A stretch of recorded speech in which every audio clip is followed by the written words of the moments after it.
From Hollywood, it's time now for... Johnny Dollar. George Reed speaking. Oh, good morning, George. Is it? Well, sure. The birds are singing, the bees are buzzing. And there are whales in the Gulf of Mexico. So there are. What? You know anything about whales, Johnny? Can't say that I do. Well, neither do I. And neither does our agent down in Gulfport, Mississippi. Can you go down there? Well, yeah, sure, but what's this all about? I told you. A whale. Oh, come on. You people didn't insure it. Now, George. Oh, Johnny, of course we didn't. But we did write a floater policy covering 80 pounds of ambergris. Amber who? Gris comes from a whale. Very valuable, used in the making of perfume. Oh, yeah. We issued the policy a week ago. Yesterday, the stuff disappeared. How much did you cover it for? $20,000. And our agent down there is W.C. Owen. Got it? Owen, huh? Yes. You really shouldn't have any trouble locating the stuff. No? Why not? Because, and I quote Mr. Owen, ambergris smells worse than a hound dog which has caught a skunk.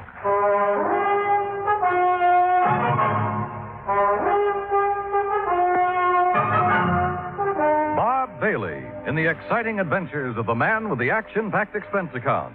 America's fabulous freelance insurance investigator. Yours truly, Johnny Dollar.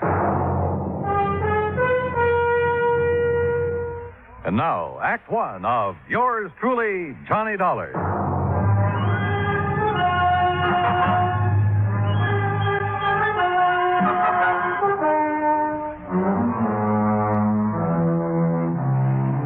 Expense account submitted by Special Investigator Johnny Dollar to Floyd's of England, American Branch Office, 443 North 15th Street, Hartford, Connecticut. The following is an account of expenses incurred during my investigation of the Michael Meany Mirage matter.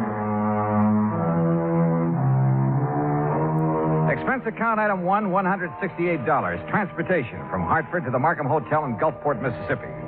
I called W.C. Owen, the agent who had sold the policy covering the ambergris. Half an hour later, I opened the door of my room to a middle-aged man wearing a brown seersucker suit. Mr. Dollar, is that right? Sure is. Come on in, Mr. Owen. Come on. In. Thanks. Well, Dollar, I'm not going to fool around about this.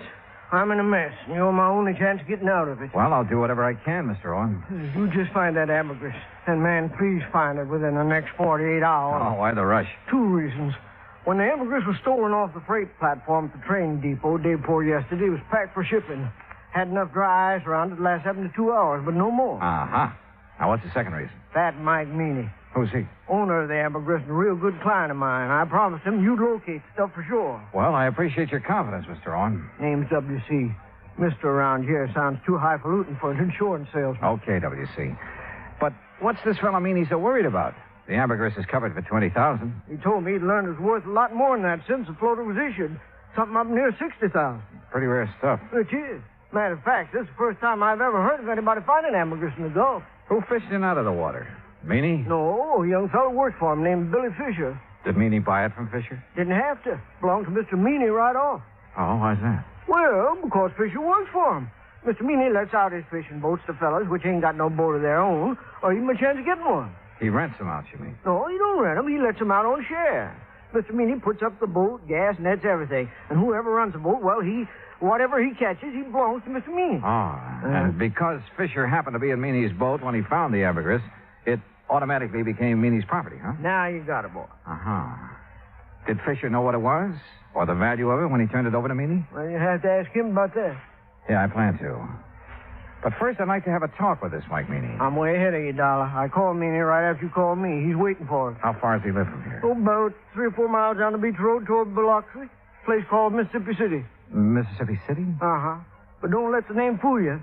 Ain't nothing there except a couple of stores, fishing boat landing, and the train depot. Sounds like a real quiet place. It is. It's also where this whole thing started and where I hope it finishes. And the sooner, the better. A few minutes later, we were driving east along the coast. Ahead of us, we could see Mississippi City's one and only landmark, a long wooden pier extending far out into the Gulf. Anchored near the end of it were several small fishing boats. We passed the Meany General Store and the Meany Fish Market, then turned into a narrow driveway. I'm not sure what kind of a house I'd expected Mike Meany to live in, but this certainly wasn't it. It was too small and it needed a coat of paint. We got out and Owen led the way to the side porch.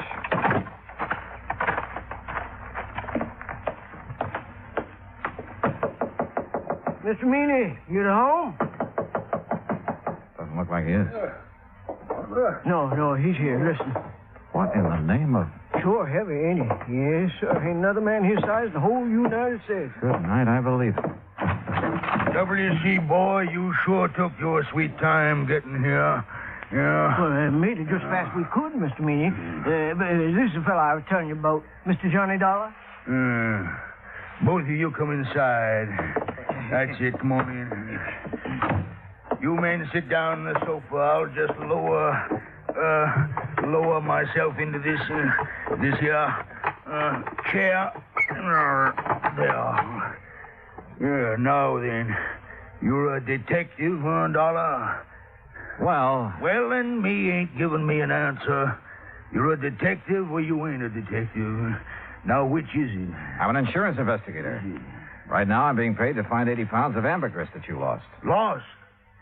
He didn't mean nothing by saying that, Mr. You Meany. hush up, you road agent. Mr. Meany. Dollar, that stuff was stolen, you hear? Thieved. Right in the broad light of day.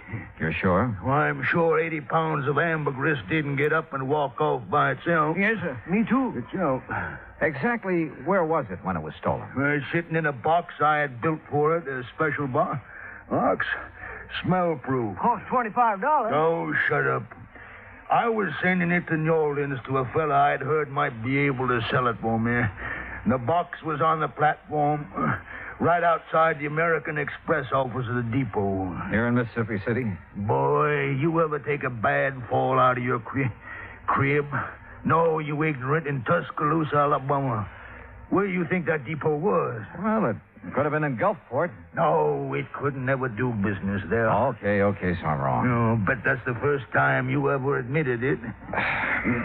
Had the box been checked in at American Express? You mean had the freight been paid in New Orleans? Yes, that's what I mean. That scrounging, ignorant, no good. Had it been paid, Mr. Meany? No, it hadn't. Why not? Because the rat I trusted with the ambergris and sent down to the station to see it got on the train. Yeah? He'd promised. He'd give his word. He wouldn't take his eyes off that stuff for 1 second. No. That dirty. That no account. That... Are you okay, Mr. Meany? No. But you sit down. You make me nervous, W.C. Yes, sir. Every time I think of that, T.J., that stupid nephew of mine, well, you know what he done, Dollar. He spotted something more interesting to look after than $20,000 worth of ambergris. Okay, who was she? Oh, W.C. told. No, I didn't. No, sir. Mr. Dollar, he's just clever. Yeah, well, anyway, according to T.J., this young female pulled up in an open car across the road from where he was at, and it wasn't until he got up close that he could see that she was wearing a strapless bathing suit. You see, Mr. Dollar, T.J. thought... He knows what T.J. thought. You keep your mouth shut, W.C. Oh, whatever you say, Mr. Meany. Well, while T.J. was investigating the situation, someone made off with the ambergris. That right? Right. Well, what about the other people at the station? There weren't no other people there. How about the baggage clerk and the passenger agent? Where were they? Sam Burroughs is the only man that works down the depot, and he was busy selling some woman a Pullman ticket to Memphis. How long did T.J. talk to the girl? Just a couple of minutes, according to him, that is. You want to ask him yourself. He works at the all-night cafe in Gulfport. All right, thanks. Well, we sure haven't much to go on. You got nothing to go on, so you might as well give me my $20,000 and head back up north, where you belong. Not yet, Mr. Meany. You got 45 hours. At the end of that time, I want my insurance money. You don't see that I have it, Mr. W.C. Owen, you're going to be sorry. You know what I mean? Yes, sir. I know. Owen didn't say another word until we'd pulled out of Fat Mike Meany's driveway and had turned left going on down the beach toward Biloxi. I suppose you think I should have stood up to him a little more, huh? No, I figured you had your reasons for not wanting to get into an argument with him. See those boats off the end of the pier? The small fishing boats, Well, they belong to Meany. He's also got money invested in half the business place along the beach. You know what that means, Dollar. Yeah, well, where I come from, he'd pull a lot of weight. That's it. And anybody he gets riled at, well, one word from him and a good many of my clients would be screaming for me to cancel their policies. Like that, huh? Just like that. Hey, where are we going? Billy Fisher's. These ways, this here's the boarding house he lives in. Come on. Uh-oh. Okay, boy. Okay. Easy now, easy. That's it. Good boy, good boy. Did you know the dog is back in this house? Well, afternoon, Miss Harvey. Oh, well, my goodness, Miss Owen, this is an unexpected pleasure for sure. Why, thank you, ma'am. This here is Mr. Johnny Dollar, Miss Harvey. Afternoon. Pleased to know you, Mr. Dollar. Wouldn't you like to come in and sit down? No, thanks. We really don't have much time. Oh? Mr. Dollar is an insurance investigator. Right now, he wants to have a talk with Billy Fisher, providing his home. Why, sure he is. You find him round the side there. Oh, but, Yes, sir? well, he's with Jane Higgins, Miss Owen. Jane Higgins. Oh, you know her pa rented that old Miller place again. Girl that got Billy into that trouble. Oh, yes. What kind of trouble, Mrs. Harvey? Well, it happened when the Higginses were down here 2 years ago. Billy and Jane have always been sweet on each other. But being as Billy is Billy and doesn't have a thing of his own, not even a job, except fishing one of Mr. Meany's boats. Well, Jane's pa just put his foot down. But didn't mean a thing to Billy. No, sir. At least not until old man Higgins got a sheriff after him. That still didn't stop Jane. And finally, the Higginses just packed up.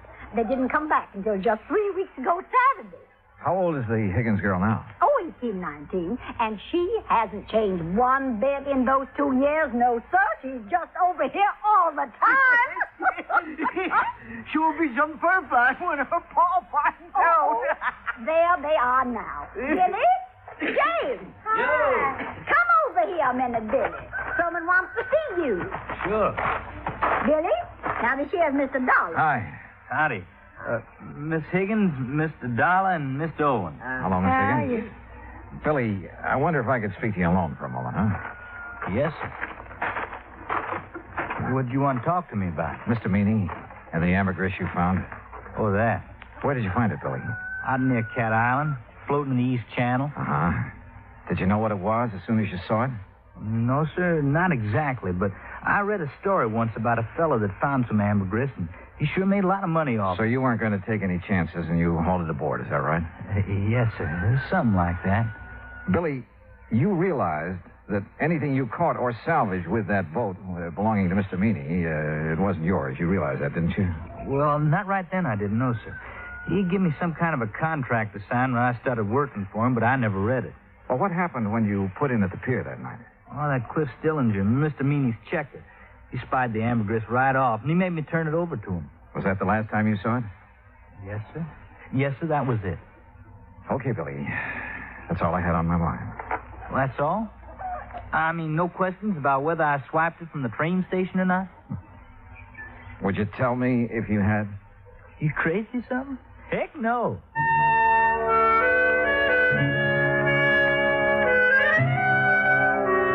After saying goodbye to Jane Higgins and taking a rain check on a dinner invitation for Mrs. Harvey, Owen and I drove back to town.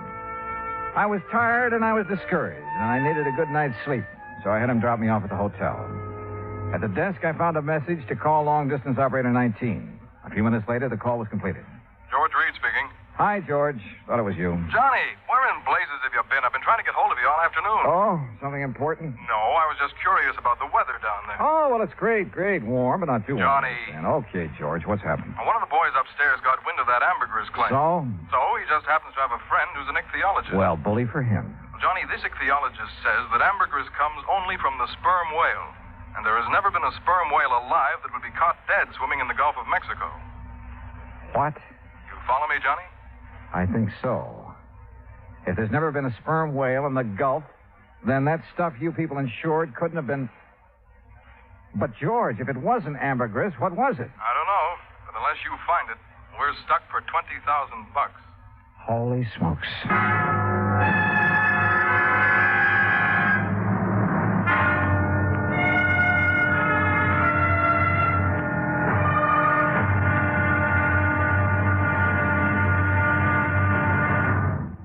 Act two of yours truly, Johnny Dollar, in a moment. Our flag now numbers 50 stars, and behind each star there stands yet another flag for each of the 50 states. New Mexico's flag is an ancient Zia sun symbol, a red circle on a field of yellow. Radiating from 4 points, which we might indicate as north, east, south, and west, are 4 parallel lines. 4 was a sacred number of Zia, the number most often used by the giver of all good gifts. The earth had 4 main directions, each with its own gifts. The year had 4 seasons, each with a different offering for mankind. The day had 4 phases: sunrise, noontime, evening, and night. Life had its 4 divisions: childhood, youth, manhood, and old age. Everything in life and nature was bound together in a circle, the circle of life and love, without beginning and without end. And in this great brotherhood of all things, man had 4 obligations. He must develop a strong body, a clear mind, and a pure spirit. 4th, and most sacred, he must spirit to the welfare of his people. From this simple symbol, the Zia sun, we read the legend of a wonderful philosophy. The flag's colors of flaming red and golden orange represent the banners of Ferdinand and Isabella, which were carried by Columbus across the Atlantic. New Mexico's state flag, the flag of the 47th state to enter the Union, was adopted on March 19, 1925. Now, Act Two of yours truly, Johnny Dollar, and the Michael Meany Mirage Matter.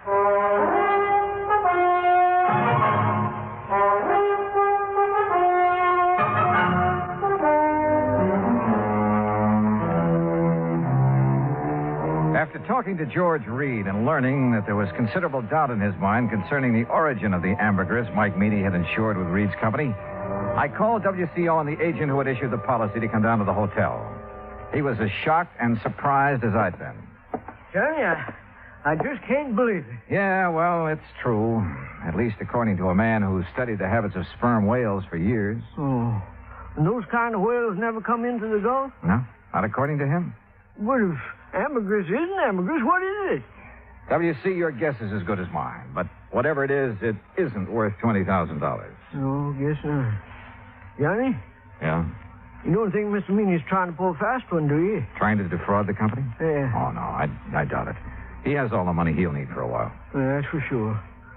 Tell me, WC, did Meany have the ambergris analyzed before he asked you to insure it? Matter of fact, he did. Even showed me a letter which said that the stuff was ambergris. You remember who made the analysis for him? A chemist over in Biloxi.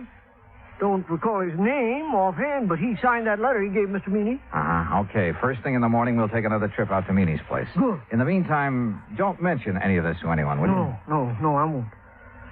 Johnny? Yeah? I should have checked on that chemist, shouldn't I? And I shouldn't have been so anxious to take Mr. Meany's word. Well, we all make mistakes. Not big ones. Not big ones like this. Johnny, we just got to find that stuff. Because if we don't, we'll never know if it was ambergris or not. Will we? No, WC, we won't. I felt sorry for Owen. I knew as well as he did that the company might recall his franchise unless we could prove it was ambergris that had been insured. And at the moment, I was quite sure we couldn't do that. The next morning, the coffee shop was crowded, so I started up toward the center of town, looking for another place to have breakfast. I was about 4 or 5 blocks from the hotel when I heard someone calling me. Mr. Dollar. Johnny. Oh, yeah. Good morning, Jane. Morning yourself. Well, what are you doing in town so bright and early? I'm going on a shopping spree. Oh? A girl can't get married and just any old thing, you know. I guess she can't. Oh, well, who's the lucky guy? Well, who do you think? Billy Fisher? I certainly wouldn't marry anyone else. Well, Jane, it's none of my business, but I heard. You heard that my father's dead set against Billy, didn't you? Yeah, something like that. Well, he is. But there isn't much he can do about it. I'm over 18. Besides, he's going to change his mind about Billy. I hope so. He's going to be real sorry he ever treats Billy the way he has. Jane, look, I haven't had breakfast yet. How about joining me for a cup of coffee? Oh, I'd love to. Where we go? Oh, how about over there, the all-night cafe? All right. Oh, no, do you know what time it is, Mr. Dollar? Just 10 after 9. Why? Well, I just remembered something important. I'll see you later, here. Funny. Or is it? I crossed the street and entered the all-night cafe. Behind the counter, wearing a white T-shirt, apron, and a Valentino-type hairdo, was a man about 23 years old. Morning. What'll it be? Ham and eggs and coffee. I want them eggs. Over easy, okay? It's okay with me. I ain't eating them. 2 half-nice with pig. You want your coffee now? Yeah, please. Do you happen to know a man named Mike Meany? I should. He's my uncle. Oh, well, then you must be TJ. That's right. How come you know me? I was talking to your uncle yesterday. My name's Dollar. Oh, yeah. Yeah, he told me if you come round, I should tell you anything you want to know. Well, what happened at the depot that afternoon, TJ? Didn't he already tell you that? Well, I'd like to hear your side of it. There ain't much to tell. I was sitting there waiting to put that box in the 303, and this here gal drove up. Uh-huh. What happened then? Man, she gave me just about the biggest come-on I ever did get. So you left the freight platform and crossed the road to talk to her? Well, shoot, Mr. Dollar. I didn't see nothing wrong in doing that. There wasn't nobody around. Oh, there must have been. Yeah, I reckon so, but I sure didn't see it. TJ, did that girl tell you her name? Yeah. What is it? Betty Lou Miller? Betty Lou Miller. Yeah. Now, look, mister, I'm busy. No, wait. Have you seen her since then? Well, sure. When was that? Well, just now, out in the street. She's the gal you was talking to. I finished my ham and eggs and walked back to the hotel. Owen was waiting for me, but before we drove to Mike Meany's house, we made a stop at the railroad depot. The agent remembered everything that had happened that afternoon, the ambergris had been stolen, including the name of the woman who had purchased the Pullman ticket to Memphis at the time of the theft. After thanking Sam for his help, we went on to the Meany place. Come on in. Sit yourselves down. Hey, thank you, Mr. Meany. Dollar, you find my ambergris here? No, sir. But I think I know who has it. What do you mean? You mean you know who stole it from the depot? I think so, Mr. Meany. I'm not sure. Well, boy, you just let me have their name. Yes, sir, I'll get the sheriff out here and see their foot under the jail. Now, you come on. Tell me, who did it? No, sir, I'm sorry. I'll tell you when I'm sure and not before. What? Well, when's that going to be? Depends. Depends on what? Whether you'll help me or not. Why, you ignorant, stupid Yankee. You know good and well, boy, I'll help you. Yes, sir. Now, what? What do you want me to do? Give Owen here the letter you received from the chemist that analyzed the ambergris. Is that all? That's all for now. But, boy, you Dollar, where do you think you're going? To see a lady, Mr. Meany. Owen, I'll call you as soon as I'm sure. Right. Good luck, Johnny.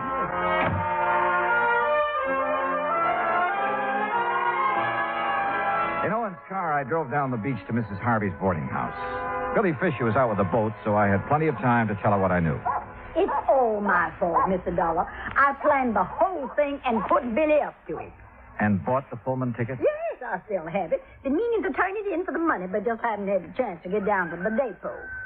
Tell me, Mrs. Harvey, how did you know that T.J. would leave the ambergris when he did? Oh, everybody around here knows T.J.'s weakness for girls. Wonder to me he hasn't been locked up long ago. Yeah. Well, it was a beautiful job. You timed it just like a professional. I thank you for the compliment. Where was Billy? In the woods on the other side of the railroad track. He waited till Jane got T.J. all mixed up, then he scooted across, got the ambergris, and ran back into the tree. And Jane picked him up after leaving the depot? Yes, sir. You care for a cup of coffee, Mr. Dollar? No, thanks, Mrs. Harvey. You look so downhearted. Well, I guess that's part of my job, too. What did Billy do with the ambergris? I sent it on to Atlanta. A man there's going to sell it for him. Oh, I see. My, you sure look like you lost your best friend. Yeah, well, I ran into Jane this morning. She was going shopping for her trousseau. Yes, I know. Mrs. Harvey, if it turns out that isn't ambergris... Oh, they'll still get married no matter what, Mr. Dollar. If not now, then someday. Dollar! You Yankee schemer! What? Where you at? What on earth? Miss Harvey! Well, that sounds like Mr. Owen. And my friend, Mr. Meany. Dollar! Just what you trying to pull? I tried to keep him from coming over here, Mr. Dollar, but I just couldn't handle him at all. All right, Deputy. It's a long way from being all right. Just what do you want here, Mr. Fat Mike Meany? What do I want? Why, woman, I want to arrest you and that dirty, backbiting Billy Fisher and his girl for stealing my ambergris. That's what I want. Hush. I want to see you in jail. Jail, don't be ridiculous. Ridiculous, why, woman? That's what I said. Now, if you don't get off my property... Yeah, but you, woman, you stole. How do you know I stole anything? I know because this here worm of an insurance agent wouldn't have a customer left on the beach unless he told me. Well, he told you wrong.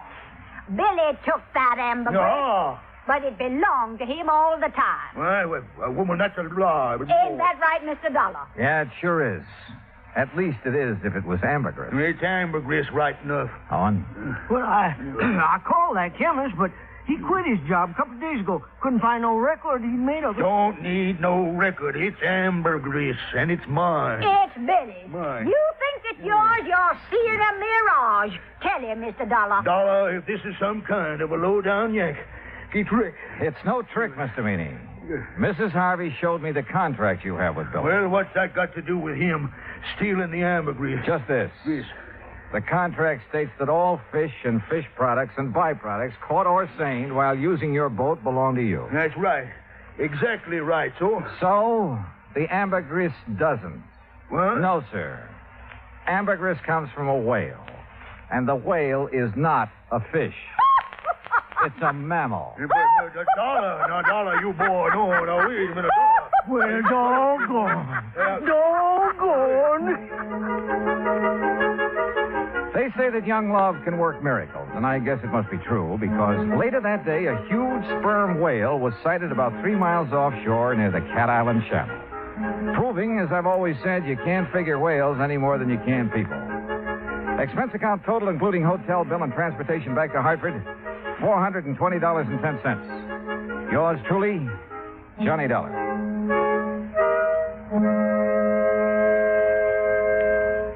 Now, here is our star to tell you about next week's story. Next week, the wayward truck matter. And I'll leave you to figure that one out for yourself. But join us, won't you? Yours truly, Johnny Dollar.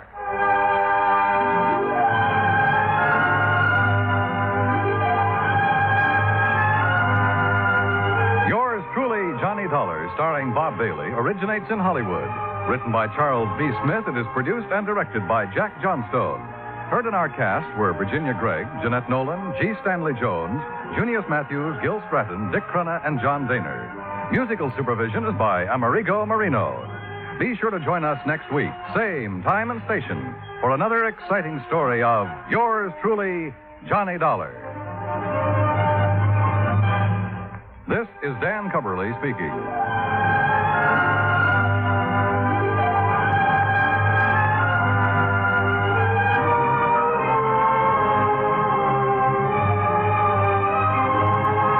Johnny Dollar has come to you through the worldwide facilities of the United States Armed Forces Radio and Television Service.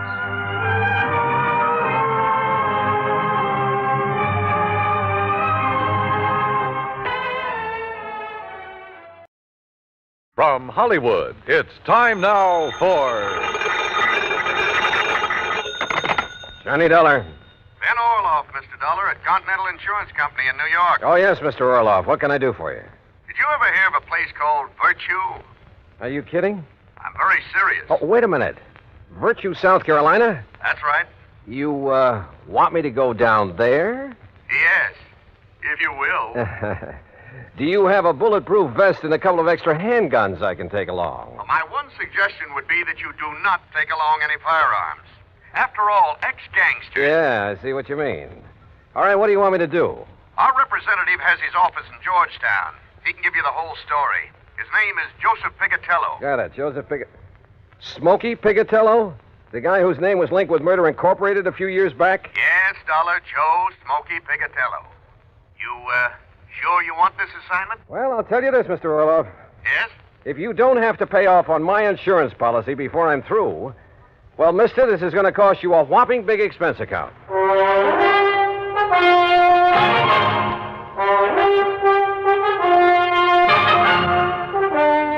Bailey in the exciting adventures of the man with the action-packed expense account, America's fabulous freelance insurance investigator. Yours truly, Johnny Dollar.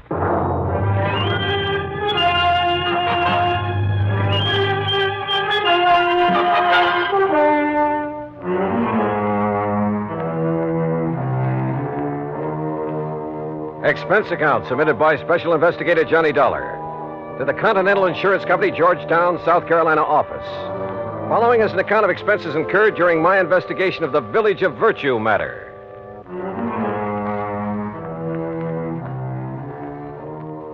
Expense account item 1, $47 even, transportation and all the incidentals I could think of, Hartford, Connecticut to Georgetown, South Carolina. Item 2, $1 for a cab to Continental's office on Screven Street. Hi, Dollar. I'm Joe Pigatello. Glad to see you. Sit down. Thanks. Now, look, Joe, before we go into this matter, there's something I'd like to know. Sure, pal. Ask it. Just what are you doing in the insurance business? Look, you remember back in New York just before Tom Dewey took over as DA? The great holy racket buster? Yeah, and I'm sure you do. Okay. Well, I was just a young punk then, but I was a bright one. Ambitious, you know. Finished up my high school, started taking law. You studied law? Why not? I could have cleaned up. You know, mouthpiece for some of the mob, some of the boys I knocked around with. But then Dewey came along, broke up the racket, so I gave it up. To do what, Joe? Oh, you know, this and that. Chicago for a while with some of the boys Al Capone left behind. And down near the border at San Diego for a while. Smuggling narcotics across from Mexico? Then some of us tried Las Vegas, but we didn't get anywhere.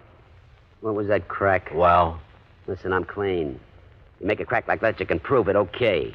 If you can't, don't say it. You were telling me how you got into the insurance business. All right. Where I'm taking you on this case, don't talk like that. The gents I deal with don't like it. And don't forget, whatever you think about them, you could also be wrong. Okay, Joe. Two kinds of wrong, Dollar. Just plain wrong and dead wrong. You see what I mean? All right, as I was saying, how I got in this insurance racket. As you were saying. Well, some of the boys from New York and Chicago and around did pretty good. Instead of blowing all their dough on booze and dames and big times, they were smart. They leased an old plantation up in the valley north of here on the PD River. The old Caraway plantation. It's right next to the town of Virtue. Great name for a hideout, I'll say that. I didn't say hideout, Dollar.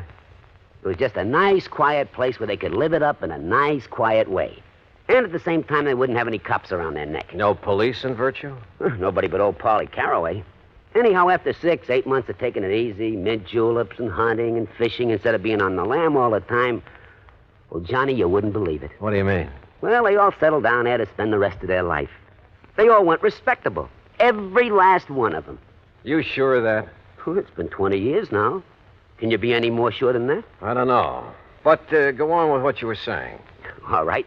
I got an idea. I signed up with this little insurance company. Then I went up to Virtue and made the pitch. They're all respectable now, and they got to make like respectable people and cover themselves with a lot of insurance. And it worked? You remember Lefty Stemper? The old-time numbers king from Chicago? Right. Bookies, slot machines, everything. Old pal of mine. So when he told the rest he was buying insurance, well, Johnny, I got policies on every one of them. The rest of the town, too. On their life, their homes, everything. Okay, now let's get to the point. What's happened up there in Virtue? Trouble, Johnny. Old man Caraway phoned me. What kind of trouble? Well, 20 years now, the boys and the people in Virtue have been getting along fine. The boys have been behaving themselves, and the people in town are all nice people. Until a couple of weeks ago. What happened? Bully Magoon had himself a nice little fishing boat. Had it ever since he went straight and moved in up there. 20 years ago. Now somebody stole it. Well, why don't you just pay off his claim and forget it? Listen, a couple of days after that, Mr. Avery, that runs the general store in Virtue, had his boat stolen. So you'll have to pay another claim. But small ones, Joe. Look, will you listen? Ever since then, not a day has gone by that somebody hasn't had something stolen from him. Mostly the people in Virtue. Boats, cars, money, furniture, anything you can think of. The people blame the boys, and the boys blame the people. And, Johnny, there's going to be a civil war in Virtue unless somebody finds out who's doing this. And if that happens, there's going to be a lot of killing, and, well, with all the insurance I've sold, me and the company are going to be in trouble. Well, can't you get the state police to come in? State police? In Virtue? You said it's a real respectable community now. Yeah, sure it is, but, well, dragging them in might really start things off. That's why I had to send for you. Look, why don't we go up there so I can see for myself? Sure, Johnny, sure, but... Hey, open your coat. What? I mean, if you're going to take along that lemon squeezer, well, take my advice and don't. You've a pretty sharp eye, Joe. Johnny boy, I can spot a shoulder holster a mile away. But so can some of the boys up in the valley on the plantation. And I don't want you to end up with a slug between your eyes. Real respectable people. Well, shall we go? My car's outside. Into the Valley of Death rode the 600. Huh? At least a couple of them. What are you talking about? Nothing, Joe. Let's go. Act two of yours truly, Johnny Dollar, in a moment. Our flag now numbers 50 stars, and behind each star there stands yet another flag representing one of the 50 states. Florida's state flag bears the Red Cross of St. Andrew in sympathy with the flag of the Confederacy on a field of white. Centered over the cross is the state seal. Within a golden circle, the sun, an emblem of glory and splendor representing absolute authority, peers over a highland in the distance. Flowers, a symbol of hope and joy, are scattered by an Indian maiden, indicative of the Indian influence within the state. Centered is the cocoa or palm tree, an emblem of victory, justice, and royal honor. Florida state flag, the flag of the 27th state to enter the Union, was adopted in 1900.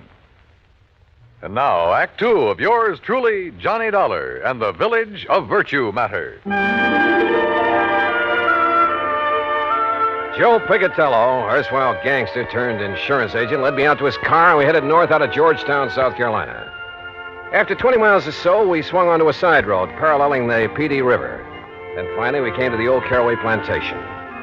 Acres and acres of huge old live oak trees, festooned with Spanish moss. Flowers, millions of them. Azaleas, iris, roses, rhododendron bushes aflame with color in the afternoon sun. Then, at the end of a broad, tree-lined path, the fine old colonial mansion with its towering pillars. The property faced the curving, lazy yellow river.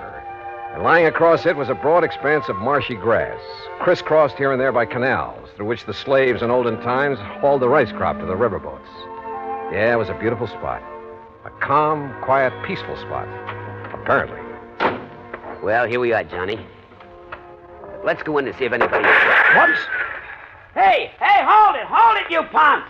It's me, Smokey! Smokey! Who else? Put those guns away. You want to get in trouble? Don't you guys know no better to come barging in this way without letting us know you're coming? Come on, Johnny. Sure. Nice, peaceful spot, huh? Who's that you got with you, Smokey? Boys, this is Johnny Dollar. He's from the insurance company. Johnny, this is Bo Magoon. Yeah. Hi. And this is Lefty Stemper. Hiya. Johnny Dollar, huh? And the shrimp there is Flippy Lakovich. Hiya, Johnny. I'm pleased to meet you. What? Hands away, Flippy! What did you bring here, Smokey? A dick or something? Yeah, Dollar, what's the idea of packing a ride? All right. Let him go, you guys. Oh, yeah. Look, he's on our side. He's up here to find the stuff that's been stolen. Yeah, we don't need no outside help. Oh, you've found who's behind the thefts, huh, Lefty? No. If it's any of your business, It then I is don't my thi- business. You're interrupting me. Yeah, Dollar, shut up. I say we'll find out who's coming over here from Virtue and taking our stuff ourselves. And when we do, we'll eliminate them. Right back to the old days, huh?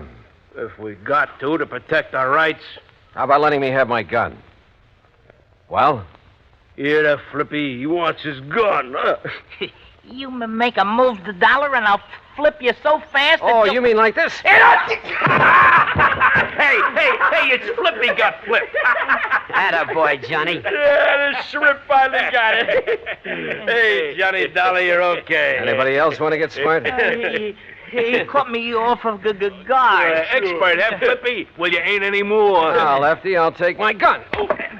Oh, sure, yeah. Yeah, you're okay, Johnny Dollar. All right, now let's get things straight. I'm not the cops, but I'll drag them in if necessary. Oh, no, listen. You listen. I'm going to try to stop what's going on around here, and if any one of you interferes, I'll have you locked up so fast you won't know what's happened to you. No, wait a minute. Now, listen to me, will you, Dollar? Well? Look, I guess we're all kind of shaky. You know, we're sort of somewhat upset by the events of the past couple of weeks or two. You know what I mean? Lefty, Joe told me that if the burglaries, robberies, whatever they are, go on much longer, there's liable to be a war between you and the people of the town. We ain't worried, no. We got enough guns and ammo stashed away around to shut up. Bull. Oh, yeah, sure, Lefty, sure. I'm sure you have. But if you ever expect to make peace again with the townspeople, if you expect to stay on here... We got at least 15 years to go. Shut up. Okay. All right, look. All we got here is our hunting rifles and our shotguns and a couple of pistols in case of a snake, while we're hunting or fishing here in the swamps. A lot of cottonmouths around here, That's a fact, Johnny. The point is, I didn't come here without providing for any and every exigency. What's that mean? Oh, boy, what a dope.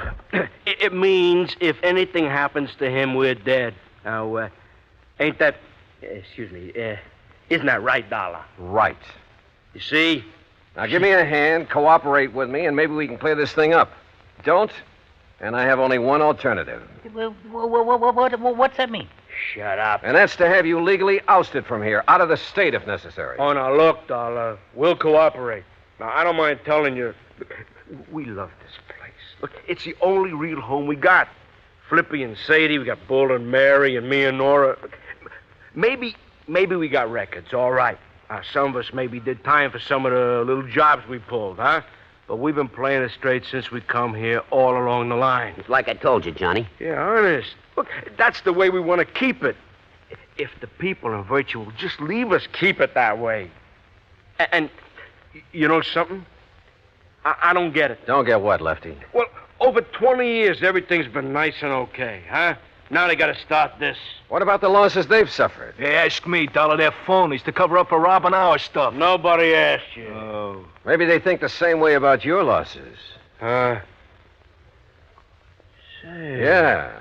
Now, where's the owner of this place? Caraway? Oh, yeah, he's over in Virtue at his office. Office? Sure, he's a mayor and a police. All right. Joe and I are going over to see him. Now, Johnny... Smokey, will you please don't go? They see you guys coming from here, they're going to take a shot at you. That Caraway told me so. Yeah. Sure. We'll take that chance. Come on, Joe. Well, I'll tell you, Johnny. Tell me along the way. Come on. The more I thought about the whole thing, the sillier it all seemed. Yet it was obvious that even after 20 years, Lefty and Bull and Flippy might think of only one way to settle their problems, with a gun. And if the people of Virtue were feeling the same way. But as Joe and I walked along the main, the only street of the little town, there were no signs of hostility or even suspicion toward us. Now, look, Johnny. If those bums back at the plantation are making this trouble... Why? Why would they, Joe? Well, that's what I don't get. But what if they don't like your interfering and decide to knock you off? Then I'll probably go to my grave unmourned, unremembered. Yeah, but you told Lefty you'd provided for every exigent... For if anything should happen to you. Yeah, and he and the boys believed it. And if anything does, Huh? Yeah. All I can hope is that they keep on believing.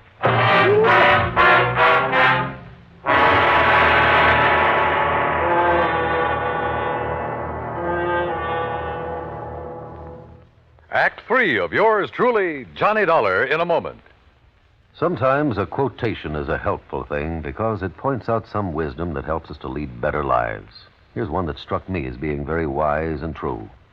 Dr. Samuel Johnson, that wise and witty man immortalized by Boswell, said, quote, "It matters not how a man dies, but how he lives," unquote. A man's life may be long or short, but the way he lives it is the important thing. It's important, no matter what he does, that he have integrity, loyalty, and honor, and a sound code of conduct.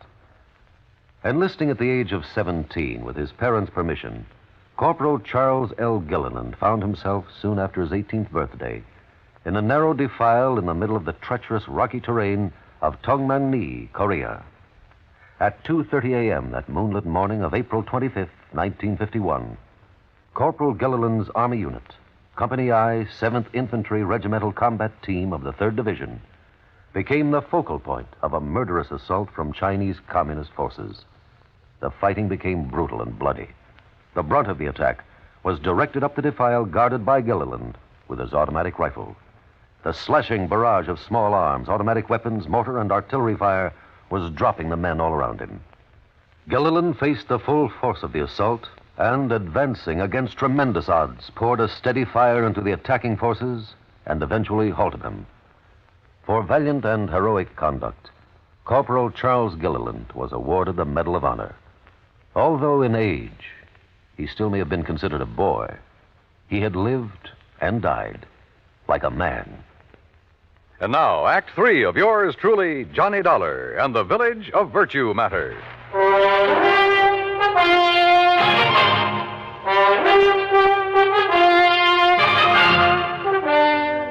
Picatello and I walked the main street of Virtue, South Carolina, unmolested, virtually unnoticed. And we found the mayor, Parley Caraway, in the little shack that served for an office. I'm also the police chief, Mr. Dollar. Don't you forget that, sir. And you found no clue as to who has been committing the robberies? No, sir. None whatsoever. But who else would do it? They're all three of them ex-gangsters. Sure. Ex-gangsters. Why, Mr. Caraway? Why would these men suddenly want to make trouble with their friends, your townspeople? I don't know. I honestly don't know. Unless, of course, they think they can take over the way they used to take over gangs in the old days. After 20 years of a happy relationship? Mr. Caraway, they never made a bit of trouble in all that time. I know it. But the fact remains that unless this trouble stops, after all, Virtue was here long before they came. Unless it stops, I say, I shall have to break their lease and make them leave the plantation. Oh, they pay you pretty well for it, huh? Enough to keep it in good repair. Hey, that's a beautiful ring you're wearing. Huh? Oh, yes. Yeah, 2.5 carat diamonds, sir. Yeah. And is that your nice new car out front? Yeah, it certainly is. Ain't it pretty? About $8,000, pretty. Yeah. Hey, didn't you have a new one last year, too, Mr. Caraway? Of course. I try to have one every year. But now, Tell me one thing, Mr. Caraway. Yes, sir? If you really think the robberies around here are going to cause so much trouble... Oh, I do. That's why I contacted Mr. Picatello. Well, why haven't you called in the state police? Because I am the mayor of Virtue. I'm the police department, and I can take care of these things myself. And now that you gentlemen have witnessed the bad blood between these gangsters and the people of the town, well, sir, I'm going to throw them off that plantation. In spite of all the money they've been paying you? Yes, sir, and I'm sure you gentlemen will back me up in... all the money, did you say? Enough to keep you well-dressed, well-fed, and fancy cars. And now, look here, sir. Do you realize how much that property will bring? Well, now, that depends. How much have you been offered? I'll tell you how much. $124,000. Ah. How did you know? You just told me. Well, now, listen. You also told me why you've been robbing the people of Virtue and those men at the plantation to stir up bad feeling, give you an excuse to get them out. What? Johnny, you're right. Now, just... Caraway, if I do call in the state police, it'll be to have you locked up. No. And if Joe here has any sense, he'll tell the insurance company to bring charges of fraud against you. You said it. Oh, but the money. Think of all the money I could make selling the old place. Now, where's the stuff that's been stolen? It hasn't been harmed. It's stored away, carefully stored away. I was going to give it back when those men left, and I could sell the place. Give them their stuff, too? Well, I'd make up for it in cash, every cent of it in cash, yes. I'd say it was for breaking the lease. Truly, Mr. Dollar. Now, you listen, you old money-grubbing crook. You're in trouble. You'll call in the state police? You bet I will. Unless... Unless what, sir? First, you lay off the plantation. You've leased it to those men. Let them have it. And return all the stuff you stole. Oh, but if they find out... Well, you figured how to get it away from them. Now figure out how to get it back. Discover it, anything you like. Well... The point is that if you don't get it back, I'll tell them where it is. And you know what that'll mean. Oh, yes, sir, Mr. Dollar. I'll get it back. Also respect that lease. I believe it has 15 more years to run. Yes, sir, it has. I will... Okay. Do all this, and Joe and I will forget the whole thing. But if you don't, and Joe will be checking on you. You said it. Oh, but I will, Mr. Dollar. I promise you I'll get right on the... Come on, Joe. Let's go back to the plantation and have a drink with some respectable citizens.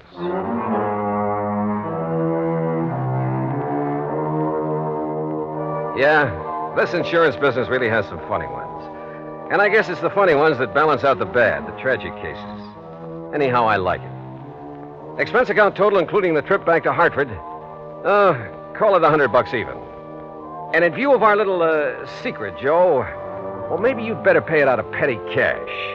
And listen, those pals of yours, you better drop in on them now and then to make sure they do stay on the straight and narrow, as well as that old coot Caraway. Yours truly, Johnny Dollar.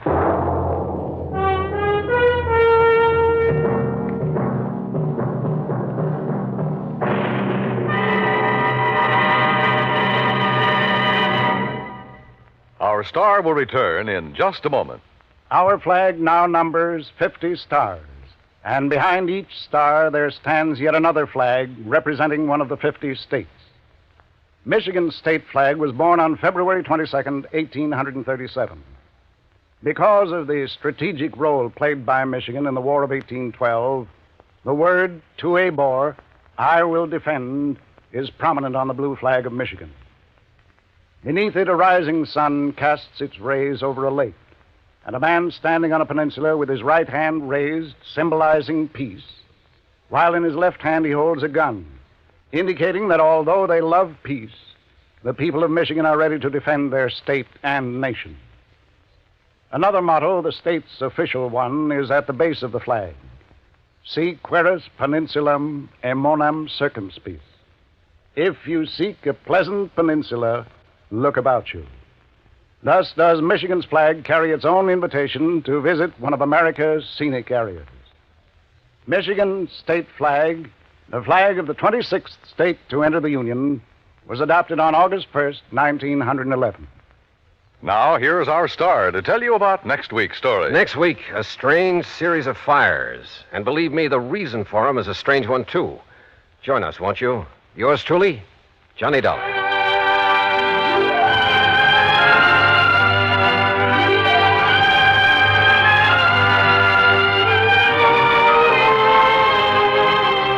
Yours truly, Johnny Dollar, starring Bob Bailey, originates in Hollywood and is produced and directed by Jack Johnstone, who also wrote today's story.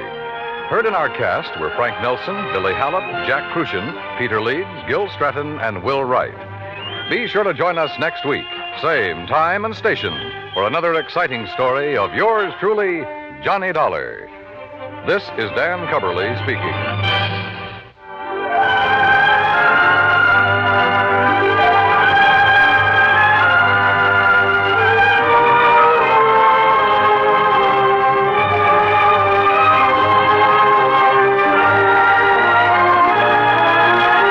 This is the United States Armed Forces Radio and Television Service.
Johnny Dollar. Les Walters, Johnny, at Worldwide Mutual. Well, hi, Les. Say, I heard your report on that man who disappeared up in Eugene, Oregon a couple of weeks ago. Jonathan Doe? Yeah. The man who never really existed? That's right. That was a pretty rough one, Les. I can believe that. So it ought to be a lot easier for you to find a man who does exist. Or who did. Well, which is it? I wish I knew. His name is Elmer Leumas. Leumas. Leumas. So what happened? I told you he disappeared. I mean, what have you got to go on? Leads, clues, whatever you want to call them. Well, that's the funny part of it. Yeah? Nothing, Johnny. Absolutely nothing to go on. You call that funny? So maybe you better come on over here. We can talk about it. Well, now, Les. Yeah? So maybe you're right.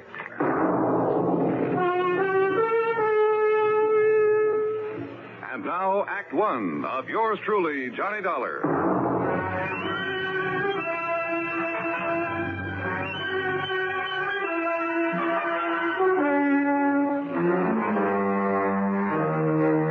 Expense account submitted by Special Investigator Johnny Dollar to the Worldwide Mutual Insurance Company, Home Office, Hartford, Connecticut.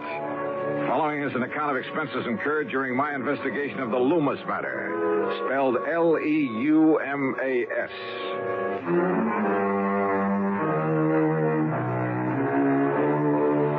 No leads at all, huh? Well, at least it gives me a clean, uncluttered start. So, expense account item 1, $1.10 for a taxi to the office of Worldwide Mutual in the Sperling Building down on the square. Hi, Johnny. I suppose I could have saved time by telling you over the phone just to pack your bags and head on down to Vineland, but sit down. Thanks. Vineland, New Jersey? That's right. About halfway between Philadelphia and Atlantic City. Yeah, Les, I know the place. I handled a couple of... Hey, wait a minute. You said Leumas? That's right, Elmer Leumas, the man who disappeared. Isn't there a Leumas glass company in Vineland? One of the biggest. Up till a few years ago when he retired, Elmer Leumas was the sole owner of it. And he must be plenty wealthy, huh? Millions. Which offers a lot of possible reasons for his disappearance. That's right. Okay, then, Lester, tell me all. I thought I made myself clear, Johnny, when I said I should have sent you right on down there to Vineland, because all I know about him is that he's wealthy, retired, sportsman, yachtsman, that sort of thing, and he suddenly vanished. How old a man is he?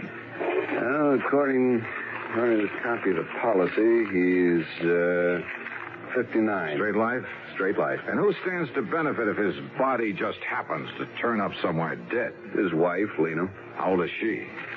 Let's see, she was 30 last June. Aw. That's right. And incidentally, I understand she's quite a beauty. At least according to Harry Ware, who sold the policy. Incidentally, huh?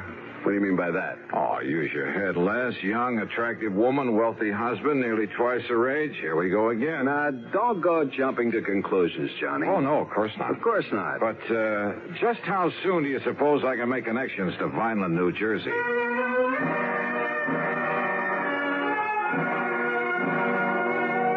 Item 2, $4 even for a couple of taxi fares. One back to my apartment where I packed a bag, the other out to Bradley Field.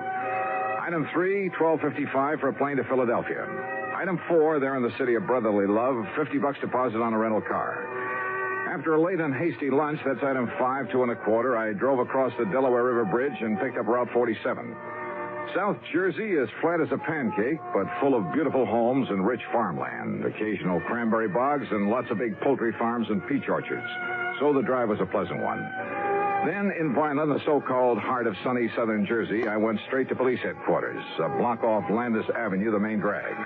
I contacted Sergeant Louis Tomaso, with whom I'd worked before. As usual, he was right on the ball. Kind of had a hunch you might be dragged in on this. How are you, Johnny? Well, pretty good, Louis. Or rather, I'm not so sure. You have any real leads on this case? Johnny? Yeah? Let me hand you a thought for the day. Okay, shoot. Don't be surprised when you find that Lena Leumas isn't at all broken up over this loss of her husband, because she isn't. If you ask me, she's downright tickled to death about it. Is that your snide way of telling me that she's interested in somebody else? Somebody closer to her own age? Johnny, if I could find out who that somebody else is, but who knows, maybe there isn't any. Or maybe there's a dozen of them. I don't know. This gal is the social type. One big party after another, night after night, month after month, ever since they got married. And Leumas? Couldn't stay far enough away from it all. Spend most of his time off on hunting or fishing trips or out on his yacht. Funny that he ever married her in the first place. Well, when a gorgeous young charmer starts cooing at a poor, lonely widower, nearly 60, well, what do you expect? Apparently all she cared about was getting her hooks on his money. What else? When did he go? 10 days ago. Got up, had breakfast, announced he was going to spend the day in Philadelphia. Walked out the front door, and that was the last anybody ever saw. And what about enemies, Lou? Not a one that anybody knows. I mean, any reason to think he might have been hauled off and murdered? The only reason to think he wasn't is the fact he took some luggage, some clothing with him. Well, that doesn't prove anything. You've questioned his wife, of course. Yeah. When you get through talking to her, you'll know just as much or as little as I do. Well, how about his favorite hunting and fishing spots? Check them all, favorite and otherwise. Nothing. You say that he owns a yacht. Owned. Huh? A sailboat, a big one. Kept it down in the little town of Tuckahoe on the Tuckahoe River. So? He just happened to have sold that yacht 2 days before he disappeared. Ah. Johnny, we haven't a single solitary thing to go on. You sure about that, Lou? What do you mean? Not even his wife?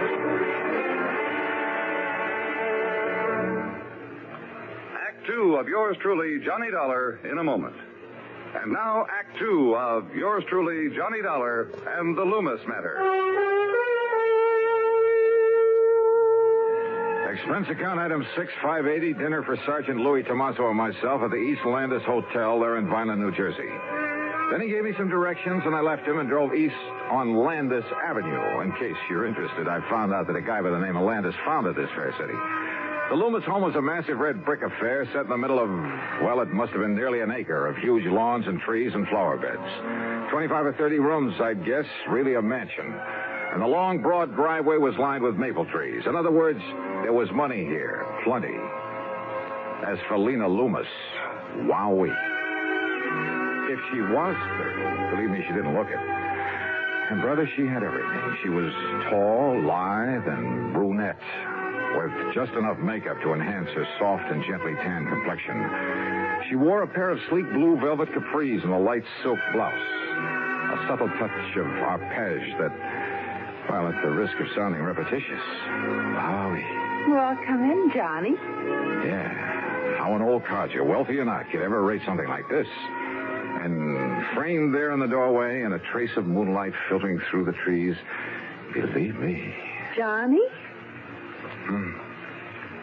Oh, I'm sorry, Mrs. Loomis. Mrs. Loomis? And with that look in your eye? It's Lena, and you know it, and come in. Yeah, sure, thanks. Oh, darn it, you would come the one night when I'm not having a party. In here, Johnny. Yeah. The place is dead as a doornail. Then I suppose I have to give the servants some time off. Sit down, huh? Like a drink? Yeah, I think I could use it. No, thanks. Not even to keep me company? Scotch and soda? A light one. Now, I just knew that was you I saw down on Landis. What? What'd you say? I say I just knew you'd be coming down here to investigate Elmer's disappearance. So when you rang the doorbell just now, I wasn't the least bit surprised. Oh, that's so? Elmer was always a great fan of yours. Your radio program, I mean. Where you tell about all those cases you solved. That's why I knew you the second I saw you. I see. Well, now, Lena. Johnny, I'm so fed up with answering questions about him. That Louis Tomaso from the police department has just about driven me crazy with him. He is kind of a cute guy, though, isn't he? Do you know him? Well, as a matter of fact, I talked with him just before. Here's your drink. Oh, thanks. Bottoms up. Huh? These glasses must hold about a quart. Oh, well, you know what I mean. Skull. Yeah, skull. Now, Johnny, I don't know how much Louis told you about Elmer vanishing this way, but whatever it was, there's nothing more I can tell you. He's gone. That's all. And you know something? I don't mind a bit. Yeah, well, I kind of had a notion. They find his body lying around somewhere? Well, just look at all it gets me. This home and property and all the stock in the glass company he sold and money. More money, Johnny, than you could even imagine. Yeah. And I believe that his insurance amounts Oh, to the quite a lot. insurance. Oh, that's nothing compared to all the money he has lying around in banks all over the place. It'll all be mine. And if you don't think I know how to use it... You know, there are a couple of things that might put a crimp in your plans, Lena. What Lena wants, Lena gets. Why do you think I ever married Elmer in the first place? Ooh, Elmer. Isn't that a terrible name?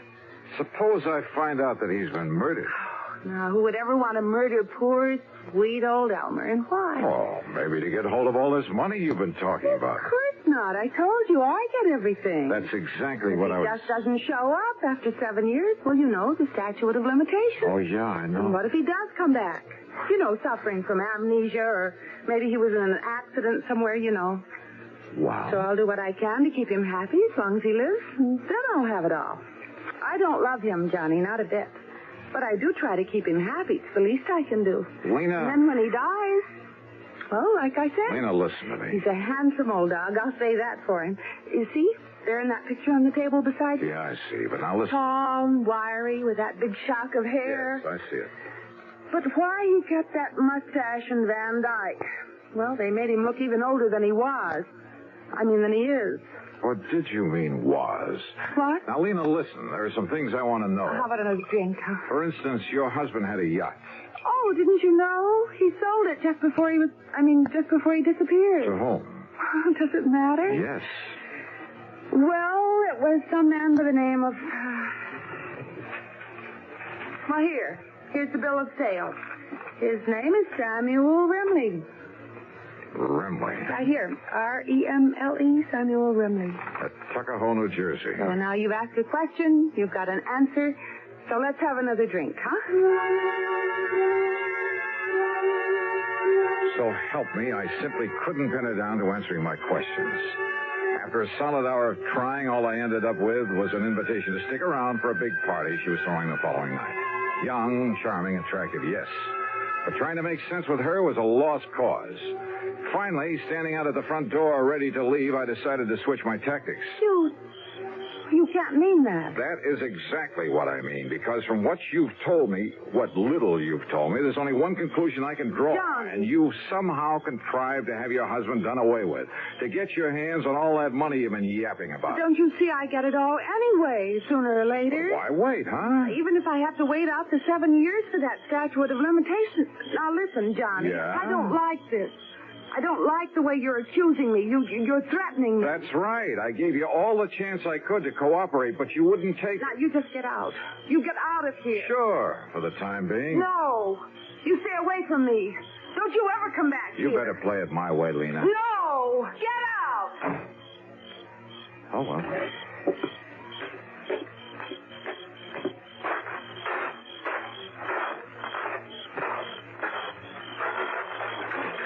Hey, just a minute, buddy. Oh? Who are you? Me? I just happened to be looking out for Mrs. Leumas. Yeah? Yeah, and I don't like what I was hearing just now. Oh, that's too bad. Now, if you get out of my way. Oh, no, you don't, Buster. Oh, no. Jerry? Jerry. That's right, me.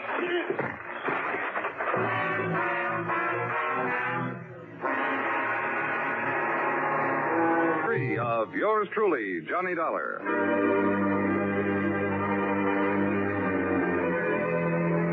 When I came to, my card case was gone. There was a lump on my head that must have been made by a blackjack. And inside my head was the solid conviction that Lena Leumas was, without question, responsible for the disappearance, possibly the murder of her husband. I climbed painfully back into my car, drove to the hotel, and after a dirty look from the night clerk, got a rum and hit the sack. Early the next morning, I was down at police headquarters. Well, not having had a good look at him, you don't give us much to go on. Yeah, well, look, if you pick them up, Lou, let me take care of them. Now, Johnny... Let's just say I want to question them. Did you get anywhere with Mrs. Leumas? Oh, Lou, the only question I got straight answers for was... Hey, wait a minute. Yeah? The yacht. Did you check out that yacht? I told you Leumas sold it just before he disappeared. I saw the bill of sale on it myself. Yeah, so did I. But, Louie, I got a hunch. How far is Tuckahoe? 35 miles. He kept the boat at Wilson's Landing. Good. Now listen, Johnny. Lou, I'm going to play this hunch for all it's worth.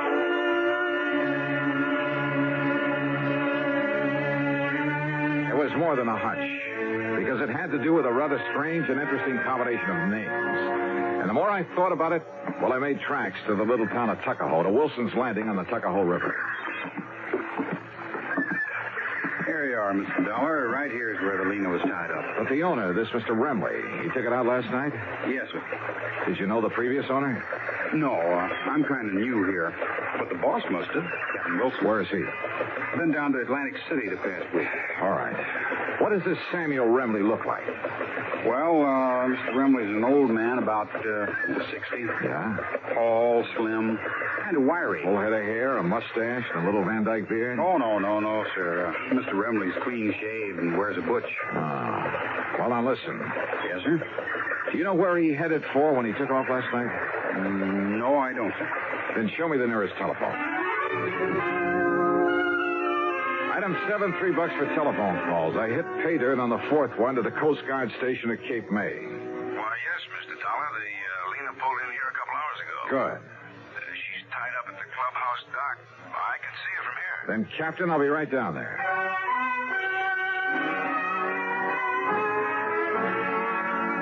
The highway police must have all been looking the other way, for I'm sure I deserved a handful of tickets for speeding on the trip down to Cape May.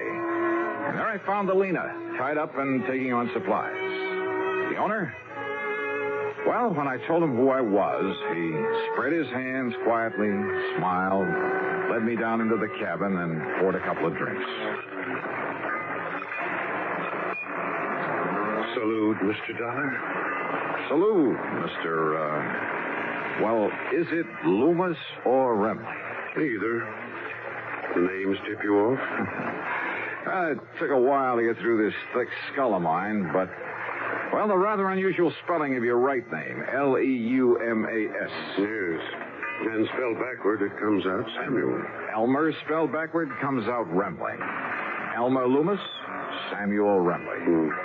So obvious, I hoped it might be overlooked. But...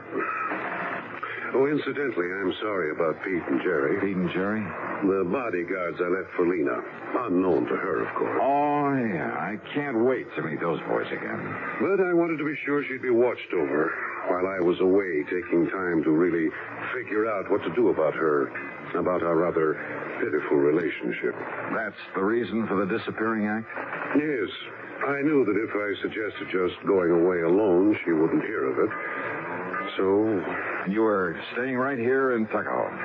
Old Cap Wilson at the landing knew who I was, of course. But nobody else did after I cut my hair and beard. Nobody else had really known me there anyway. So then last night you took off? When the boys came down and told me... Oh, here, by the way, you'd better have your credentials back. Oh, thanks. Where were you going? I don't know. Most anywhere. I might have realized I wouldn't get away from you, though. I'm a great admirer of yours, Dollar. Well, thanks. So, what now? You've, had time to make up your mind? About your wife, I mean? No. Yes, I suppose so. Well, I don't know of any formal charges I ought to make against you. Of course, the violent police. I'll somehow try to make up to them for all the trouble I've caused them. Would you like to sail back to Tuckahoe? No, thanks. I've got my car. And who knows? Maybe you'd like a little more time to think. Alone.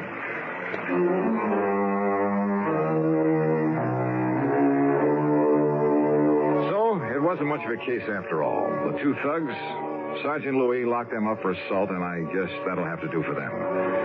As for Leumas and his wife, well, I'm glad it isn't my problem. Expense account total, including the trip back to Hartford, $89.50.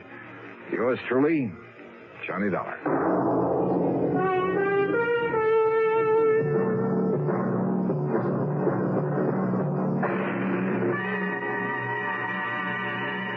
From Hollywood, it's time now for... Johnny Dollar. Pat McCracken, Johnny, Universal Adjustment Bureau. Hi, Pat. What's on your mind? Ever heard of A, B, and C? Well, yeah, back in the first grade. Oh, look, I'm not talking about the alphabet. I'm talking about an advertising agency. Oh, well, what about it? Well, the A stands for Appleton. Alfred Appleton, 55 years old, and Eastern Trust has his life insured for $100,000. So? It's annuity. It starts paying off at the age of 65, and we'd like to see him collect it. Looks like somebody else has different ideas. What do you mean? He thinks somebody's trying to kill him. I see.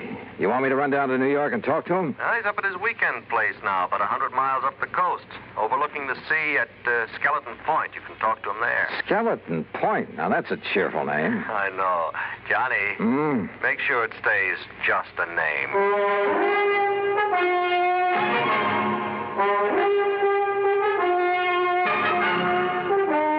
Bob Bailey in the exciting adventures of the man with the action-packed expense account. America's fabulous freelance insurance investigator. Yours truly, Johnny Dollar.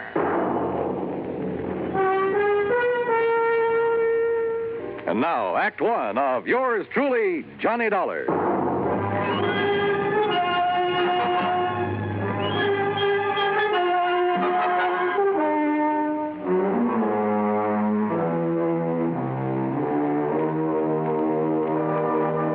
Expense account submitted by Special Investigator Johnny Dollar to the Eastern Trust and Insurance Company, Hartford, Connecticut.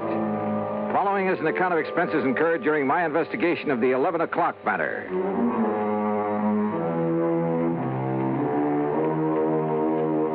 Expense account item 1, $8.40, gas and mileage on my car to Skeleton Point through a drenching rainstorm. The Appleton home, perched high on a cliff at the edge of the sea, was an old weather-beaten affair, but right now it looked mighty good to me.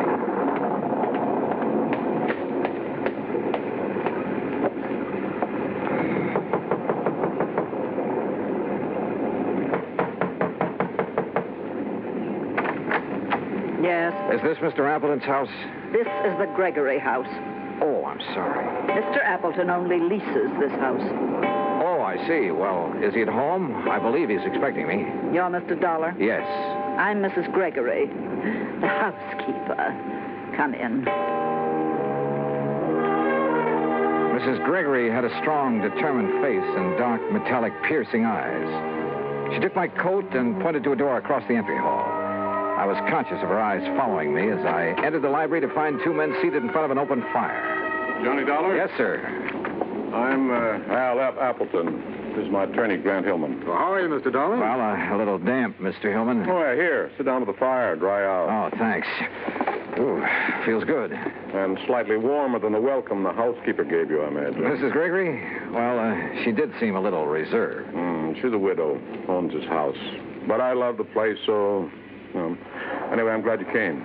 I understand there's been some sort of attempt on your life, Mr. Appleton. Well... Mr. Appleton has received several, crank notes lately. We thought it wise to take what precautions we could. Have you notified the police, Mr. Hillman? No, I vetoed the idea, Johnny. Oh, why, Mr. Appleton? I didn't want that kind of publicity right now. My advertising agency's right in the middle of landing a fat new account. Your agency is A, B, and C. That's right. Who are B and C? C is nobody. Tom Baker and I liked the idea of ABC, but we didn't have any other partners, so C just stands for company. Well, this Tom Baker is your only partner, then? He was. There's some question as to whether he still is. I don't follow you. Al, I don't think there's any need to go into that now. I guess you're right, Grant. Anyway, I don't want to accuse Tom of anything until I've had a chance to go over the books this weekend. Al, did I hear someone at the door a moment? This is Johnny Dollar, Laura. Mr. Dollar, my wife. Oh, I see. How do you do, Mr. Dollar? Mrs. Appleton? Dollar, the crank letters Al has been getting are up in my room. I'll bring them down. Okay, Mr. Hillman. You'll stay overnight with us, won't you, Johnny? Now, haven't you imposed on Mr. Dollar enough, dear? Perhaps he has business back in the city. Nonsense. And with that storm out there, I'll have Mrs. Gregory make a room for him. Well, would you like a drink, Mr. Dollar? No, thanks. Mrs. Appleton, you seemed rather surprised when you saw me here. Oh, did I? Almost as though you were expecting someone else. Someone else? Why, no, I wasn't expecting anyone in particular. Well, perhaps I just... Wait, hold it. What's the matter? That flash of lightning, there's someone outside that window. Oh, no, you must be wrong. Stay right here. I grabbed my coat and went out into the storm. Because of the prowler, sure. But also because of Laura Appleton.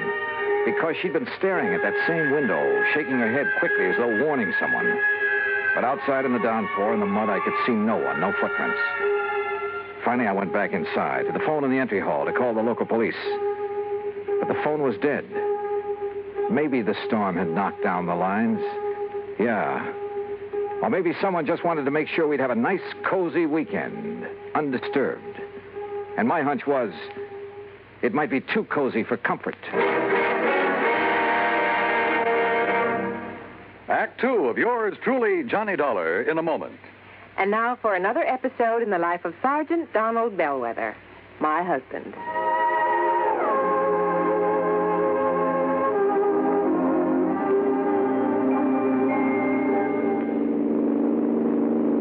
Donald?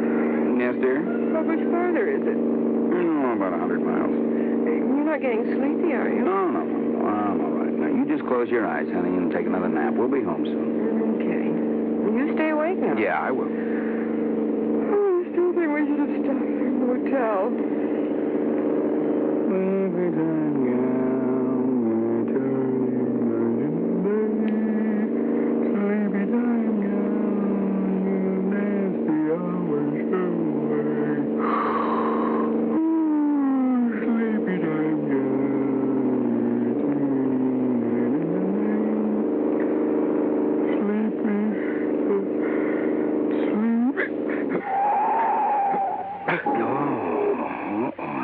Enough of that. Donald? Huh? Donald, are you awake? What happened? Nothing, Reba. It's all right. I guess I'm getting a little sleepy, that's all. I'm going to stop a while, take a little nap. It's a good idea. So, what if we do get home later than we planned? At least we'll arrive in good health. Yeah, you're so right. About 1,800 American drivers lose their lives each year because they fall asleep at the wheel. Well, I'm just not going to make it 1801. Are we parked far enough off the highway? Oh, yeah, we're way off the road, honey. I'll just take a nap for about an hour. I'll be refreshed, and we'll be on our way again, huh? All right, dear. Oh, sir, I'm not going to make it 1801. And you're not going to make it 1802 either. Oh, that's my Donald. That's my doll.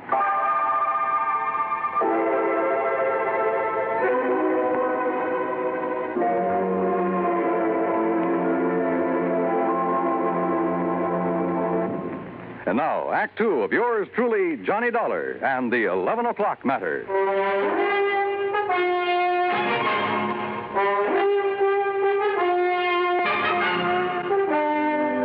Did you see anybody outside, Mr. Dollar? In that rain, Mr. Hillman, I couldn't see 10 feet in front of me. Can you describe the face you saw at the window? Well, it was more of a silhouette. I couldn't even tell if it was a man or a woman. You sure you did see someone, Johnny? Yes, reasonably sure, Mr. Appleton.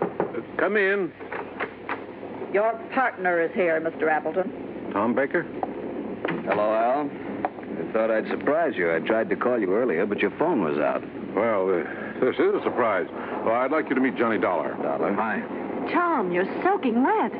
My car hit a big puddle about half a mile down the road and quit on me. I had to walk the rest of the way. Did you just now get here, Mr. Baker? Yes, why? Mr. Dollar thought he saw someone outside the window a few minutes ago. Oh, no, I just now got here. Well, I got some extra clothes up in my room that should fit you, Tom. Let's get you changed before you catch cold. Thank you, Hellman. Oh, look, this rain is getting all of us down. Why don't we live a little? Huh? Al, how about going down to the beach house, building a fire, playing some records, having some drinks, huh? Yeah, it might be a good idea. Where's the beach house? Down near the bottom of the cliff with a beach. It's real nice. But in this weather? Oh, there's a stairway leading down. Yes, why don't we go down there? I'm getting the creeps just sitting around here like this. So we went down to the beach house. The rain had let up a little, but nobody seemed to feel much like a party. We just sat there in front of the fire, not saying much.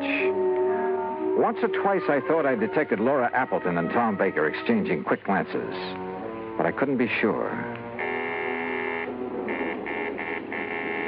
That's the intercom from the house, Al. Oh, yeah. I'll get it.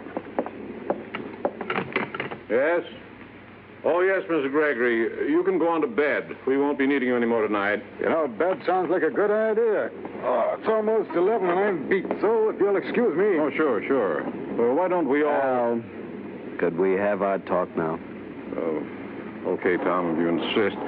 Laura, why don't you fix us another drink? All right, Al. How about you, Mr. Dollar? Yeah, I'm with you, Hellman. Let's go on up to the house.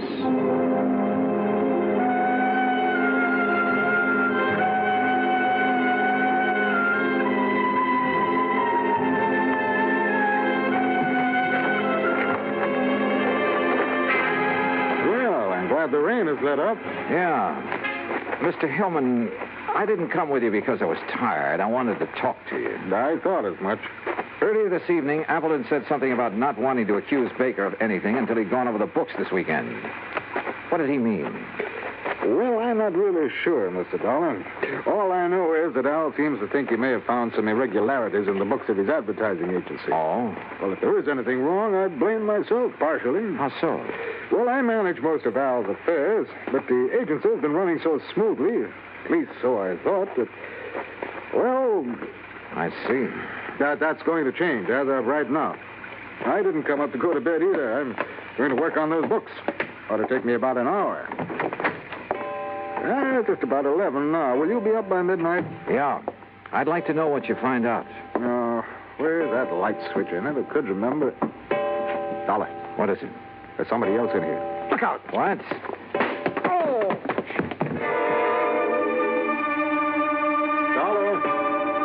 Dollar! I guess I was out only a few seconds because the clock was still striking when Hillman brought me to.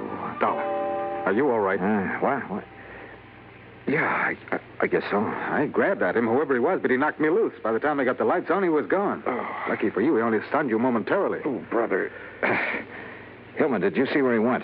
Well, he didn't leave by this front door here, I'm sure of that. Then he must be still in the house.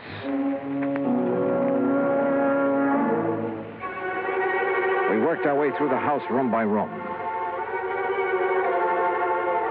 Finally, 10 minutes later, we stood by an open window in a back room. Well, there's our answer. You got out this window. Yeah. What is it? What's the matter? What? Oh, Mrs. Gregory. Yeah, Mr. Dollar was attacked by a prowler. A prowler? What? That's terrible. Where's the intercom to the beach house? We'd better tell Mr. Appleton. Right there on the wall. Ah. This button here? Yes.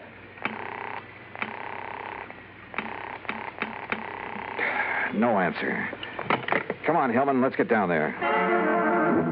We pounded out of the house and along the path to the edge of the cliff.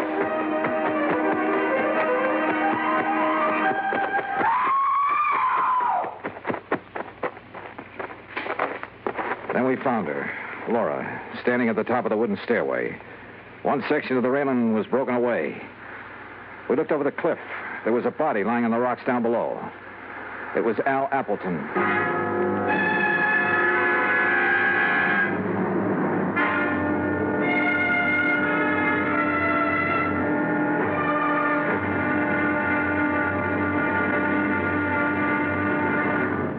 Act 3 of yours truly, Johnny Dollar, in a moment.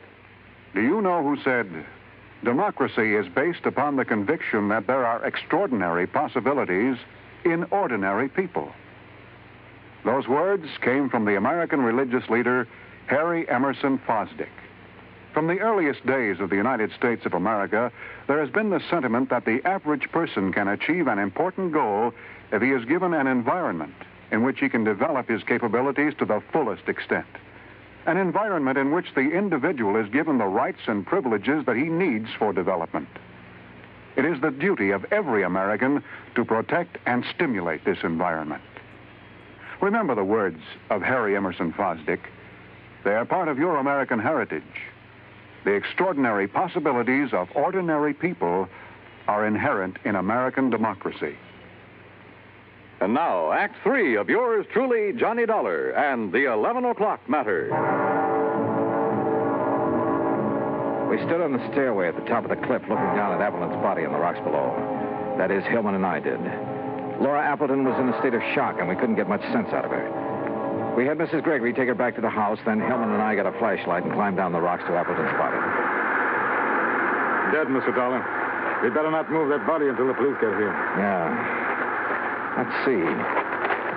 His wristwatch stopped at 10 after 11. It's 11:30 now. Right. And because the clock was just striking 11 when I got hit over the head in the entry hall. Yeah, so then we must have spent 10 or 15 minutes searching the house for that prowler. Meantime, he or somebody else was shoving Appleton over the cliff. Somebody else? There were a couple of people with Appleton down at the beach house. Laura and Tom Baker. I'd forgotten about Tom. Where is he? Right now, Hillman, that's a very good question.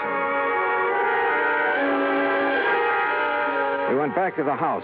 The phone was working now, so I put in a call to the local sheriff's office. But all the units were out on call. They'd send somebody as soon as they could. I started for Laura Appleton's room. Grant Hillman overtook me in the hall. Dollar, I made a preliminary check of the agency records Appleton brought up here with him this weekend. Did you find a shortage? Yes, possibly as much as $50,000. I see. Thanks, Hillman. Yeah, I'll see you later. Come in. Oh, Mr. Dollar. I'm feeling better now. I'm sorry to bother you with questions, Mrs. Appleton, but I'm afraid I have no choice. Yes, I understand. I want you to tell me exactly what happened. Well, I'll try. After you and Grant Hillman left the beach house, my husband and Tom Baker and I sat there a few minutes, and then Tom left. I see. Then, a couple of minutes later, somebody from the house called my husband on the intercom, so he left me. What time was that? Oh, a few minutes after 11, I guess. Uh-huh. What happened then? I sat there a few minutes longer. Then I just didn't feel like sitting there alone, so I started up the stairway. When I got to the top, I saw that the rail had been broken away. I looked over the edge. Okay. Mrs. Appleton, why did Tom Baker come here this evening? Why, I don't know. I think you do. What? You tried to warn him when I saw his face at the window earlier. His say... And the two of you kept exchanging glances all evening. I know you're wrong. Listen, Grant Hillman's in a position to know something about your husband's business affairs, isn't he? Well, of course. Why? Your husband suspected a shortage. Hillman confirmed it a few minutes ago after going over the records. Oh, but surely you don't think that Tom Baker Baker was your husband's partner. Maybe he came up here to try to square things with him. Was that it? No. Oh, all right. Tom did come up here to talk to my husband. What about? I was going to ask for a divorce. To marry Tom Baker? Oh, I know it sounds sordid now after what's happened, but it wasn't that way at all.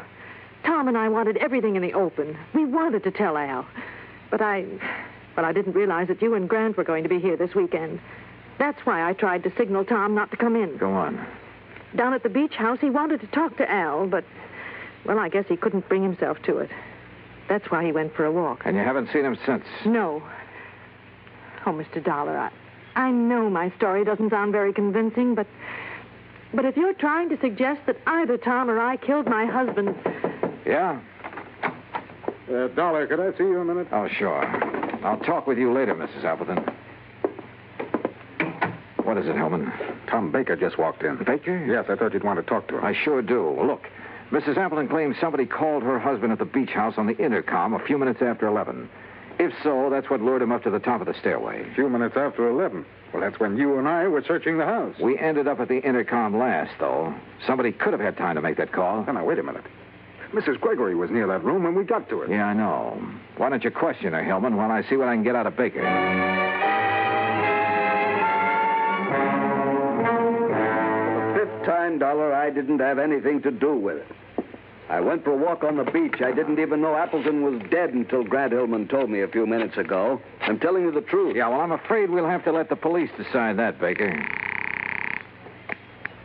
Sheriff Station, Maloney. Hello, Johnny Dollar at the Appleton place. I'm still waiting for one of your units. Oh, yeah, we're sorry, Mr. Dollar. We've had a lot of calls on account of the storm. Well, you're not the man I talked to when I called before. No, that was Harris. He went off duty at 1. He left me a message about your call, and we'll have somebody up there within 15 minutes. Okay, thanks. That's funny. Well, Mrs. Gregory denies making that call on the intercom, Dollar. Huh? Oh, yeah, okay, Helen. Well, what's the matter? Something that sergeant said over the phone. Hey, wait a minute. What time have you got? Why, 10 minutes of 1? Yeah? That's what my watch says, too. But according to the sergeant, it was after 1. I checked the big clock in the entry hall and the one in the living room. They both agreed with my watch, 10 minutes of 1. I slipped outside, unlocked my car door, and looked at the clock on the dashboard. It read 10 after 1. When I felt a gun in my back, I realized I'd come up with the answer a little too late. It's a pity, Dollar. I thought I had a foolproof idea, but I hadn't figured on your locking the car. So it was you who hit me over the head when the clock was striking 11. Who called Appleton at the beach house, lured him up the stairway, and shoved him over. Then came back and reset my watch and the clock so I'd hear it still chiming 11 when you brought me to. I thought I'd only been out a few seconds. Actually, it was 15 minutes. Yes, but you're the only one who knows. Now get in the car. We're leaving. I started to get in, then kicked at the car door behind me. It swung and knocked Hillman off balance. Before he could recover, I nailed it. Oh!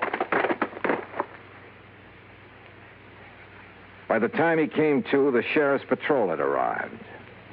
And Hillman, you know, he wasn't one bit happy to see them.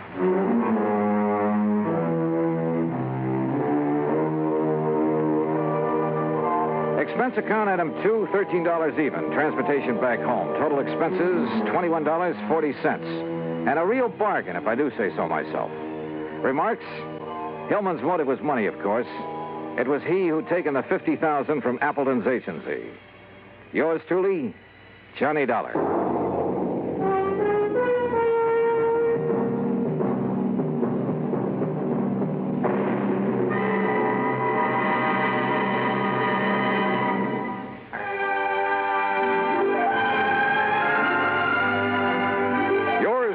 Johnny Dollar, starring Bob Bailey, originates in Hollywood and is produced and directed by Jack Johnstone. Today's story was written by Robert Wright.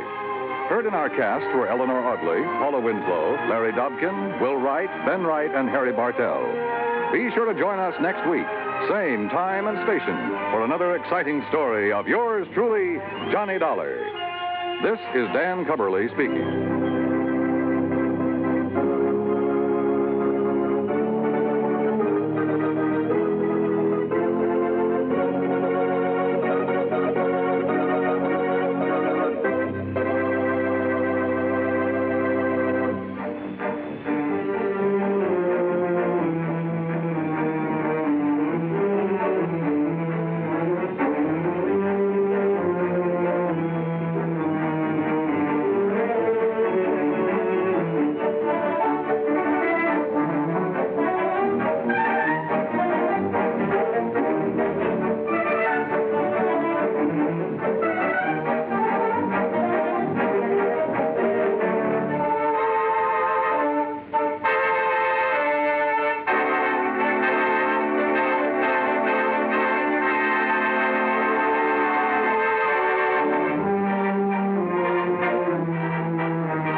Johnny Dollar has come to you through the worldwide facilities of the United States Armed Forces Radio and Television Service.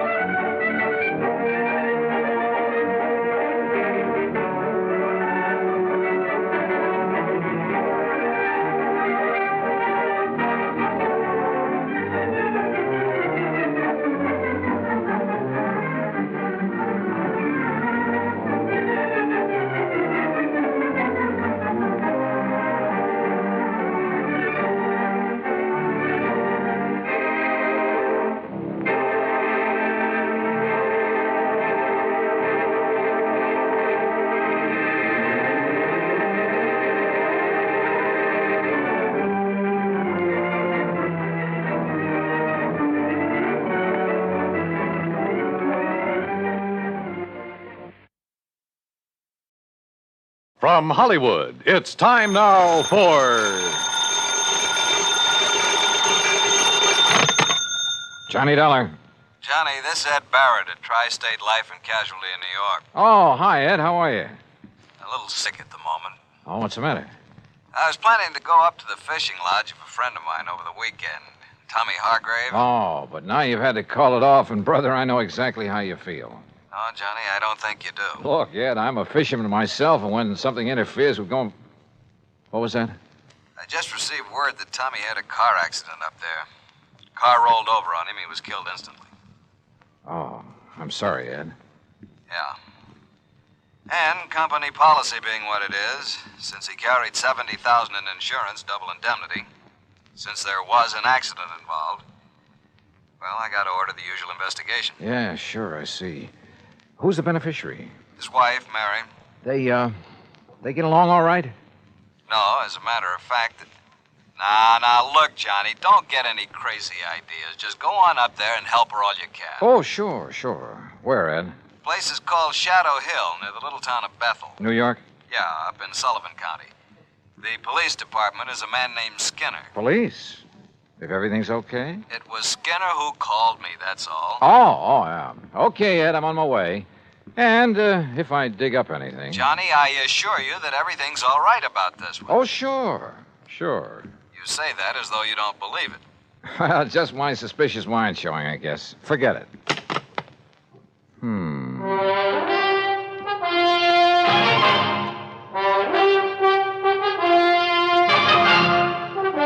Bob Bailey in the exciting adventures of the man with the action-packed expense account. America's fabulous freelance insurance investigator. Yours truly, Johnny Dollar.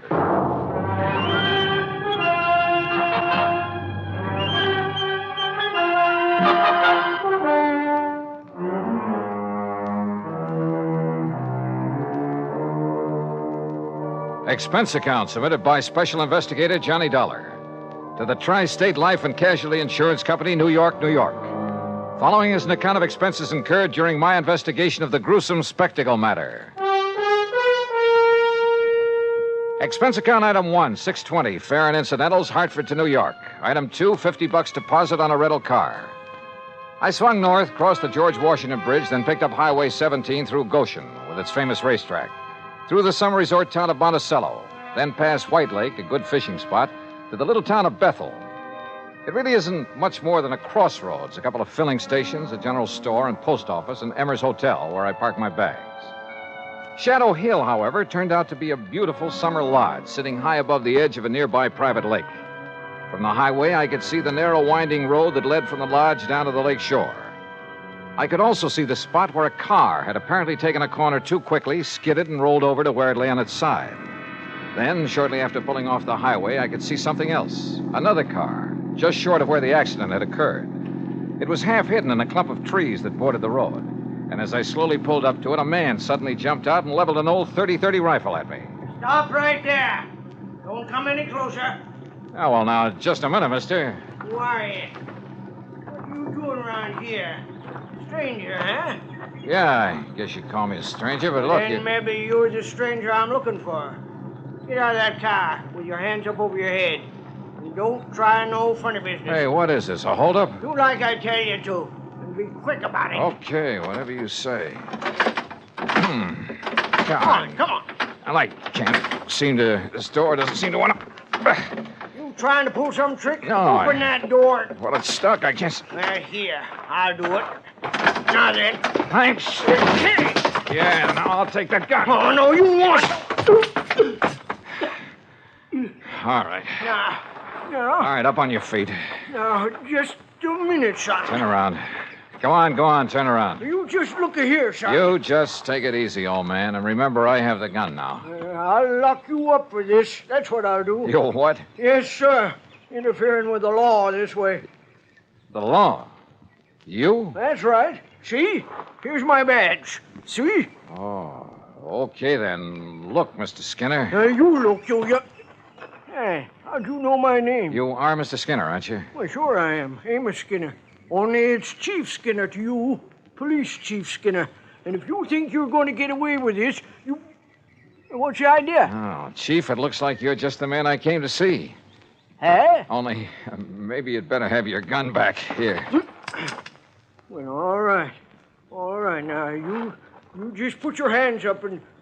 Say, now, just a doggone minute. Who are you? Johnny Dollar. Johnny Dollar? That what you said? That's right. The Johnny Dollar? I'm an insurance investigator. Well, praise be to Betsy. Well, I might have known there was someone like you, the way you outsmarted me.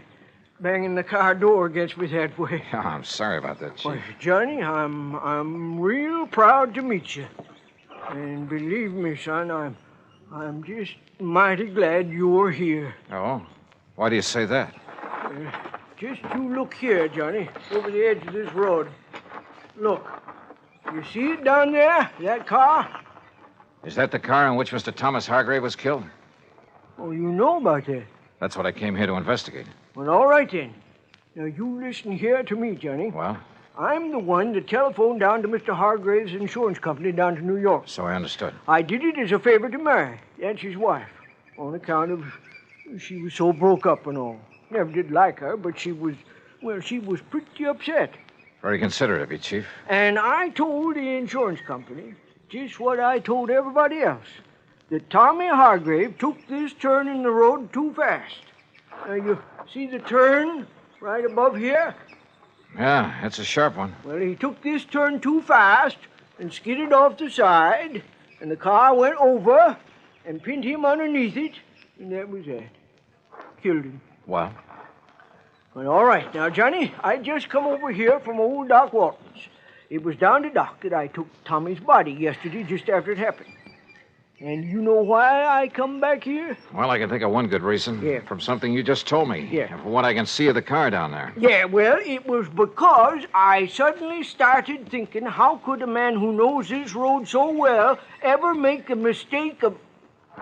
Hey, what were you going to say? Well, Chief, that car was coming down the road, down from the lodge, wasn't it? Yeah, that's right. That means he made a left-hand turn right here. Correct. The car went off the road, fell on its side, and leaned right where you landed, right where you see it, right on top of Tommy Hargrave. That car is a sedan. Yeah, that's right. And even from here, I can see that the windows are all closed. Except for the one next to the driver's seat. Correct. But now... Then it's obvious it didn't roll completely over. No, sir. It just flipped over on its side and slid down there. And yet you say that Tommy Hargrave's body was under it. That's right. Under the right side of the car where we practically had to dig it up. Hey? Uh-huh. Can you tell me how he could have fallen under that side of the car, windows closed? Johnny. Yeah. Tommy was murdered. That's what. And the car pushed over on him to make it look like an accident. And Johnny, you proved it. A couple of other things we've got to prove, Chief. Hey? Like what? Who murdered him? And why? Act two of yours truly, Johnny Dollar, in a moment. Our flag now numbers 50 stars, and behind each star there stands yet another flag, representing one of the 50 states. Rhode Island's state flag is white with an anchor, first used as a colony symbol in 1647. The motto Hope was added in 1664, when the government was organized under a charter from King Charles II. A circle of 13 gold stars were added for the original 13 colonies. This is the flag of a unique colony and state which carried out a most noble experiment in freedom. The Royal Charter of 1663 reads, "To hold forth a lively experiment, that a most flourishing state may stand and best be maintained with full liberty and religious concernments." Rhode Island's state flag, the flag of the 13th state to enter the Union, was adopted on May 19th, 1897. And now, Act two of yours truly, Johnny Dollar, and the gruesome spectacle matter.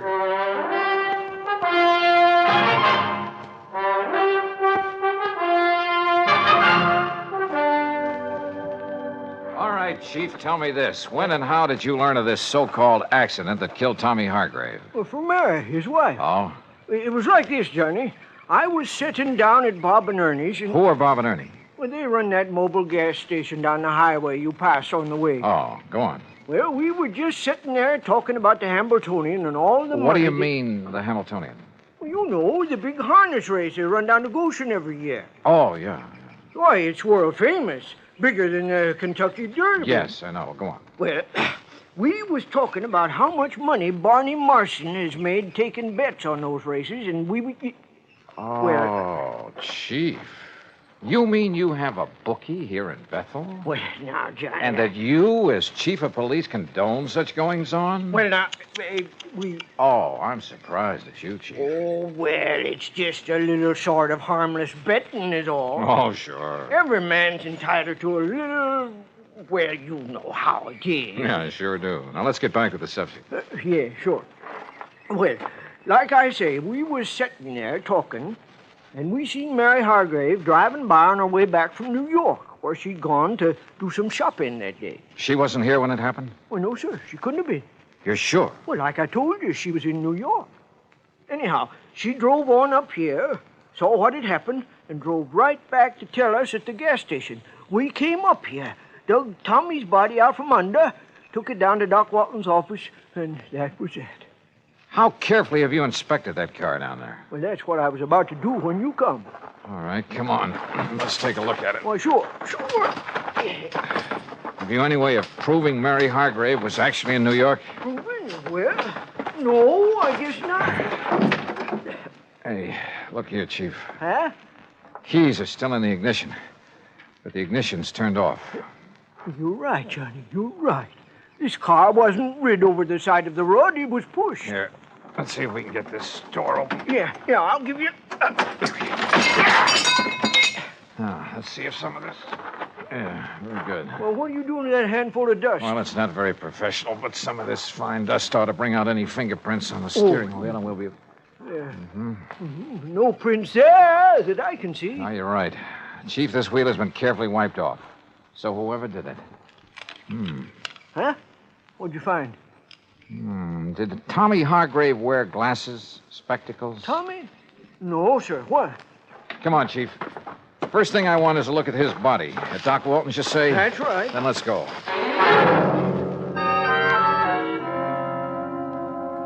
Well, as a matter of fact, it was I who suggested to Amos, to Chief Skinner, I should say, that he go back and have another look at that car, Mr. Dollar. Just why, Dr. Walton? Because a couple of things about this body made me wonder. Look here, the way the clothes are torn, as though he'd had some kind of a struggle. Scratches and contusions on his hands. But more important, here. Yeah? Here at the base of the skull, this mark. Up where that car is, there are no rocks, no stones, no anything that could make a mark like this. And there's another on the face below the eye. You know what that looks like to me, Doctor? Oh, what's that?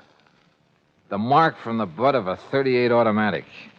And I've seen plenty of them. My Betsy, Johnny, you're right. And that would indicate Hargrave was murdered.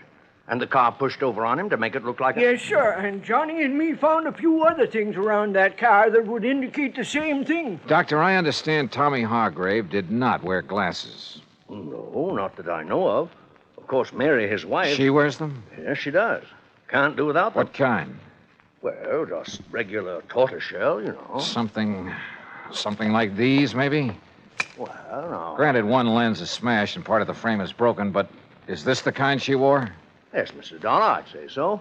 Of course, a great many Johnny, surely you don't think his own wife... They didn't get along too well, did they? Well, no, but after all, when any couple's been married 10, 11 Also, years... she just happens to be the beneficiary of his sizable insurance policy. Good heavens, Mr. Dollar. Yeah, I think we'd better pay a little visit to Mrs. Mary Hargrave.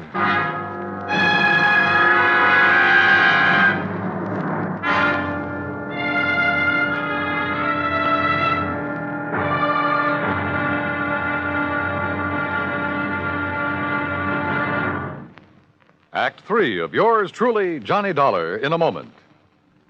Many times in the history of mankind, nations have pooled their forces to exert a greater strength against a common aggressor. This happens not only in the face of a world war, but between such giant holocausts, as during the Boxer Uprising in China in 1900. 6 nations combined their forces to come to the aid of their citizens. In the thick of the fight, undaunted by devastating enemy fire, Chief Bosun John McCloy of the United States Naval Contingent distinguished himself by meritorious conduct above and beyond the call of duty. For his valorous action, he was awarded his first Medal of Honor. But a man of action doesn't get the job done because of possible awards. It is the spirit of his code of conduct that guides him. John McCloy was guided by that code again and again. In June 1914, during the Mexican campaign, when the government of the United States was put upon once more to aid its persecuted citizens, Chief Bosun John McCloy was constantly risking his life. Our landed troops were in danger of being annihilated on the beach at Veracruz, when McCloy voluntarily filled 3 picket launches with riflemen and led them along the seafront to draw the enemy fire. Though badly wounded, he remained at his post and gallantly directed his part of the campaign. For this action, Chief Bosun John McCloy was awarded a second Medal of Honor. But he hadn't been concerned with medals. His only concern was conducting himself as a man should, and that is according to the code of the American fighting man. And now, Act 3 of yours truly, Johnny Dollar, and the gruesome spectacle matter. The 3 of us, Dr. Walton, Police Chief Amos Skinner, and I drove up to the lodge outside the little town of Bethel, New York, to see why Mrs. Mary Hargrave had killed her husband, made it look like a car accident. That is, if she did it. And what little evidence we had pointed right straight at her. The obvious fact the car had been pushed over on him after he was killed. The marks showing he'd struggled for his life, had been struck with the butt of a pistol. The fact he and his wife hadn't got along too well, that she was his beneficiary. And finally, there were the glasses I'd found in the car. My Betsy, I wonder if she found out you were here, Johnny, and has flew the coop. Isn't that her car in the yard? Yes, Mr. Dollar, it is. All right, then. If she is here, well, sir, I'll arrest her right on the spot. No, let me handle this. But, Johnny... I said, please, let me handle it. Yes? Oh, Dr. Walton and Chief Skinner. That's right. And this here is Mr. Johnny Dollar. Oh, yes, Mr. Dollar. Mr. Barrett at the insurance company phoned that you'd be here. Won't you come in? Well, surely. Thank you. I'm sorry to have been so slow in answering the door, but I seem to have mislaid a pair of my glasses. Yeah, that, Johnny. I'm blind as a bat without them. Won't you all sit down? Thank you. Yes, thank you, Mary. I've been using an old pair of steel rims with an old prescription, but they look so terrible. When did you lose your glasses? Oh, I must have mislaid them a couple of days ago. Ha! Now, what do you mean by that, Amos? You know very well what I mean. You don't seem terribly upset about your husband's death, Mrs. Hargrave. Why should I, Mr. Dollar? We haven't been exactly getting along for years. All he seemed to care about was his fishing and betting on the horses day after day. Oh? And I never did care about spending every summer up in this stodgy little town with all its stodgy people and... Oh, I didn't mean you, Dr. Walton. Oh, yes, thank you. The first thing I'll do when I collect the insurance is sell this place and go back to the city where my friends are, where there's some excitement and... Mr. Dollar, are those my glasses you have there? Are they? Well, they look like mine. Only what happened to them? Sure, they are hers, Johnny. What? No, Dollar. No, I don't think they are. Let me have them, please. Sure. Here. What's going on here? Johnny, we're just wasting time. No, wait. These can't be hers. I should have realized. Sure they are. Gentlemen, please. I've seen your glasses, Mary, many times. Very thick at the edges, very thin in the center of the lens. Well, isn't this pair? This lens, the one that's still intact, bears no resemblance to yours at all. Oh? No. Wait a minute, wait. Listen, Mrs. Hargrave. Will somebody please tell me what's... Listen, will you? You say your husband was always playing the horses. Yes, of course he was. But do you mind telling me what Even while he was up here? Yes, all the time. Mr. Dollar, I don't see what you're driving at. I sure don't. Oh, brother, this is probably the wildest hunch I've ever had. What? Mrs. Hargrave, did your husband owe a lot of money on his betting? Owe a lot? I should say not. Just the opposite. He's been going around for nearly 2 weeks boasting about the big killing he made, if he ever collected. Doctor, let me have those glasses. Oh, yes. Look, here, this little mark inside the temple. Oh, that's the mark of the optometrist over in Monticello. Here, you see? The same mark as in mine. Yeah, okay. Now, just sit tight, the three of you. Oh? Now, Mr. Dollar. Now, you look here now, Johnny. And Amos, don't try arresting anybody while I'm gone. But it Johnny... might make you look a little foolish when I get back. Back from where, Dollar? I'll see you all later.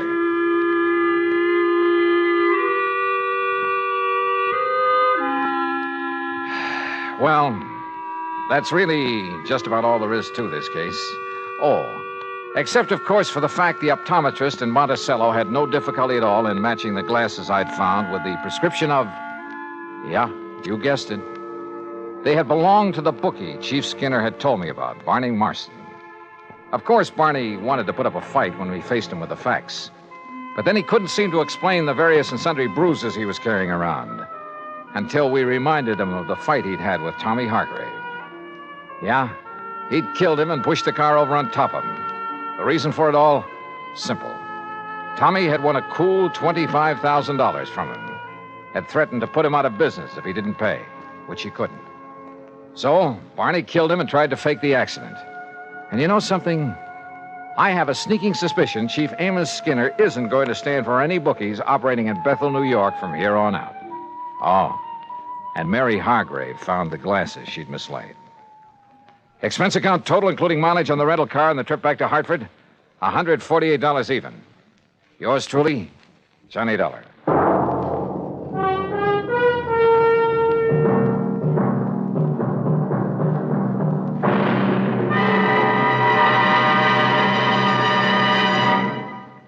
Our star will return in just a moment. Our flag now numbers 50 stars, and behind each star there stands yet another flag representing one of the 50 states. Kansas' state flag is dark blue, and in the center is the state's seal, surmounted by a large sunflower, the official state flower. The seal reflects the history of Kansas, the train of ox wagons going west, for most of the great roads passed through Kansas. An Indian is depicted chasing a herd of buffalo, recalling the words of the official state song, "Oh, give me a home where the buffalo roam." For this truly was the home of the buffalo and Indian. The East is represented by a rising sun, and the promise of future prosperity is indicated by the steamboat on the river and the farmer plowing the field. Above a mountain range are 34 stars, for Kansas was the 34th state admitted to the Union. Overall is the state motto, ad astra per aspera, to the stars through difficulties. Kansas state flag, the flag of the 34th state to enter the Union, was adopted on March 23, 1927. Now, here's our star to tell you about next week's story. Next week, well, listen. I promise you the most unusual case and some of the most unexpected people you ever... Well, join us, won't you? Yours truly, Johnny Dollar.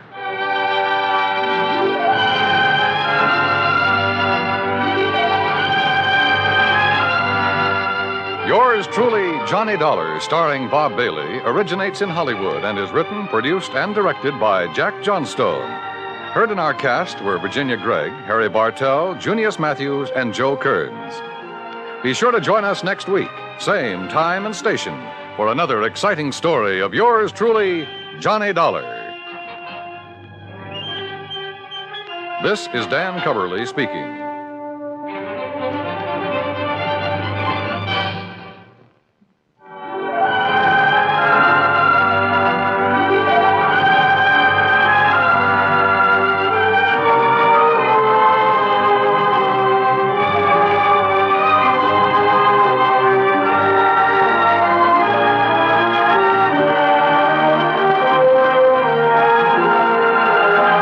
This is the United States Armed Forces Radio and Television Service.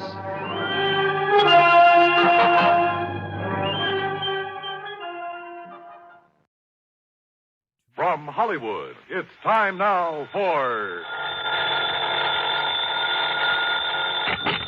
Johnny Dollar. Dollar, this is Fred Starkey. Starkey? Worldwide Mutual out here in Columbus, Ohio. Oh, sure, Fred. How are you? Look here, Dollar, if you're free for a couple of days, I'd like to have you come on out here. Oh, what's it all about? Mrs. George Hemingway Tilford. Ever hear of her? Tilford? No, I don't think so. Pretty wealthy, especially since a fire a few months ago. It destroyed a big lumber yard that her husband left to her. And Dollar, she wants to see you right away. Did she tell you why?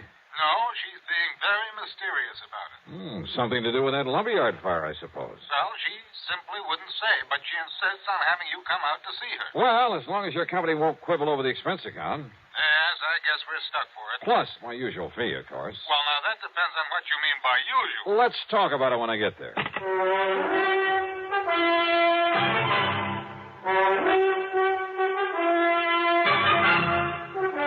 CBS Radio brings you Bob Bailey in the exciting adventures of the man with the action-packed expense account, America's fabulous freelance insurance investigator. Yours truly, Johnny Dollar.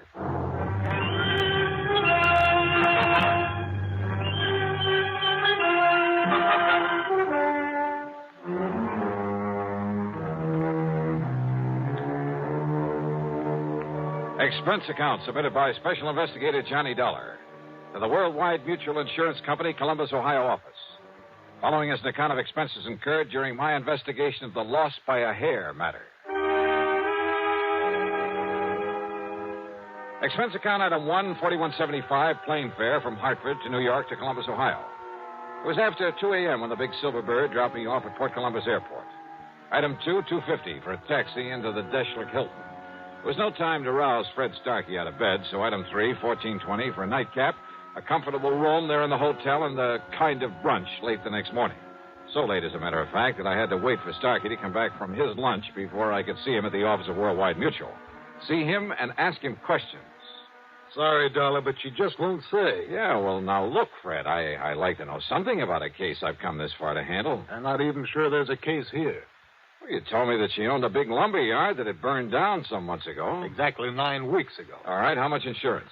Dollar, it was a total loss. It cost the company $330,000. Wow, wait. Fortunately, it was underinsured. Underinsured? Well, these days, the ground alone out there is worth that much. Out where? It's near Minerva Park. Arson by any chance? No. No sign of it whatsoever.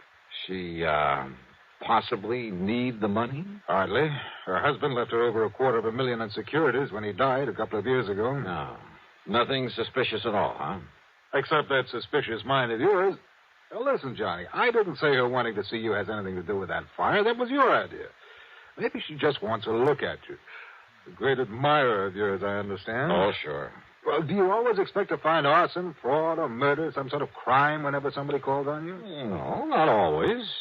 Well, that's the way it usually turns out. But don't you see, if this had something to do with her insurance, she would have said as much. But if it hasn't, why did she ask for me? Well, I told you. You told me what? Oh, I don't know. I don't know why she wants to see you, but I'm willing to bet that it has nothing to do with that fire. $500? $500. Fred, how do I get there? Item 4, a $50 deposit on a rental car, and I drove north on Cleveland Avenue, that's Route 3, to the pleasant little town of Minerva Park. The Tilford home, while not a mansion, was a large stone and stucco affair with plenty of trees and well-kept lawns. All in all, a real nice place in good condition. Yes? Oh. The surprise was the widow Tilford. In her middle 60s, I guess, but with a sparkle in her eye that made you feel she ought to be 25 years younger. She was dressed in well-tailored sport clothes. Her hair was gray, but cut in a short bob. And her subtle use of makeup made her look like a million. Johnny Dollar. Mrs. Tilford? That's right. And, Johnny, I'm such a fan of yours and that radio program that I hear every Sunday on WBNS that, well, I'll break down and confess that about a year ago I wrote and asked for your picture. Oh? And you wrote me the nicest letter when you sent it. Oh, of course. Grace Tilford. That's right. And when you started off the letter with Dear Grace, why, it made me feel almost young again. Oh, you know something? I think you are pretty young, Mrs. Tilford. Oh, one look at you, Johnny, and I wish I was. But with this old heart of mine hitting on only about one cylinder... Come in. Yeah, sure. And now listen. We're going to bypass the living room and sneak into the library. Sneak in? Yes. So that we can talk alone for a little while. You see, your 3 suspects are there in the living room. You see? Just, what do you mean by suspects? Right in here, Johnny, and they won't disturb us. Okay. Now, sit down and be comfortable. Thanks. Now, Johnny, I suppose you're curious about why I sent for you. Yeah, well, according to Fred Starkey, it's all a big mystery. Oh, mystery's right. Was right. But, Johnny, I've solved it. Oh? Yes. The mystery of why my lumberyard burned down a few weeks ago. You mean it was set? That's exactly what I mean. I had no proof in the beginning, no reason to think it was set, but I have now. By whom, Mrs. Tilford? Oh, I wish you'd call me Grace, Johnny, just to flatter me a bit. Okay, sure. But who set the fire? All right. You said 3 suspects out there in the living room. That's right. Would you like to go in and meet them? And then pick out the one it is?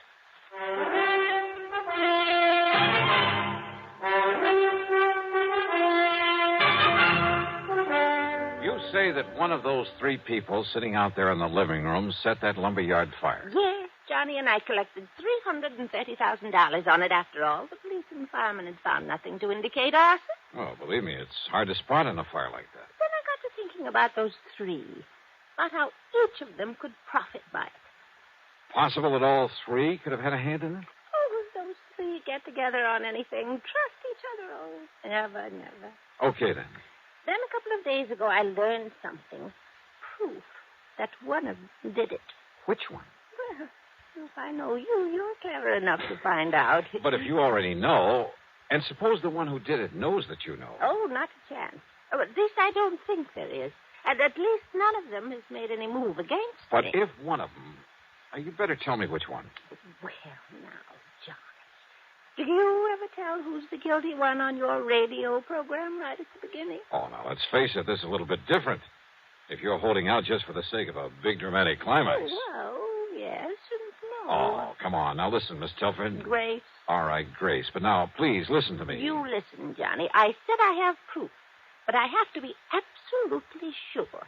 And there's where you can not only help me, but you'll know exactly how to proceed, how to take him in, or her, without danger to the rest of us. Well, listen, will you? If the guilty one knows that you know, you might be in pretty serious danger. Even with you around? Yes, even with me around. Well, I'm simply not going to tell you until you've met them and drawn your own conclusions.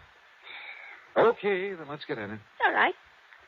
The middle-aged man is Harry W. Shelder, my husband's business manager before he passed on. He's not only very clever, but his sole interest in life is in money. I see. He did very well for my husband, but I've always felt he was really looking out for himself. But why set off the lumber yard? Because replaced by homes and stores and supermarkets, it could be worth millions, he said. Ah, and you refused to do that. Yes. The lumber company had been in our family for generations. Gave me all the money I could want, so I wouldn't change it. But if it just happened to burn to the ground. Exactly. All of my objections would be wiped out. Then if he's the Now, one... Wait, Johnny. Then there's Michael Tilford, Well, the younger man I noticed in there. our adopted son. After college, business college, he tried to make his way, but not very successfully. Actually, he's been living on our bounty the past few years. A ne'er-do-well, Grace? Oh, well, he's not very good at anything. His ideas for that property aren't so ambitious as Harry Shelder's, but he's wanted me to sell it out to one of the development companies. And why? Because my husband's will provided that in the event of my death, he'd get half the income from it. I see. So he was bitterly opposed to my keeping it as a lumber yard. Well, motive for one, motive for two. And who's the third? The girl I saw in there. Nancy Willard, my niece. Ever since her parents died, quite penniless, by the way, we've taken care of her. It's simply out of pity, Johnny, not love. And, although I may change it now, she's heir to the bulk of my estate. Well, offhand, I'd say that Michael is the least suspect of the three. Let's go talk to them. But I'll leave you alone with them. I want to clean up before dinner and wash my hair. It's a mess. Looks great to me. What? Like this? Okay. You gals have to have something to fuss about, I suppose. Now, let's go in and see those folks.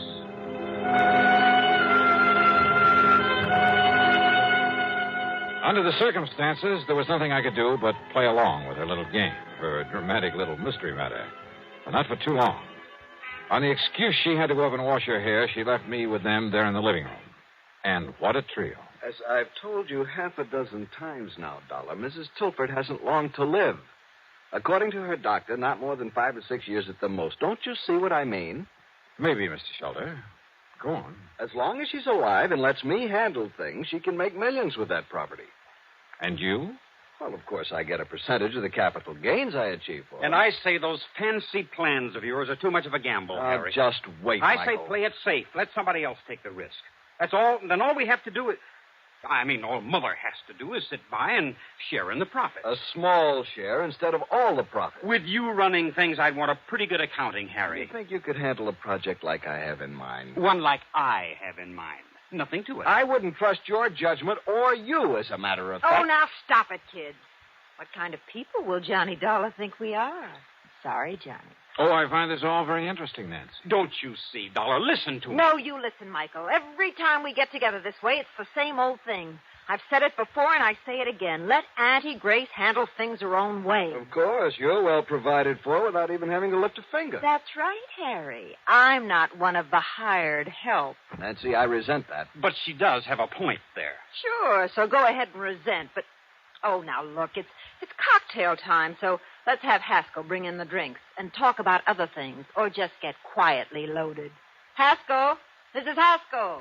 There's no reason why one of us can't bring us. Don't bother, Harry. Yes? You called to me, miss? Bring in the portable bar and plenty of ice cubes. Yes, Mom. I'll be after getting it for you right away. Where's my aunt? About to get under the hairdryer last time I was up the stairs. Tell her to come down and join us. Yes, Mom, that I will. And while we're waiting, let's try to be civil to each other. To say I didn't particularly like these three would be an understatement. And I could picture any one of them having set that fire. For the next few minutes, they simply sat and glared at each other until we heard Mrs. Haskell come running clumsily down the stairs. Miss Nancy, Mr. Shelder, Mr. Michael. Haskell, I thought you were going to bring... Haskell, what's the matter? It's Mrs. Tilford up there in her room. Well? She's dead.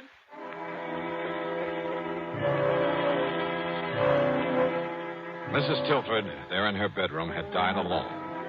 Apparently, she'd been sitting under a hairdryer, then simply fallen to the floor, the big professional-looking machine falling beside her. Fortunately, the heating coils had apparently broken before they could set fire to anything. A big hunk of suspicion started building up at the back of my head. But then Dr. Taylor came and pronounced it death from a heart attack. And yet I must confess, I certainly didn't. Well, she took such good care of herself. I was certain she'd live on for several years. Well, I'll go downstairs and make out my report and arrange to have the body taken care of. Well, we won't have to argue about the handling of her affairs anymore. Unless, of course, the court lets me act as executor of her estate. In which case, I warn you. Harry, how can you be so callous about it? Oh, the poor dear darling. Oh, shut up, Haskell. But Michael's right, Harry. Oh, sure. I suppose you two are heartbroken about her dying like this. Alone. She died all alone up here. Quit.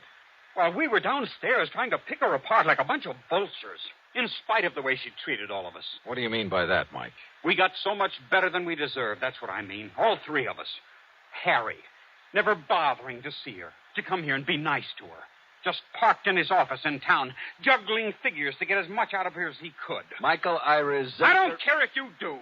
Heaven only knows how much you've cheated her since Father died. Only your foster father, remember? And Nancy, sitting around here, sponging off her, sweet-talking her, waiting for her to die. Look who's talking. With all the things she's done for you, Michael, you haven't even had the decency to come and visit her now and then. Yes, I know. When was the last time you were here? A month ago, 6 weeks ago, the last time that Harry was here. Is that true, Mike? Yes, Mr. Dollar, I'm afraid But it you is. didn't hesitate to accept the money she kept sending you. At least I tried to make my own way. Oh, sure. Big, ambitious little Michael. Well, what have you done for us? At least I've stayed here these past few weeks and gone through the motions of being nice to her, kept her company, helped her with her clothes, fixed her hair for her, and, well... Is that true, Mrs. Haskell? Yes, sir. Fixed her hair for her. Big deal. Miss Nancy even bought her that big hair-drying machine. Oh.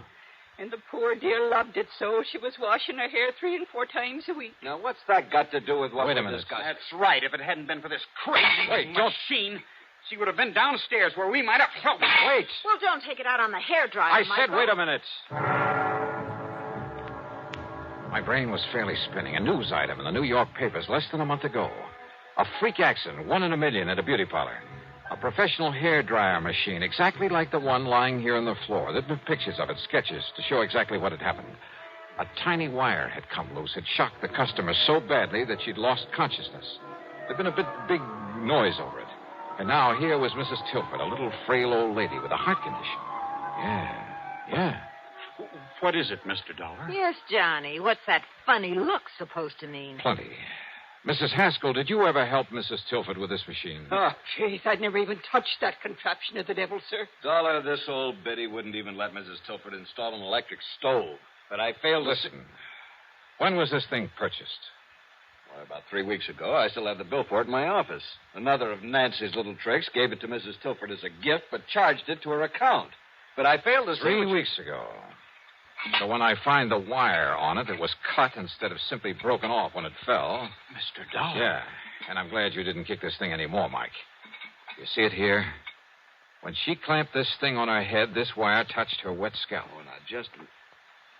Good heavens. Then when she turned on the switch, well, that was it. Harry, you haven't been here for weeks. Well, I know, but I... Nor have you, Michael.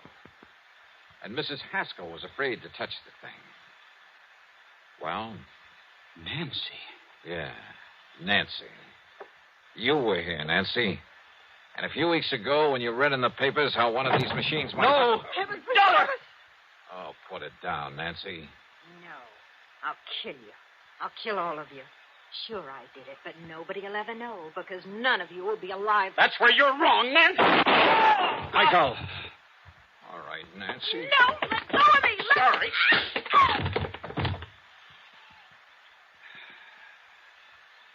Learned a little lesson in clean living from this, Harry?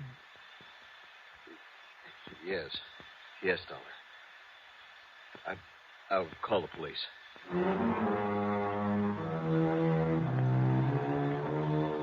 So Nancy's wild shot busted one of his ribs, but Michael recovered. Nancy, I don't know what the penalty for murder is in Ohio, but believe me, she'll find out the hard way. As for the estate, well, that's up to the courts, too. No doubt much of what might have been Nancy's share will go to the company for that payment on the fire. Expense account total, including the trip back to Hartford, $162.70. Yours truly, Johnny Dollar.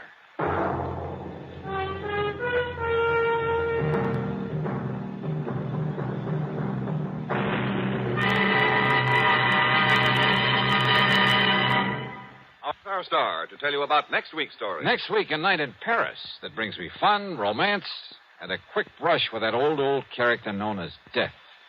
Join us, won't you? Yours truly, Johnny Dollar.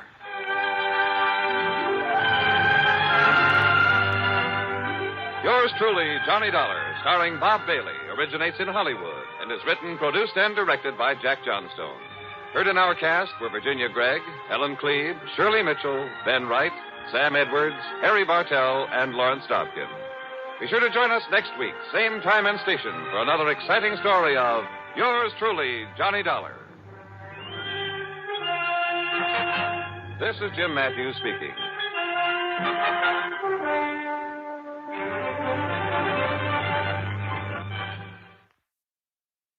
From Hollywood, it's time now for Johnny Dollar. Mr. Dollar, I want you to come over here right away. What's that again? I want you to come over here right away. That's what I thought you said, but who is this and where's here? This is L.S.P. Watkins, Mr. Dollar.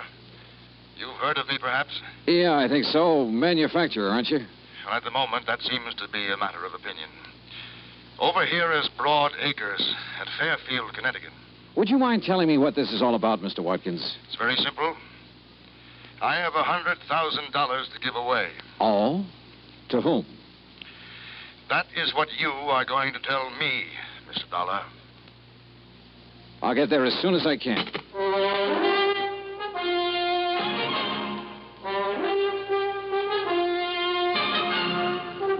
Bob Bailey in the exciting adventures of the man with the action-packed expense account. America's fabulous freelance insurance investigator. Yours truly, Johnny Dollar.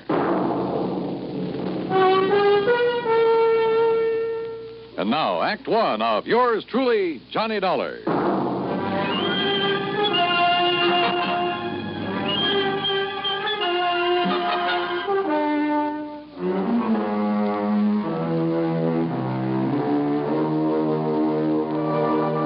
Expense account submitted by Special Investigator Johnny Dollar to the estate of E.P. Watkins, Fairfield, Connecticut. Following is an account of expenses incurred during my investigation of the Happy Family matter.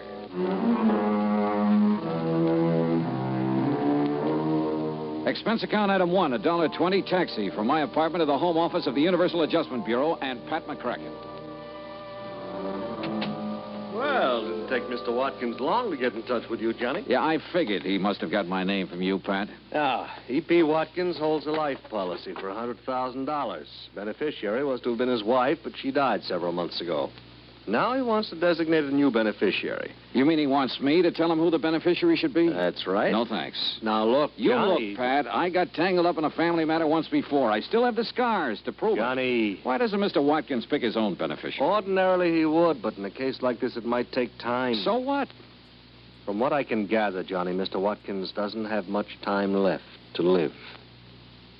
Oh? Okay, Pat. Item 2, $4.30, transportation by car to Broad Acres, the Watkins home in Fairfield. It was a big place, and it was old. I was shown into the library. E.P. Watkins was sitting in front of the fire.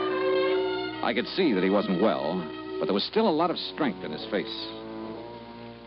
Mr. Dollar, according to the medical authorities, I have somewhere between 1 week and 1 year to live. I'm sorry.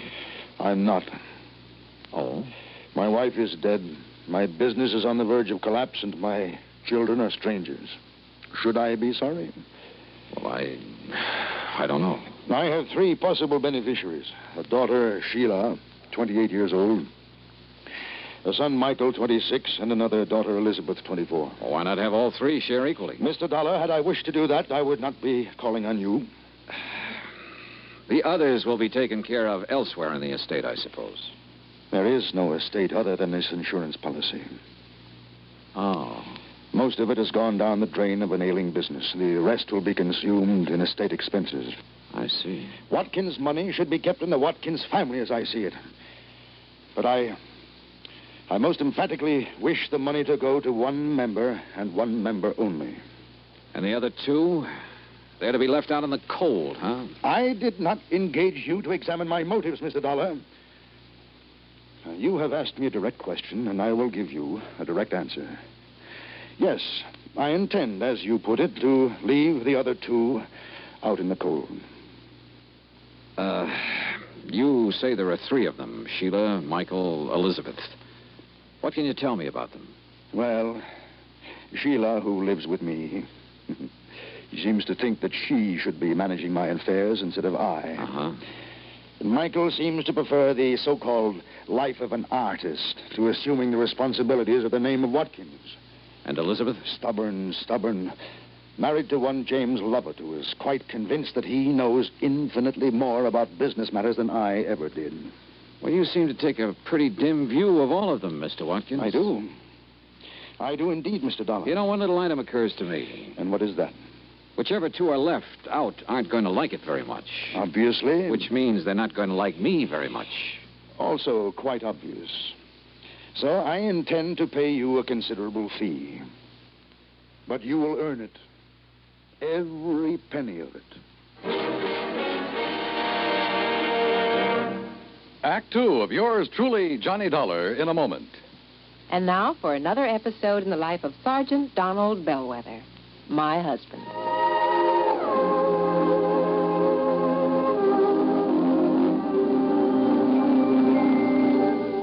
Reba, is everything packed in this duffel bag? Yeah, everything but these, Sarge. Oh, let me see that bottle. Reba, what in the world would a bunch of guys on a fishing trip want with these indigestion pills? Well, now, you just take them along, Don. Remember, you boys will be doing your own cooking for 3 whole days. Yeah. Maybe you're right. Oh, boy, I can hardly wait to pop some of those freshly caught fish into the pan. There, now. Everything's all packed. Yeah, well, we better get going. The fellas will be waiting. Well, I'll walk you to the car. Okay. I'll carry this bag. The rest of the gear's already packed. Here, I'll open the door for you. Oh, thanks, honey. Now, I'll just put this bag in the back seat. Okay. Now, kiss me goodbye right here on the front lawn so the neighbors will know I'm not leaving because we quarreled. Oh, you're so silly. Good luck, dear. Have a wonderful time. You really deserve this fishing trip. Oh, is that all you got to say? I mean, you usually tell me to drive carefully, et cetera, et cetera. Well, this time I will not say a word. Oh. Okay, dear. Well, I guess I better be going. Hey, what's this note on the steering wheel? Dear Sergeant, on one holiday last year in the States, speed was a factor in 71% of the accidents. Drinking was a factor in nearly half. Accidents were most frequent early in the weekend. 82% of the accidents happened in rural areas, and the victims were usually the drivers. Your loving wife, Reba. I might have known you'd get to me somehow. Goodbye, dear. Oh, I'm going to miss you. I'm going to miss you too, Reba. And don't you worry. I'll drive safely. That's my Donald. That's my doll.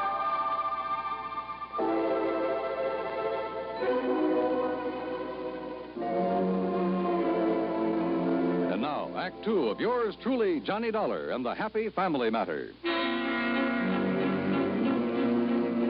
Well, this was undoubtedly the weirdest assignment I'd ever been handed, and from one of the weirdest characters I'd ever met, E.P. Watkins. And yet I couldn't help feeling sorry for him. He was really alone. And somewhere along the line, he must have been hurt pretty badly. I left the library and started through the drawing room. Mr. Dollar? Hmm? I'm Sheila. Oh, yeah. I'd like to talk to you for a moment. Sure, why not? Mr. Dollar, I know what you must think of my father. Oh, do you? But if you're inclined to judge him harshly, just remember, he wasn't always like this.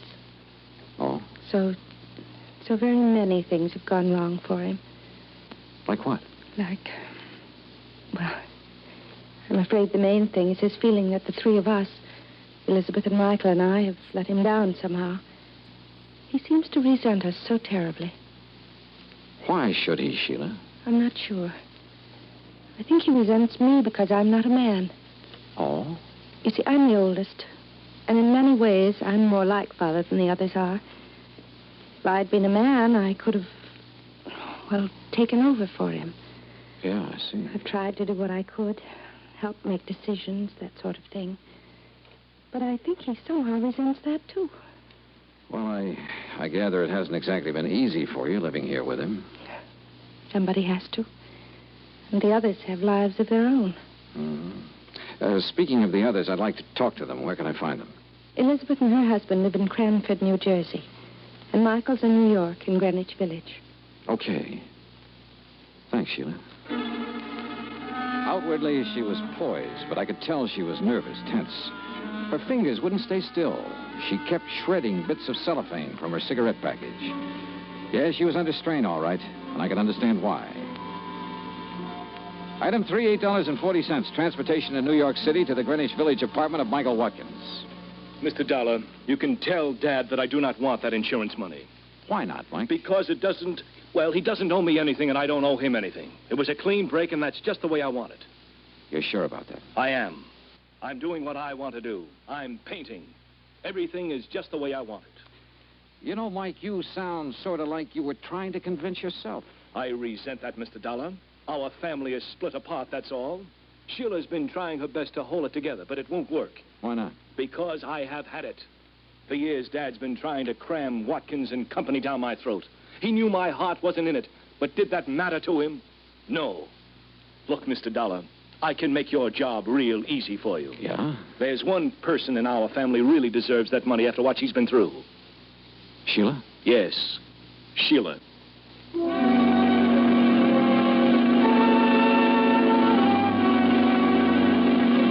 Item 4, $6 even. Transportation to the Lovitz home in Cranford, New Jersey.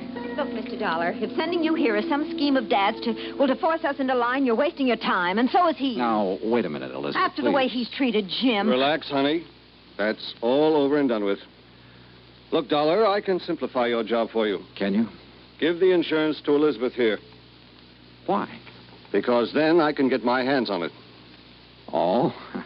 Well, what would you do with it, Jim? Buy a controlling interest in Watkins and Company and put the business back on its feet. You once worked for Watkins and Company. Why did you leave? Because he's still running it the way he did 30 years ago. It won't work, and I wouldn't be a part of it. Jim tried, Mr. Dollar. He really did. But Dad wouldn't even listen to him. For years, he tried to get Mike to take over the business. But Mike prefers to be off in Never Never Land painting those lousy pictures of his. Now, Jim. They are lousy, and you know it, Liz. Look, Jim, you say Mr. Watkins didn't give you a chance to put your ideas into effect, huh? No. Finally, things got to the breaking point. Dollar, I sent him a written contract guaranteeing I'd raise the necessary financing. I asked for only 6 months in charge. Contract? But he wouldn't accept your offer, huh? No. Sheila begged him to sign. Finally, he sent word back for me to tear up the contract and get out of the company. I see. Well, Dollar, you've met all 3 of us now. Who's going to be the beneficiary? Sheila, or Mike, or Elizabeth?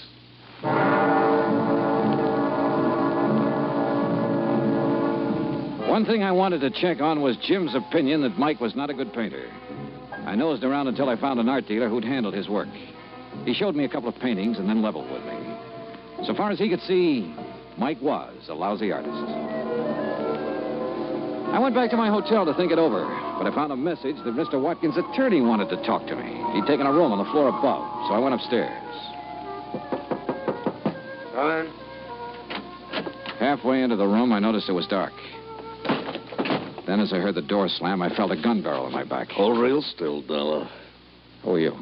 That don't matter. What's this all about? Dollar, this case you're working on, you drop it right now. And if I don't? If you don't, you get dropped for keeps.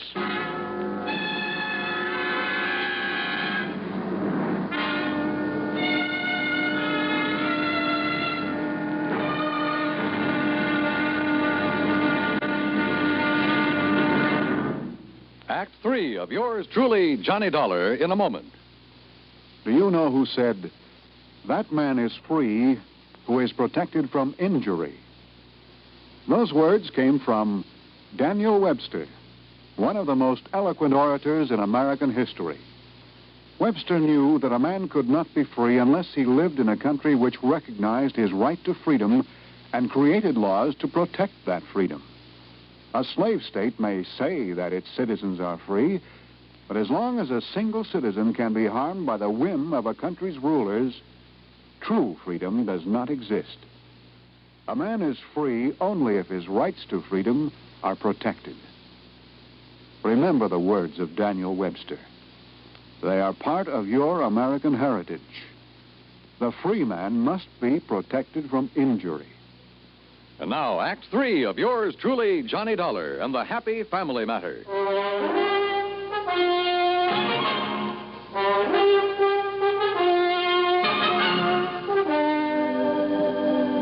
You get the message, Dollar? Sure.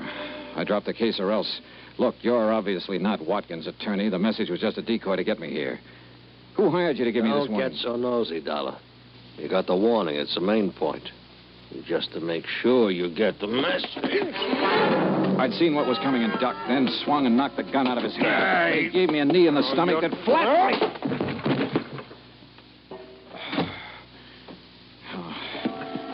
By the time I got to my feet, he was gone. I turned on the lights and looked around. And then on a table, I spotted something that stopped me cold. The truth had been right under my nose all the time. I called the various members of the family, asked them to meet me at the Watkins home. When I got there, they were waiting for me. Mr. Watkins, Sheila, Mike, Elizabeth, and her husband, Jim. There was a stiff, chilly politeness in the air. There was tension, too. Mr. Dollar, I want you to know that I resent your theatrical gesture in assembling us like this. And I'm sorry, Mr. Watkins, but you hired me to do a job, and I'm trying to do it. I'm sure you have reasons for this, Mr. Dollar. But you must know how painful this is to Father. Yes, I know, Sheila, but it's necessary. I don't see why, Dollar. I'm coming to that, Mike. Now, look, let's face it. This is not exactly the happiest family in the world. It's been torn wide apart. All right. Why is it torn apart? Oh, that's ancient history, Mr. Dollar. Maybe some of it is, Elizabeth, but a lot of it isn't. Well, I don't see what's to be gained by rehashing all this. Let him finish, honey. Just what are you driving at, Dollar? Just this, Jim. I was hired to find out what I could about the 3 beneficiaries. On the surface, everybody was very cooperative. On the surface? Somebody in this family didn't really want me to make this investigation, Sheila. They hired a strong arm to rough me up earlier this evening to make me drop the investigation. Nonsense. Sorry, Mr. Watkins, but I've got the scars to prove it. But who? Let's start with you, Mike. I want to know why you quit the family business and started painting. I told you. It was because Dad kept trying to cram the business down my throat. Why, you ungrateful. Well, it's true.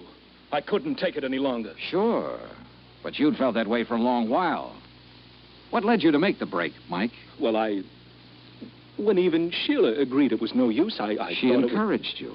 Of course I encouraged him. I felt he should have the right to a life of his own. But, Sheila, you told me that you had begged Mike to stay in the company. He what? What? I was acting in the best interests of the family. Were you, Sheila? Mr. Dollar, I don't know what you're trying to suggest. That brings us to Jim and Elizabeth here. Jim, you quit the company, too. Why? I've already told you, Dollar. Mr. Watkins refused my last offer of help. Kicked me out. Well, that's not true. What offer are you talking about? That contract I sent you. What contract? You never saw it, did you, Mr. Watkins? I most certainly did not. But Wait a minute. I gave the contract to Sheila. She said it'd be better if she handled it. Then she told me later she discussed it with her father, and he refused. Sheila, you lied. Well, Sheila? Mr. Dollar, I refuse to discuss. Sheila, you have a nervous habit of shredding cellophane cigarette wrappers to bits. In the hotel room where that hired strong arm jumped me, I found a little pile of shredded cellophane near the ashtray. Sheila. I don't understand. Mr. Dollar, do I understand that you're suggesting it's been I who've torn the family apart? Well? Sheila. Yes, Father. Why? I'm not sure. I don't know. Hey, look, I'm an insurance investigator, not a psychologist. But I don't think this is too hard to understand. Sheila, weren't you trying somehow to punish? I'm not sure. Sheila. Oh, Sheila, if that's true, you need help. They all had a life of their own. Except me. We'll help you, dear. We'll get help for you. I hated what I was doing. But I just couldn't seem to help myself. Mr. Dollar, you will understand that I am rather bewildered by all this. I do, Mr. Watkins. Now, you suggest that she was deliberately trying to tear the family apart in order to punish someone? Well, that's only a guess, Mr. Watkins, but I think it's probably a good one. Then she was trying to punish me. I think so. Should I understand why? Did she ever have a life of her own? Was she ever allowed to have one? Mr. Dollar, I requested you to designate a beneficiary for me. Yeah, that's right. I now request you to suspend further action for the time being. It appears the matter requires further thought. Yeah. Yeah.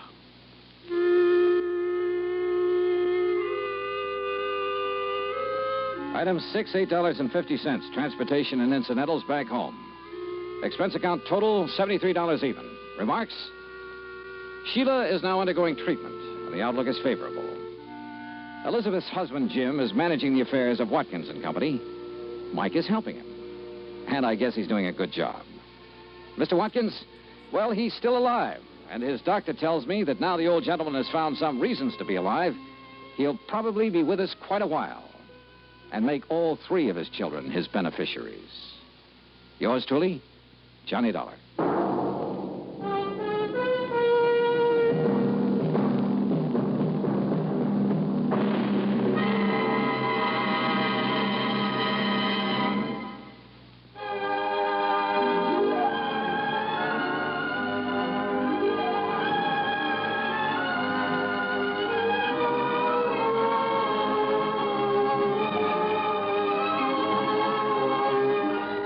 Truly, Johnny Dollar, starring Bob Bailey, originates in Hollywood and is produced and directed by Jack Johnstone.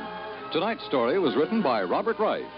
Heard in our cast were Virginia Gregg, Shirley Mitchell, John Daner, Larry Dobkin, Peter Leeds, and Paul Duboff. Be sure to join us next week, same time and station, for another exciting story of yours truly, Johnny Dollar. This is Dan Cubberly speaking.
Johnny Dollar.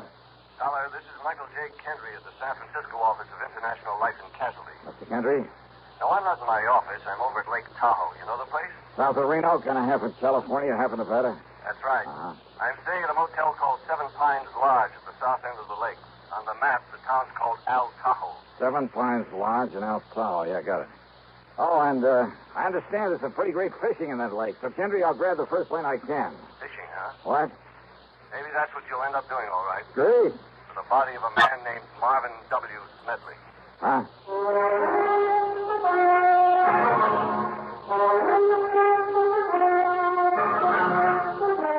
CBS Radio brings you Bob Bailey in the exciting adventures of the man with the action-packed expense account, America's fabulous freelance insurance investigator. Yours truly, Johnny Dollar.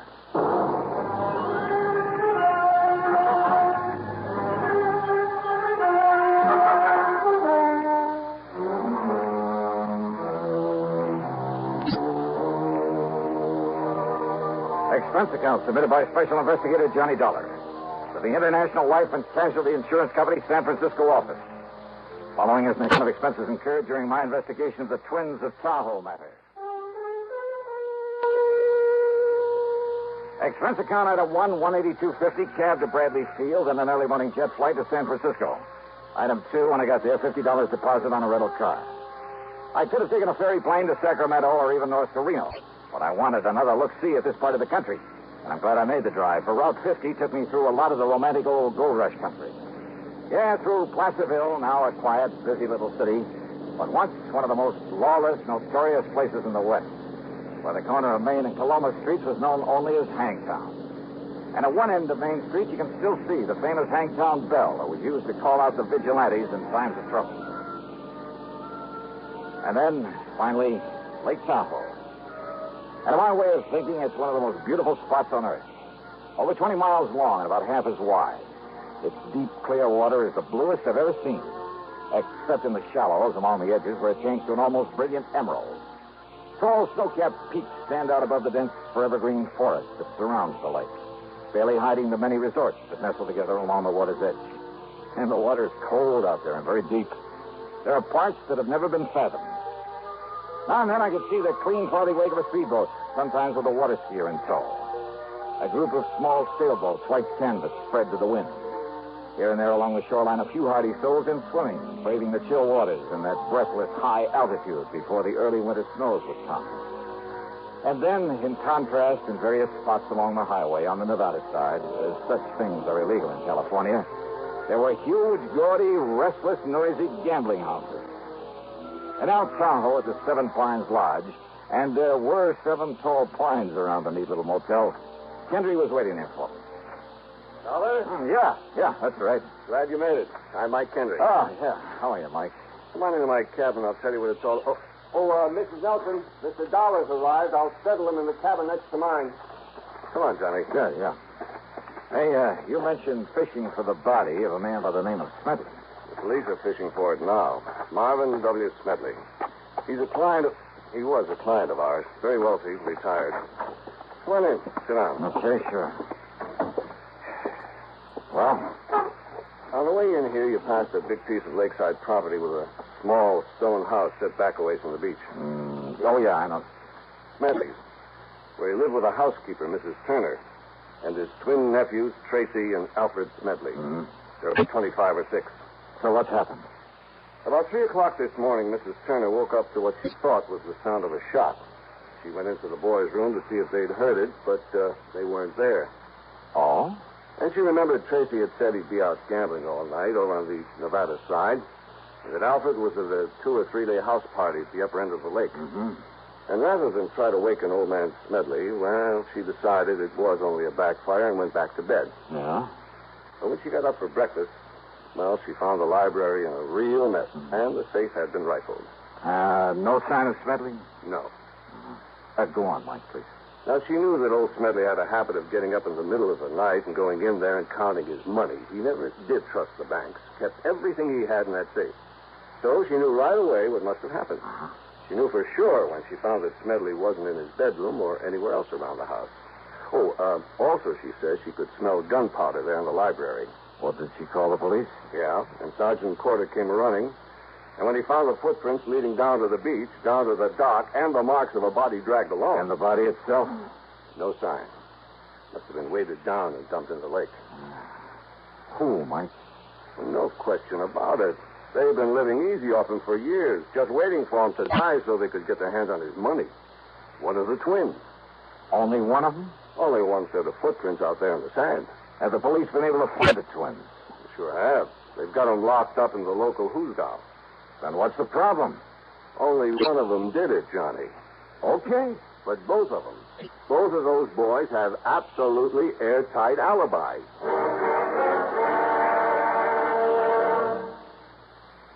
Crime, delinquency, threats of war.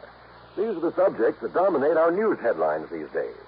Not very pleasant subjects, are they? You may say that somebody ought to do something about cutting down on crime and delinquency and in promoting peace among nations. But that there's nothing you personally can do about it. Well, that's where you're wrong. You can wage your own fight against crime and delinquency in your own family by taking the family to the church or synagogue of your faith this week. The inspiration and guidance you and they will receive from spiritual contact will strengthen moral background and faith. Regular attendance at religious services will help your family to work out its own problems and give them comfort in facing the tensions of our present-day life. Worshipping together brings your family closer together, too. And supporting your own religious institution provides funds to help those individuals and families who, unlike you, are unable to help themselves. Find the strength for your life. Worship together this week. And now, Act 2 of yours truly, Johnny Dollar.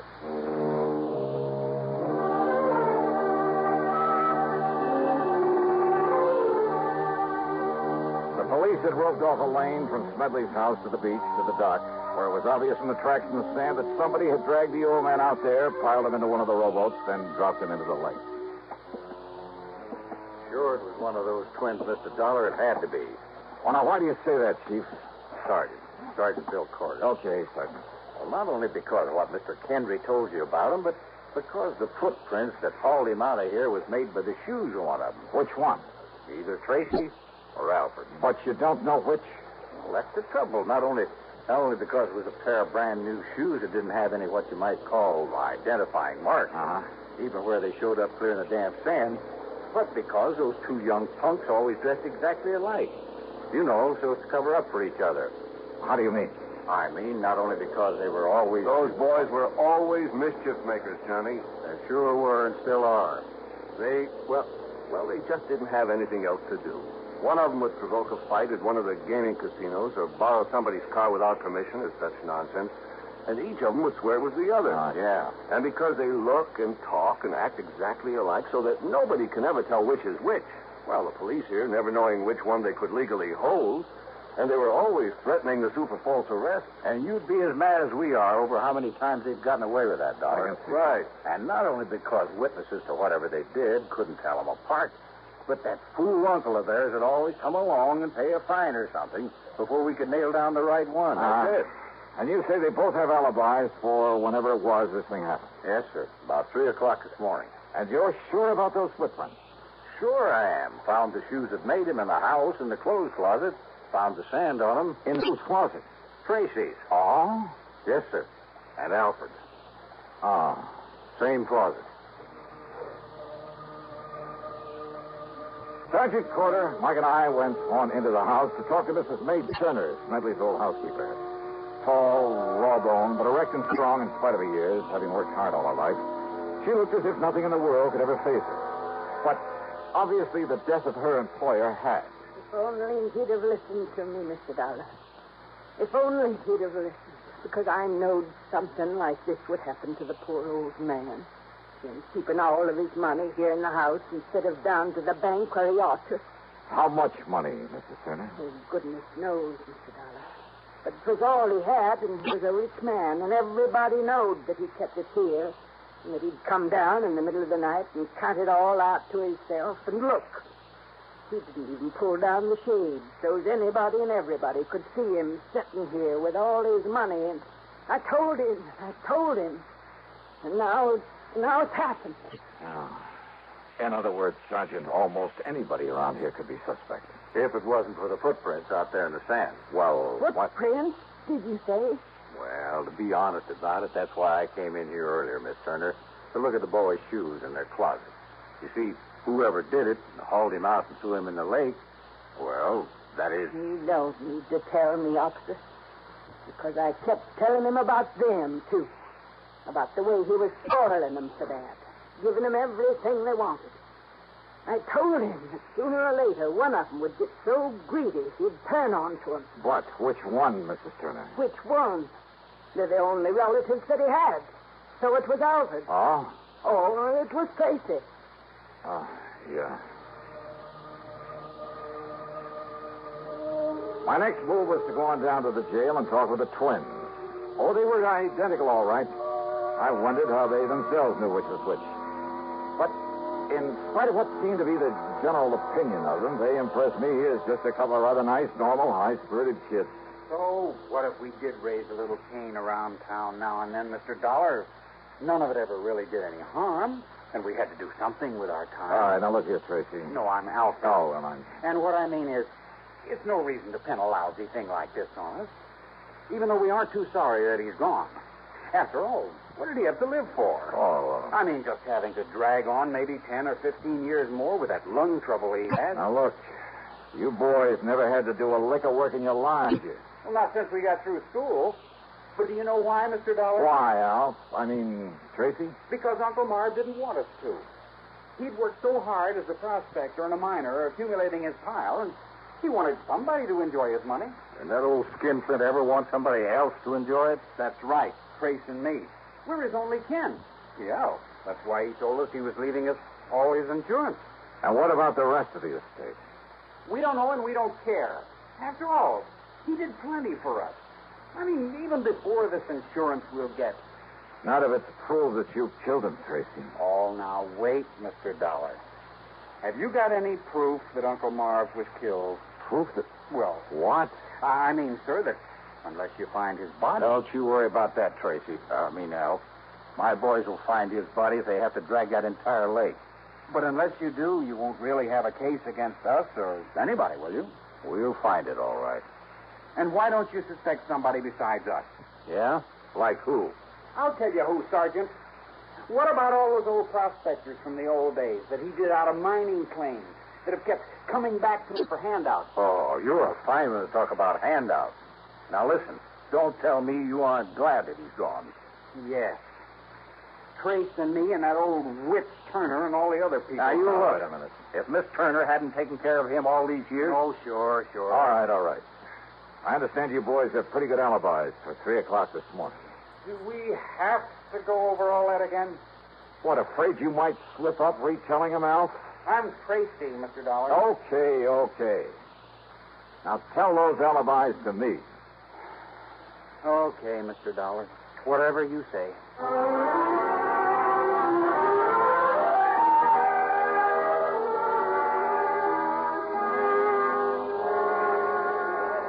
Okay, Tom, you relieve Jimmy over there on the blackjack table. When he gets back, you can take over one of the roulette wheels.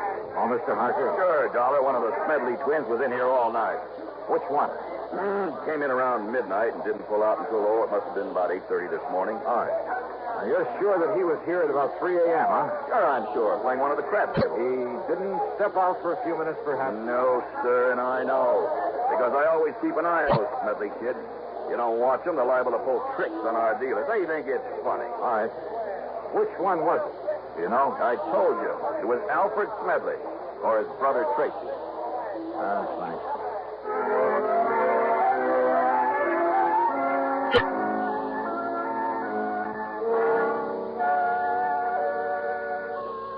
You won't come in and have a little refreshment, Mr. Dollar. No, thanks. Just go on with what you were saying, please. Well, the party got pretty big, and we all had a lot to drink. I didn't watch the clock, and it didn't really break up until about 9 o'clock. This morning? Mm-hmm. And he was with you all the time, huh? Every minute. All right, now, which one of the twins was it? Who cares? They're both a lot of fun. I mean, fun. But, now listen, I have to know if it was Alfred or Tracy. But I haven't the least... Say, now, what's this all about, Johnny? Murder. Oh. Well, Well, it was Tracy. Maybe it was Alfred. Thanks a lot.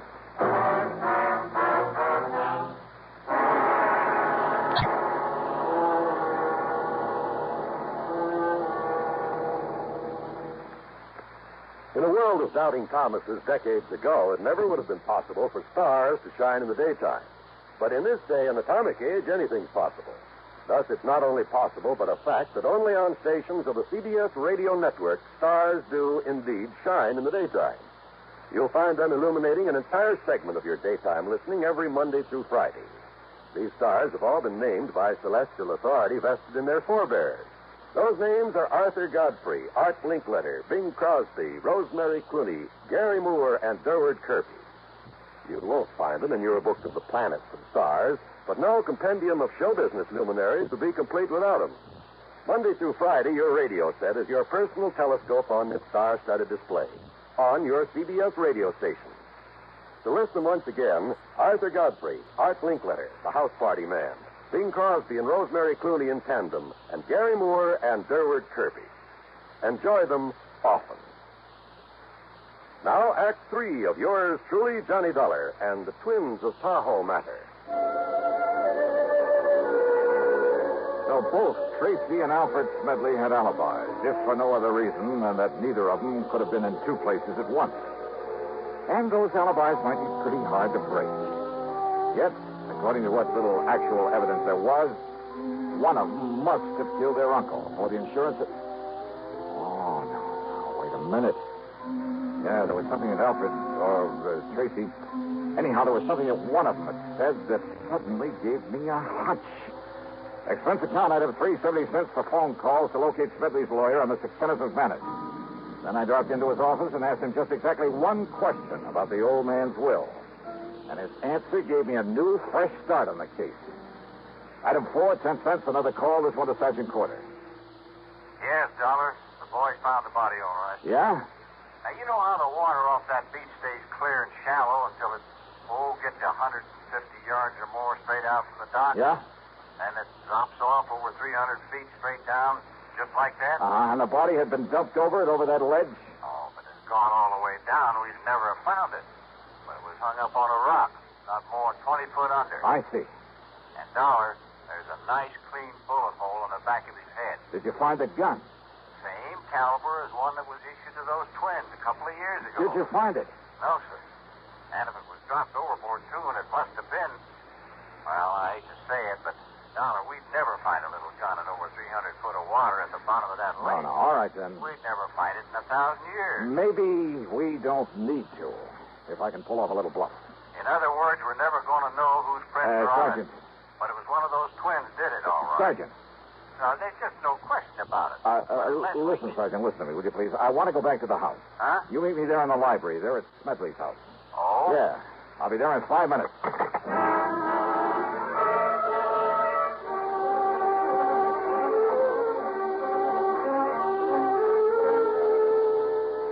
morgue? Oh, no. That's right, Miss Turner. Oh, that's terrible. Terrible place. Mrs. Turner.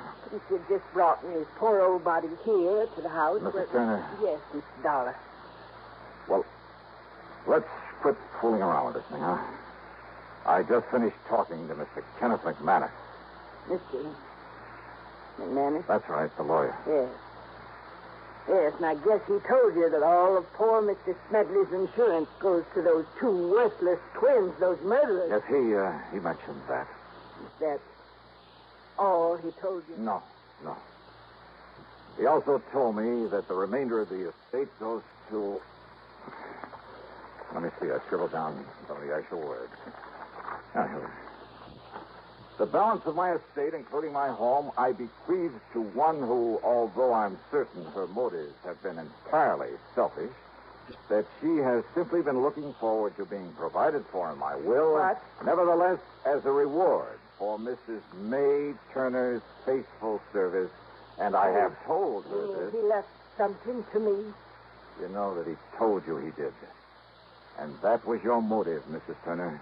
What's this now? Now, you look Of here, course, the young gun man. belonging to the twins was just as available as a pair of shoes that were borrowed to carry the body out there and leave the footprints. Dollar. The point is, though, that when Sergeant Corder found not only the body, but the gun out there in the lake. No, Dollar. And when I take your fingerprints and compare them with those we found on the gun. No, listen. You don't mind giving me a set of your fingerprints, do you, Mrs. Turner? Well, Half of my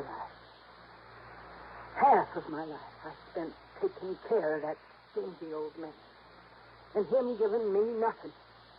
Whilst all the time he kept giving his money to them boys. So that by the time he finally would die natural, what they'd be left for me. And you would have let those boys go to the gas chamber, wouldn't you? No. Oh, no? I hated those boys. But I knowed they could never put it on to them. Nobody could ever put anything on to them before. I'm afraid that's beside the point now. Now that we know you did it. But I had to. Because if I'd have waited, he'd give them all his money, and when he did die, there was nothing left. Nothing for me. Nothing. Don't you see? What's left for you now, Mrs. Turner?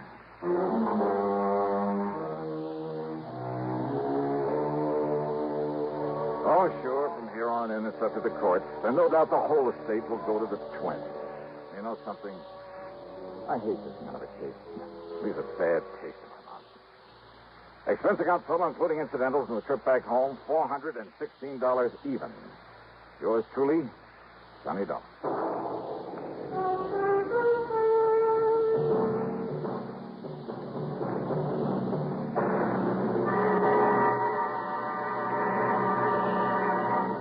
Constipation is something people don't talk much about, but it can be a problem for anyone, even doctors. And when constipation occurs, it's interesting to see just what doctors consider important about a laxative they might use or recommend. Now, a majority of the doctors we heard from had this to say. A laxative should be effective, gentle, close to natural acting. A medicine that can be used with complete confidence. Well, pleasant-tasting chocolate X-Lax is effective. Overnight, it helps you toward your normal regularity. X-Lax is so gentle, so close to natural acting, there's no upset. That's why many doctors and millions of people use X-Lax with complete confidence. X-Lax, the laxative that helps you toward your normal regularity gently, overnight. Now, here's our star to tell you about next week's story. Next week, one of the most beautiful, most charming girls I've ever known. Involved with a killer. But now, don't misunderstand me. I didn't say how she's involved. As a matter of fact, it's to protect her from a killer that I take on the case. And it just so happens that among the people on this man's list of intended victims, that is, the people who had a hand in sending him off to prison, yeah, you guessed it. He's also after me. Join us, won't you? Yours truly, Johnny Dollar.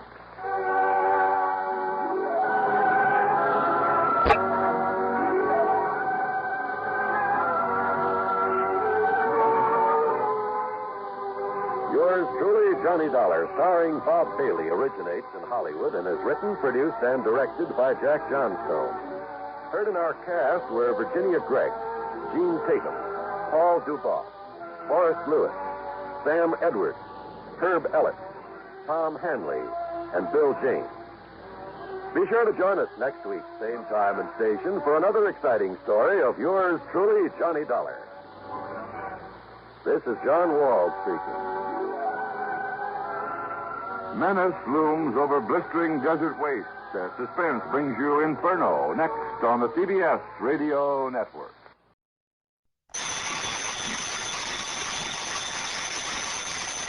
Johnny Dollar. Well, it's about time. Huh? John, where have you been? Oh, I just took a couple of days off to... Hey, now, wait a minute. Who are you? This is Harry Branson at Philadelphia Mutual Liability and Casualty Insurance Company. Harry, where have you been? What? Well, do you know it's been 6 or 7 months since you've called me in on something? No, it's only been a little over 5 months. 5.5 months, I should say. As a matter of fact, it's 5 months. 12 days. Okay, Harry. So where have you been? Well, as a matter of fact, I've been right here in my office at Philadelphia Mutual, here on Walnut Street, here with... John, you're trying to change the subject. Yeah? From what? Why, from the insurance matter that has me concerned at the moment. What insurance matter? The one I'm calling about, of course. Harry. After all, it was you who insisted that we sell him the policy. Oh, it was, huh? Though for the life of me, I still can't believe that that's his legitimate name. Smokey Sullivan. Well, it's as true and legitimate as any... Smokey? Well, what about him? John. Yeah? Well? I told you it was only because of your stubborn insistence that we agreed to insure that underworld character. Okay. So what's happened to him? Has something happened to him, John? Well, has it? I don't know. Well, if you don't know... Harry... Well, will you see what you can do about it? But you haven't told me about what? Good heavens, man, do I have to give you a printed diagram, spell out everything? Okay, Harry. I'll grab a train, maybe a plane. I'll be down there to see you. Well, now, I don't know that that's at all necessary. It is if I'm to get any sense out of you. Why, John? Yeah.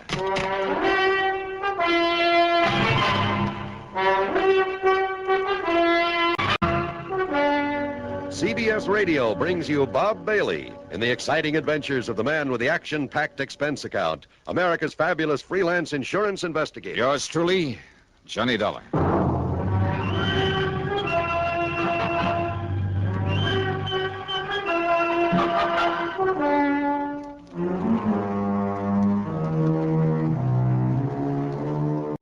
Expense account submitted by Special Investigator Johnny Dollar. To the Philadelphia Mutual Liability and Casualty Insurance Company, Home Office, Philadelphia. Investigation of the real ski matter. In spite of the way he sounds, in spite of his being a literal-minded, excitable worrywart, Harry Branson is a good insurance man. Whatever he lacks in, well, imagination, spark, he more than makes up for in methodical attention to every detail of his office operation. Paradoxically, then, except for Harry himself, Philly Mutual's home office ticks along like a smooth running watch.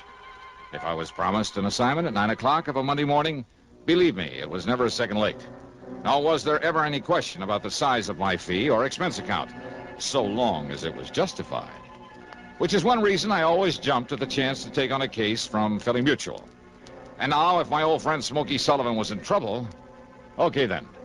Expense account, item 1, 1425, taxi out to Bradley Field, plane to Philadelphia, taxi into Harry Branson's office on Walnut Street.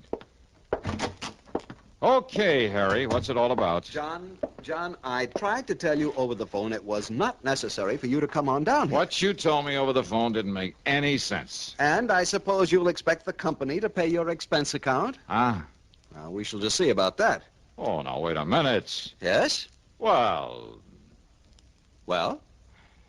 Now, look, Harry, if something serious has happened to Smokey Sullivan... Did I say anything like that over the telephone? Well, I'm sure you didn't waste your company's precious money on a long-distance call just to say good morning to me. Of course not. And you did mention Smokey. I certainly did. Well, come on, Harry. What's it all about?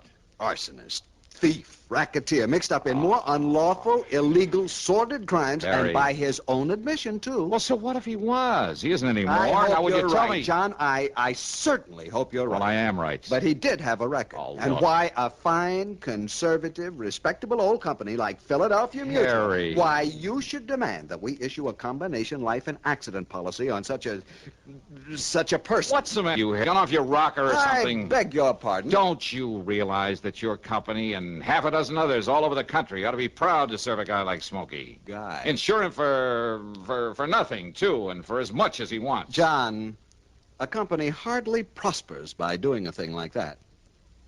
Harry, don't you read the reports on my investigations? Of course. Don't you know that 2 out of the last 4 cases I've handled for this grand and glorious company of yours would never have been solved if it hadn't had Smokey Sullivan's help? Of course, if I know. If it hadn't been for his knowledge of the underworld and cities all over the country, his contacts there, do you think I would have gotten to first base, flushed out those crooks, saved your company a lot of precious money? Well, of each course, time, Smokey was risking his neck to give me a hand. Now, you remember that. Well, of course. Sure. You've been all for it, his giving me and you a hand in these things. But when it comes to giving him a little lousy insurance protection... Well, of course, Yeah? Of course you what? Well, I'm sure he deserves our every consideration. You bet he does. But a man like him, with a past record like his, I mean, all the figures, the actuarial tables... Show that he's a pretty poor risk, huh? Exactly. All right. So maybe I am, too, in this job of mine. The services you perform for us and the... Oh. Yeah, Then good, I did the right thing. Yeah? What's good about refusing to draw up a policy for Smokey Sullivan? But I did issue one. Oh, you did? I admit it was only because of your insistence. But now that you've explained why, well, John, I might suppose it was the right thing. Well, sure it was. And Harry, I'm sorry I blew my top. Perfectly understandable, but, John, I said I must have it was all right. I meant except for one thing. Oh? What's that mean? Well, I'm afraid your trusted friend, Smokey... Well, have you seen this morning's paper? Oh. Here, John. Thanks. I see you're still reading the Philadelphia... What's this? Yes, that item I put a circle around. But I... Oh, no, Harry. No. This can't be right. And now, Act Two of yours truly, Johnny Dollar, and the real Smokey matter.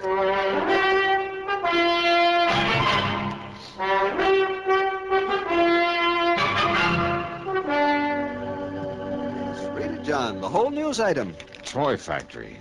Burned to the ground. And I'm afraid your dear trusted friend, Smokey Sullivan... Millersburg Toy Company. Total loss. Certain proof of arson. Yes, John? Captain Oscar Fletcher of the arson squad states that the unusual technique employed indicates beyond the shadow of a doubt it is the work of a man who, although he is not known to have operated in this area since serving a prison term some years ago... True. ...is unquestionably the work of... Oh, no, Harry, this is wrong. I'm afraid not, John. That fire was set by Smokey Sullivan. You mean the arson squad is going to pin this on him because whoever did it happened to use a method that... No, I won't believe it. You didn't read the rest of the item. Why bother if they think I'm going to let him pin it on Smokey just You'd because better read it, John. Why? I mean about the body they found in the ashes. Body? The police are certain that it's Smokey. Oh, no. Oh, yes. All right, look. Maybe Smokey was a torch man. Maybe Smokey was a lot of things before he went straight. And that distinctive ring they found on one hand of the body? So what? The same ring known to have been returned to Sullivan following his term in Dannemora prison. So what? Doesn't mean a thing. Smokey would know more. Here's another. Recipient gone to his way. You worked me. Don. You, for one, it's enough to get caught in one of his own fires. Well, now, of course, that's something... Yeah, sure. That's something you would know about, but I would. And I know it's ridiculous. Just as ridiculous as this Captain Fletcher deciding the job was done by Smokey. John Fletcher is considered one of the top men... Fletcher's a jerk. Oh, Harry, what are we arguing about? All we have to do is get hold of Smokey, let him prove he didn't do it. Get hold of him. That's right. That is the trouble, John. What do you mean?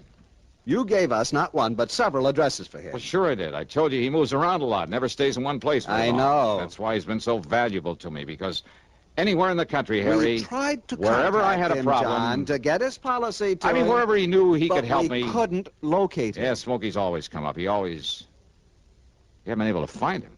No.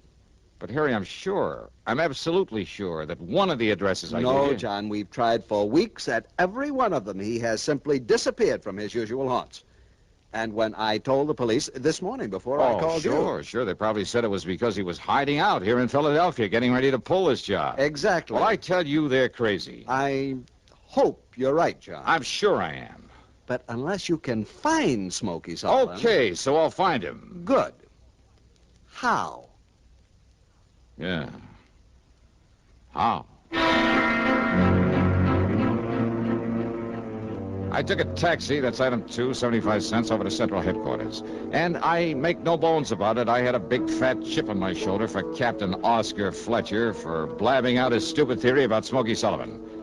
I was all prepared with a lot of questions, loaded questions for him, and a few well-chosen remarks about his methods, ability, character, and general intelligence or lack of it. But when I met him, I realized this was a mighty able man. The kind who doesn't go off half-cocked. And when he led me down into the morgue... I know, Dollar. I realized it just as well as you do. That modus operandi could have been used by Any one of a dozen known firebugs, present as well as past. Then all right, then, Captain. But I also realized that naming a suspect would put the others off guard. Well, yes. So the minute we decided it was arson, I named Smokey Sullivan. I knew he'd be acceptable as a suspect. So before we even found the body... But now that he's served his time, now that he's trying to make up for the old days, don't you see, Fletcher, he doesn't deserve this sort of treatment. Now that he's on our side? Doesn't he? Well, why hurt him now? Now that he's on the level. Dollar, I brought you down here to look at the body.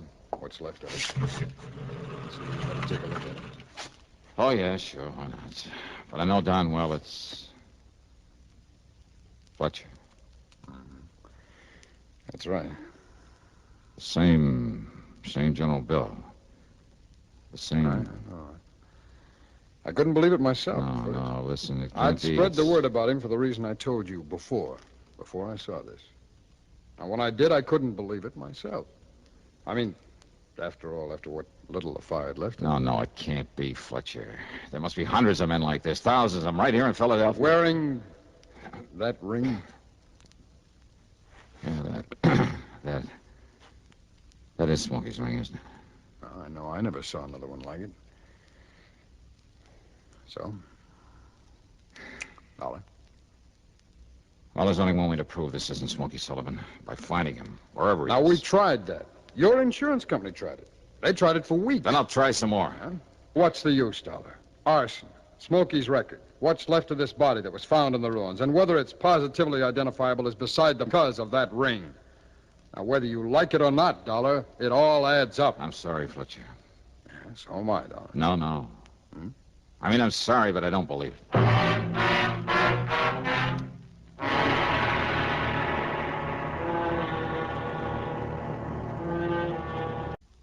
Are you married? How many children do you have? Some people resent being asked such personal questions. They resent it even when a census is being taken. Would you? Or do you know that our Constitution requires the taking of a census every 10 years? And do you know that the purpose of the census is to find out how many people are living in each state? For our Constitution guarantees each state the right to send members to the House of Representatives in accordance with the size of its population. A little state may have only... For the men who wrote our Constitution sought to make our government one that will represent all of the people all of the time, so that your country and mine shall be our country under God. And now, Act 3 of yours truly, Johnny Dollar.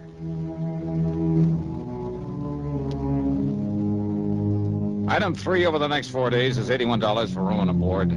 More important, though, during the time is $116 for phone calls and telegrams to friends, newspaper men, police departments all over the country. Anyone I could think of who might be able to help me locate Smokey Sullivan. Nothing. Okay, Smokey had gotten restless again, as he had many times before. But always before, he told me where he was going. Yeah, maybe he tried to call me after I'd left Hartford. So one of those calls went to my answering service up there. No word from him. And there was always that body in the morgue. So unless I could somehow prove Smokey was alive, locate him. But how? And the only time that Smokey had ever contacted me was when when he thought that maybe, yeah.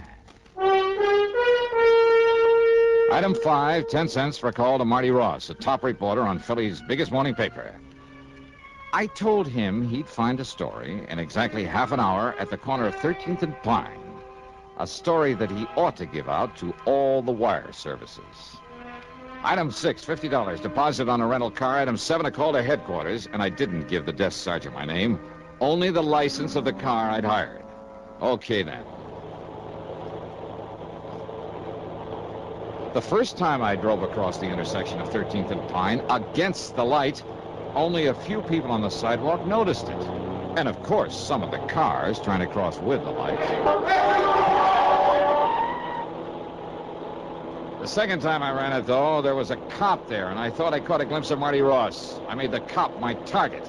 And when I made the pass at him, nearly running him down... Hey! Let me get a ticket! Oh!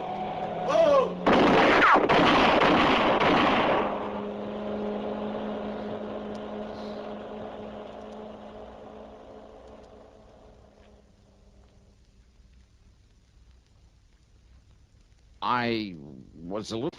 It wasn't until the middle of the next morning that he got around to calling on me. Here you are, Captain. Cheers, Conroy. Thanks, I'll quit it. All right, Dollar. What's the big idea? Sit down, Captain. Cigarette? How'd you get those in here? Old friend of mine. You mean Marty Ross? Yeah. The guy that... Dropped in to see me this morning. Left a pack of these. Friend? Yeah, his story of your crazy stunt is all over the country by now. Boy, what's the matter with you? Did you go off your rocker? Yeah, it kind of looks that way, doesn't it? Sure you wouldn't like a cigarette? Cut out the clowning, will you?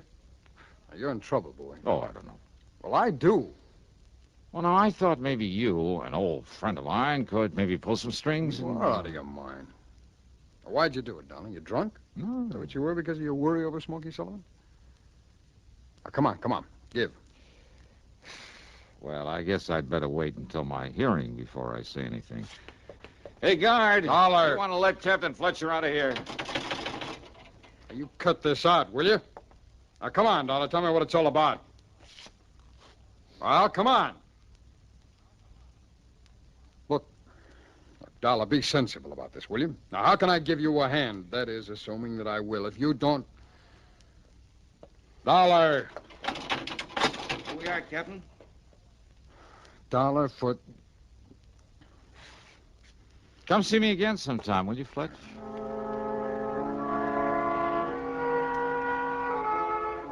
Well, after 2 days in that cell, even the guard wouldn't listen to me, just kind of sneered at me. I began to think that maybe I'd overplayed my hand. I asked if he'd get Captain Fletcher back to see me. No response. When he brought in the meals, I argued, I pleaded, I threatened him, reminded him that a citizen has some rights, even in jail. Well, he walked away as though he didn't even hear me. Then, the morning of the third day, I was handcuffed and led upstairs to a small hearing room, I guess you call it. At any rate, there was a man there in judge's robes and a pretty cold-blooded expression on his face. Your name is Johnny Dollar. Yeah, that's right. Now, Your Honor... Instead of the usual formal hearing, I've decided not to waste any time on your case. Well, Honor, maybe it was kind of a crazy stunt. But when I tell you the reason for it... It's no use, Mr. Dollar. These circumstances are deadly and civilly against the VOP's office. Well, now, wouldn't it... Please, or shall I send you back to your cell? Well, now, look, is this some kind of a... Your Honor... Silence.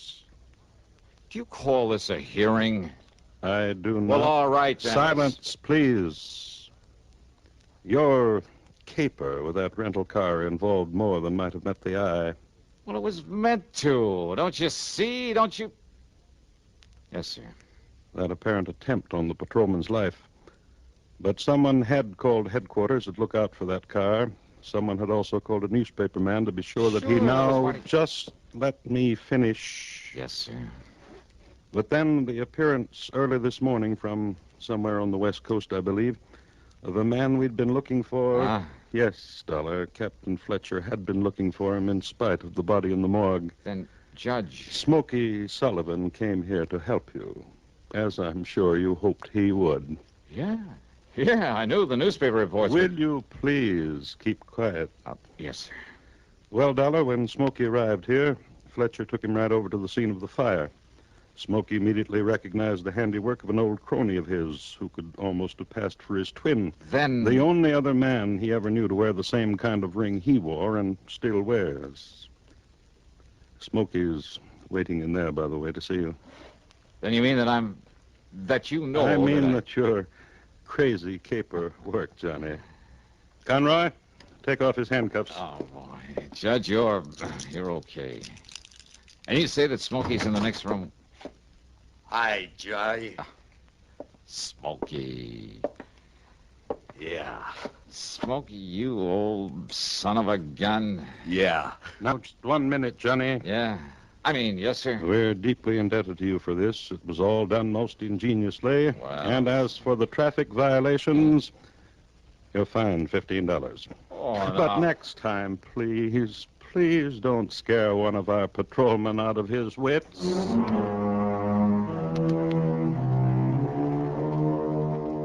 Well, sir, the reunion with Smokey was a dilly. And, of course, it goes on this expense account, as does a slight gratuity for him. And the cost of his trip from the coast and back. Yeah, he's settled out there now. So the total, including my fine and my own trip back to Hartford, $621 even. Yours truly, Johnny Dollar.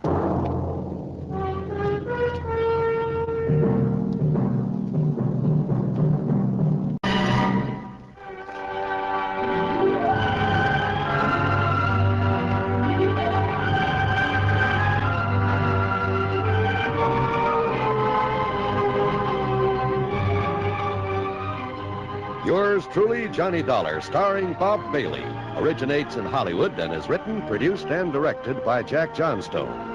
Heard in our cast were Harry Bartell, Stacey Harris, Lou Merrill, Vic Perrin, Tom Hanley, and Bill James. Be sure to join us, Johnny Dollar. This is John Wald speaking. Johnny Dollar has come to you through the worldwide facilities of the United States Armed Forces Radio and Television Service.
Johnny Dollar. This is Jack Price, Johnny. Corpus Christi, Texas? That's right. Try Western Life Insurance Company. No. No. No, Johnny. I've just taken over the office of Providential Property Insurance down here. Oh, that's a good company, Jack. Only I'm beginning to wish I had. Oh, what's the matter? Less than a week heading up this operation, and I get presented with a claim for $465,000. Wowee. But maybe, I hope, you could keep us from having to pay it. Well, I don't know about So, that. Johnny, if you'd like to earn yourself a nice big commission in addition to your expense account, of course. Now, let me see. My commission on $465,000. Tell me all, Jackson. You fly on down here, and I'll be glad to. Right. I'll grab the first plane I can.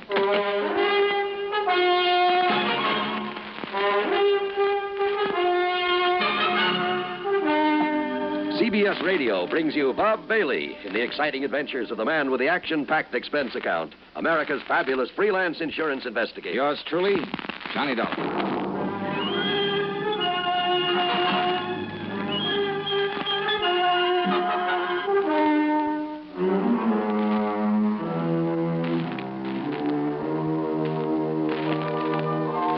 Expense account submitted by Special Investigator Johnny Dollar to the Providential Property Insurance Company, Corpus Christi, Texas office.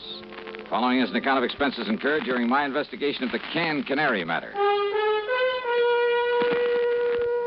After hanging up on him, I realized that Jack Price hadn't told me a single thing about the case he wanted me to handle. But who cares when it means a commission on nearly $500,000? So item one on the expense account is $128, plane fare and incidentals, Hartford to Corpus Christi, Texas. Price met me at the Cliff Mouse Airport. We piled into his car and headed for town. Johnny, I've made a reservation for you at the Driscoll Hotel on North Broadway. Oh? You get yourself a good night's sleep, and you can start on this matter first thing in the morning. Well, what's the matter with right now? At least you can tell me what it's all about. Well? The Canary Diamonds. Canary? Yeah. You mean they're for the bird? Oh, now, wait. I'm sorry. Matter of fact, Johnny, they happen to be the most perfectly matched set of yellow diamonds in the world. A necklace, a brooch, and a solitaire and a ring. Called the Canary Diamonds because of their color. No. They were stolen from Mrs. Clara Barnes Smithwick Tyson Brownfield. Oh, brother, that's a mouthful. Now, who is she? The reason she's so loaded with jewels and about everything else an old lady could want is that Tyson made a few $1 million in oil, and when he died about 4 years ago, he left her a considerable fortune, mostly in the stock market. Tyson? J.R. Tyson. I thought you said her string of names ended in Brownfield. About a year ago, she married young Augustus Brownfield. Oh, I see. Brownfield loaded, too? He's been up and down over the years. Mostly down, I'm afraid. Until he married the rich widow Tyson. Well, yes. How old is he? 10 or 15 years younger than she is. About 45, I'd say. So that's it. Now, Johnny, you and that suspicious mind of yours. What, Jackson? You'd make a suspect out of your own mother. Oh, look, there's nearly $500,000 involved. But you're wrong if you think he had anything to do with the loss of these jewels. I'm sure of it, Johnny. Yeah, we'll see. I've known Gus Brownfield for years. I'm sure he's on the level. That's why, in spite of all his wife's money, he's trying so hard to make a go of his little cannery business. Cannery? It's just a small operation for the luxury trade. What do you mean? Oh, kumquats, guavas, lychee nuts, things like that. For the fancy restaurants. Real expensive stuff. Oh, I see. His customers are mostly places like Antoine's in New Orleans, Romanoff's in Beverly Hills, the Chambord in New York. Even some of the fancy cafes in London, Paris, and Rome. But now, how and when and where did these canary diamonds disappear? Well, it was several weeks ago. They'd gone out for the evening. No servants? Only the deaf old cook in her little room in the basement. The others were all off duty, out of the house. And? Well, when they got home, she went to the wall safe to put back a pair of earrings she'd worn. When she opened it, she found the canary diamonds were gone. Anything else taken? No. In spite of the fact there were other valuable things in the safe. They called in the police, I hope. Oh, of course. Well, what did they find? Nothing. Fingerprints? Whatever prints may have been on the dial of the safe have been carefully wiped off. The only thing the police are sure of is that it was a professional job. Hey, Jack, who knows the combination of that wall safe? Only the two of them, Mr. and Mrs. Brownfield. You're sure of that? That's what she told me when she reported the loss. Oh, she reported it? Yes. And he was the only other person who knew that combination? Johnny, they were out together that evening. Where do they live? Let's go over and see them. At this hour? Sure, why not? Well, besides, I told them I'd bring you over in the morning. So what? And if they don't expect us, well, who knows? Maybe we'll learn more than when they do. Johnny, if this is because you suspect Gus Brownfield... Now, did I say that? It's what you mean, isn't it? Come on, Jackson, let's go see him. Well, all right, Johnny. Whatever you say. The Brownfield home was a mansion, a beautiful place, worth plenty of money. Mrs. Clara Barnes Smithwick Tyson Brownfield was about 60, I'd say. She was a lady in every sense of the word, with the sort of quiet dignity that goes with wealth and good breeding. Her husband, Gus, was at least 10 years younger, and, he seemed like just an ordinary, hard-working, nice, good-looking guy, sincerely devoted to his wife. Yeah, I must admit I liked him immediately, but then sometimes that's a danger sign. Anyhow, he pretty much repeated what Jack Price had told me, including the fact the police had gotten nowhere. So, if there's any way I can possibly be of help to you, Mr. Dollar? Not so much the money, Mr. Dollar. Though heaven knows the diamonds do have monetary value. That is the understatement of the week. Well, yes, I suppose it is. But when I think of some thief taking those beautiful stones out of their lovely mountings to dispose of them... Mr. Brownfield, you and your wife were together all the time, the night they were stolen? Yes, we were attending a party at the home of... Oh, no, wait. Yeah? Right, yes, dear. You left us for a few minutes to go over to the cannery. Yes. Why? Well, when we'd passed it on the way to the party... Yes? Well, I'd noticed that someone had left the lights on. Probably someone who'd worked late. Who? Well, frankly, I don't know. Well, go on, please. Well, the party had been rather dull, so I used that as an excuse to leave for a while. Yeah? I drove on over to the cannery, took care of a few odds and ends at my desk, turned out the lights, and then drove back to the party. Then we came home and found that the diamonds... Mr. Dollar. Yes? If you're thinking what I think you are... That your husband had plenty of time to come here during his absence from the party? Well, now, look here... Plus the fact that he knows the combination to the safe? Young man. No. What? No, Mrs. Brownfield. I was thinking of something you said a minute ago. About the thief disposing of those jewels. But, Dollar, if you think for 1 minute... Just hold your horses, please, Mr. Brownfield. Young man, this is outrageous. I refuse to listen to anything more from you. Yeah? Yes. Well, I think you'd better, Mrs. Brownfield. If you want the canary diamonds back.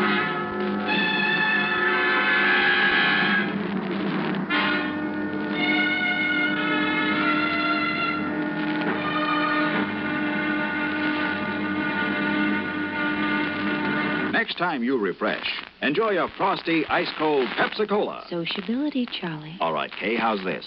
Pepsi is light, Refreshes without filling. You like to refresh? Have a Pepsi right now. Well, offer it to everybody, Charlie. I will. Enjoy Pepsi at the fountain. It's delicious at home, too. Have one at lunch or with a snack. Charlie. At the beach or at dinner. Wherever you go, wherever you're thirsty, Pepsi is there. It's here, too, in our Be Sociable song. Be sociable, look smart, keep up to date with Pepsi. Drink light, refreshing Pepsi. Stay young and fair and debonair. Be sociable, have a Pepsi. For the weekend, have plenty of Pepsi around. Pick up an extra carton today. CK, I'm sociable. With Pepsi, everyone is. And now, Act Two of yours truly, Johnny Dollar.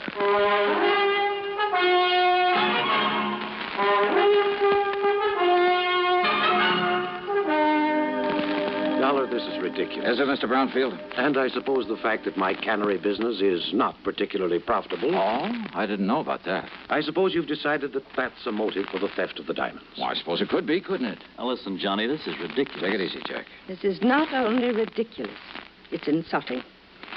I must ask that you gentlemen leave this house immediately. Mr. Price? Of course, Mrs. Brown. Now, just a minute. No.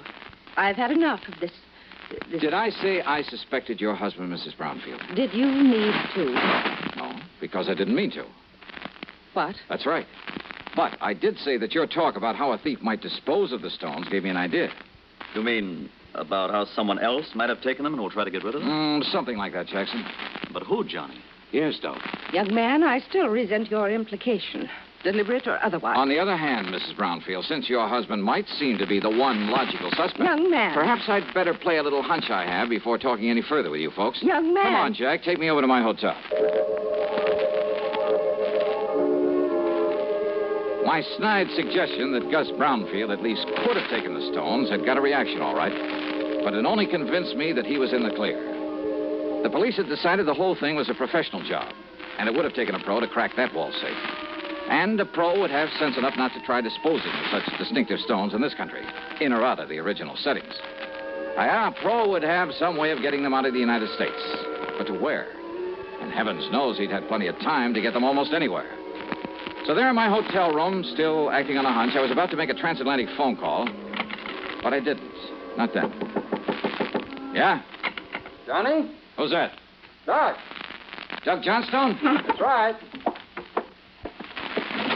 Well, Johnny. Come in, Doug. Come on in.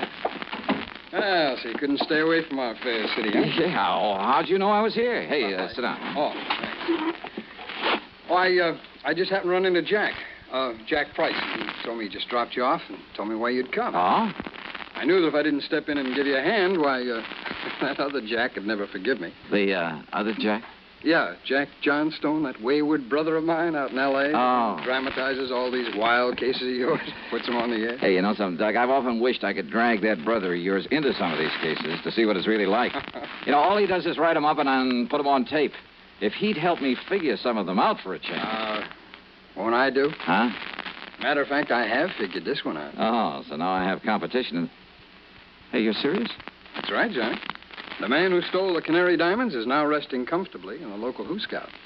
You're kidding. Then I'll keep this clean. Oh, sure. Look, Johnny, Gus Brownfield's an old friend of mine. So when the stones were stolen and looked as though Brownie might be suspect, well, I decided to play detective. Yeah, well, keep talking, Doug. And I hope you haven't put me out of business. I've tried. Who knows? Maybe I have. Anyhow, I'm pretty familiar with Gus's cannery and the people who work in it. Yeah? And there was one man in his shipping department. Well, when I heard about the robbery, I started digging through old newspaper files down at the library. It took me weeks, Johnny, but I knew I'd seen that guy's face before.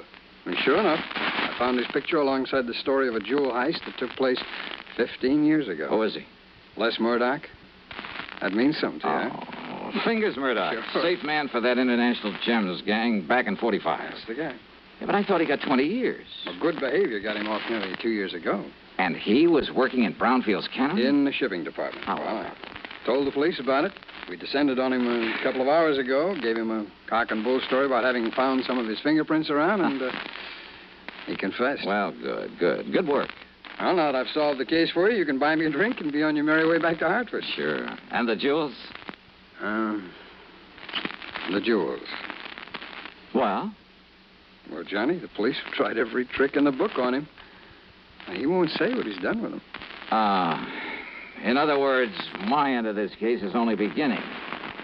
What do you mean? Bring the dirty criminal to justice? That's for the police, not me.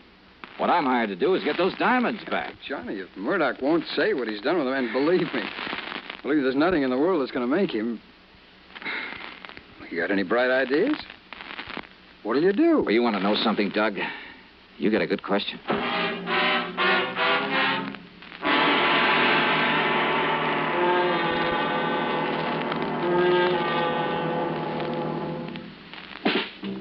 Smoking more now, but enjoying it less. Have a real cigarette. Have a Camel. So good. Have a Camel cigarette. So rich. Have a real cigarette. Have a Camel. So mild. Have a Camel cigarette. And here's the reason why. Best tobacco makes the best smoke. Have a Camel cigarette. You can say that again. Best tobacco makes the best smoke. Have a Camel cigarette.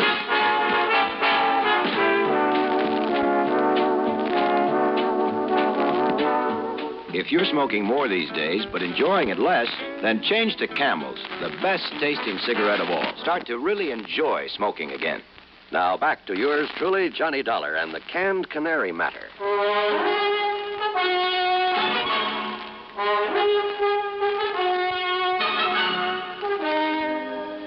I went down to the Corpus Christi Central Jail and wasted an hour trying to get something out of Fingers Murdoch. Go on, Dollar. Get out of here and let me sleep. Murdoch. And don't give me this bull again about going easy with me if I tell you where the rocks are, because I know better. Look, listen to me, will you? Instead, I'll just serve another stretch, and then when I get out... If you live that long. Then I'll pick up the dough for him and live on Easy Street. Then you pass them on to a fence, huh? Did I say that, Dollar? Now, go on. Get out of here. You bother me. Then I remembered about some of Murdoch's earlier activities, about his international connections, about the impossibility of successfully disposing of the Canary diamonds anywhere in the United States. Item 2, 10 cents for a phone call to Mr. Brownfield. Yes, there had been a shipment of canned goods the day after the robbery to an outfit in Paris called Imperial Import Company. The shipment was supposed to arrive there late today. Item 3, $12 for a transatlantic phone call to Paris to a wormy little character named Louis Dumassac, who had another name for himself. Oui, monsieur. This is your oldest, your dearest, your most devoted friend, Jacques the Great Cat. Yeah, devoted friend, huh?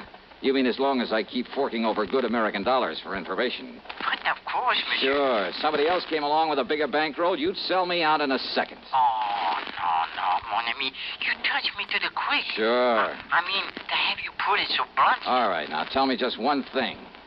What do you know about canaries? Canaries? That's right. Uh-huh. Well? They are for the birds. Well, monsieur, that's not a very funny thing I've just said. Oh, very funny. So what about the Canary diamonds? Well, alas, I've never heard of them. But I'm sure that for a slight consideration, if I can find out all about them for you, say for $500. Now listen, your old pal, Francois Dubuisson, the fence. Yeah, Dubuisson. What? Oh, that miserable, that no good, that double-crossing. I love him dearly. Now, what's that mean? Millions he's made smuggling jewelry and paintings into this country from your United States. Now, with your help at times. But of course, monsieur. But now what has he done? What has he done? Closed up the antique shop that he used as a front for his operations. You mean he skipped the country? Oh, no. He's still here in Paris. Doing what? Is it not unthinkable that so clever a crook should turn to a legitimate business? Under another name? What kind of business? Produce. Produce? Oui. Caviar from Russia, cheese from Holland, fine sausages from Germany. And canned tropical fruit from here in the States. Oui. Yeah, but how did you know? And he calls it the Imperial Import Company. That is so. Then tell me where I can find him and I'll cable you $100. But of course.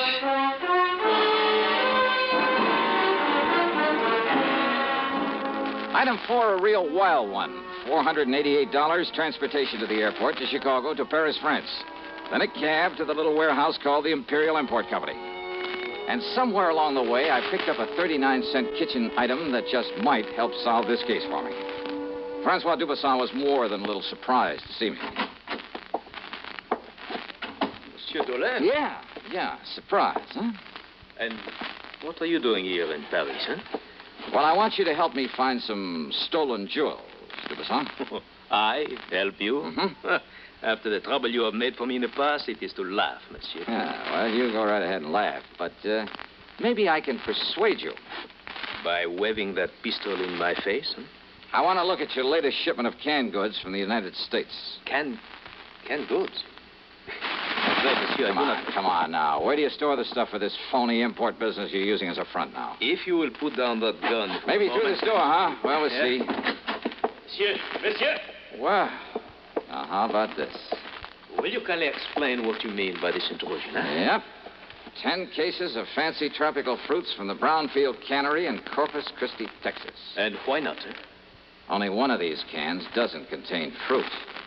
I beg your pardon. As if you didn't know. All right, here you are. Take this and we'll get to work. And just what is this, eh?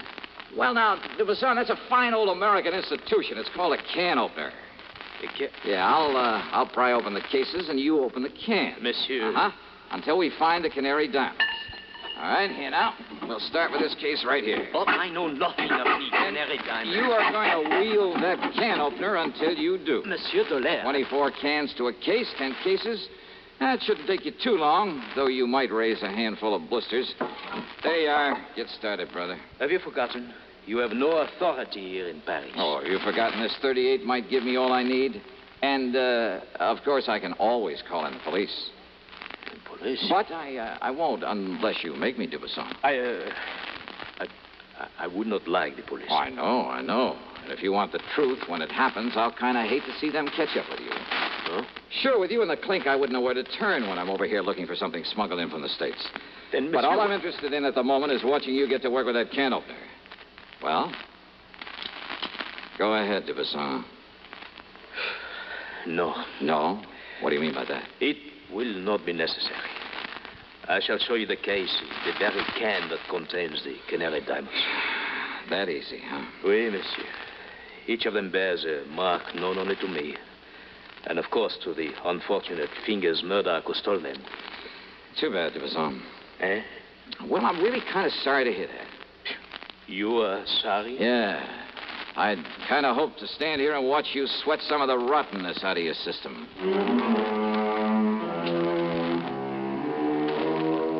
Thanks to its Paris representative, the company was able to arrange for getting the stones back to the U.S. As for Dubuisson, well, I suspect he was long gone when the police arrived at his place. Expense account total, including the trip home, $1,121 even. And, don't forget my commission on this one. Yours truly, Johnny Dollar.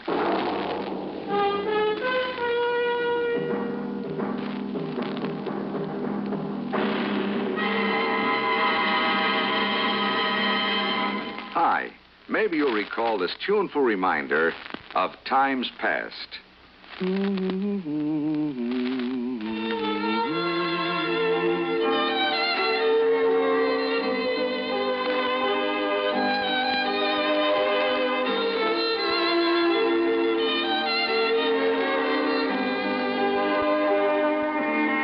This is Dennis James with something else worth remembering.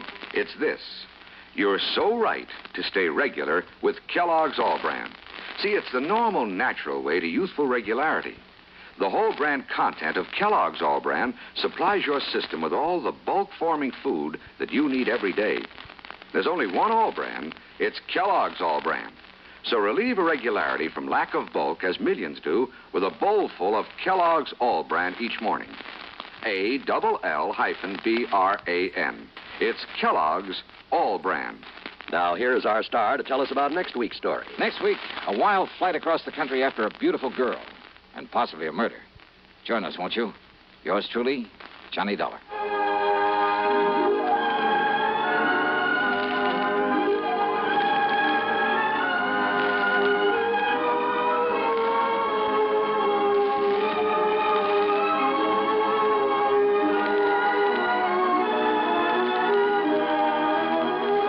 Yours truly, Johnny Dollar, starring Bob Bailey, originates in Hollywood and is written, produced, and directed by Jack Johnstone. Heard in our cast were Virginia Gregg, Jack Edwards, Russell Thorson, Stacey Harris, Jack Crucian, Forrest Lewis, and Tony Barrett. Be sure to join us next week, same time and station, for another exciting story of yours truly, Johnny Dollar.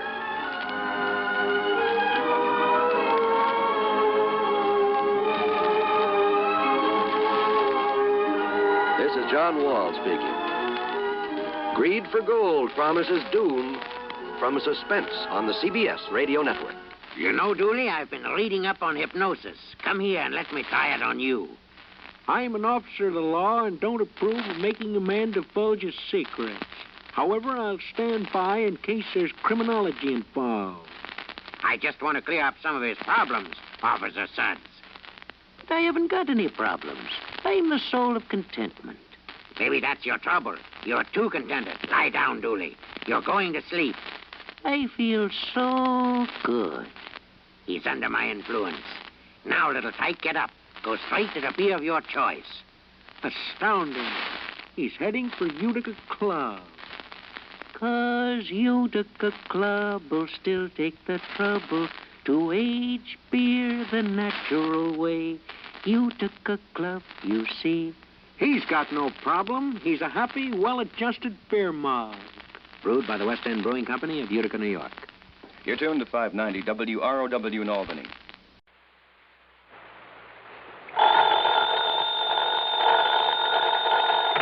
Johnny Dollar. Hi there, Johnny. This is Helen Daner. Helen Daner? That's right. I live out here in Morro Bay, California. I see. Insurance with one of the companies you represent, the Greater Southwest Insurance Company. Oh, yeah, I do a lot of work for them. But also, Johnny, do you mind if I call you Johnny? Well, no, not at all, Miss Daner. Or is it Mrs.? It's Miss. Or better still, just Helen. As I started to say, I not only have that insurance, but, Johnny, I never miss that radio program of yours where you tell all about those exciting cases you solve. Sometimes I just don't see how you do it. Well, I hope you never find out about the ones I miss out on. But now, Miss Daner... I don't think I've missed a single one of your programs. Good. I'm your most loyal listener, and I think you're wonderful. Well, thanks. And that's why I'm calling you instead of the police about this. Well, look, Miss Daner, Oh? Yes. Calling about what? Johnny, if the police weren't able to nab them, isn't that what you say, nab them? Yeah, sure, but go on. Well, Johnny, these terrible people might suspect that I'm the one who told the police about them. What people, Miss Daner? And if that happened, well, I guess you can just imagine what they might do to me. Well, who are these people you're talking about, and just what is it they're up to? All right, Johnny. Now listen carefully. Yeah. Yes? Miss Daner? Hello? Hello? Hello?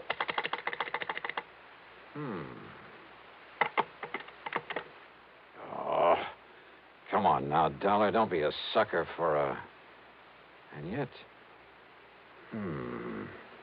I wonder...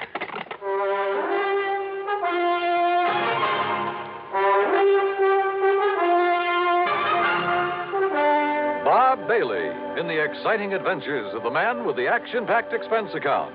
America's fabulous freelance insurance investigator. Yours truly, Johnny Dollar.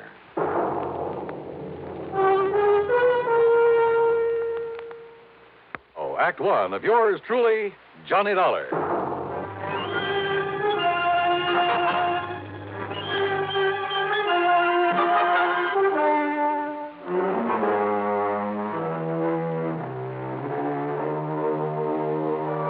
Expense account submitted by Special Investigator Johnny Dollar to the Greater Southwest Insurance Company, Home Office, Los Angeles, California. Following is an account of expenses incurred during my investigation of the Big H matter.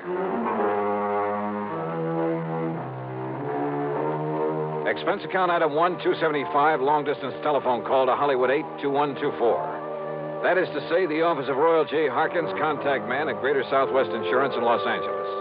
It was late in the day, but luckily he was still in his office. Nice to hear from you again, Johnny. What can I do for you? Roy, I'm putting this call on expense account. Oh? But that ain't all. If I could make connections down to New York, well, let's see. There's a plane leaving for the West Coast a little after midnight, so I'd arrive in L.A. early in the morning. You coming out here? Unless somebody's been pulling my leg. Roy, do you have a policy holder named Helen Daner? Yes, somewhere up we certainly do. Well, now, what's that mean? She's an elderly woman, a spinster, who lives up in the little town of Morro Bay. That's about 200 miles north of here. Johnny, she called this office early this afternoon. She demanded your phone number there in Hartford. And? Well, I didn't give it to her. Why not? Because she wouldn't say why she wanted to get in touch with you. Oh, fine. And knowing how busy you always are, well... But then, just a few minutes ago, I began to wonder about it. Yes? Well, after all, if she wanted to contact you about some insurance matter... Yeah. What? Well, did you call her back? Yes, since we handle all her insurance. That is, I tried to, but I got no answer. Then, Roy, I'm going to grab that plane I was talking about. Well, now, wait. Did she get to you? Did you talk to her? Yes. And it has something to do with her insurance? Plenty. So I'm flying out there, Roy, at your company's expense. Now, just a minute, Unless, Johnny. of course, you'd rather pay off her insurance to some beneficiary. Johnny. Then just be sure to have a rental car waiting for me when I pull into the airport. Item 2, 162.85 plane fare. The big mainliner took off from New York's International Airport promptly at 12:30 a.m. At 6:30 Pacific time, I stepped off the plane at L.A. International. Dollar, this way. Oh, hi, Roy. I didn't exactly expect you to be here in person this early in the morning. Well, I am. I've got a rental car ready and waiting for you out at the curb. Good. But listen, you still haven't told me what this is all about. Because I'm not too sure myself. But you sounded over the phone as though something's happened to the old lady. Miss Helen Daner, I mean. That's exactly the way I meant it to sound. And since I still haven't been able to get her on the telephone... Well, what? What's happened to her? I don't know. This my car? That's right. Oh, start making some sense, will you? I wish I could. Well, do you actually know that something's happened to Miss Daner? Nope. But if it hasn't, I've got to do everything I can to prevent it. Johnny, prevent what? Royal, I only wish I knew. Johnny!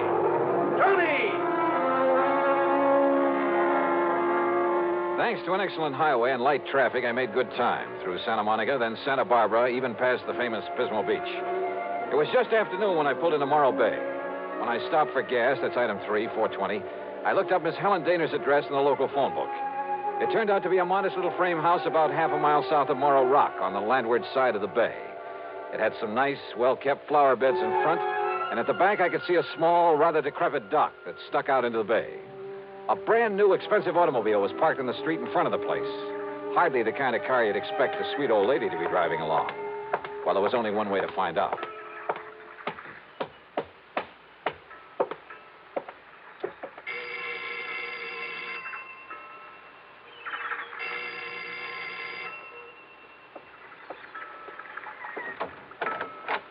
Yes? Miss Helen Daner? No, I'm Bessie Daner, Helen's sister. And who are you, young man? Johnny Dollar. I'm from Hartford, Connecticut. Is your sister... Oh, yes. I've heard Helen speak of you. You're an old friend of hers, aren't you? Well, yes, I guess Won't you come in? Well, is she here, Miss Daner? Well, she ought to be back from the market any minute. The market? But she hasn't been at all well, you know. That's why I've come to live with her, sort of take care of her. I see. But I did think it was all right to let her walk down to the market this morning. Would you like to come in and wait for her? Which market, Miss Daner? Well, it's the first one down the street. Now, do you see it? That little supermarket just 2 blocks away. Oh, yeah, I see. So if you'd like to come in and wait... No, thanks. I'll pick her up there. Well, but Mr. Dollar... Thank you very much. Mr. Dollar...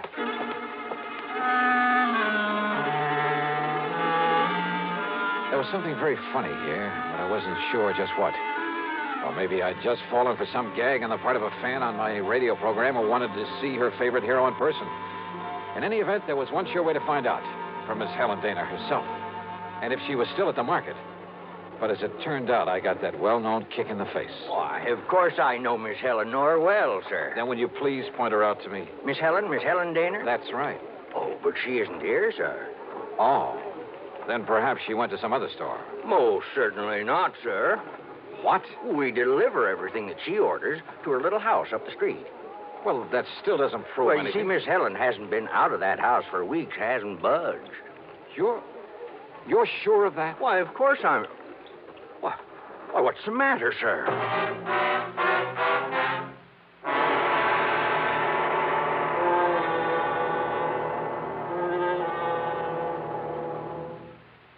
And now, Act Two of yours truly, Johnny Dollar and the Big H Matter.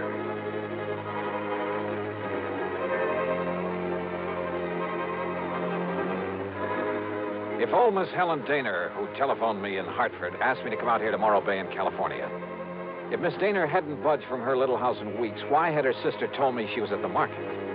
Could all this somehow tie in with the people, the terrible people she tried to tell me about on the telephone? I jumped into my car and drove back to the little home on the bay.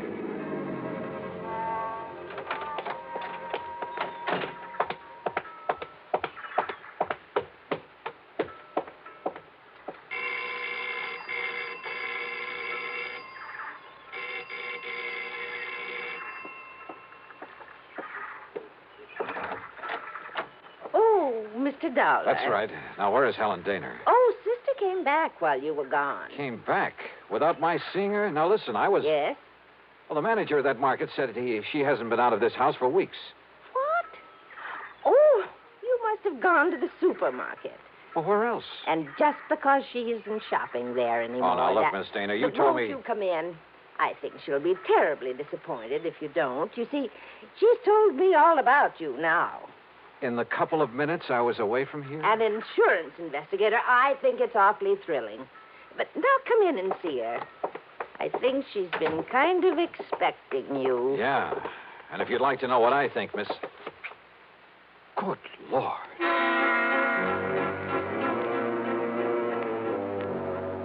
In the middle of the tiny living room was a heavy oaken armchair. Sitting in it, tied down to it, was a sweet-looking gray-haired lady of maybe 70 or 75. A handkerchief was lashed tightly across her mouth, and the eyes behind her old-fashioned steel-rimmed glasses were filled with tears and a look of utter despair. I swung around to her so-called sister and was struck by two things. She seemed to have suddenly lost about 20 years. Her face wore an unpleasant smirk, and in her right hand was a .38 aimed at me. Don't move, Mr. Dollar. This gun is not only loaded, but cocked, and it has a hair trigger. Stand perfectly still, because it'll be right in the middle of your back. So, while I take away your gun... All right. Now, sit over there in that chair against the wall. You'd better do as I say, Mr. Dollar.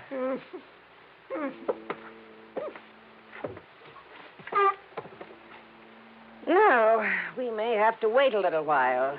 So get one thing straight. Any move, any tricks, and I pull this trigger. Mind telling me what we're waiting for? You'll see. And why you've tied her up that way? That is Helen Daner, isn't it? Why, what's the matter, honey? Getting a little short of breath with that gag in your mouth? Well, then why don't I take it out for you? No, Dollar. Not a single move. Just crossing my legs. Sure. Here now, honey. Don't want you to conk out on it. After all, you may be of some use before we're through with this caper. There you are. Johnny, I don't know what... These terrible people, they sneaked in while I was phoning you. Yeah, Helen, I guessed that. If only you hadn't come, but I thought maybe... They're smugglers, Johnny, of the worst possible kind. You tell them, honey. It'll help to kill time while we're waiting for Pete and Dollar. Okay. They're smuggling in narcotics, heroin, from the way down in Mexico. Oh, pretty smart picking a spot as far up the coast as this. If only I'd known. When this man, Pete, asked if he could use my dock. He said it was to tie up his boat at night when he came in from fishing. How did you get onto them, Helen? When they saw I turned my lights out so early every night, they thought I was asleep. That I wouldn't notice he wasn't taking fish off his boat, but little cans of heroin. Heroin? Then Bessie here, who can look so sweet when she wants to. Why, Helen, I thought I was pretty sweet. Then Bessie would meet him with her car. How did you know it's heroin? Because they told me they'd use it on me if I don't behave myself. Which is a lot better than you'll get, Dollar. And besides, Johnny... Yeah? I found a little of it that was spilled on the dock. And I remembered how you described it once when you caught a man bringing in the terrible stuff. Yeah, she's a real smart old biddy. Except when she phoned to you, Dollar, and we caught her at it. We can handle her all right. With a little H in her veins, we can even let the neighbors see her now and then. And with me acting as her sister, taking care of her. Oh, listen, here he comes now from the dock. Just relax, Dollar.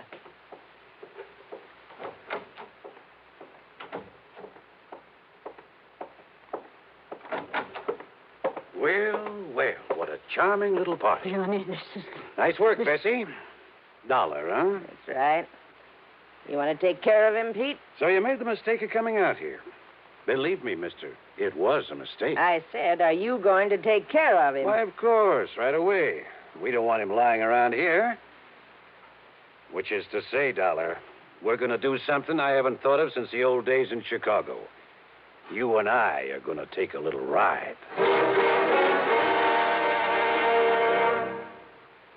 Act 3 of yours truly, Johnny Dollar. Take a little ride, huh? That's right. Chicago style. Exactly, Dollar. No, Johnny, don't you see what that means? He's going to take All her right, out. all right, honey. Just keep out of this. No, I won't. Pete's going to kill him. That's right. Now, shut up. Oh, now, just a Dollar. minute, you. Sit down. Bessie, be sure you keep the gun on him. Oh, don't worry, Pete. If I had a silencer, though, I'd get rid of him here and now. Has it occurred to you, Pete, that I may have left word with them that if I'm not heard from... Now, don't try to be cute, Dollar. Sure, it occurred to me. I dismissed it. For the simple reason that you couldn't possibly have had any reason to know what you were getting into out here. So forget it. What are you going to do with him, Pete? Well, whatever it is, it'll have to wait till after dark, when this one-horse town closes up for the night. Well, then what? Well, I've got to be sure that Dollar's body won't be found until Shut up. until we're through with this operation. That means a week or... Wait, I got it. What, Pete? Up on Cayucas Beach. Cayucas? Yeah, that little town 5 or 6 miles north of here. There's a big pile of rocks, a big cave in them. Nobody'd ever think of looking in there. So, as soon as... Oh, what are you doing? Just digging out a cigarette, if you don't mind. No, sure, go ahead. But this is one time the condemned man won't enjoy a hearty meal. Johnny, isn't there anything? To think I got you into this. Told you to shut up. Listen, I told you. Oh, no, you don't.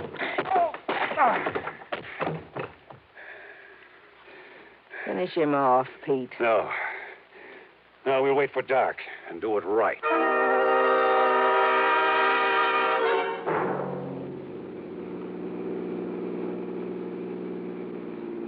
I guess he had really slugged me, because by the time I fully came to, it was night.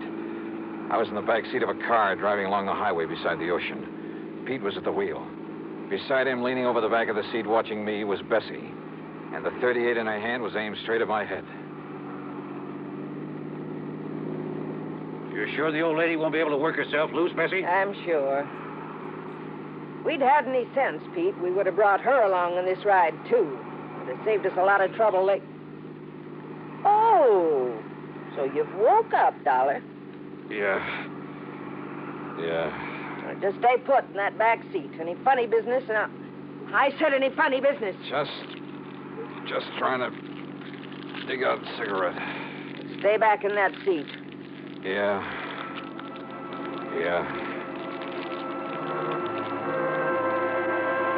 She didn't take her eyes off me for a second, or the gun either. As clumsily as possible, I struggled with a pack of cigarettes, rolling and squeezing it, and hoping the tobacco was plenty dry. Then, having apparently failed to pull out a cigarette, I turned the pack upside down over my hand. And the fine tobacco poured into it. I took a deep breath. What's the matter, Dollar? You need some help with that. Oh, no! No, my eyes! My eyes! Oh! Instinctively, she dropped the gun, put her hands to her eyes, now filled with tobacco dust. With what little strength I had, I picked up the gun and slammed it against the side of Pete's head.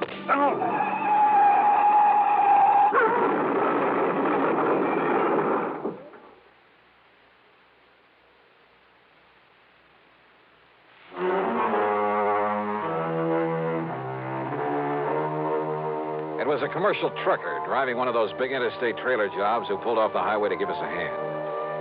Yeah, somehow those boys are always around when you need them. And he used his head. When he found my credentials in my pocket, he saw the whole picture in a flash. So he hailed down the first police car that came along and turned both Pete and Bessie over to them. Miss Helen Daner, bless her heart, the spunky little old character was tickled pink to be involved in the whole thing. Yeah, she just can't wait to go to court and testify against those two. Expense account total, including the trip back to Hartford, $447.45. Yours truly, Johnny Dollar.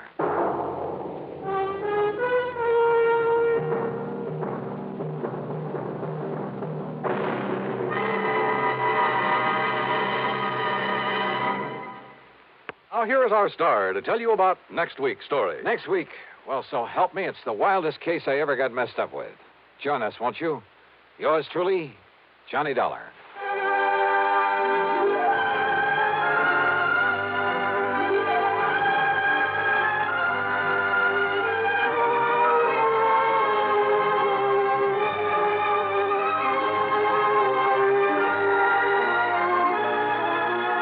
Yours truly, Johnny Dollar, starring Bob Bailey, originates in Hollywood and is written, produced, and directed by Jack Johnstone. Heard in our cast were Peggy Weber, Virginia Gregg, Bartlett Robinson, Joseph Kearns, and Russell Thorson. Be sure to join us next week, same time and station, for another exciting story of yours truly, Johnny Dollar.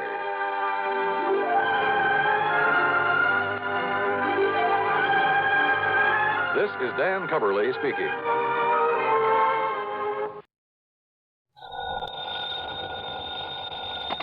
Johnny Dollar. Pat McCracken, Johnny, Universal Adjustment Bureau. Well, dear Santa Claus. Huh? All I want for Christmas is $1 million, a new convertible, a bevy of beautiful blondes, 2 redheads. Glad you're talking to Santa Claus instead of me. What's your problem, Pat?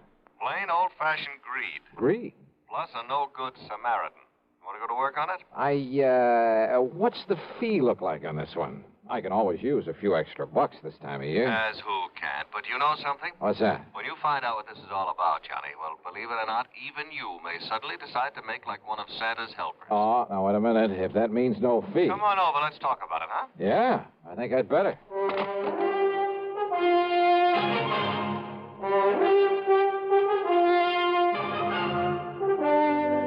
CBS Radio brings you Bob Bailey in the exciting adventures of the man with the action-packed expense account, America's fabulous freelance insurance investigator. Yours truly, Johnny Dollar.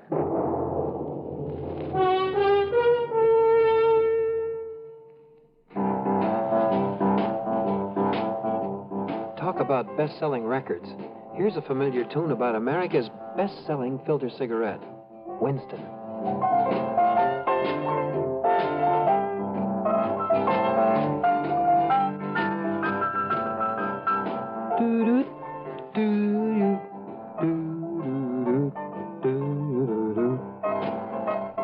Winston gives you real flavor, full, rich tobacco flavor.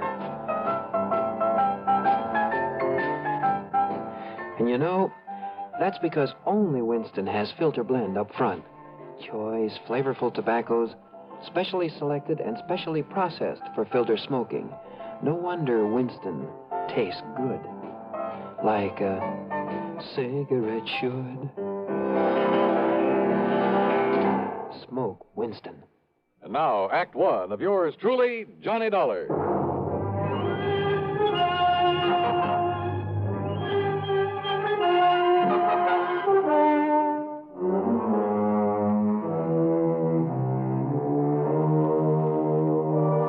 Expense account submitted by Special Investigator Johnny Dollar to the Universal Adjustment Bureau, Home Office, Hartford, Connecticut.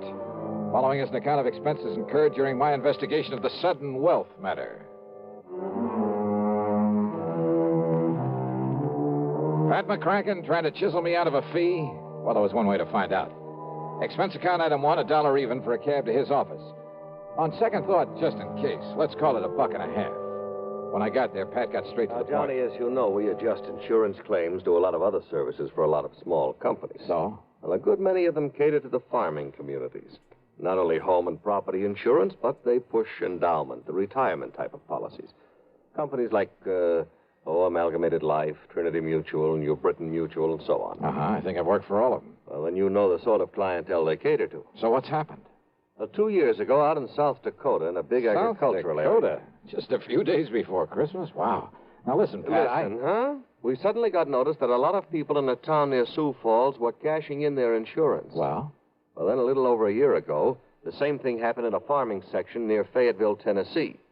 and about 6 months ago at a small town near Macon, Georgia. And these people are not only cashing in their policies, but they were borrowing on their land, hawking their furniture, raising cash any way they possibly could. For what purpose? To invest in the stock market.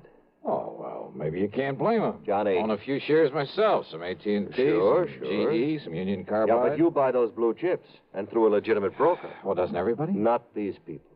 They were handing their dough over to some guy who moved into town and promised to double any money they gave him inside of 3 weeks. Oh, no. That old racket? That old racket. They'd give him $100 to invest for them, and 3 weeks later he'd return them $200? Yes.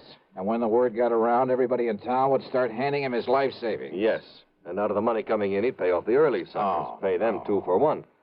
So they and all the rest of the pigeons would keep handing him more and more. And then, of course... Oh, sure. As soon as he got a really big bundle in his hands, he'd disappear. Exactly. Oh, brother. One of the oldest, dirtiest, meanest rackets in the world. And the poor, greedy people are still falling for it and getting burned.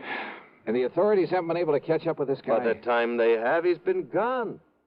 And now the latest series of policy cancellations started coming in only a few weeks ago from a town called Enterprise, New Jersey. Well, then, Pat, there may be time to nab him. I hope so. But why aren't the local authorities doing something about it? The man is still paying off, Johnny. You know, the early investors. You can't nab him for that. Oh, well, what he's really doing, though, is setting up the later suckers for a big killing. Of course. But isn't anybody wise to what he's up to? Who knows? Maybe there are a few who were smart enough to get in at the beginning during the big build-up. Yeah, but they'll get their money back. Why, sure, doubled. But then, when he gets enough new money... Well, aren't the police wise to him? Suppose they are, Johnny. What can they do so long as he keeps paying off as promised? Oh, brother. Of all the dirty, rotten... Well, you want to go look? I sure do, Pat. And you can pay my expense account, but that's all. You know, on account of Christmas or something. I kind of thought you'd feel that way about it. Yeah. I'll be in touch.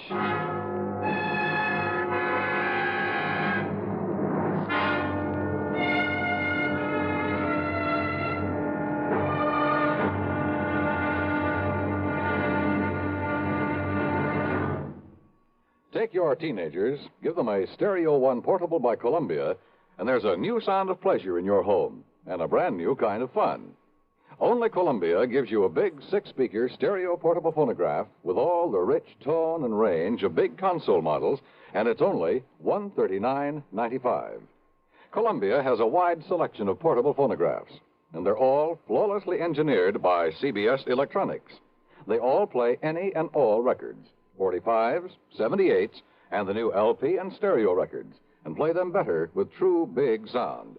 You just can't buy a better portable than a Stereo One portable phonograph by Columbia. You can't find a better buy either. Portable prices start as low as $39.95. Christmas is the time to give your youngsters a gift they'll get fun and pleasure from all through the year. Time to give them a Stereo One portable phonograph by Columbia. #1 in the wonderful world of sound. And now, Act 2 of yours truly, Johnny Dollar and the Sudden Wealth Matter.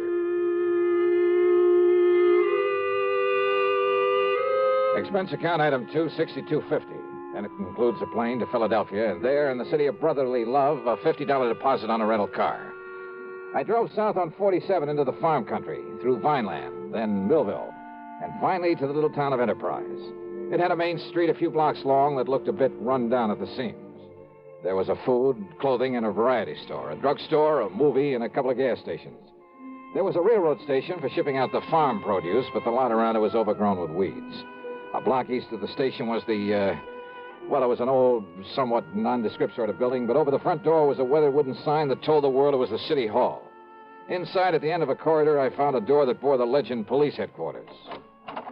Police Headquarters? That's right, son. I'm the chief of police, Chief Walters. What'd you say your name is? Well, I didn't, but it's Johnny Dollar. Well, pull up a chair and sit, Mr. Dollar. Okay, thanks. Yeah. Now, what can I do for you? Chief Walters, I'm an insurance investigator. Huh? Oh, sure, Johnny. Sure, I know all about you. I hear all about them cases you investigate on the radio. Yeah, I catch it on WCAU in Philadelphia. Good. Well, now listen, I hope you didn't bother coming down here just on account of I took some cash out of my policy. You did? Well, tell you the truth, Johnny, a lot of people did. Oh, you know how it is. Something special comes along you can use, some Extra cash? Oh, but now don't you give it a second thought. Oh, why do you say that? Well, a few more weeks from now, the folks in this town will be buying up more insurance than ever. They'll be buying more of everything. Uh-huh. You mind telling me why? Well, because we'll all have a lot more money, that's why. In spite of what Mr. Lowry says. Oh, who's Mr. Lowry? Oh, he runs that piddling paper. You know, the Gazette. What he says about what, Chief? Well, now, I'll tell you this, Johnny. He puts any of them things that he says about Mr. Morgan in his paper, the folks won't buy it anymore. Morgan? John D. Morgan. Yeah, he's the man that's putting this town on its feet again, now that the farming's dropped off. John D. Morgan. One of his grandpappy's relatives on his mother's side was a Rockefeller, and another one was a Morgan. Big financiers, just like he is. Uh-huh. Yeah, see, he belongs to that New York Stock Exchange. He told you that? That he did, son. Well, then I have a sneaking suspicion he's the man I came down here to see. I would if I was you.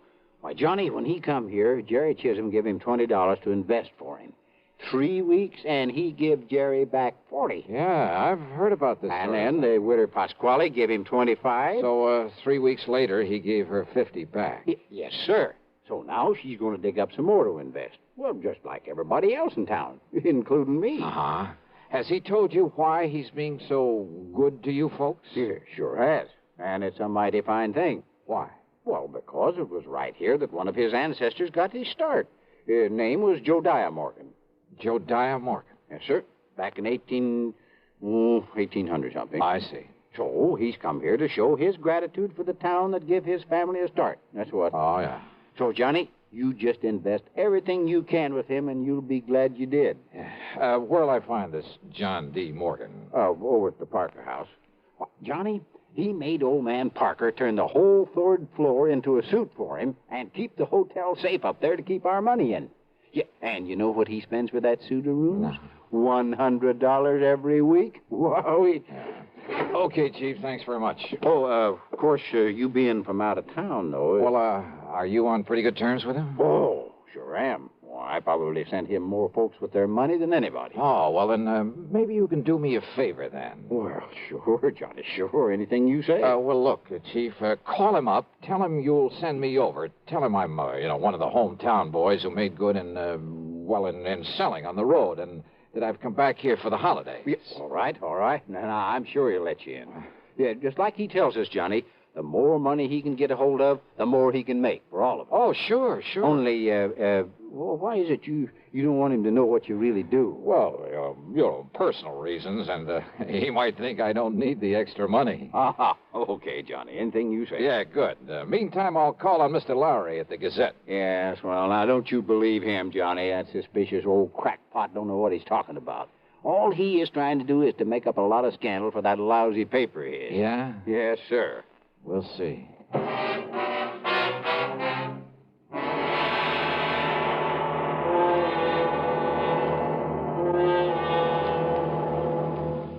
Act 3 of yours truly, Johnny Dollar, in a moment. Meet star Stuart Irwin. Nothing's worse for an actor than a nasty cold. To feel better quickly, I take wonderful 4-way cold tablets, the fast way to relieve cold distress. Right. Tests of all the leading cold tablets proved 4-way fastest acting. 4-way starts in minutes to relieve muscular pains, headache, reduce fever, calm upset stomach, also overcomes irregularity. Take my advice. For your next cold, take 4-way cold tablets, the fast way to relieve those cold miseries. 4-way, only 29 cents. And now here's a word about another fine product of Grove Laboratories. Does dandruff dull your hair, leave scalp itchy? Get Fitch Dandruff Remover Shampoo and get rid of unsightly dandruff in 3 minutes. 3 minutes with Fitch regularly is guaranteed to keep embarrassing dandruff away forever. Apply Fitch before wetting hair, rub in 1 minute. Add water, lather 1 minute. Rinse 1 minute. Every trace of dandruff goes down the drain. 3 minutes with Fitch, unsightly dandruff's gone. Fitch can also leave your hair up to 35% brighter. Fitch Dandruff Remover Shampoo. And now, Act 3 of yours truly, Johnny Dollar.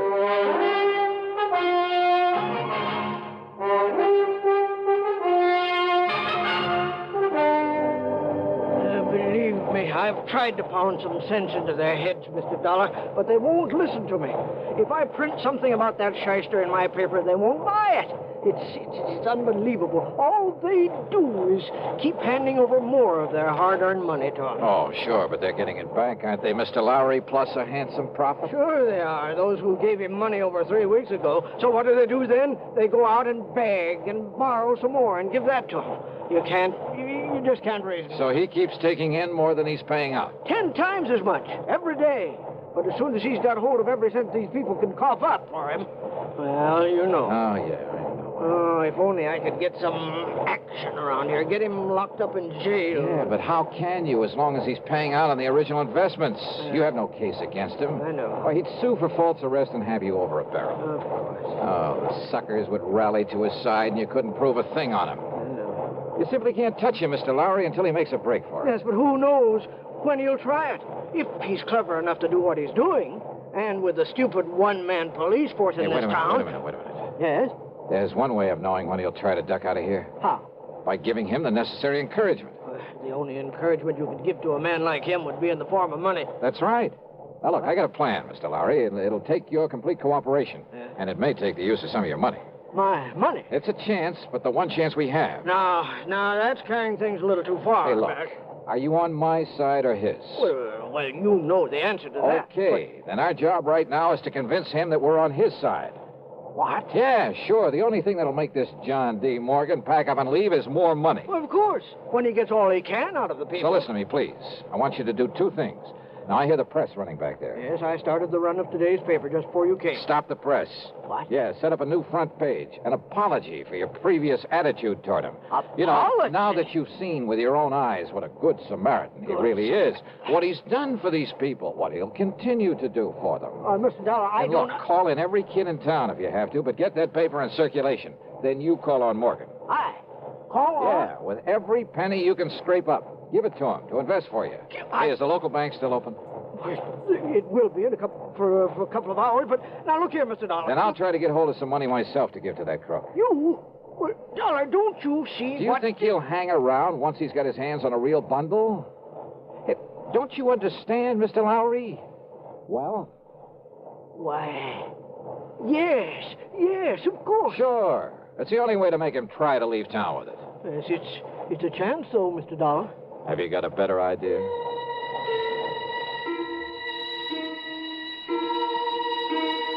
While Mr. Lowry set up a new front page and got the paper back on the press, I went over to the city hall. Under protest, Chief Walters went through the old town records. And when he found no record of any Josiah Morgan, he kind of changed his mind about John D. Then I spent item 3, $1.50 for a call to the Securities and Exchange Commission in New York. They'd never even heard of our shyster friend. Chief Walters' protest then was because I wouldn't let him go straight to the hotel and slap the cuffs on John D. Morgan. And he is a crook. Lowry over at the Gazette was right. Well, sure, of course he was. But look, if you try to arrest Morgan now, you'll only make trouble for yourself. Until we get proof, we have... Bang that dirty crooked. What can I do, Johnny? Well, I got a plan going, Chief. I'll tell you about it on the way to the bank. Oh, what kind of a plan? Did you phone Morgan I'd be over to invest with him? Yes, sir. Good. And when I said your name, well, he made me repeat it for him. But I didn't tell him who you really are. I mean, what you do. Good. Now, you can help some more by taking everything you have out of the bank. Huh? Sure. To invest with John D. Morgan. What? Come on. I'll tell you what it's all about. At the bank, I laid the whole thing out to the president, a dignified old man by the name of Peterson. He, too, agreed to cooperate. Item 4, then $2.25 for a call to Pat McCracken back in Hartford. $10,000? Yeah, wire it to my account right here at this bank. Now, Pat, immediately. And you're going to hand it over to that crook? That's right. Well, Johnny, if something goes wrong, if he gets It's away... a chance we got to take, Pat. Well? Okay, Johnny, whatever you say. Attaboy. Now, Mr. Peterson. Mr. Dollar, my own wife has just gone to see Morgan with $5,000 for him. Oh? And if that doesn't, well, I guess flush him out is Yeah, concerned. good. And yet, I wonder. Yes. Well, I just hope we aren't overdoing this thing now. Enough to make him smell a rat, I mean. No, of course not, Johnny. Ain't you seen the Afternoon Gazette? Precisely. With the paper now supporting instead of fighting him, more people than ever have gone there to give him money. Yeah, but if he does get suspicious, I think I'd better go over there and see him. Whatever you say. But until Pat wires me that $10,000... Oh, here, Mr. Dollar. Here's $1,000 in cash from my own personal account. And if you need more... No, thanks. But this ought to be enough to convince him I'm sold on him. Hope I'm not too late. Not unless he were to find out who you really are. Come on, Chief, let's... Hey. Yes, Mr. Dollar? How does Morgan get around? Johnny, you mean you ain't seen that beautiful limousine, that brand new... Where does he keep it? He rents the garage back of Miss Goodwin's house on Wood Street, a couple of blocks west of the hotel. Okay, Chief, then I'll meet you at Morgan's hotel room. Okay, Johnny. And don't, for heaven's sake, tip him off about this. I'll go along with the chief. Yeah, do that. I found the Goodwin house on Wood Street. I found the garage and back. But there were no keys in the limousine inside of it. And rather than lose time breaking open the trunk, possibly to find nothing, well, I remembered an old trick I'd used once before. Then over to the hotel and up to the third floor. But instead of John D. Morgan, I found half the population of Enterprise milling around in it. I had to force my way through to where Chief Walters and the banker, Mr. Peterson, were standing in front of an old-fashioned open safe. Too late, Mr. Dollar. We got here too late. What? Don't you see, Johnny? He skipped. He's already skipped out on us. Must have got wise to you. I had the chief order Mr. Parker to open the safe and look. Look at what everybody who came in here thought were bundles of money. Their money in it. Wads of paper with bills on the outside to make them look Dollar, listen to me. Yeah, Mr. Lowry. These people feel that you were responsible for this. Me? And after making me give my last penny to him a while ago, Dollar, I can't help wondering myself. Oh, now look, use your head. Listen to me, listen. All right, I'm listening. Well, doesn't anybody know where he went? He must have went out the window in the back room when he seen me and Mr. Peterson coming. The back window, huh? Okay.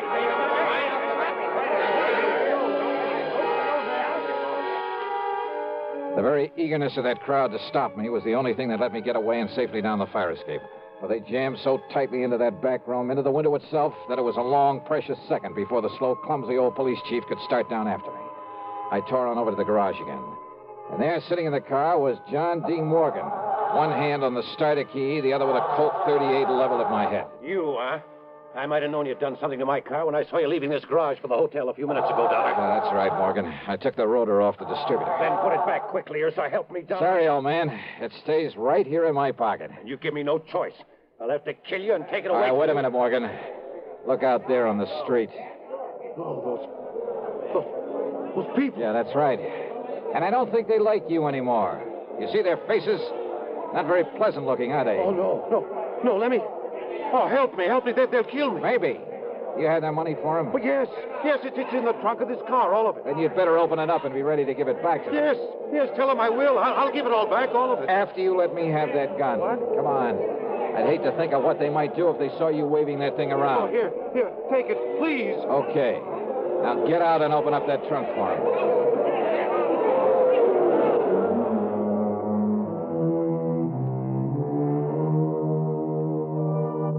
That mob, slowly, menacingly moving in on us, was something I won't forget for a long, long time. Matter of fact, it was Morgan tossing out the money, shrieking out a confession, promising to pay them all back that saved me from them.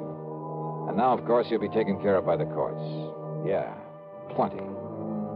Expense account total less the $50 deposit on my rental car, $38.25. Yours truly, Johnny Dollar.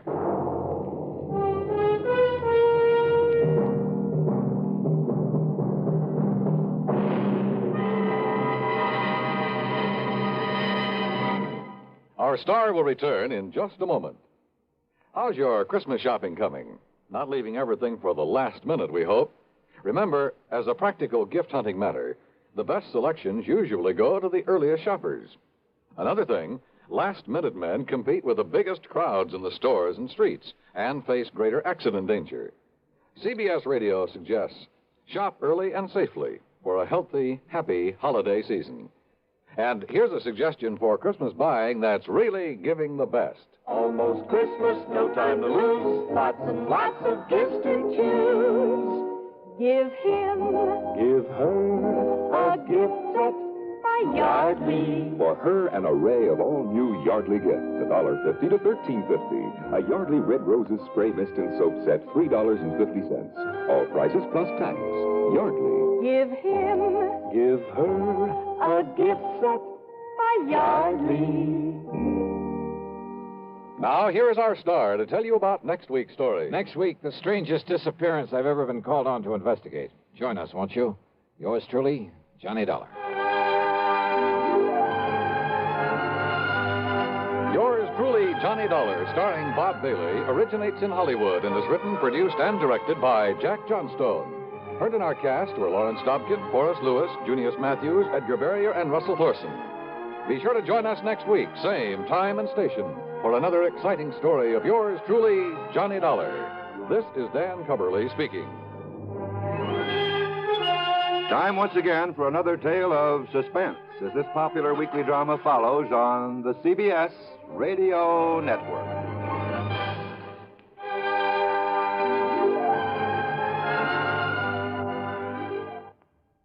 As you smoke a Duke, you get a sense of ease and comfort that grows with every puff. Because new king-size Duke is king-size in the filter, where it matters most. According to figures from the National Safety Council, 4,400 youngsters under 15 were killed last year in traffic accidents. Your first reaction will probably be that these accidents were the driver's fault. In many cases, you would be absolutely right. But the drivers are not the only ones to blame for this needless toll. Parents, too, have a great responsibility to see that their children don't get into situations that could result in tragedy. Parents have perhaps the greatest responsibility and the greatest loss when they don't live up to those responsibilities. Do you, as a parent, know precisely where your child is at this very moment? Is he fully aware of the dangers of playing near traffic? Is he of school age? And do you know the route he takes to school? Is it the safest route? When you walk with him, do you yourself use the same safety rules you hope he follows when you're not around? These are important questions. Ask yourself.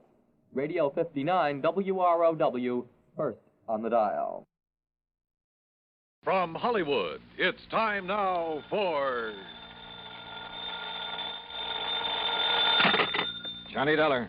Mr. Dollar, my name is Parley Barron. I'm calling from Hollywood. Hollywood? What insurance company, Mr. Barron? None. You handle all investigations for Eastern Liability and Trust. Yeah, I guess I do. Well, I am sure that they'll be calling you in shortly. What about, sir? A little matter of embezzlement. Oh? Nearly $10,000 that's been stolen from the Berkeley Furniture Manufacturing Company there in Hartford. You're connected with Berkeley Furniture? No, actually I am not. Then what's your connection with this embezzlement? I suggest you check with Berkeley and, of course, the insurance company. Of course. When you have learned the facts from them, I am sure you will find it of the utmost importance to contact me. You sent in Hollywood? Yes. Goodbye, Mr. Dollar. Yeah, but where in Hollywood? Hello? Hello? Well, he's a lot of help.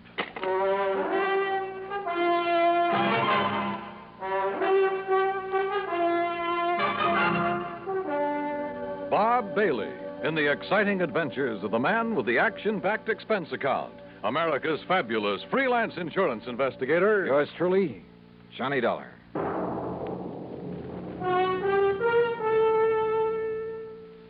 And now, Act One of yours truly, Johnny Dollar.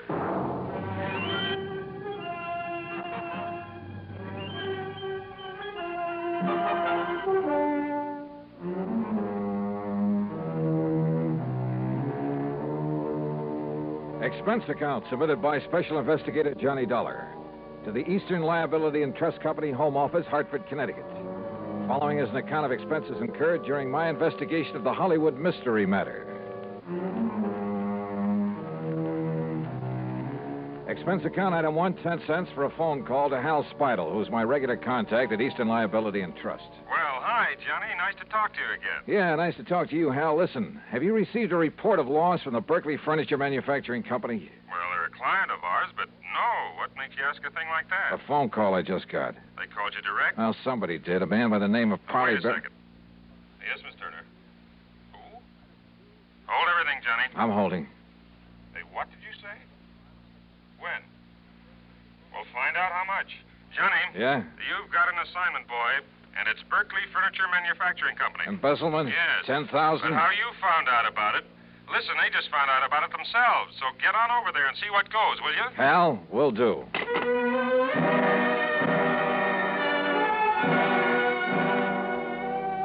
Yeah, my informant, the man who'd called me, had really known something.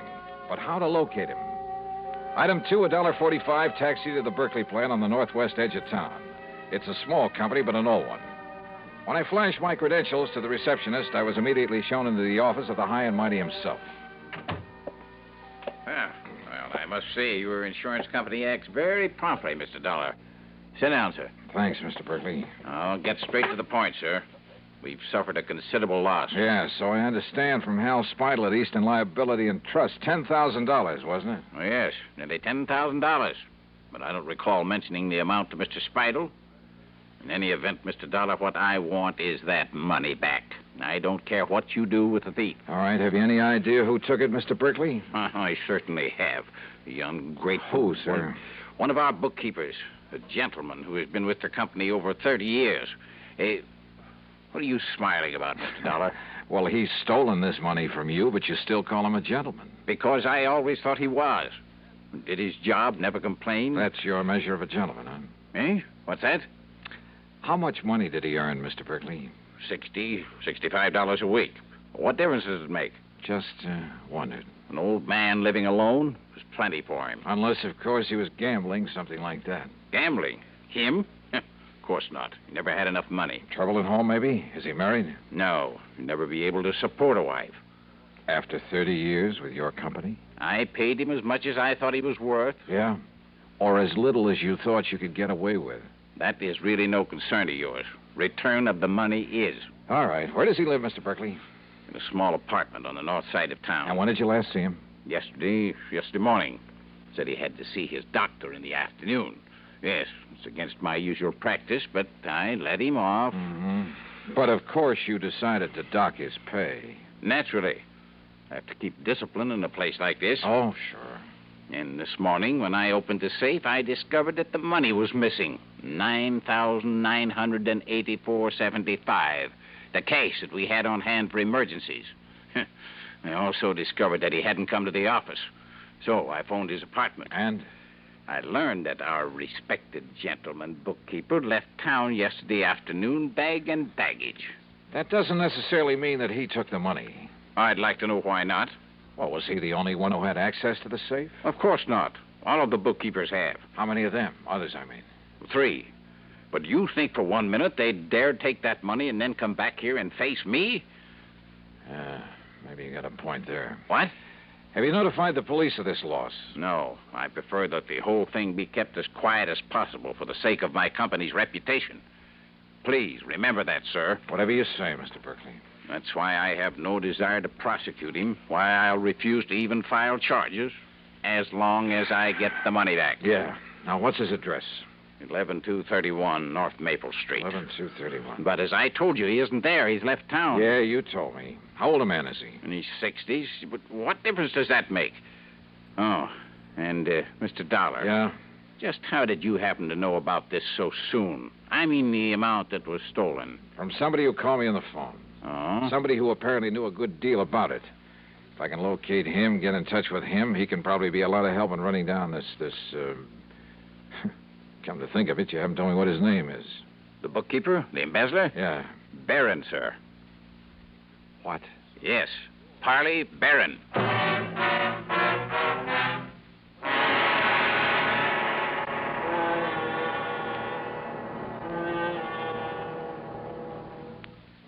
Act 2 of yours truly, Johnny Dollar, in a moment.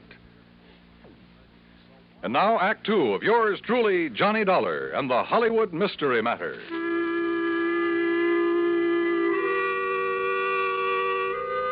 So the embezzler of the $10,000 was Parley Barron, the same man who'd called me on the phone.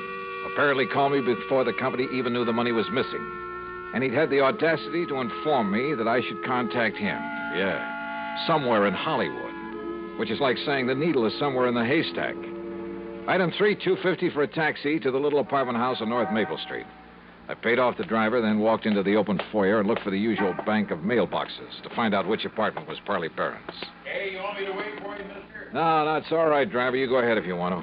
Okay, let me see. Now, let's see. Nelson, Davis, Parrots. Oops. Oh, excuse me, sir. That's all right. Spaulding, Pierce, Robeson. Taxi, wait a minute. Oh, here we are. Barron, apartment 103. Just a minute, young man. Are you a salesman? Oh, no. I was just looking up the apartment number of Mr. Parley Barron. Well, he ain't here, mister. You're sure? No, sir. He left here bag and baggage yesterday afternoon. Any idea where he went? Nope. Who are you? Cops or something? Here. My credentials. Johnny Dollar Insurance. Yeah, that's right. Now, look, I want you to let me into his apartment. Well, yes, sir. Right this way. Something wrong, Mr. Dollar? No, just a routine investigation. Oh, well, I was sure he'd done nothing wrong. Oh, why do you say that? Why, nice, quiet old man like him, why should he? Only excitement he ever has is when his niece comes to visit with him. His niece? Yes, sir. Name's Virginia. Jenny Lockhart. Wonderful girl. Sort of drops in here to look after him once in a while, cook him a good meal. Now, here we are.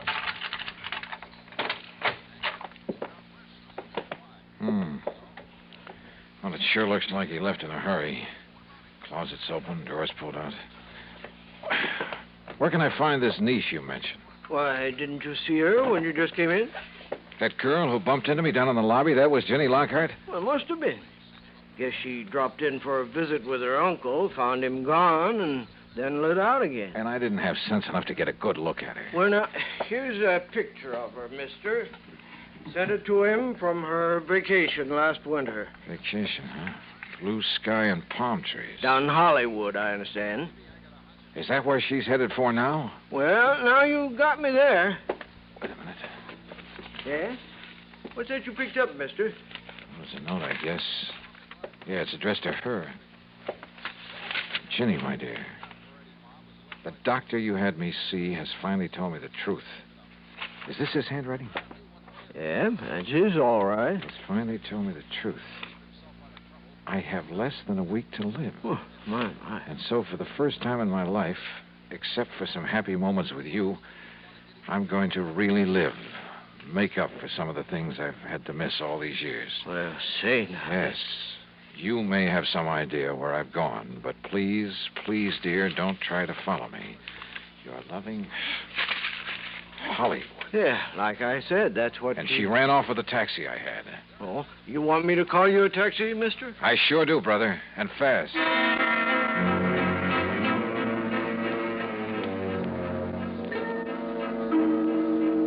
Item 4, $7.50 for a trip to the airport that should have got the cabbie locked up for life. We ran every stoplight along the way. So what happened? I got there just in time to see a plane taking off. And the man at the ticket counter politely informed me that Virginia Lockhart was among the passengers headed for New York. And where would she go from there? Hollywood. I'd bet my last nickel on it. Yeah, and she could lead me to the man I was after. I checked the schedules of all the airlines leaving New York. If I took the next plane out of Hartford, I could barely make a flight out of New York to the West Coast. In other words, Hollywood. Item 5, $162.80 for a through ticket. When we arrived in New York, where I had only seconds to change planes, I was the first one off. And then I saw her. She was boarding a plane from another ramp. By breaking a couple of records for the 100-yard dash and bulling my way through the gate, I managed to climb aboard just as the doors were being closed. A quick flash at my credentials kept the stewardess from throwing me off, and in a couple of minutes we were airborne. Now, I guess we'd better make some arrangement about your ticket, sir. Huh? Tickets? Yes, sir. Oh, no, here, I already have it. Here you are. Oh, thank you. I'll just... Mr. Dollar? Yeah? I'm sorry, but this ticket is for Los Angeles. Well, sure, that's where I'm going. Well, not on this plane, I'm afraid. Huh? This is a non-stop flight to Miami. What? Yes, sir. Miami, Florida. Act 3 of yours truly, Johnny Dollar, in a moment. Now, Act 3 of yours truly, Johnny Dollar, and the Hollywood Mystery Matter. Wait a minute. This plane is headed for Florida?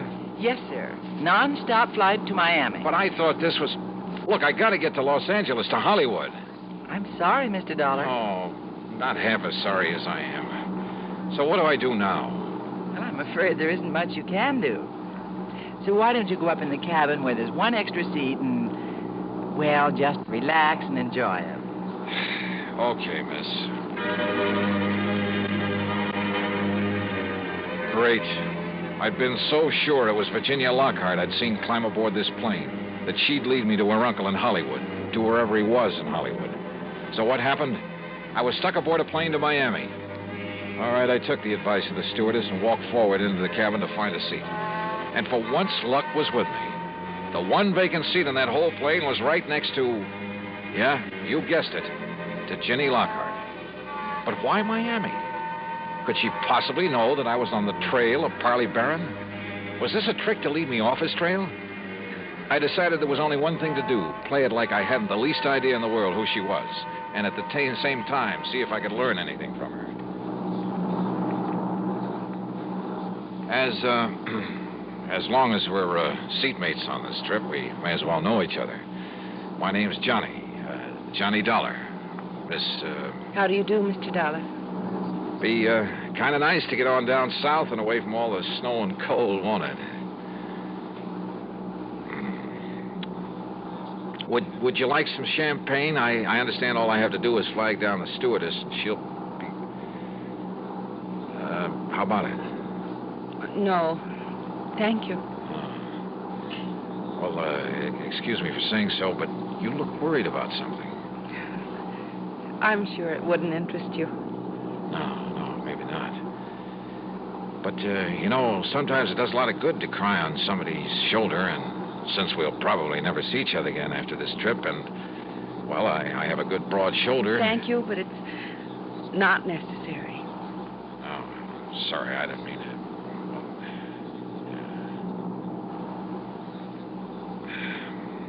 Going down to Florida for a vacation? No. I'm going to Florida to try to save somebody's life. Oh? But I'd rather not talk about it. And she didn't. Or did she talk about anything else during the rest of the flight? As we came into Miami, I decided the only thing I could do was transfer to a plane for Los Angeles and hope for the best. But she was my only real lead to Parley Barron. And if I left her here and went on to Hollywood. So I changed my mind. I decided to stay with her. Item 6, $9 even for a taxi that followed hers out of Miami Airport, then headed north. And where do we end up? Hollywood. Hollywood, Florida. Hollywood by the sea. And the Diplomat Hotel. I watched her make inquiries at the desk, heard the clerk tell her room 716. I managed to get an elevator before she did. By the time she reached the door of 716 and raised her hand to knock, I was standing right beside her. Mr. Johnny Dollar, what are you doing here? I've been following you, Ginny.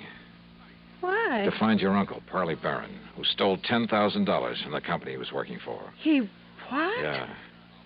And unless I'm all wet, this is the door to his suite. You say he stole... I found the note he'd written to you, Ginny, back at his apartment in Hartford. Mr. Dollar, Johnny... Yeah, and it all ties up, including his phone call to me.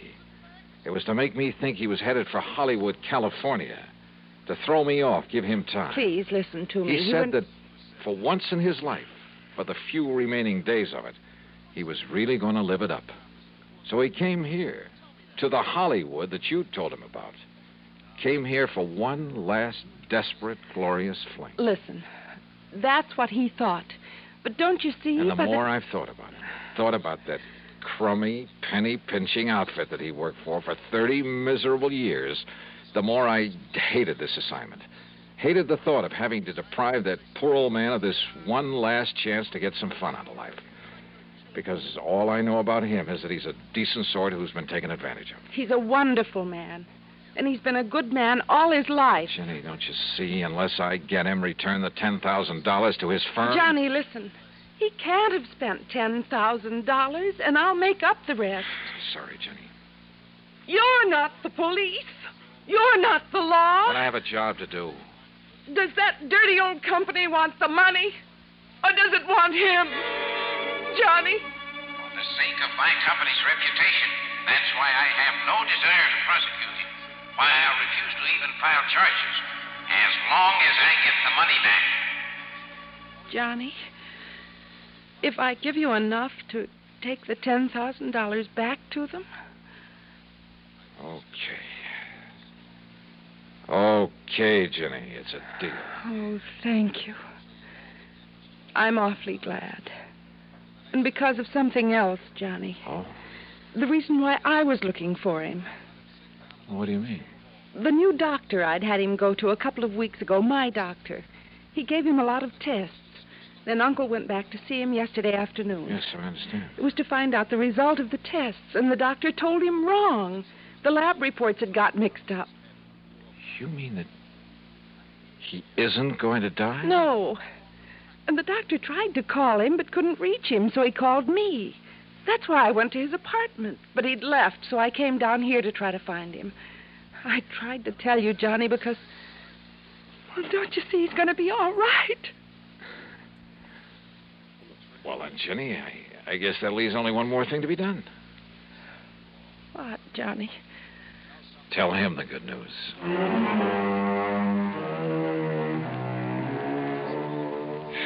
Oh, I don't know. Maybe I'm just a sucker for a good-looking girl. And maybe this makes me an accessory to the crime. But you know something? And you can blame it on the holiday season, anything you like. I don't care. Expense account total, including the trip back to Hartford. Well, a happy new year to you, too. Yours truly, Johnny Dollar.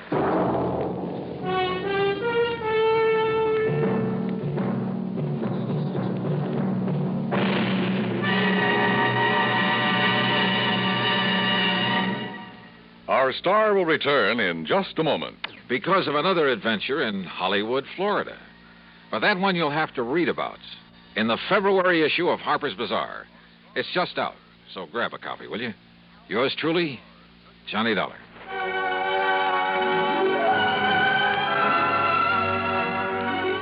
Yours truly, Johnny Dollar, starring Bob Bailey, originates in Hollywood and is written, produced, and directed by Jack Johnstone. Heard in our cast were Virginia Gregg, Gene Tatum, Harley Bear, Forrest Lewis, Junius Matthews, and Frank Gerstl. Be sure to join us next week, same time and station, for another exciting story of yours truly, Johnny Dollar. This is Dan Cubberly speaking. Gunsmoke rises today on the CBS Radio Network.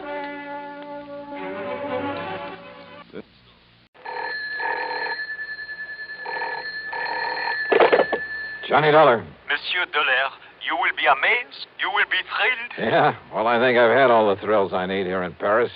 And who are you? Monsieur, I'm the night clerk here in the hotel. Oh, what's all the excitement about? Monsieur Dollar, I have the telephone call for you, and Monsieur, Yeah. it is wonderful. It is the long distance. It is the transatlantic. A transatlantic call. From what you call the United States. Well, bully for you. But across the ocean. It must be the most important. Yeah, well, put them on and we'll see. Oui, monsieur. Hello? Johnny? That's right. George Reed here. Well, George. All right, clerk, you can get off the line now. What, Johnny? You hear me? Clerk? But, monsieur. Go on, hang up. Very well, monsieur. Now, George, you get my cable report on the Only Jewels? Yes, you did a great job in spite of all the money you threw around. I mean what you gave that man de Marsac. But listen, I'm glad I caught you before you left. I'm flying on back tonight. See you in Hartford in the morning. No. What? Contact Mr. Maurice Rigaud there at our Paris office. Oh, what about? Getting those jewels back to America? No, that's all taken care of. But in talking with him a minute ago, I happened to mention that you're there, so he wants you to stay around and see if you can help locate a Cellini medallion.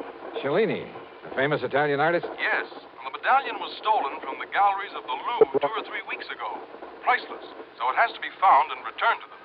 Well, I'll do what I can, George. Good. Now contact this man Rigaud at our office there immediately. Contact Rigaud, huh? That's right. But why do you say it that way? Because maybe I won't bother him. What?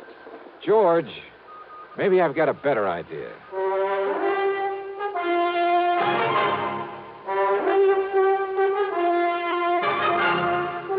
CBS Radio brings you Bob Bailey in the intriguing adventures of the man with the action-packed expense account, America's fabulous freelance insurance investigator. Yours truly, Johnny Dollar.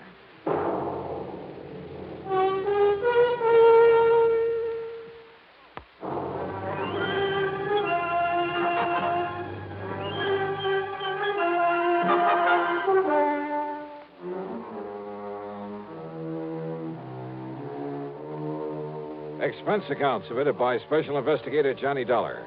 To Floyd's of England, North American office. Or maybe it's the Paris office. We'll see.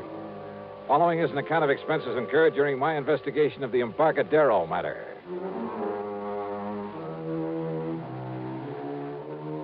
Expense account item 1, a few francs. Call it 10 cents American for a telephone call. Not to Rigaud at Floyd's of England, but to my old underworld contact, Louis de Marsac, the strange little character who calls himself the Gray Cat. Oui, Monsieur Dollar. C'est la Chagris. You most loyal, most faithful friend. Yeah, I'm sure. Are you living it up on that money I gave you for locating the Olney jewels for me? Alas, monsieur, I have been most unfortunate. Only one small, what you call investment. And now... Easy come, easy go, huh? Oui, the 5,000 is gone. And I was so sure of this one. What kind of an investment, de Marsac? Well, even you would have been attracted. Oh, she was young. She was so beautiful. She? Oh, no. Ah, that Marcel. How could such a lovely vision deceive me so? Oh, I'm crushed, a man without hope. And monsieur... Yeah? I'm also very, what you call, broke. Uh-huh. Think $100 might help to raise your spirits? $500? Oh, oui, monsieur. But for what? 100. For some information about what happened to the Cellini medallion.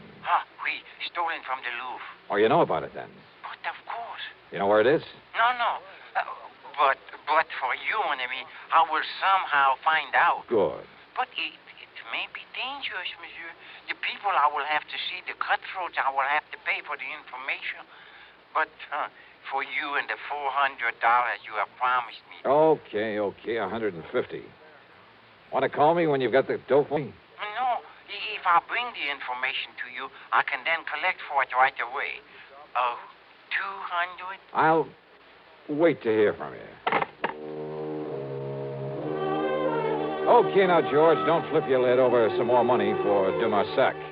After all, he knows more about what goes on in the Paris underworld than any other man alive. And if in a day or two he can come up with the information I need, I'll put it this way. He saved the company a lot of time and money in the past, and I'm sure he can do it again. Also, if his poking around is as dangerous as he seems to... Yeah? Well, come in. De Marsac. Oh, oui, monsieur. De Chagris. Oh, the dangerous mission you sent me on is a fait accompli. But I only talked to you on the phone about an hour ago. I've wasted no time. You have the $300 for me? $150. You have the information? Oui, the Cellini medallion. Well? Well, it's on the way to your own country. On the way? How? Hidden away in a case of wine aboard the ship, the Klemper Hall, out of Le Havre. The Klemper Hall, huh? Destination? San Francisco. Now, when's it due to arrive there? Late tomorrow night. The cargo is many cases of wine. Yes, bottles of wine. The medallion is hidden away in one of them. You're sure of all this, de Marsac? But of course, mon ami. Because if I fly all the way to San Francisco and find out you're giving me a wrong steer... Oh, no. How can you, my oldest, my dearest... Yeah, sure. Now, this means that someone over there is going to have to pick it up. Oui, at the warehouse at the pier. And Monsieur Frank Gestel. Gestel? You know? If he's the one I'm thinking of. A fence who used to operate in New York, but they can never pin anything on him? It must be the same. But in the shipload of wine, how'll he know which case has the Cellini medallion in it? By this mark, mon ami. Yeah? So. A tiny circle, yeah? With a Maltese cross in it. Oui, like so. Okay, de Marsac. I better pack up and catch a plane back to the States. Mon ami. Oh, yeah, sure. Here you are. 50, 100, 150. Oh, monsieur, such a dangerous... Okay. 170, 90, 200. Ah, merci. Merci beaucoup. Bon voyage. Oh, success. Wait a minute. Eh? You dug up an awful lot of information in a very short time, de Marsac. Even about that mark on the case of wine. Oh, but of course, monsieur. You see, I put it there myself. You what? Oui, when I helped my friends to smuggle the medallion aboard the ship.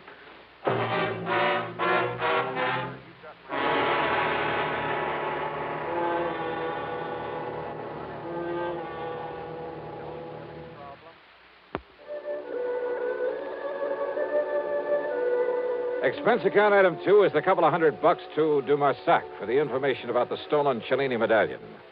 Item 3, $92 American for my hotel there in Paris, and then a taxi out to Orly. Item 4, $5.99 even, plain fare, Paris to New York to San Francisco, and a taxi to my favorite hotel, the Huntington, up on Nob Hill.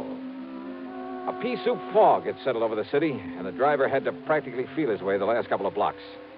By the time I'd cleaned up and changed my clothes, it was late, and I was hungry. And after the long plane trip, I was glad for a chance to walk over to the Fleur de Lis on Sutter Street. Cocktails and a rare good dinner ran up item 5, $11 even. Then I started back to the Huntington, again on foot. I say I started. It was late, remember, and dark. Not many people on the streets. And suddenly I was conscious of someone behind me, slowly catching up with me. In the fog, he was only a shadow, but I was sure he was following me. I slipped out my gun under my coat and then slowed my pace. All right, brother, what? Huh? Yeah. Hi, Johnny. Smokey Sullivan. Yeah. Well, what under the... How are you, Smokey? I thought that was you coming out of that Fleur de Lis. Hadn't you better put that back in your coat, huh? Oh, yeah, sure. Hey, listen, you're just the man I want to see. Yeah? Yeah. And if you can dig up some information for me about somebody, I'll make it worth your while. You're real good to me, Johnny. I'll do anything I can. And listen. Yeah? I don't know why you're out here this time, and maybe this ain't got nothing to do with it. What's that, Smokey? But I've been hanging around the docks the last couple of days, down to the Embarcadero. Doing a little honest work for a change? Yeah. I'm real clean now, Johnny. I've been going straight. That's the stuff. But I know how to keep my eyes open.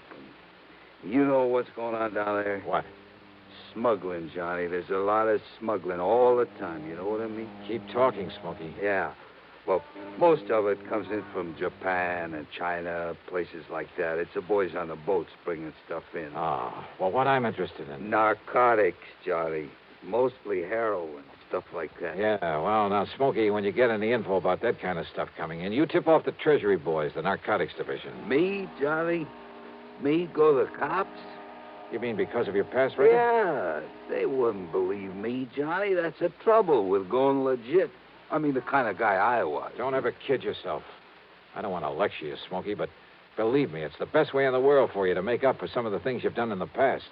Look what you've done in helping me. Yeah, I know. And it was you got me going straight. But don't you see, if anybody was to find out that I was informed... Don't worry. The Treasury boys will never talk. Okay, Johnny. But now the man I'm interested in... But now, like I was going to tell you... Smokey, listen. Like I said, most of the stuff is from the Orient. But down there to the docks, a couple of nights running now. Well, Johnny, you ever hear of Frankie Gerstel? Are you kidding? That's the man I was going to... You mean the one who used to be a fence back in New York? Yeah. Long time ago, I done a couple of jobs for him. That was before, you know. You've seen Gerstel around here? Down to the Embarcadero. Sure. Waiting for the Klemper Hall to pull in from Europe. The Klemper Hall, Johnny? Yeah. With a cargo of French wine? Yeah, that's it. How do you know? I helped unload her. You what? Yeah, come in ahead of time, early this morning. And I got here too late. Huh? Or maybe I haven't. Come on, let's get on down to the Embarcadero.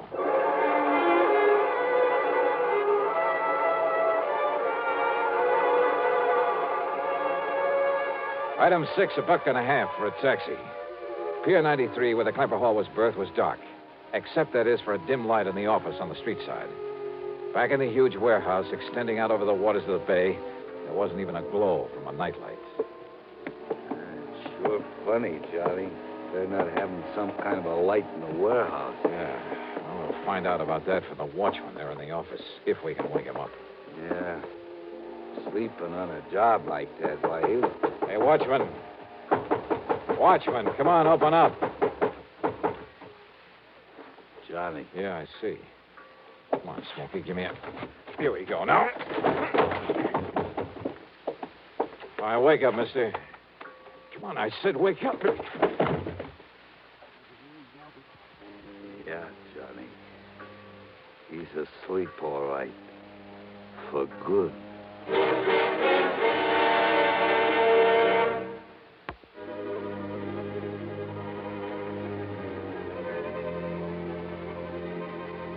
Fog-shrouded San Francisco, or the Embarcadero at night. There in the little office on the shore end of Pier 93, we found the watchman. Found him dead, with a bullet in the back of his head. Which meant that in all probability, Frankie Gerstel had gotten there before us, had already taken the Cellini medallion out of its hiding place.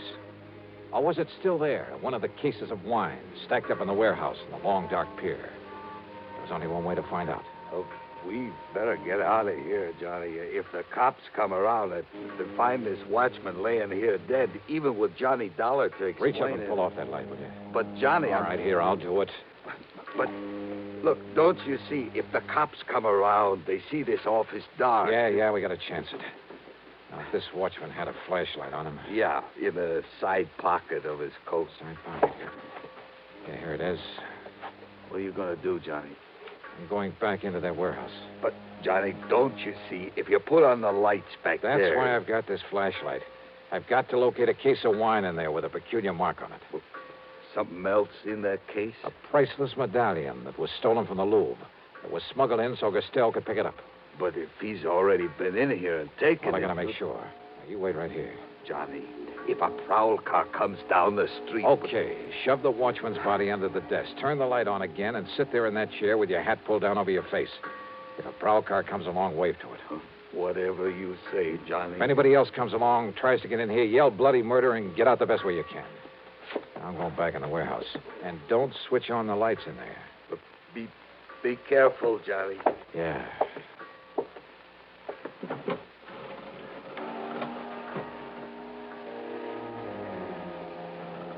The light in the office, when Smokey turned it on again, made only a thin yellow line beneath the sliding door. That showed me nothing. That seemed only to accentuate the gloomy darkness of the huge warehouse. Cautiously, I felt my way to a pile of crates, stuck my head around the corner of it, and flicked on the flashlight for a moment to get the lay of the land. Bales, crates, packing boxes, and barrels filled the place. The cargo of the Klemper Hall. And there, at the far end, were the cases of wine I was looking for, hundreds of them. After mentally plotting a course through the mass of shipping, I turned off the flashlight and worked my way back to them in the darkness. Finally reached them. Yeah, when I tilted one of them, it gurgled slightly. I was about to flick on the light again when I realized that if Frankie had come here, if he'd killed the guard but hadn't left, yet somehow I had to find the case with the identifying mark on it. I put on the light again. And there in front of me was a case that someone had pried open. The cinch bar was lying beside it. On one corner was the mark that... Someone. I heard someone else in there. Behind me. Behind one of the packing cases. I'd felt my way around in the dark. I heard him again. So I picked up the cinch bar. And I waited. Then... Holy... At least I'd seen the flash of the gun. But again, I waited. Give up, Dollar. I've been here over an hour. I can see in here, but you can't.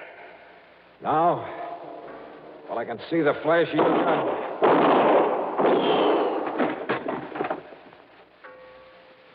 You see what I mean?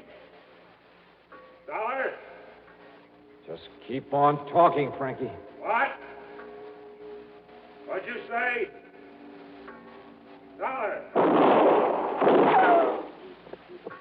The cinch bar. All right, here, Frankie. Now, that's a stupid trick.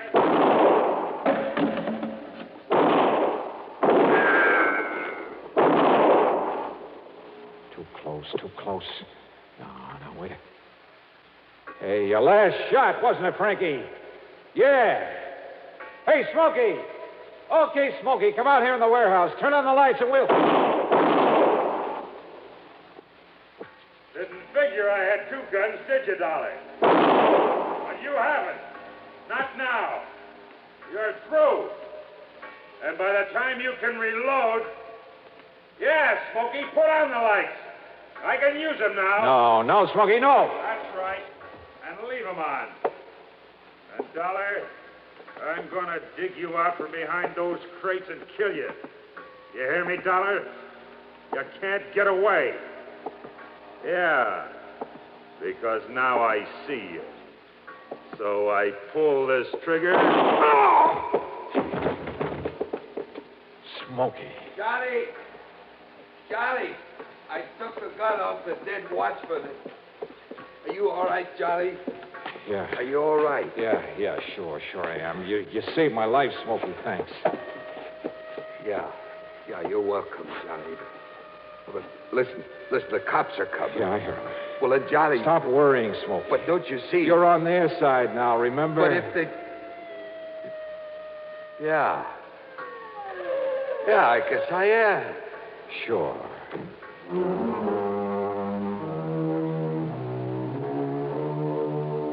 The Cellini medallion in Frankie's pocket. It was pretty obvious that he'd killed the watchman, taken the medallion out of the wine case and was about to leave when we'd showed up. Smokey's shot had killed him. Had Smokey a bit worried, too, when the police barged in on us. But now he's a public hero. Oh, sure, there'll have to be some kind of a hearing on the whole affair. My deposition's already in. But Smokey's really in the clear. As for the couple of $100 I gave him, well, forget it, George. It came out of my own pocket. So, expense account total, including the trip home, $1,174 even. Yours truly, Johnny Dollar.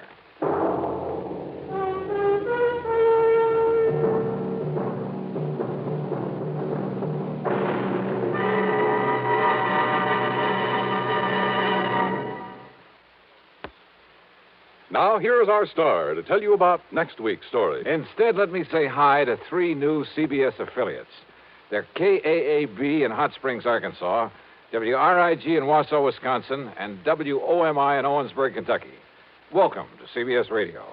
Yours truly, Johnny Dollar.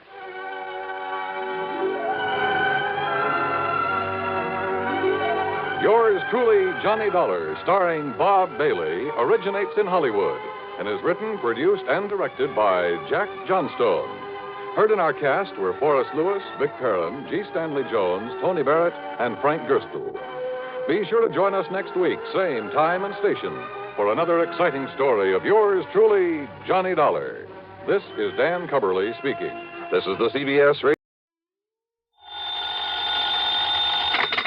Johnny Dollar. This is Frederick Keeley at Masters Insurance and Trust Company. How are you, Mr. Keeley? Fine, thank you, but that's rather beside the point. I have a bit of a problem, Mr. Dollar. Haven't we all? Huh? Beg your pardon? Nothing, sir. Just go on, please. Well, Mr. Dollar, one of our claimants, that is to say the beneficiary of a small insurance policy, apparently never received the check for $3,000 we sent him. I'm afraid I don't get it, Mr. Keeley. Why call on me?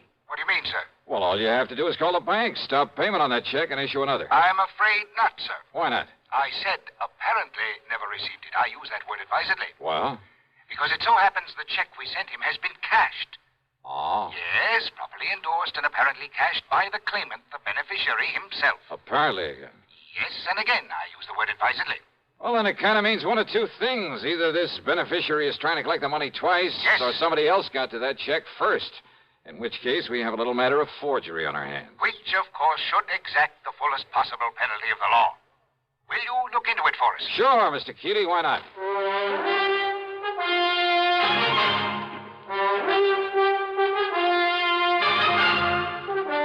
CBS Radio brings you Bob Bailey in the exciting adventures of the man with the action-packed expense account, America's fabulous freelance insurance investigator. Yours truly, Johnny Dollar.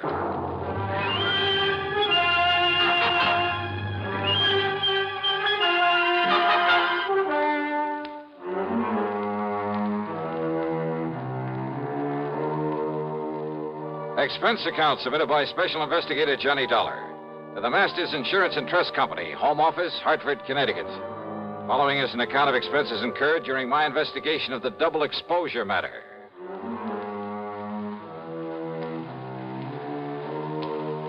Expense account item 1, $1.20 for a cab to Keeley's office on the 10th floor of the Star Record Building. He's a man of about 60, I'd say, short, stout, and rather pompous in his manner.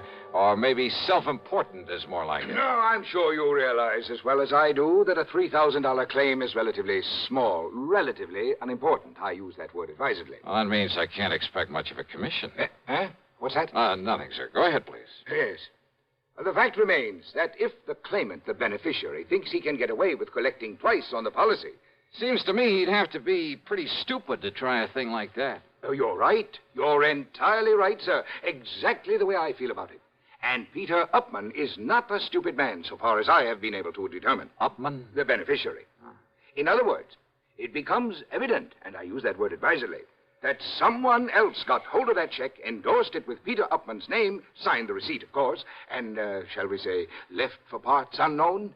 In other words, we are faced with a case of forgery. Yeah, I think I suggested something of that sort. Why, yes, of course you did. And forgery is a serious matter, sir. I'll go along with you on that. Not only in this particular instance, because of the relatively small amount involved, and I use that term advisedly. Oh, I'm sure you do. But because it could lead to other attempts where perhaps much larger amounts could be involved. So you want me to see if I can run down this forger for you? No. No? Why do you say that? If we are to believe the People's National Bank over in Milford. Milford, Connecticut? That's right. If we are to believe them, the personnel concerned, their actual photographic record of the transaction, there was no forgery. But I thought you just finished saying...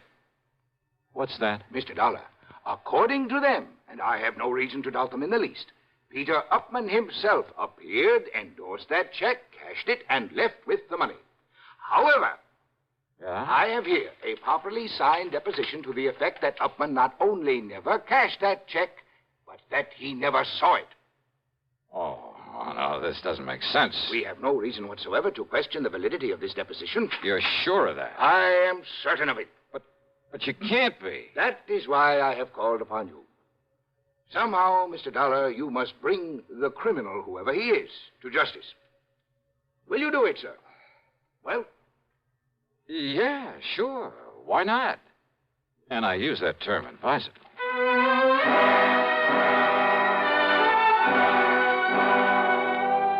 Naturally, my first move was to drive on down to Milford. On the expense account, that rings up item 2, $5.25 for a tank full of gas for my own car.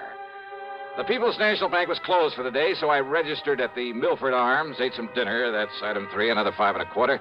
That is, including a couple of drinks beforehand. Then I drove over to the address of Mr. Peter Upman. Pete, living alone in a small apartment on East Willow Drive, turned out to be about 33. He was tall, husky, good-looking. The football type with a big shock of red hair. Very nervous, though. The kind who doesn't stay put anywhere for very long. Yeah, sure. Come in, darling. Sit down, sit down. Okay. How about if I pour us a drink or something? How about it? No thanks, Upman. Upman? Sure you don't mean Mr. Upman? Now, don't be so formal. Just call me Pete. Sure you couldn't do with a little drink just to sort of celebrate. How about it, huh? Celebrate what? Celebrate what? You said the insurance company, didn't you? That's right. Then produce, man, produce. Just don't keep me hanging here. Only I'll sit down, too. Come on, man. Come on, let's have it, huh? What are you talking about? The check. What else? Old Aunt Lizzie's insurance. Don't tell me you came all the way down here from Hartford without bringing me another check for all that lovely money, that $3,000. Now, don't tell me that. Oh, another check, huh? Why, sure. What else? Hey, now, look. What I mean is... Yeah, what do you mean, Pete? I mean another one to take the place of the one the company was supposed to send me, but I never got it. That's what I mean. They said they sent it to me, but, man, I never saw it. Oh, they sent it all right, and they got a receipt for it. That's what they say, man. That's what they've been saying to me ever since I put in that claim for it. Oh, look. Maybe the Upmans are kind of funny about some things, but they aren't liars, see? And I'm telling you, I never got that check. Pete, that check... You don't believe me? You asked that lawyer, that AFRTS. He took my statement and made me swear to it. And I don't swear to something unless it's true, see? That's all very well, Swear to something isn't true is a one-way trip to the jailhouse. And, man, that's not for me. I'm beginning to wonder... Sure, that's the fastest way to get yourself into trouble, but... Oh, look, Dollar. You be careful what you say. Yeah? I'm a nervous man, darling. Sometimes I got a pretty quick temper, and if somebody's trying to pull a fast one on me, well, don't try it. I don't care who you are. Just don't try it, Dollar. Maybe it wouldn't be very healthy for you. See what I mean? Is that supposed to be a warning, Pete? Warning? No. No, man, I don't fool around. That's a threat. Pepsi-Cola refreshes without filling. Why? Because it's truly light. Charlie, you're forgetting something. Wait, Kay, there's more. Yes, ice-cold Pepsi is the delicious refreshment that goes great at a picnic or a party. But, Charlie... And Pepsi goes fast. People like it, so keep plenty handy. There. Oh, you did fine, except for one thing. Well, I mentioned lightness and how Pepsi refreshes and how fast it goes. You left out Pepsi sociability. You know the Be Sociable song. But, Kay, I can't sing. I can. Listen. Be sociable, look smart, keep up to date with Pepsi. Drink light, refreshing Pepsi. Stay young and fair and debonair. Be sociable, have a Pepsi. Well, at least I can say this. Pick up an extra carton of Pepsi today. Please do. And now, Act Two of yours truly, Johnny Dollar. Trying to reason with Peter Upman didn't work. He was much too anxious to use his fists. And from the looks of him, he might have done very well with them. He maintained he'd never received the insurance check, that he wanted the money, wanted it fast, and that's all there was to it. That I had my choice of getting it for him or else. He made it plain that if I didn't like his attitude, he'd be perfectly willing to pound some sense into my head. So why stick my neck out when I figured I could get all the information I needed from the lawyer, Mr. Alfred R. Price? And Price, living in a lonely home on the north side of town, was somewhat different from his hot-tempered young client. I'm afraid you'll just have to forgive Peter his somewhat belligerent attitude. He comes from a very wealthy family over in New Haven. I was their attorney for many years. They tried to spoil him, make him the same lazy, indolent sort that his sister and his two brothers are. One of those things, huh? But Peter would have none of it. He was determined to make something of himself entirely on his own. I see. As a result of his stubbornness, his defiance, and his father's unreasonable attitude, well, his father blandly told him he was cutting him off without a penny. Well, how do the other kids feel about him? Well, there's no love for him, believe me. But how's he made out? Very well, Mr. Dollar. He owns a little electronic shop.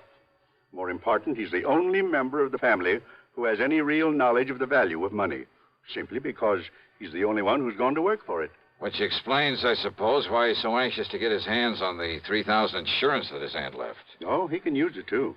That is, if he hasn't already got it and is simply trying to bluff his way into another $3,000. No, don't you believe it, Mr. Dollar. Peter could no more think of such a thing. Well, you seem pretty sure of that. Yeah, I've known him since the day he was born, and have liked him in spite of his hot temper. And I'm absolutely certain he would never attempt anything out of line. Well, you're pretty convincing, Mr. Price. Well, after all, I'm a lawyer, Mr. Dollar. But the fact remains the company sent him a check. It was properly endorsed. The money was paid out. But not to him. Well, how can you be sure? Because he says it wasn't. And that's good enough for me. But in that case...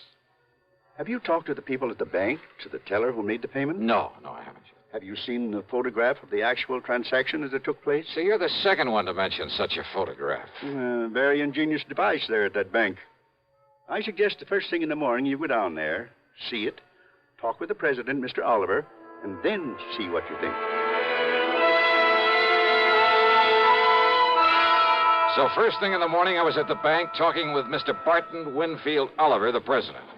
Yes, a very ingenious device, Mr. Dollar, when it works properly. Oh, what do you mean by that, Mr. Oliver? It's called a photo register, one of the very first models to be installed in a place of business. Actually, it was an experimental model. Well, just what is it? What does it do? Comparable devices, much improved, of course, are in use throughout the whole country now. What does it do, sir? It automatically takes a picture of everyone who steps up in front of the teller's cage. Oh, yeah, I think I've heard of such things. Of course. Yeah, aren't they used in a lot of supermarkets, places like that, to make a photographic record of people who cash checks in them? Yes. And as a result, the incidence of bad checks in those places, why, they're almost a thing of the past. All this means that you have a picture of the man who cashed that insurance check. Yes, I have. May I see it, please? Well, yes. Because if it is a picture of young Peter Upman, I don't care what his lawyer says. Here you are, Dollar. This is photographic proof it was he who... Huh? Yes. Oh, now, wait a minute. Well, that was an early... You mean to say this is the best that fancy machine of yours can do? It was an experimental model. Why, this could look like almost anybody. In the beginning, it was very good. Made very clear pictures. Well, it certainly doesn't anymore. But only the head cashier and I know that. Huh? The general public don't. They think it operates as well as ever. So it serves its purpose. Yeah, how? Because anyone thinking of trying anything is scared by it. Oh, great. Then this photo doesn't really mean a thing. Oh, sure, in a way it does look somewhat like Peter Upman. Same build, same general sort of face, even the same shock of hair. But it's so blurred, so indistinct, like a double exposure. Yes, I know. But when Mrs. Eberhardt says that it was Peter... Who's Mrs. Eberhardt? She's one of our oldest, most trusted employees. The teller who waited on him. Oh, let me talk to her, please. Certainly. Mrs. Eberhardt, will you close your cage for a moment and come here, please? Certainly, Mr. Oliver. That's the one? It is. She's been with the bank much longer than even I have. Almost from the beginning. She knows more about the people here in... Mr. Dollar, what does this mean?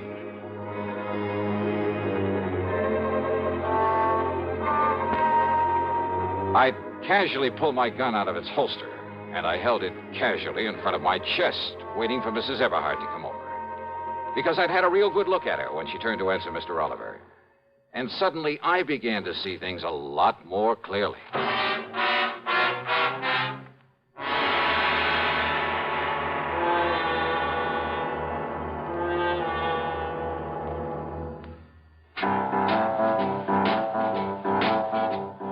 About best-selling records. Here's a familiar tune about America's best-selling filter cigarette, Winston.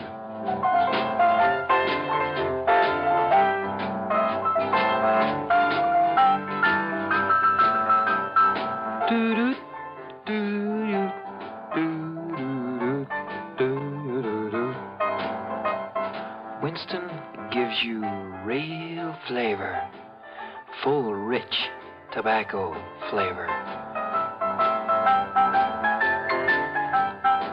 And you know, that's because only Winston has filter blend up front. Choice, flavorful tobaccos, specially selected and specially processed for filter smoking. No wonder Winston tastes good, like a cigarette should. Smoke Winston. And now, Act 3 of yours truly, Johnny Dollar, and the double exposure matter.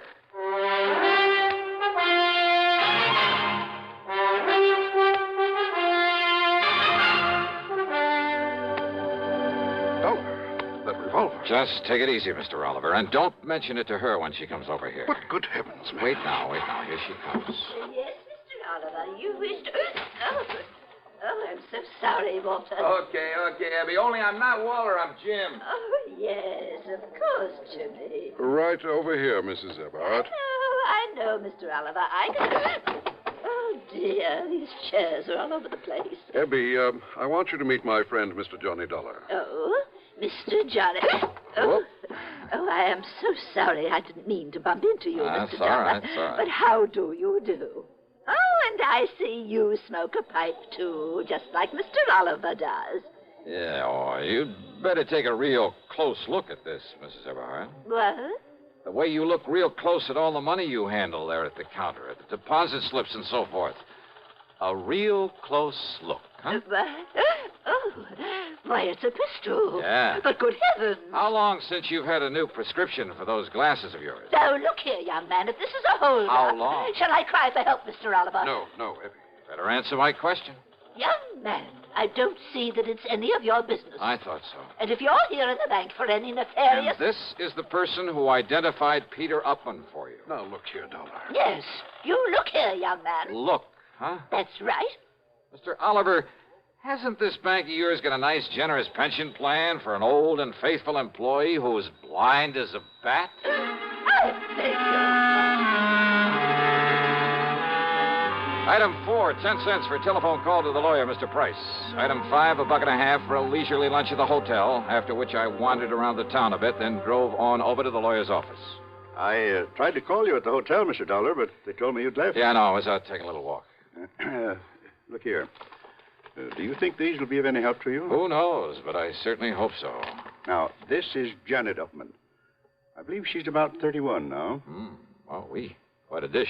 Yes, she's quite a dish. I bet that mink set her back a lot of money. Now, this is Edward, Peter's older brother. Not very bright. Kind of bald, isn't he? But there is a family resemblance. And this is Peter. Oh, no, that's Paul. A couple of years younger than Peter. They dislike Peter, didn't you? Yes, I did. Because he had the guts to go out on his own, huh? Partially, perhaps. Because he didn't take a hunk of the family fortune? Well, that wouldn't make sense. Now, wait. You mean didn't I tell you of the hidden bequest? The what? Peter never knew about it, but the others always have. Known about what? Well, because of the way Peter had renounced his family, his father wanted to punish him. By cutting him off without a cent. So he said. But in a late codicil to his will... Oh, Peter will get some money, huh? Over $1 million, Mr. Dollar, in a few months, when he's 35. I see. Provided he keeps out of any serious trouble. The money the others were left. Millions, Mr. Dollar. I'll bet they've been going through it like a tornado. Yes, I'm afraid so. All right, then, Mr. Price, if I can bluff my way with this picture from the bank, and if you're any kind of an actor, well, let's get busy.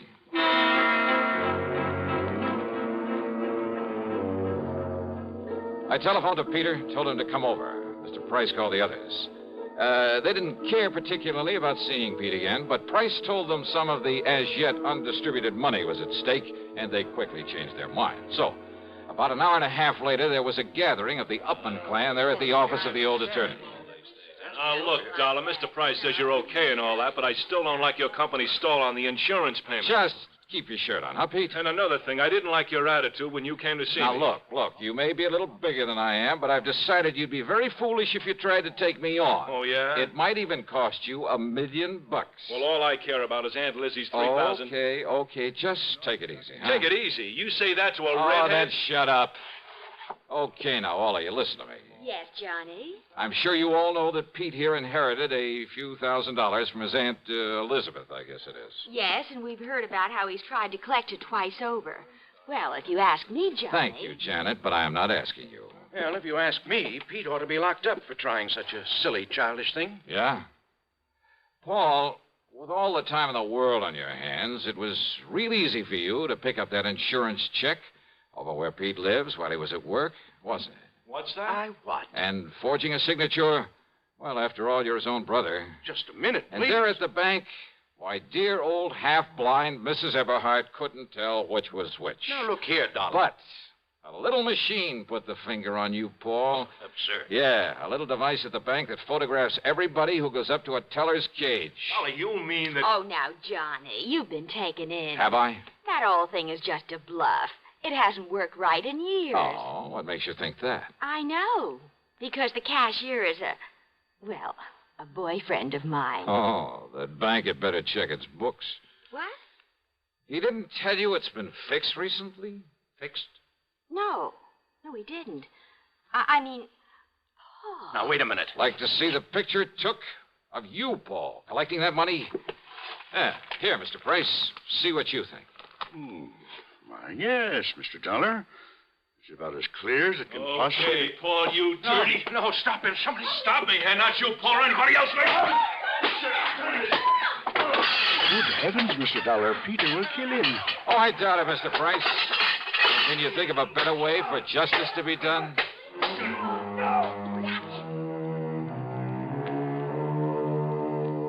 Yeah, Peter paid Paul on this one. But I mean, royally. And I must confess it did my heart good to watch him. And Pete, bless his fighting Irish heart. Yep, he'll be a millionaire one of these days. He's earned it. Expense account total, including hotel and food, $17.20. Yours truly, Johnny Dollar.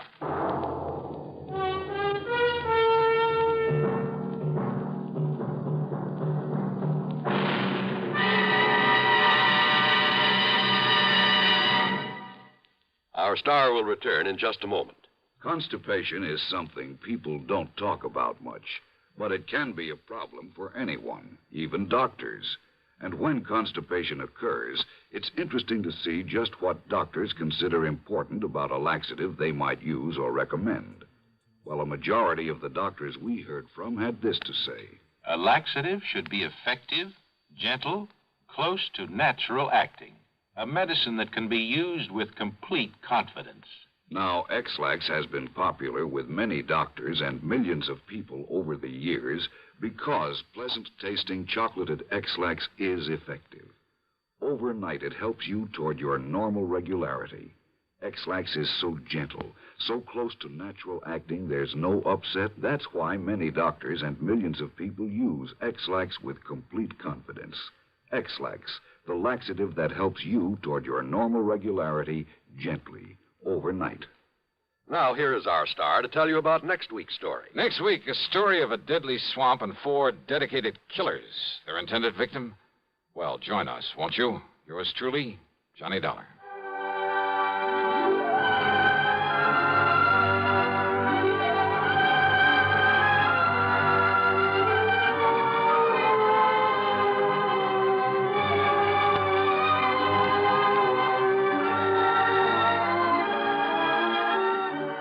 Yours truly, Johnny Dollar, starring Bob Bailey, originates in Hollywood and is written, produced, and directed by Jack Johnstone. Heard in our cast were Marvin Miller, Peter Leeds, Jack Moyles, Ralph Moody, Bartlett Robinson, Eleanor Audley, and Sandra Gould. Be sure to join us next week, same time and station, for another exciting story of yours truly, Johnny Dollar. This is John Wall speaking.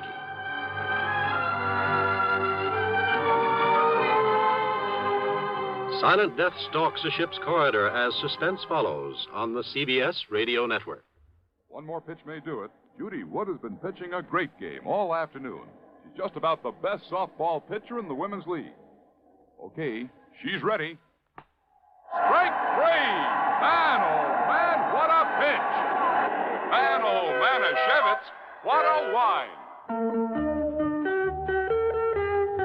At the ballpark, not everybody gets the big cheers. But at home, everybody's wine is always cheered. It's Manischewitz. Man, oh, man. Man, oh, Manischewitz, everybody's wine because it tastes so good. Have you tried new Manischewitz fruit wines? It's just like drinking fruit itself. Serve them anytime.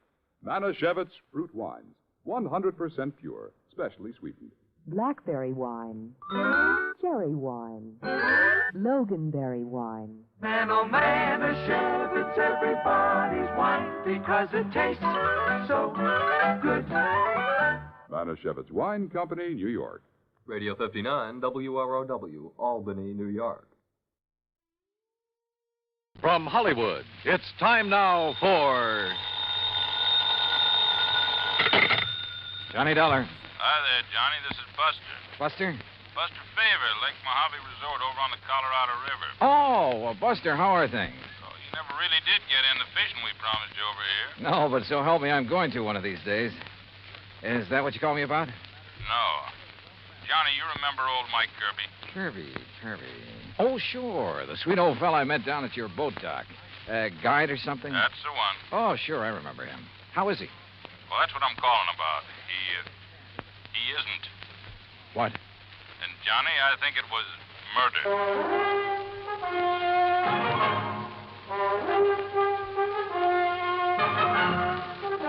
Bob Bailey in the exciting adventures of the man with the action-packed expense account. America's fabulous freelance insurance investigator. Yours truly, Johnny Dollar.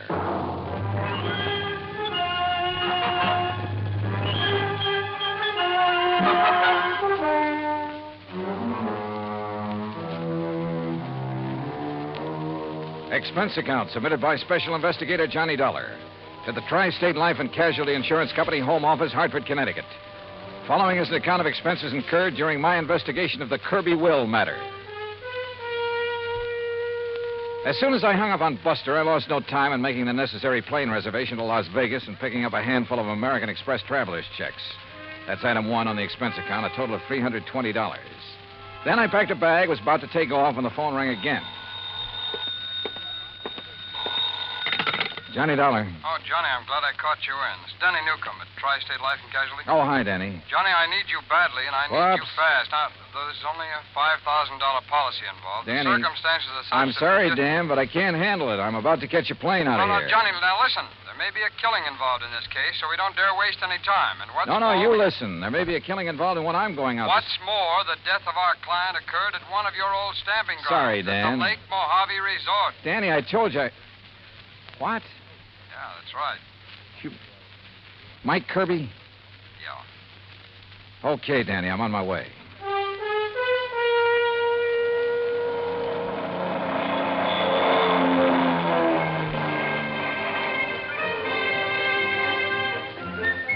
It was 7:30 a.m. when the plane dropped me off in Las Vegas, Nevada, smack in the middle of the Mojave Desert. Even at that hour of the morning, the otherwise clear, clean air was filled with the cacophony of this city of chance.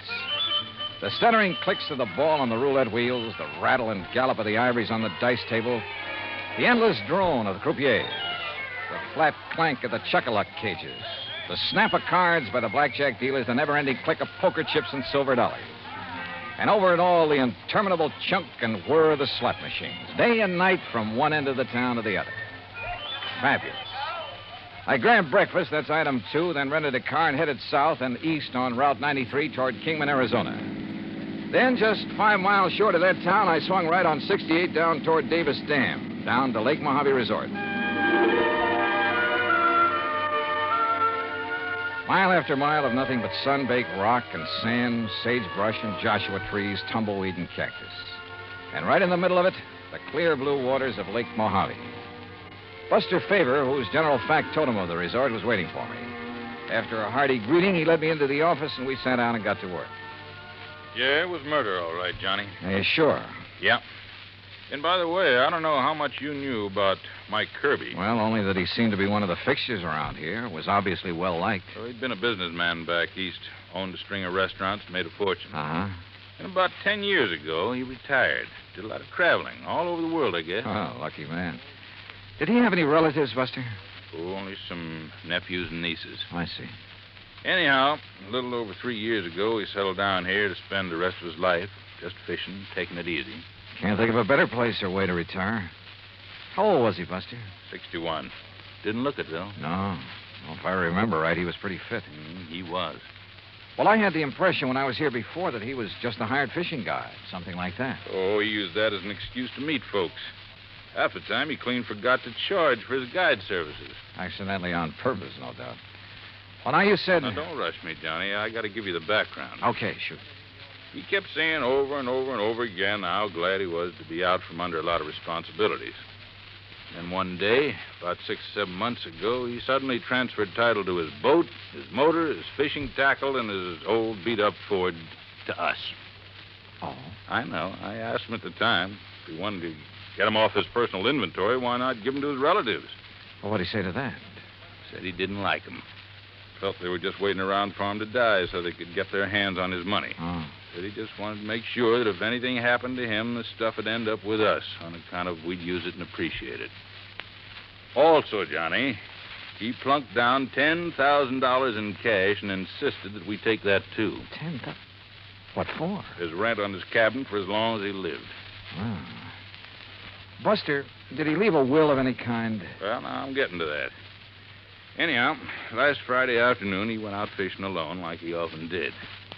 And just before dark, one of the rental boats came in with 2 young kids. Yeah. They'd seen old Mike's boat up on the beach in that big cove just above the power line crossing. They found Mike laying on the sand beside it, as still as death. Well, they came tearing in to report it, scared half out of their wits. Well, I sure hope you... Oh, sure. I grabbed Ham Pratt and a big flashlight. You remember Ham. Oh, yeah, the manager of the resort. Yeah. Well? Well, we found him there. And he was gone, poor old fella. Go on, Buster. Well, Ham took one look at him, and rattlesnake, he said it. Rattlesnake did it. Mm-hmm. You could tell by the way Mike looked, laying there. Fang marks? Yeah, on his right leg, just above the ankle. And a big bruise on his head, like he'd hit a rock when he fell. But on the phone, you said you thought it was murder. And a minute ago, you said you're sure of it. Well, we put him in our boat, hitched his on behind, and brought him back here. We phoned Tad Harding of the Kingman Police Department. I remember him. Good man. Yeah, well, Chief Harding took one look, and he agreed with Ham. Poison from a rattler. Well, they took him into Kingman, and I telegraphed the relatives. But, Buster, now look, you... Then I got to thinking. There was something wrong. What do you mean? Well, there are very few rattlers in this part of the country because of the heat. They can't take it. If anybody'd know better than to fool with one, it'd be old Mike. And they always sound a warning before they strike anyhow, don't they? Sure. So early next morning, I went back to the cove. And? Number one, there was no sign of any rock that Mike might have hit his head on when he fell. Go on, Buster, go on. There was no trail from any kind of a snake anywhere around. Well, the sand could have drifted over them. No, sir. The footprints Ham and I and the kids had made were clear as crystal, but no tracks of a snake. All right, go on. Well, then I noticed it, where another boat had been beached. Strange one, not from our landing. It was right next to where Mike's had been, right alongside. Any footprints from it? Well, if there were, we and the kids had mashed them all out. And I remembered the way Mike had been laying there, as though he could have been rolled out of his boat or thrown out right on the sand. Then it looks as though somebody met him out on the lake, banged him over the head, made the fang marks, which isn't hard, then lashed the two boats together, dumped him off at the cove, and left. It sure does, Johnny. I want to see that place. Yeah, and all the excitement, I might have overlooked a lot of things. Oh, that I doubt. Now, Buster, if there's no sign of rattlesnake poison in old Mike's body... Well, right after I called you, I phoned Chief Harding. Coroner's making his autopsy today. He'll call me.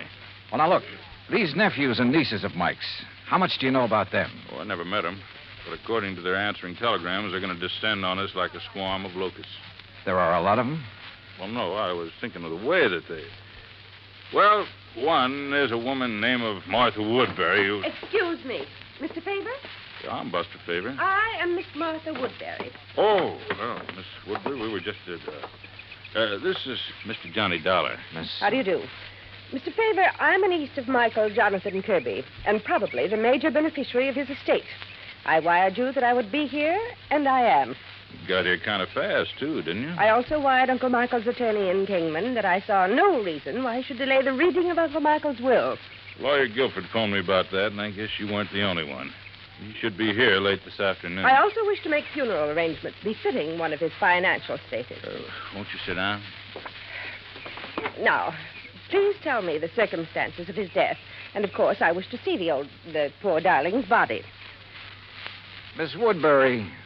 Yes? What do you do for a living? Why, if it's of any concern to you, I teach at Armand College. Toxicology. Toxicology, huh? Yes. Poison. Very interesting. Is it? Why? Who are you, Mr. Dollar? Well, I'm a special investigator for your uncle's insurance company. What? Yes, you see, we have good reason to believe your uncle was murdered. Murdered? Murdered? Who said that? Hello, Martha. You said murdered. Are you talking about Uncle Michael? Well, that's right. Who are you? I am Chester Kirby, and as far as I know, the heir to my uncle's fortune.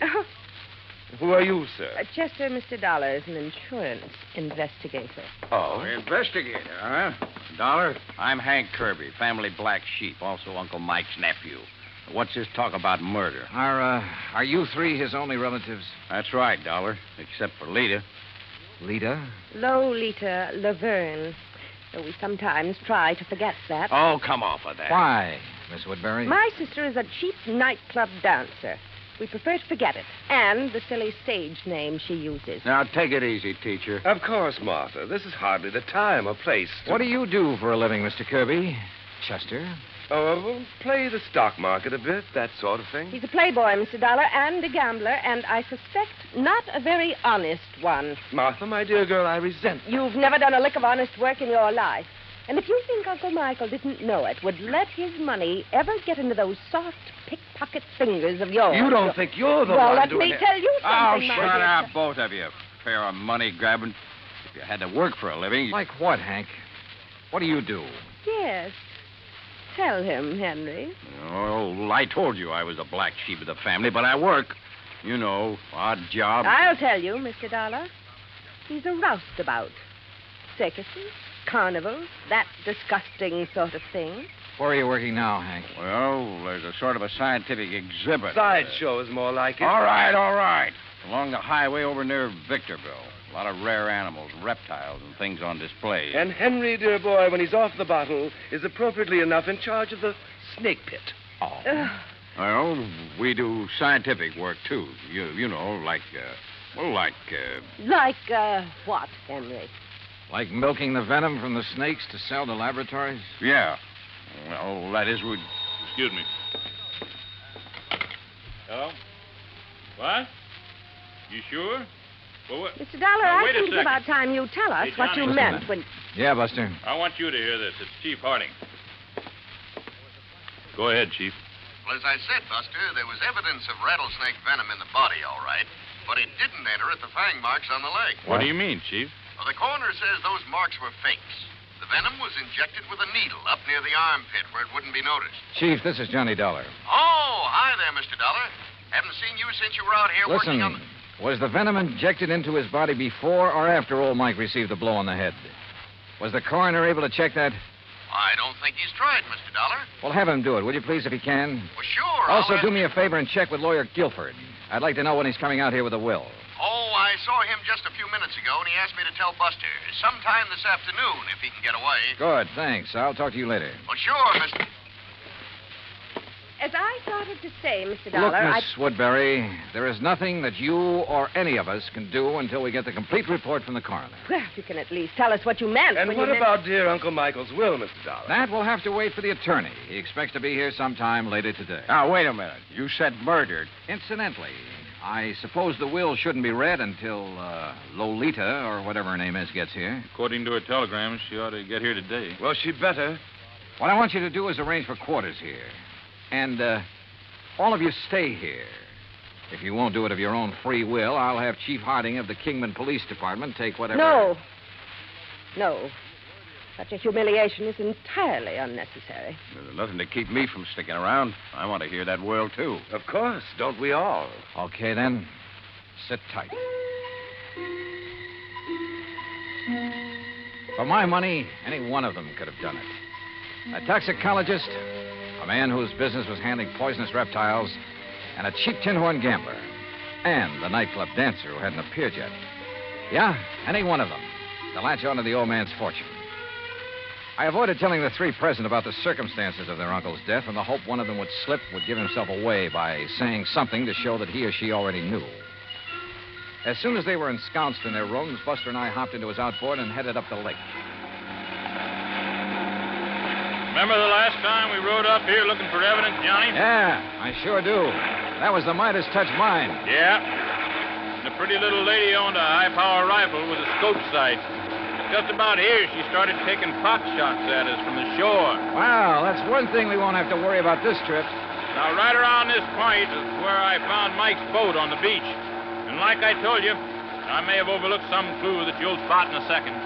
Buster. Yeah? Tell me, did old Mike earn enough as a fishing guide to make a living? Well, just about enough to buy food and a few odds and ends and... Well, like I told you, most of the time he deliberately forgot to charge, not needing the money and all. Hey, Johnny, there in the cove. What? A boat, right where Mike's was. Whose is it? Do you know? Isn't out of our landing by... Hey, that puff of smoke from behind the bush way up on the sand dune. Swing us around. That's somebody with a gun. And look, we're taking in water, those holes in the bottom. Grab that can, start bailing.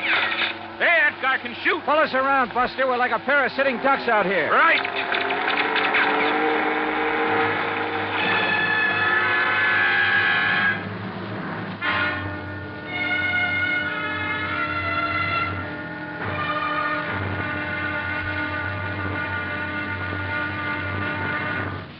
Act Two of yours truly, Johnny Dollar, in just a moment.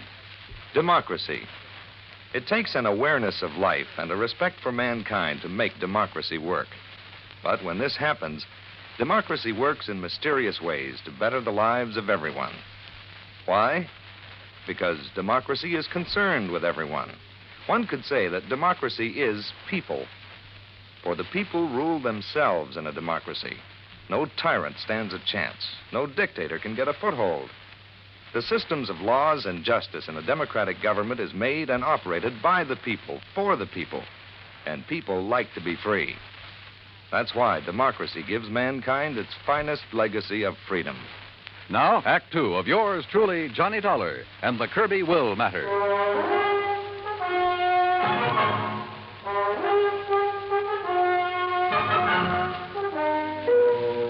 Whoever had been shooting at us from the shore there on Lake Mojave had a good eye. But a 30-mile-an-hour outboard at over 200 yards and swerving like mad can be a pretty tough target. With a hull full of holes, we had no choice but to go back to the landing. There, I made a quick check of the three I suspected of having killed old Mike Kirby. First, his nephew Chester. Right here in my room, Mr. Dollar, reading. Then a brief walk in the hills. Why? And when is that lawyer coming to read Uncle Michael's will? Then the niece, Martha Woodbury. Gathering a few desert plants, as you must know. Hardly racing about on the lake armed with a gun, as you seem to suspect. Why don't you question Henry? If anyone should know how to handle a gun, he should. So I questioned Hank Kirby. Patient, that's what. I saw no reason to just sit around waiting for that lawyer to arrive. I was fishing in that first big cove on the right. On the Arizona side. That's right. And I saw you and Buster tearing back here. That's when I come back to see what was up. Now, what is up? Mr. Kirby? Yeah, Buster? On the payphone, the phone booth next to the cafe. Yeah? Kingman operator just called. Yeah? She still hadn't been able to reach your party on whatever that call was you made. Oh, yeah, thanks. What call, Hank? I've been trying to locate Lita to find out why she hasn't got down here. Maybe she doesn't care about the will. Where is she, Hank? It was to a dive up in Las Vegas that I sent the telegram, Johnny. Yeah, that's where she's been working. Is that where you called earlier, Hank? Earlier? Yeah, didn't I see you in that phone booth when Buster and I pulled out? Oh, yeah, sure. Trying to get Lita then, too. Yeah. Yeah, it reminds me, Johnny. Lawyer Guilford just phoned me from Kingman. He'll be over here in about an hour. Then the will gets read, huh? Perhaps we ought to wait for Lita. What do you think, Hank? She'll be here. Well, did you talk to her? Is she on her way? Yeah, she's on her way. All right. If Buster's willing, we'll use the office when Guilford gets here. Sure. So, Hank, you tell the others to be ready and waiting. Yeah, sure thing. Come on, Buster. Right, Johnny. What's on your mind? Well, maybe it's just a hunch, nothing more. But I want to get on that phone in the office. I called Armand College first. Yes, Miss Martha Woodbury had left there only last night. So she couldn't have been here when Mike Kirby was killed. A call to Chester's Hangout, a private gambling club in Reno, indicated the same thing. Call number 3 was to the so-called museum where Hank Kirby worked with the Snakes, a place within easy driving distance of Lake Mojave. But the records showed he hadn't left the place in 2 weeks until this present trip to be here. Lolita? Well, the manager of the club in Las Vegas said she hadn't missed a show. Daytimes? Well, who knew? But she was there every night. Then I suddenly remembered something about the geography of Lake Mojave. Yeah, Johnny. Cottonwood Landing is only about 25 miles north on the west, the Nevada side of the lake. Could that boat we saw in the cove?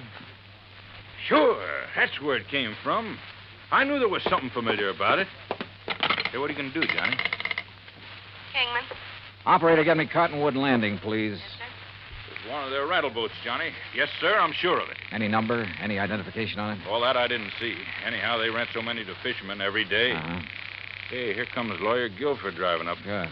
Cottonwood. Hello, this is Johnny Dollar, special investigator. Yes, sir. What? I want to know if you rented a boat today to a girl named Lolita Laverne. Laverne? I'll meet him, Johnny, and I'll bring them all in here. Okay. No, sir. Nobody by that name rented today. Well, what about Friday? Friday afternoon. Friday. Yeah, that's right. Well, the only women we rented to on Friday was old lady Newberry, down from Canada for a couple of days. No, this is a young girl.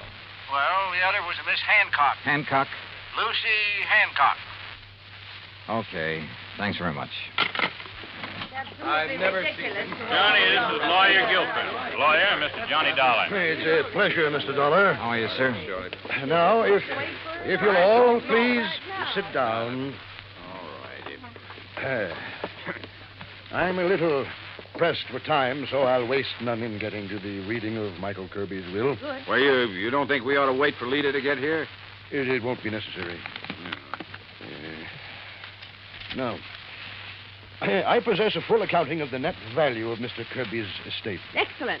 It may surprise you, by the way. Fine. This will confirms that valuation. It is dated, by the way, just 5 months ago.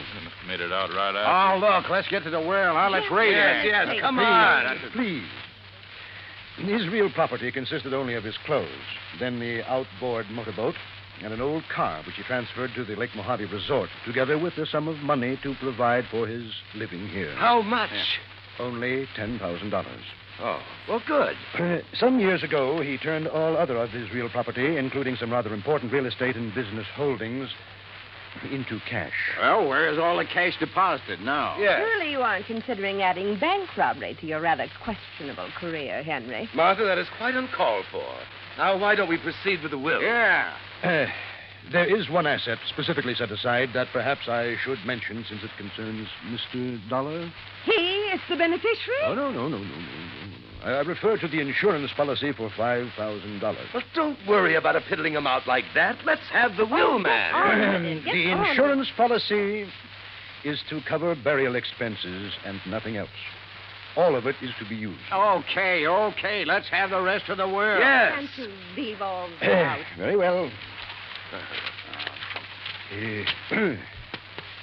I, Michael Jonathan Kirby, do make, ordain, and declare this instrument to be my last will and testament. Oh, why don't you skip that stuff? Please.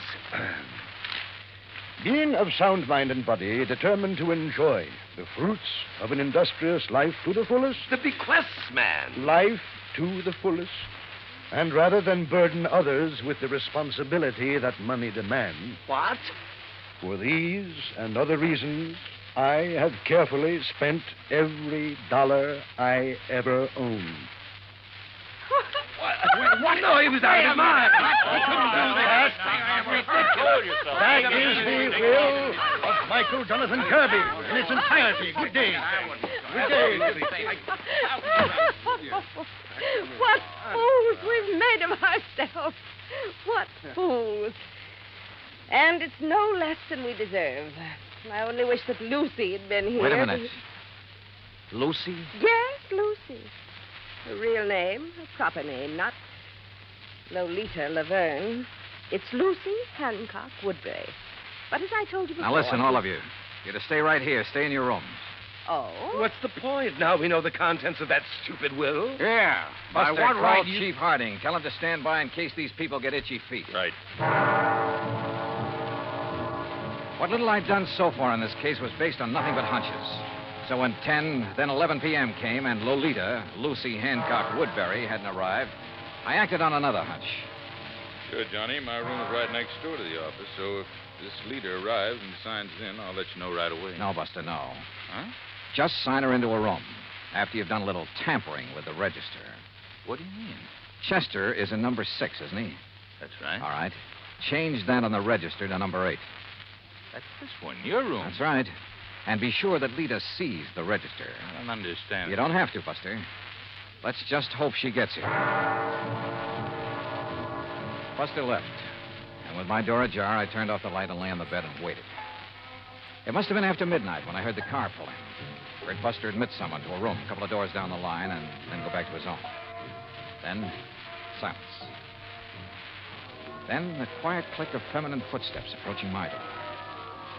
Quickly, in the darkness, I lit a cigarette, held the glowing end away from my face.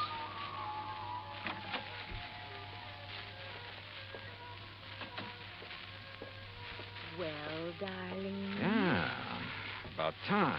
About time you got some sense, Chet. No, don't turn on the light. The others asleep. Their rooms are dark. Uh-huh. Listen, dear cousin, have you lost your mind? Hmm? Shooting at that boat from over the ridge between the two coves. What were they? Police? Detectives? You should have known you couldn't have hit them that far away, Chet. You should have waited till they got on shore looking for me. Well. Did they fall for the rattlesnake bite we made on the old man? Uh-huh. Well, they'll never find the needle I used. It's at the bottom of the lake. And look, if the cops question you, I hope you had sense enough to remind them what Martha and Hank do for a living. No chance. And what about the will? Would you be surprised? What? Say that again, Chet. Say anything. You sound like somebody else. Yeah, like Johnny Dollar. Let's have some light. Dollar? That's right, special investigator. Oh, no. Let me out of here! Now, where do you think you're going? No, let me go with me! Come on now.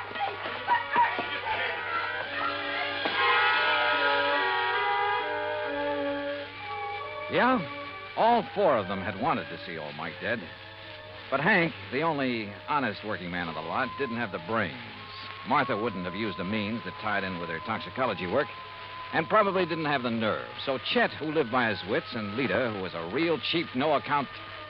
Well, the courts will take good care of them. And I still have to chuckle over poor old Mike's will. Being of sound mind, I have spent all my money. Which reminds me, expense account total, including transportation back to Hartford, $331.25. Yours truly, Johnny Dollar.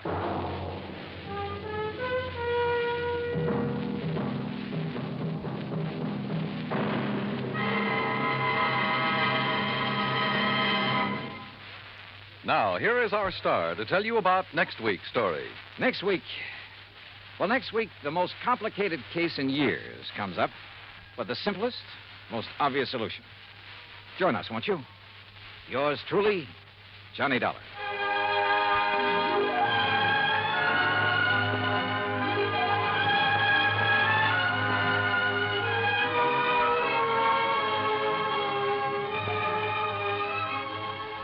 Yours truly, Johnny Dollar, starring Bob Bailey, originates in Hollywood. It is produced and directed by Jack Johnstone, who also wrote tonight's story.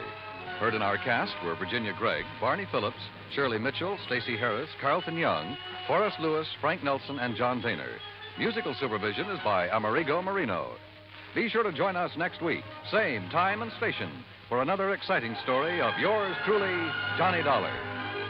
Johnny Dollar has come to you through the worldwide facilities of the United States Armed Forces Radio and Television Service.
From Hollywood, it's time now for...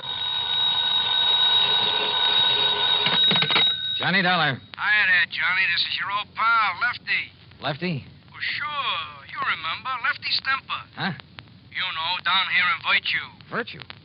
V-I-R-G-U. Virtue. South Carolina. Oh, sure. Yeah, you remember. Me and the boys, we occupied this caraway plantation down here on the PD River. Well, sure, of course. Listen, are you having trouble again with old man Caraway? Oh, no, sir. Not a bit. And you know how we stopped them, me and the boys, from making trouble for us? How, Lefty? We bought them out, that's how. Yeah, we give them 100 G's for the place, cash money. Now we own a whole entire plantation. Well, good for you. But now what's your problem? Well, Johnny, we fixed this place up real nice since you've seen it. You know, we spent a lot of dough on it. So? So we want to buy a lot of new insurance on it. Oh, well, then hop on over to Georgetown and see your old friend Joe Picatello about it. Old friend, huh? After all, he's your insurance agent. Yeah, is he? Well, sure, of course he is. Didn't he sell you all the other insurance you... Lefty, has something happened to Joe? Yeah, only I don't know what it is. What do you mean? Well, that's just it. I don't know. I talked to him on the phone, asked him to come out here. He says okay. But he don't come. You think somebody's knocked him off? Then I call him again. He says okay again. He'll be right over. But he still don't come. Well, have you gone over to Georgetown to see him, to see what's the matter? 5, 6, maybe even half a dozen times. But every time he ain't there. Lefty, I don't get it. That's what I'm trying to tell you. There's something wrong about it, Johnny. And if I was you, I'd come down here and find out. You know something? I think you're right.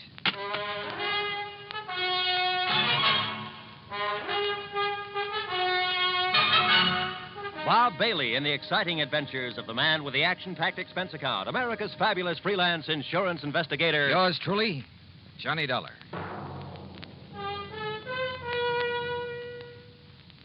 And now, Act One of yours truly, Johnny Dollar.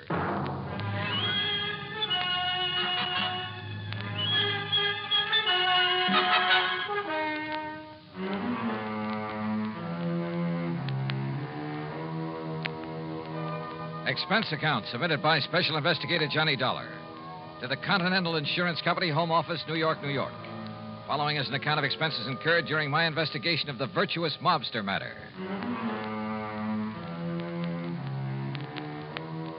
Expense account item 1, $7.85, train to New York City and taxi to the office of Continental Insurance Company.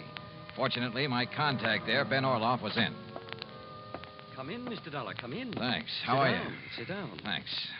Now, Mr. Orloff... Wait a minute. Don't tell me you never received that check for your services down in South Carolina. Oh, yes, I got that. Why, I had that mailed out to you nearly 2 months ago. Yes, I said I got it. Oh, good.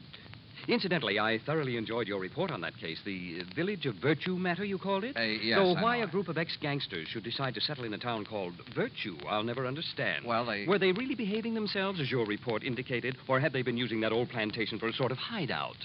Their records have been clean down there for over 20 years now. Is that so? Well... maybe the answer to organized crime is to give all those fellows a nice, quiet plantation to live on. Yes. Though I must say that when our agent down there, Joseph Picatello... It's about Joe that I've come to talk I to. must say that I was a bit concerned when I found Joe had sold policies to characters like Lefty Stemper and Bully Magoon and Flippy Lackovich. Mr. Orloff. Why, those were the very sort of men that Thomas E. Dewey chased out of New York when he was DA some years ago. Mr. Orloff. That was before Dewey became governor, you know. So naturally, what were you going to say about Joe Picatello? Have you heard from Joe recently? No, I don't think I have, now that you mention it. Because I just talked over the phone. Wait.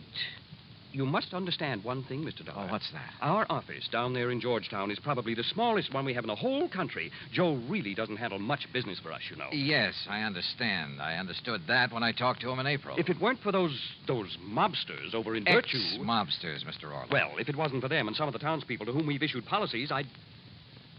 Mr. Dollar, has something happened to Joe Picatello? That's what I want to find out. Because now that I think about it... Excuse me. Miss Bailey? Yes, Mr. Orloff. Did you ever get a reply on the Harmon policy from Mr. Picatello in our Georgetown office? No, sir. I've written Mr. Picatello several times now. Thank you.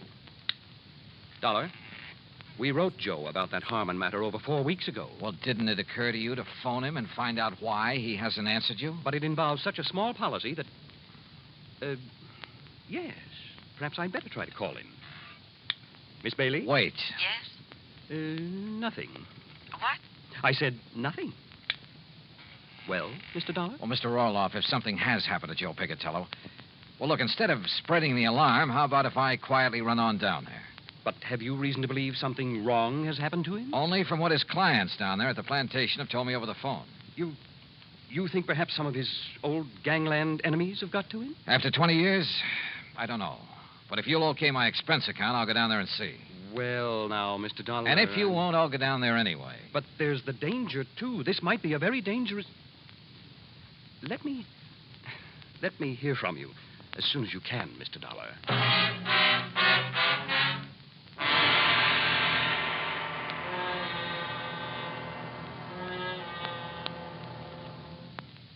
Act 2 of yours truly, Johnny Dollar, in a moment.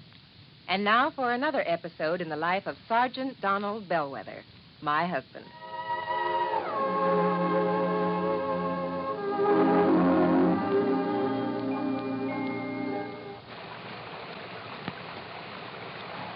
Oh, Donald, it's sure pouring, isn't it?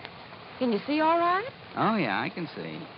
Those windshield wipers are operating with mechanical perfection. You notice there are no more streaks either since I put on the new rubber blade. You know, I think every driver should have his windshield wipers in good order. It's much safer. It would be much safer if everyone would slow down during wet weather like my husband is doing right now. Just being cautious, Reba. We don't want an accident in this downpour. We don't want an accident any time. Yeah, that's for sure. Well, the experts say that accidents just don't happen. Something causes accidents, and that cause can be prevented. By the way, dear, in what kind of weather do you think most accidents occur? Oh, I'd say in rain or snowy weather or slippery weather when visibility is impaired. That's the wrong answer, dear. Wrong? Are you serious? Statistics show that 8 out of 10 accidents occur when the weather is clear or with a cloudy overcast. Are you positive? I wonder why. Well, here's our house, dear. Oh, yeah. Now, you sit right here, Reba. I'll get out with the umbrella, and then I'll come around and open your door. All right, honey. I wonder why. Wonder why what? Why 8 out of 10 accidents happen in clear weather? Oh, well, I don't know for sure, Sergeant. But I do know that you drove very carefully tonight in the rain. Thanks. Now, if everyone drove as carefully during clear, dry weather, there'd be less accidents, I'm sure. Hey, that must be it. People automatically get cautious in the rain and snow.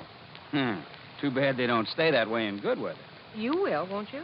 I mean, drive safely in good weather, too? I promise. Oh, that's my Donald. That's my doll.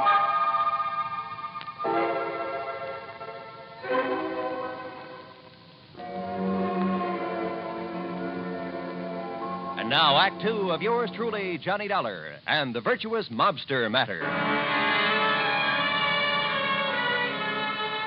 Expense account item 2, $28 even, transportation and incidentals, New York City to Georgetown, South Carolina. It was late when I pulled into the prosperous little southern community, and it was dark, pitch dark. Item 3, $50 deposit on a rental car. Item 4, 70 cents for a sandwich and a Coke at an all-night diner. Then I drove over to Joe Picatello's on a side street near the park. The small frame building that served as both office and living quarters for Joe was dark. But in the hope he might be asleep in his little apartment up above, I knocked. No answer. Until I was about to turn and go back to my car. There was the sound of a door slamming somewhere inside. But still no light showed. I knocked again. Then, faintly, I heard footsteps approaching. But why hadn't Joe turned on a light in there? Yeah? What do you want? Joe! Yeah? Joe, open up. It's Johnny Dollar. Johnny who? Johnny Dollar, insurance investigator, you know. Investigator? That's what you said? Are you kidding? What's the matter with you, pal? Open up. Yeah. Sure.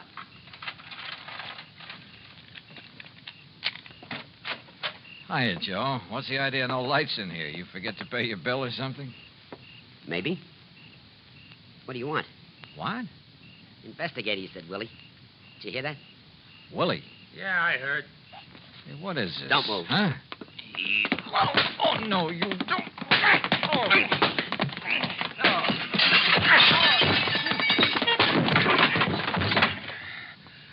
All right, Willie, I got his gun. Now hit him again. Yeah. Again. Once more. Okay. There he is. I'd like a light. Yeah. What do you want I should do with him now? Huh? You crazy, Willie? You mean you don't know? Okay, but if I blast him here, it's going to make a lot of noise, and if anybody... Listen. Hey, it's a car. Coming down the street. Investigator, he said. So he wouldn't be working alone. Come on, out the back way. But I know who's going Shut to up stay and here. let's get out of here.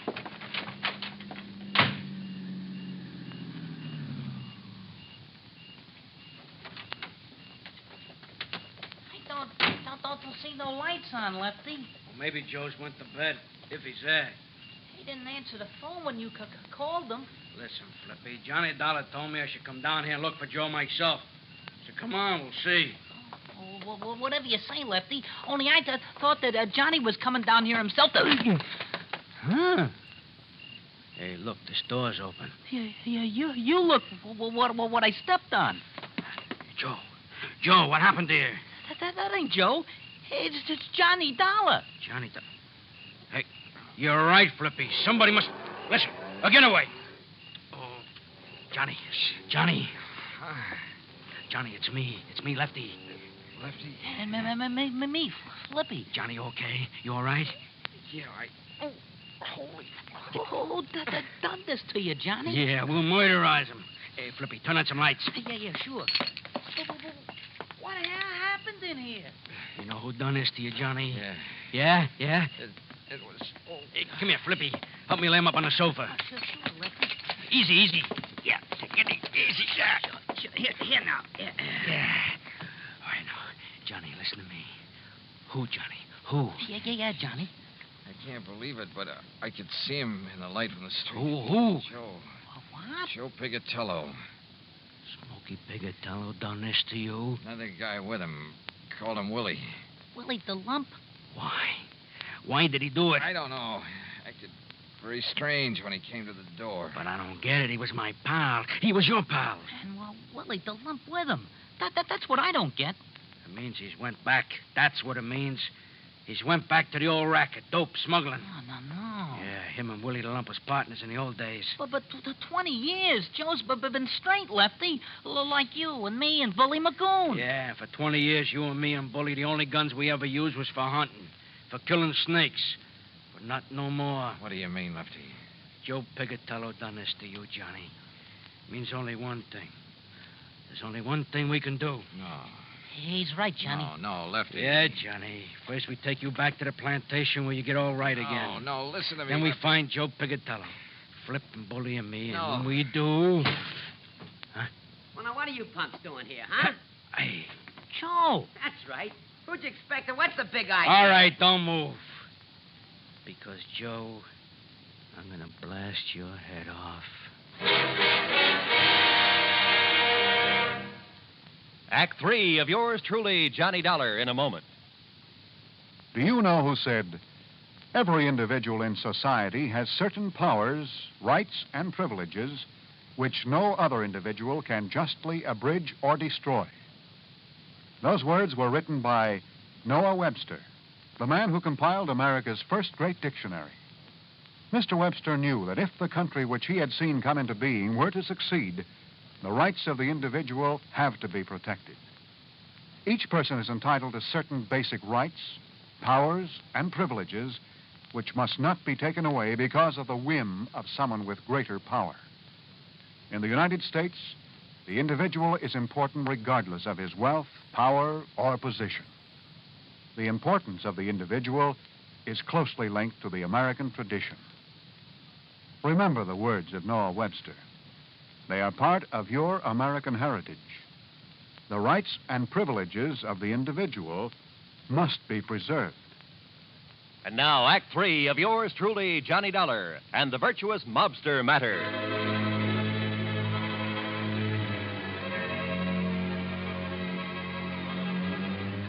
To say the atmosphere was tense there in Joe Pigatello's office in Georgetown, South Carolina, would be the understatement of the week. After the beating I'd taken from the ex-gangster and one of his pals, my old friends Lefty and Flippy had come in and had found me there. And they couldn't understand why Joe had done this to me. Unless... It means he's went back. That's what it means. Went back to the rackets. Oh, Willie, the lump was with him. Him and Willie was partners in the old days.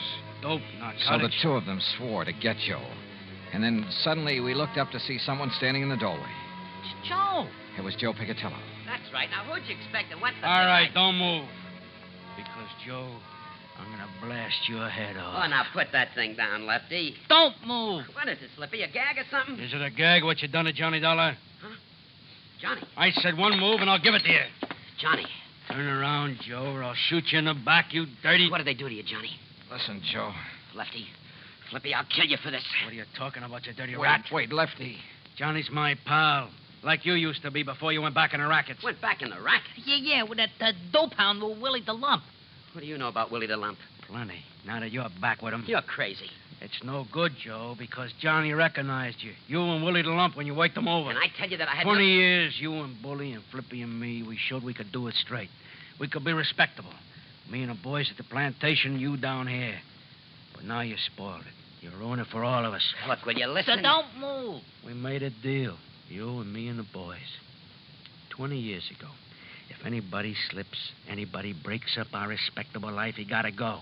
Was that the deal? Yeah, that was the deal. But you don't know what you're talking about when you say I'm going back to All right, so you lousy scum, you not only go back, you do this to Johnny Dollar. My friend, the guy who believed in us. Lefty. So for that, you gotta go. Lefty, listen. Now, Joe.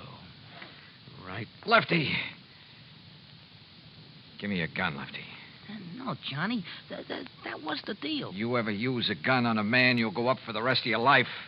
Johnny, it's for you. I'm killing him. Hand it over, Lefty. Okay, thanks. You see, it wasn't Joe who worked me over. What? I thought it was. It looked like him. It sounded like him. Then it was him. Look at his hands, his face, his clothes. Is this the man I fought with in here 5 minutes ago? Sure, maybe I did get the worst of it with two of them on top of me. But believe me, I cut them up some, too. He's right, Lefty. Yeah, but then I don't... Look, if it wasn't him... The twin. You're right, Lefty.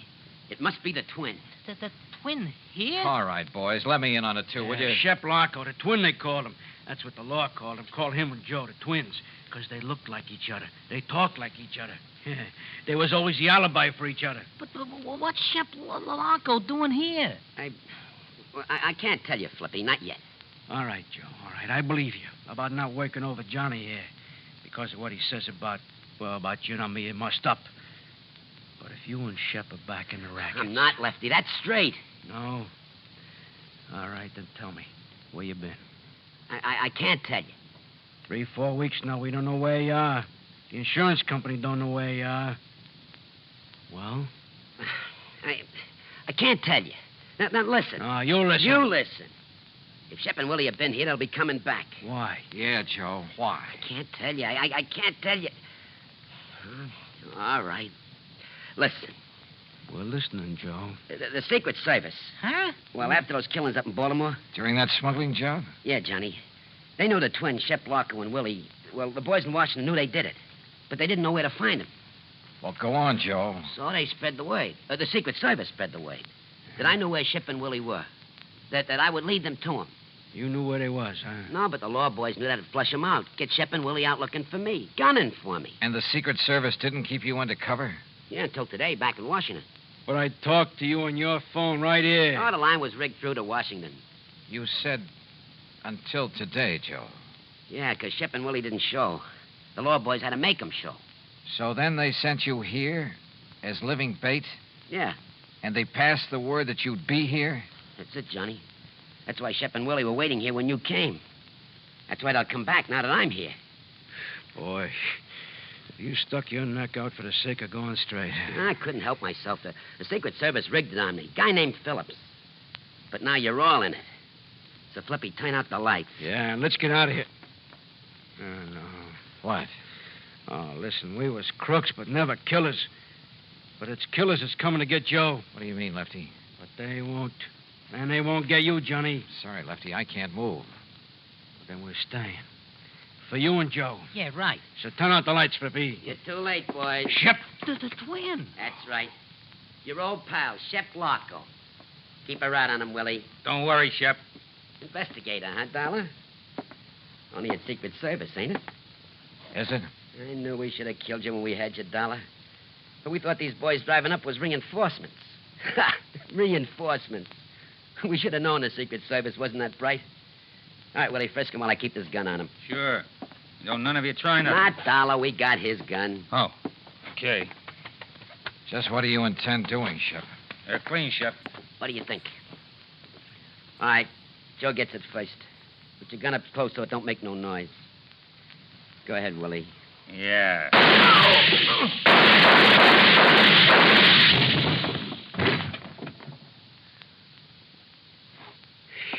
Whew. Oh, you got them both. And I thought you couldn't move. Yeah, but boy. Thanks, Johnny. Thanks. Thank Lefty for giving me his gun when I asked for it, Joe. Oh. Hey, look. Any of you guys know a good doctor?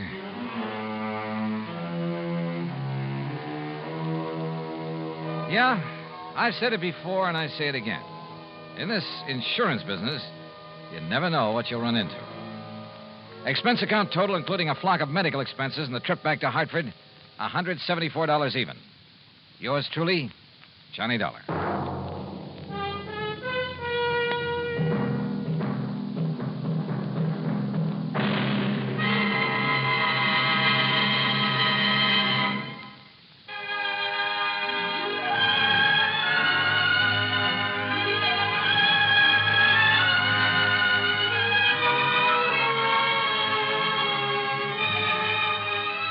Yours truly, Johnny Dollar, starring Bob Bailey, originates in Hollywood and is produced and directed by Jack Johnstone, who also wrote today's story.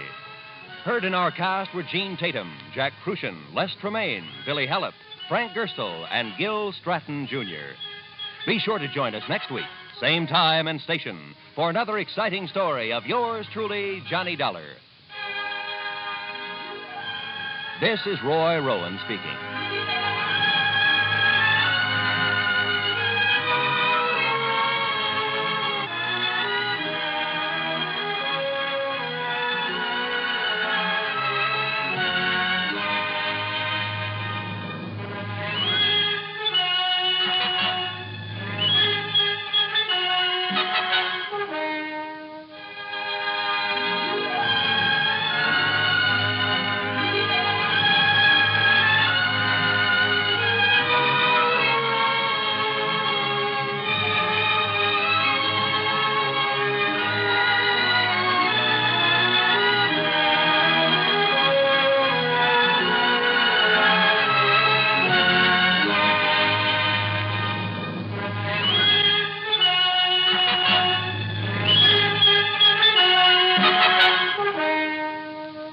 truly, Johnny Dollar, has been a presentation of the United States Armed Forces Radio and Television Service.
From Hollywood, it's time now for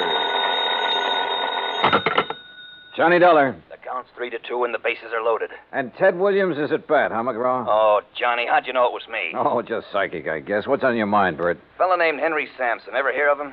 Name's familiar. Well, it should be. He owns about half the newspapers in the South. Which means he isn't exactly struggling for money, huh? Right. In fact, he collects it. Figures. Especially Confederate money. Well, anybody can. What? Yes, sir, Johnny. He has one of the largest collections of old coins in this country. Oh? And a Confederate $50 he owns has disappeared. Bert, Confederate money isn't worth its weight in salt. That's where you're all wrong, Johnny. Huh? This particular $50 is insured for $20,000.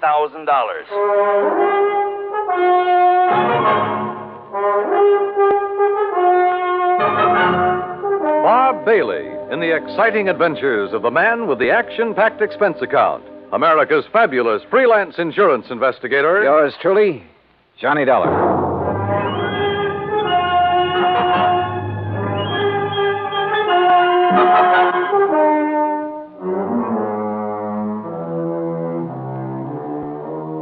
Expense account submitted by Special Investigator Johnny Dollar to the Providential Assurance Company, 393 Dewey Avenue, Hartford, Connecticut. Following is an account of expenses incurred during my investigation of the Confederate coinage matter.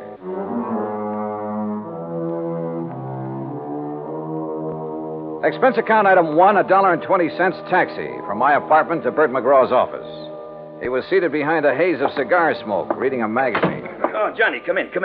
Hey, morning, Bert. Sit down. I was just reading about an old teammate of mine. Oh, who's that? Bob Feller. Feller? Yeah, he was a pretty fair country pitcher. Of course, he wasn't in my class. Of course. Yeah. Many's the time I had to help old Bob out of a spot. Yes, sirree, Bob. That boy could get himself into more jams. Well, I remember... I didn't know you played with the Cleveland Indians, Bert. What? Well, I... Blasted cigar. You been reading up on baseball, Johnny? No, but I remember Bob Feller. Who doesn't? In 1940, I saw him pitch a no-hit, no-run game for the Indians. Oh, well, now, wait a minute. You and me, we must be talking about two different fellers. Yes, sir. That's so? Why, sure. This Bob Feller that was my teammate, he played ball for the Apalachicola Alligators. Yes, sir. Good old Bob Feller. Spelled it Faller. Fowler. Yeah. Yeah. Now, Johnny, about this Henry Sampson thing. His secretary called here just before I talked to you. Told me the coin had been stolen. Well, now, what makes that particular coin worth $20,000, Bert? Well, like I said, it's Confederate money, a silver $50, and where it was minted or something. That's what does it, I guess. Where was it minted? New Orleans. Now, during the whole time of the Civil War, that mint only turned out 4 $50. How come? Well, how should I know? I'm only going by what's on Sampson's original policy application. But you're sure about there being only 4 of those $50? Well, no, I'm not sure. You mean you've never checked? You insured the thing on Sampson's say-so? Well, Johnny, look, we were glad to get his business. Well, you must have been out of your Oh, now mind. stop balking, Johnny. You want to know how come that mint didn't make any more of them? You go ask him. I plan to. Where'd you say he lived? Right outside Birmingham, place called Shade Mountain. Expense account item 2, $107, air transportation, Hartford to Birmingham, Alabama. I claimed my luggage and was about to step into a cab when I was approached by a man of about 30, crew cut, Brooks Brothers suit. Mr. Dollar? Yeah, that's right. My name is Kopek, Michael Kopek. I'm Mr. Sampson's secretary. Oh, yeah. Your Mr. McGraw was good enough to tell me the time of your arrival. Are you all ready to go to Zora? Zora? According to the Bible, it was the village of Sampson. Oh, yes. Only I'd like to check into a hotel and freshen up a bit first. That is, if you don't mind. Mr. Sampson would mind, sir. But look, I've been He aboard instructed me to assign you a room in the guest house. I'm sure you will find it more than comfortable, Mr. Dollar. This way, please.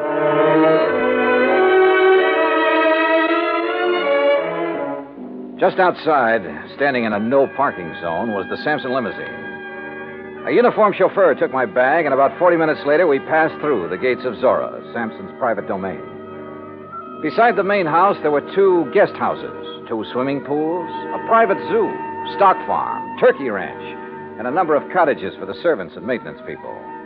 Inside the main house, Kopek led me down a long hall lined with statues and oil paintings and other art objects. Finally, he stopped and opened a heavy door. Henry Sampson was seated behind a large desk, and standing near him was the most beautiful woman I had ever seen. Mr. Dollar, sir. Thank you, Michael. I'll call when I need you. Yes, sir. Well, Johnny, come in. Come in, sir.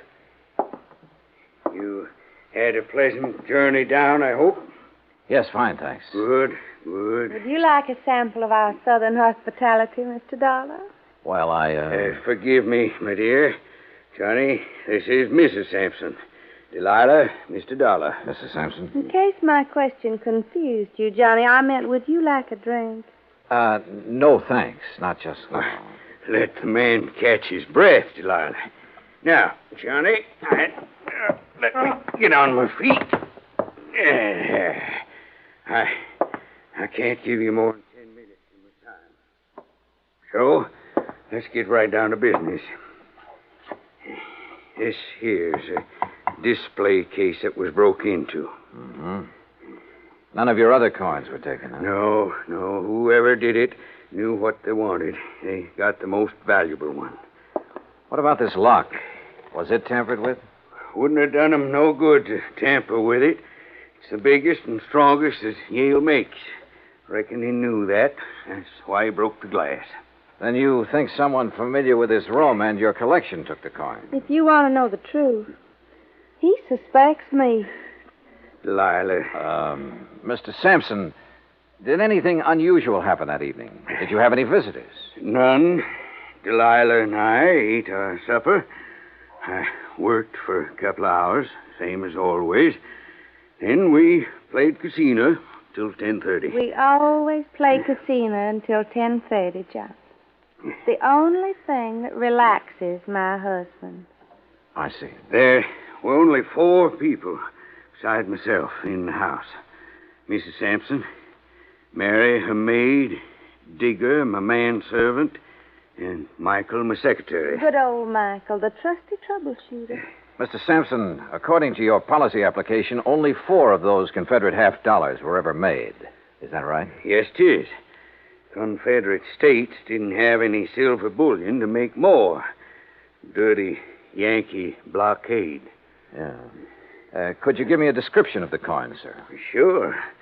Originally, it was a regular Union 1861 piece.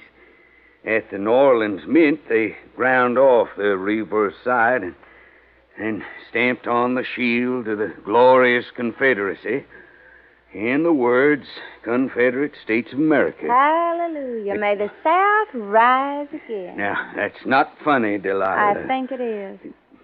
Don't you, Johnny? Well, I'm just... You just give me your answer later. Right now, I'm going to have another drink. You ready? Not yet, thanks. No, you don't know what you're missing. You'll have to forgive my wife, Johnny. She isn't herself this evening. I haven't been myself in several years. Not since I married this You man. shut up, woman. Michael! Michael! Yes, sir? Mrs. Sampson is tired. Very tired. She wants you to take her to her room. Yes, sir. Well, see you at supper, Johnny. I'll have your supper sent up to Don't you. do me any favors, fat man. Get her out of here, Michael. Get her out before Sorry. But she... Sometimes... It's all right, sir. I understand. Do you? Good. Good man. Now then. Oh, that's better. Now, about the coin. President Jefferson Davis gave it to my great-grandpappy for his service to the cause. Are you sure of its value? Sure it's worth $20,000? Why, shoot, boy. My grandpappy turned down 10,000 for it back in 1879. Way things are now. It's got to be worth 4 times that. Well, what's the matter? Don't you believe me? I didn't say that. Well, then what are you looking at me so suspicious for? Well, Mr. Sampson, I have a hunch you're holding out on me. Johnny, you're getting paid money to find the person that took it. Now, you earn your pay. I'll try to. Only I'd appreciate some help. I'll give you help. In fact, already have. Like how? Like the gates to Zora. I've kept 'em locked ever since it happened. And until you find that coin, nobody leaves here. Those gates stay closed.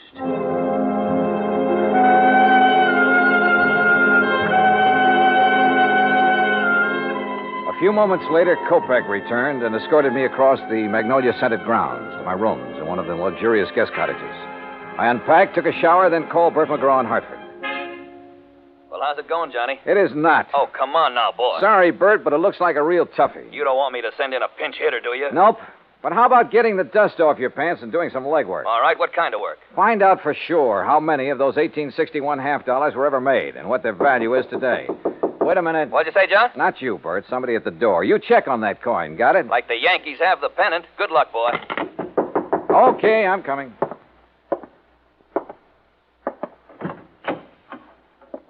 Yeah?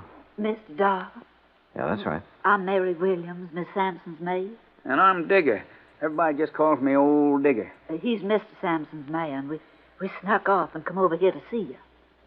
Oh, well, come in, please. Thank you, sir. Oh, yes, yes. Thank you.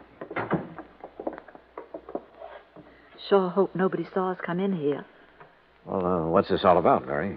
Mr. Dollar, being an insurance investigator, you work for a company instead of the police, is that it? Yes, the company I'm working for now is in Hartford, Connecticut. Way up north. Oh, that's good. Mr. Dollar, Digger here, he's just scared to death. Scared of what? If you'd be here a while, you'd know. Gosh, you sure would. Well, can't you tell me? Mr. Sampson's got a big place here. He needs lots of folks to keep it up for him, and he gets them cheap from the prisons. What? Yes, sir. Somebody finds out who's going out on parole. The next thing a man knows, instead of being all the way free, he's here, working for Mr. Sampson. Yes, sir. And if he don't like it, Mr. Sampson has him sent back. Oh, come on now. Look, this is 1957. Things like that just don't happen anymore. Tell him, Digger. Well, Mr. Dollar, sir, I don't want to go back to that place. No, sir. I don't ever want to go back. Oh, it's all right, Digger. Mr. Dollar, we wouldn't have bothered you at all, except that Digger and me, that is, we want to get married. That's right, yes. But if he's sent back to prison, well, he's already spent 15 years there. And you're afraid that Mr. Sampson is going to send him back? Yes, sir. Mr. Sampson or somebody else around here. But why? Well, come on. One of you say something. Well, sir, I ain't going to tell you, nobody else, Mr. Dollar. No, sir. I won't tell no matter what they do to me. I won't tell unless you give me your word. Unless you promise me. Promise you what? That you won't let Mr. Sampson or nobody send me back. You give me your word on the Bible. I'll tell. Yes. Well, come on. Tell me what. Well, sir, Mr. Dollar, Digger knows who took that $50 piece.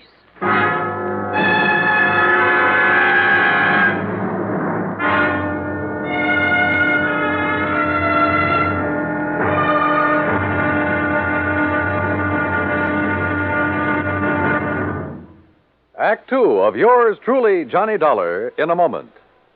The American writer Christopher Morley once wrote, "When you sell a man a book, you don't sell him just 12 ounces of paper, ink, and glue.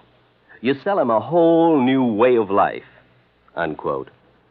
Now, that goes double when you give, not sell, a book. But the gift of 550 books to little children increases the legacy tenfold. Near the end of 1960, the employees of the Chase Manhattan Bank started a people-to-people program with such a gift to school children of a town in Tanganyika. That's on the southeast coast of Africa. And to give you an idea how the books were received by the children, let me first quote from Francis Bacon. He's an English writer of a few centuries back. He said, "Some books are to be tasted, others to be swallowed, and some few to be chewed and digested." In the past, children in Tanganyika may have done a little tasting and chewing and a little swallowing and digesting. But there's one certain thing. They wound up devouring the books they received from the United States. And they did so much of it that they, the ones in high school anyway, were able to reach the level of English children their age and pass the exams at the same time. That takes a lot of book learning, as they say. Now, the gift of these books from the United States of America may have seemed a small thing to the senders, but the boys in Tanganyika who received them know that they've opened a whole new way of life. They've greatly increased understanding in the classroom of freedom, the right of all men everywhere. And now, Act Two of yours truly, Johnny Dollar, and the Confederate coinage matter. I wanted to help Digger, the Sampson servant who claimed to have information concerning the missing Confederate $50. But I couldn't promise him anything without first knowing more about the part he had played, if any, in the theft of the coin. I did promise to think over his offer and let him know if I was interested by the next afternoon. Anyway, at 8 that evening, I joined Mr. Sampson and Kopek for dinner in the large dining room. After we'd finished our coffee, Sampson rose and excused himself. When you're ready, we got work to do, Michael. Yes, sir. Huh? See you in the morning, Johnny. Well, how is the investigation coming, Mr. Dollar? Have you found any valuable clues? Nope, not a thing. Oh, that's too bad. But you haven't given up. Kopek, I haven't started. Well, would you care for something else? If not... No, I'm fine. Then shall we... Yeah, sure. Say, tell me something, Kopek.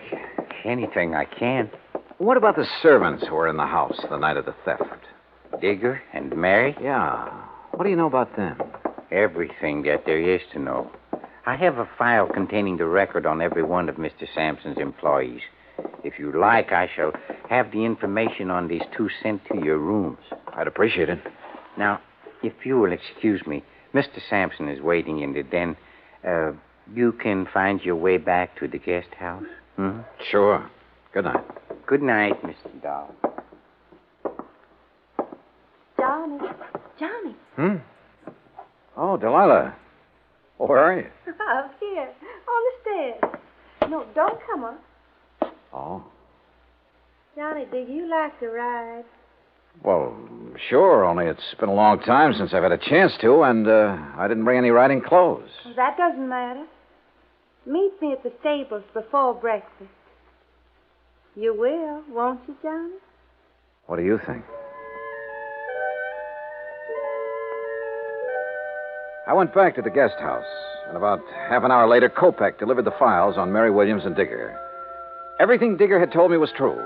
He had spent 15 years in prison on a manslaughter charge. So early the next morning, I crossed the green lawns of Zora and met Delilah at the stables. And a few minutes later, we were riding our horses away from the main house. Where's shall we ride, Johnny? You want the cook's tour? Oh, I don't know. What's it include? Oh, the turkey farm, dairy, and zoo. Or would you rather go down to the river? Hey, you know, it's a funny thing, Delilah. What is? I've never seen a river. You fool. Come on, I'll race. Come on, boy. Come on.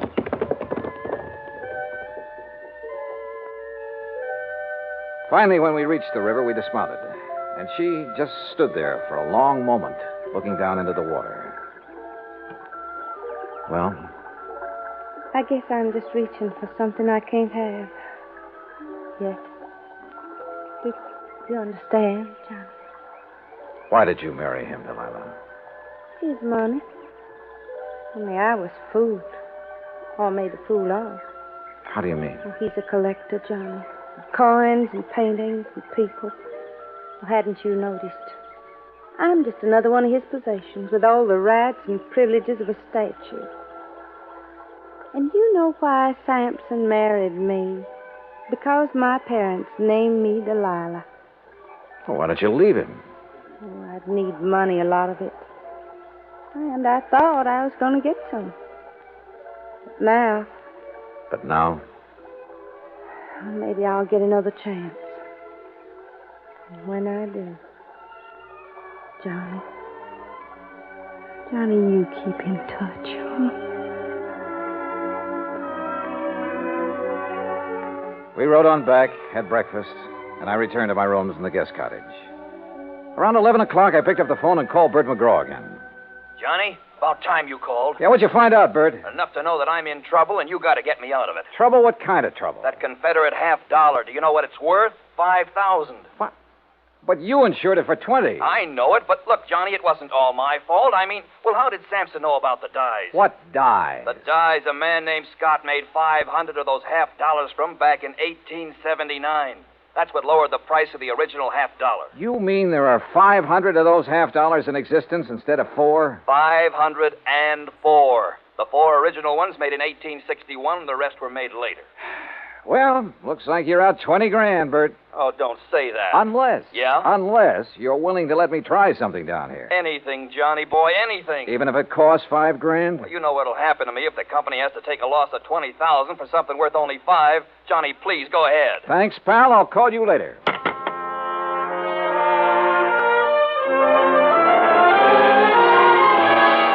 As soon as I could, I sent word to Digger and Mary, the 2 servants, asking them to come to the guest house. It was almost 3 o'clock before they arrived. Miss Dollar, have you decided on what you're going to do? Yes, Mary, I have. Digger. Yes, sir? I can't promise that you won't be sent back to prison. Well, then I ain't going to tell you nothing. Now, wait. Sir. Let me finish. But I can promise that I'll do everything possible to help you. Well, sir, I have to ask Miss Mary. You know, she's the one who talked me into coming to you in the first place. I did it as soon as he told me what he'd done. I didn't know about it till afterward, Mr. Dahl. All right. Just what did he do, Mary? Well, it wasn't his fault. He just had to break into that case and take that $50. Yes, sir, that's right. I had to. Why? Because she said that she'd tell Mr. Sampson something real bad about me. Something that'd cause him to send me back to prison. She? Mrs. Sampson? Yes, sir. That's the truth, Mr. Dollar. I swear it. All right, Digger, go on. What happened after you took the coin? Well, sir, it all went like she said it would. I got hold of the $50 and ran on down to the river. Late that night, I was on my way back to where I was supposed to meet Miss Sampson and give it to her. Well, sir, then I tripped over something and doggone if I didn't lose it. Oh, wait a minute. Come on now, Digger. You don't expect me to believe that. But it's the truth. Yes, sir. I had it in my hand, and when I fell, it flew out. And you can't find it? No, sir. No, sir. And I looked and looked. There's a good reason why he can't find it, Mr. Dahl. Oh? Yes, and you come with us. We'll show you. They showed me, and I had to agree there was a good reason. I told Kopek I wanted to see Mr. Sampson. While I was waiting for him, Delilah came down the stairs from her room. Johnny, I saw Digger take your suitcase out to the car. You aren't leaving. I will be in a few minutes. Well, Johnny, have you found the coin? No, not quite. But I know where it is. And I know how it got there. You do? Why did you do it, Delilah? Why did you make him do it? You ought to know by now, Johnny. I did it for the same reason I've done everything else in my life, for money. I thought I could use the money to get away from here. What'll you do now? I don't know. It's up to him. You do have to tell him, don't you? Yes, Delilah. I'm afraid I do. There's no other way.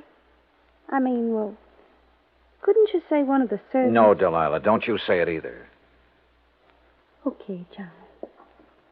See you around, huh? Sure. See you around.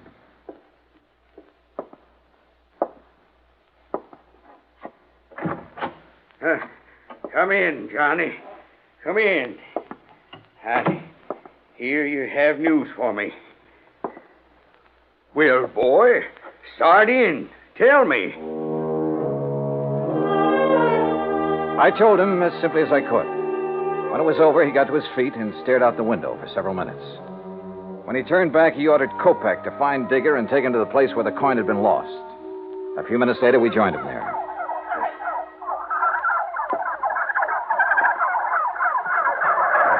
I can't believe it. This where you lost the $50, Digger? On the turkey farm? Yes, sir. Yes, Mr. Sampson, sir. Right over there. Well, why didn't you get in there and find it? Well, I told Mr. Dollar. How come I couldn't, sir? Well, Dollar? He couldn't find it because when he dropped the coin, one of those turkeys swallowed it. Dollar, what do you mean, one of those turkeys swallowed it? Well, sir, just what I said. Turkeys will eat anything that glistens or shines that's dropped near them. And since Digger was cutting across this field when he dropped the coin... But, boy, do you realize there are 2,000 turkeys in there, and any one of them could have my $50? The $50 Jefferson Davis, president of the glorious Confederacy, gave my grandpappy. Any one of them could have it stuck in his skinny redneck? Yes, sir, it certainly could. Well, good. Now, you just tell me, how do you propose to get me my $50 back? You can't do it. You'll have to give me my insurance money. Yes, we know. That's why we're willing to buy the turkeys from you. What? Yes, sir. I'll give you $5,000 for the turkeys and guarantee to return the coin within 90 days, providing... Go on. Providing you allow Mary Williams and Digger to leave here and be responsible for the recovery of the coin. You mean you're going to let them tend the turkeys? I'm going to give them the turkey. What? Oh, Mr. Dollar, you're a good man. Digger, you miserable... You hush up. Well, Dollar, you sly fox. Doggone, boy. You just got yourself 2,000 turkeys.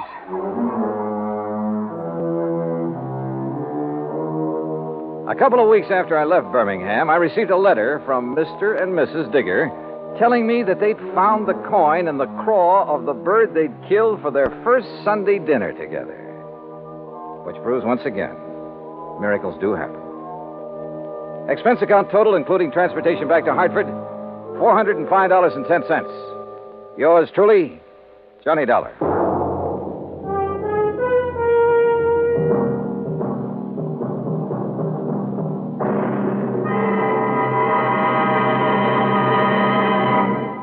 Now, here's our star to tell you about next week's story. Next week, the story of a tragedy that befell a sweet old widow, and the very surprising results. Join us, won't you? Yours truly, Johnny Dollar.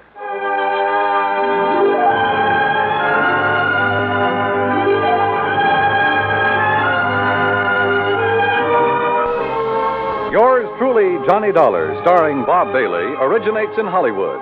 Written by Charles B. Smith, it is produced and directed by Jack Johnstone. Heard in our cast were Virginia Gregg, Eleanor Audley, Herb Ellis, Herb Vigran, Forrest Lewis, and Vic Perrin. Be sure to join us next week, same time and station, for another exciting story of Yours truly, Johnny Dollar. This is Dan Cubberly speaking.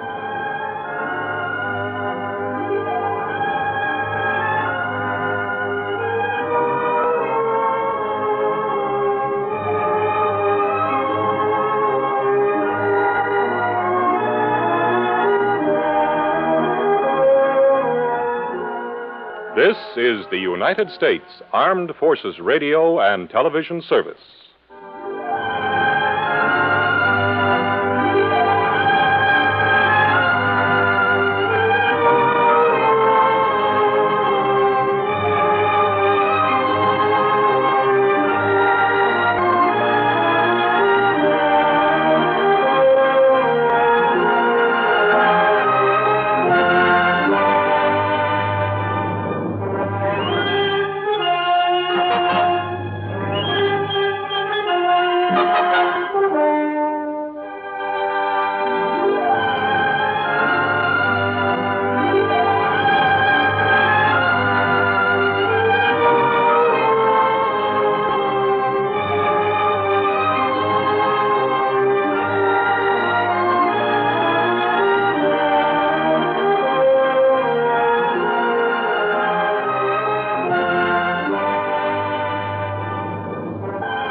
Johnny Dollar. Art Engels, International Life and Casualty. How you doing, Art? Hey, listen, Johnny, are you free to take something on for us? Arthur, my boy, as long as a nice, big, wealthy company like yours just can't wait to pay my expense account. Now, Johnny. Plus a sizable fee for my superlative services. Okay, what's it all about? Murder, fraud, arson? No. Okay, then what? I don't know. Oh, you want me, but you don't know what for. That's right, yeah. Well, that's a switch. Actually, Johnny, it's one of our very important clients wants you. Art, that's not a switch. He has demanded that you and only you be sent over to see him. But he hasn't told you why. That's right. Uh-oh. Now, what do you mean by that? Well, I mean, the last time I took on one of those I don't know why matters, I got slugged, shot at, and thrown off a bridge. Well, Johnny... But okay, Art. I'll run on over and see you.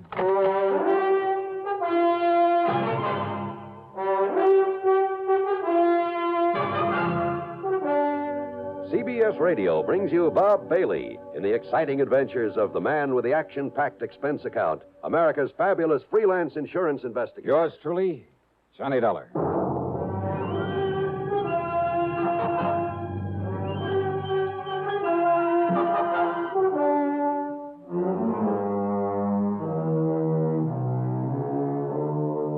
Expense account submitted by Special Investigator Johnny Dollar to the International Life and Casualty Insurance Company, Hartford, Connecticut office. Following is an account of expenses incurred during my investigation of the phony phone matter.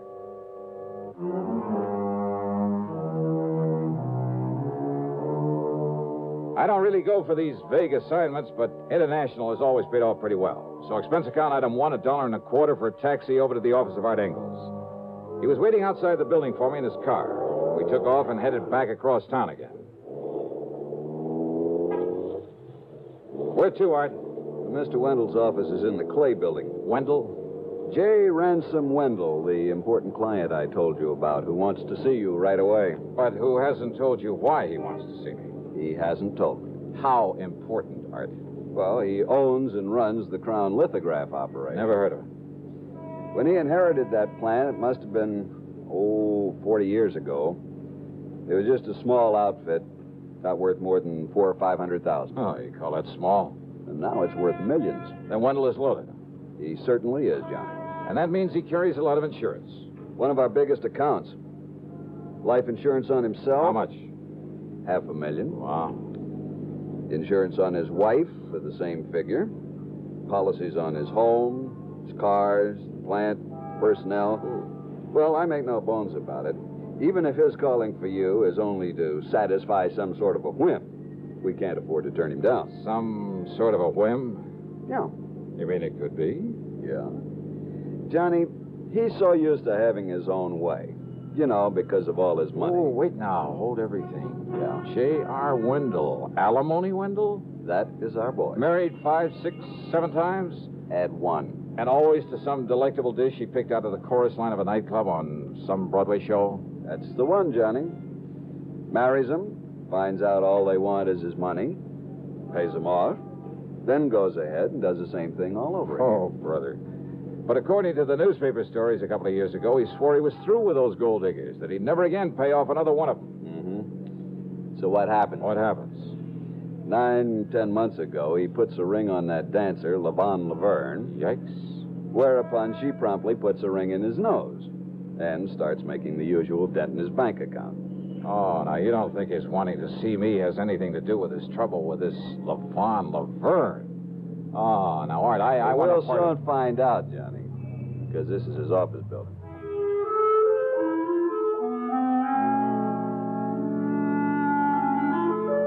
Wendell's office was huge. The walls were paneled in rich mahogany hung with fine oil paintings. Wall-to-wall carpeting so thick you sank into it almost up to your ankles. Fine antique furniture, including his tremendous desk. And the man himself really fooled me. He must have been, about 60. But instead of a snide, leering old wolf, he was tall, straight as a ramrod, with clear, frank blue eyes.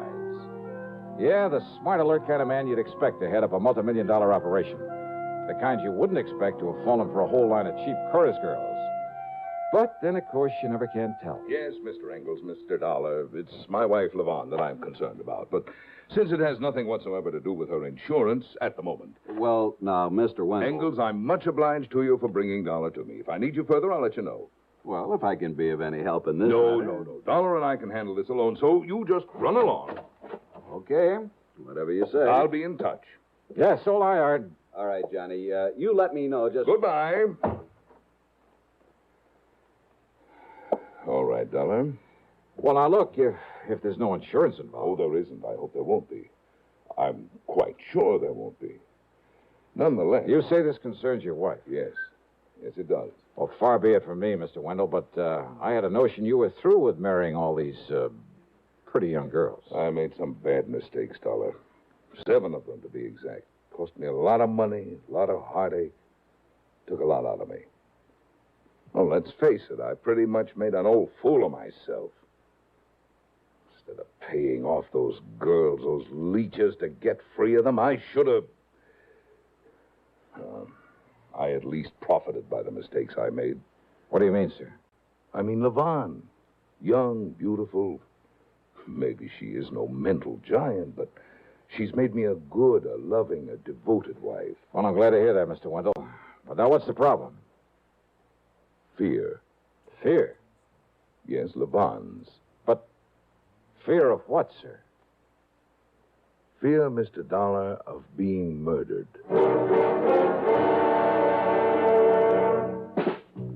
Smoking more now, but enjoying it less.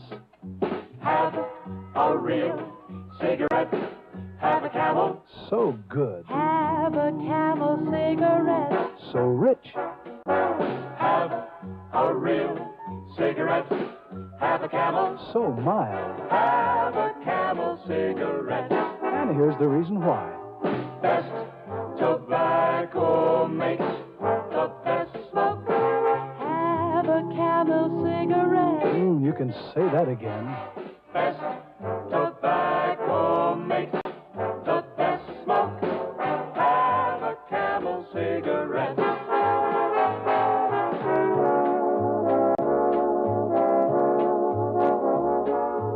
If you're smoking more these days, but enjoying it less, then change to Camels, the best-tasting cigarette of all. Have a Camel. Start to really enjoy smoking again. And now, the second act of yours truly, Johnny Dollar.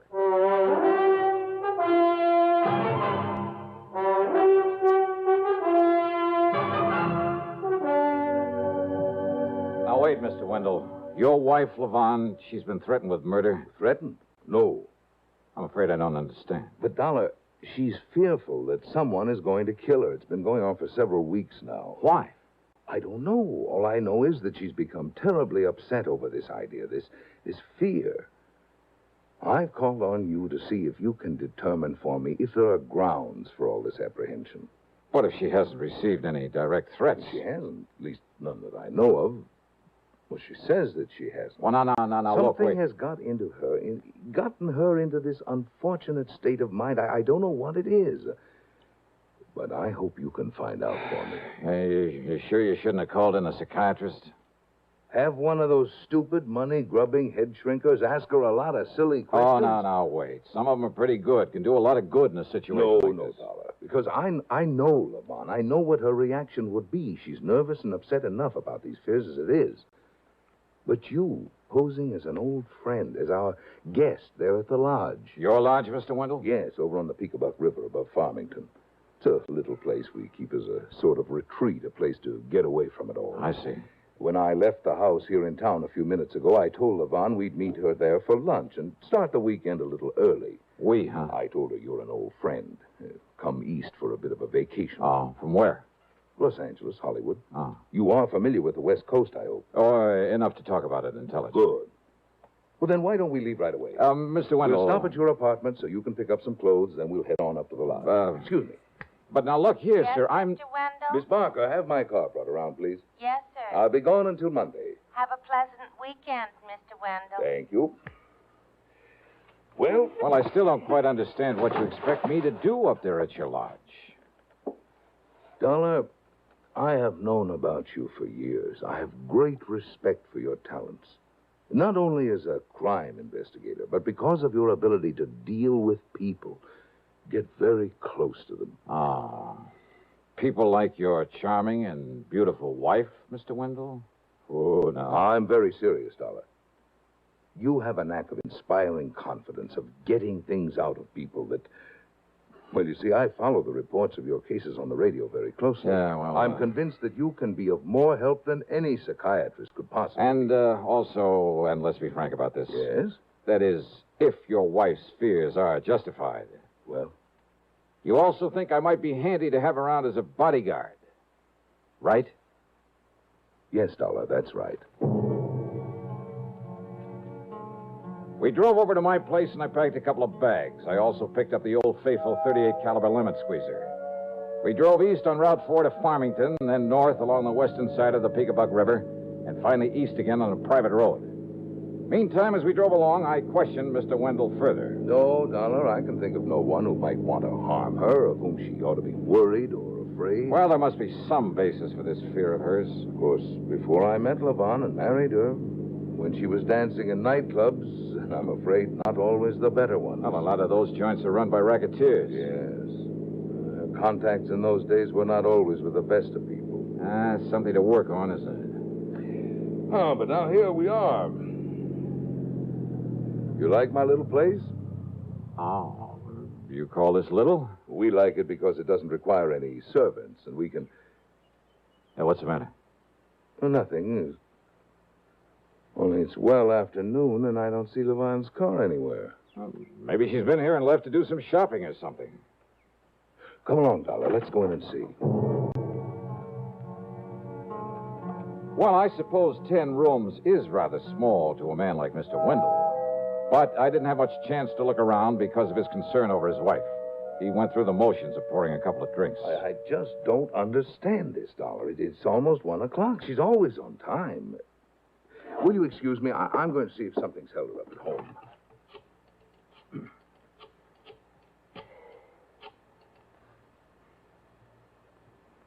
Oh, Levon. I'm just silly, I suppose, but I'm here at the lodge with Mr. Dollar, and I was beginning to get worried about you. Why, you weren't here when we... Visitor? Anybody I know? Vonnie, you sound worried about something. What is it, dear? Vonnie? Vonnie? Hello? Hello? Hello? What's wrong, Mr. Vonnie, that sound I heard, what was it? Hello? Hello? Vonnie, what is it? What?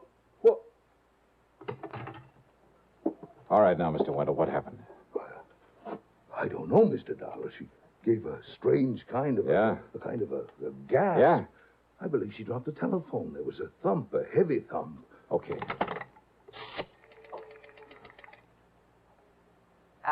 Operator, get me police headquarters in Hartford. Make it homicide.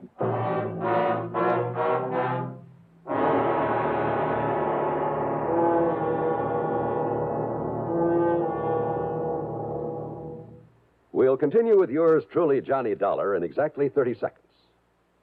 A signature can reveal a great deal. Take, for instance, one that you hear every day, the highly respected signature CBS News. That's the name that stands behind every news broadcast heard over this network. It's your assurance that you're hearing the very latest news and that you're hearing it reported with scrupulous accuracy.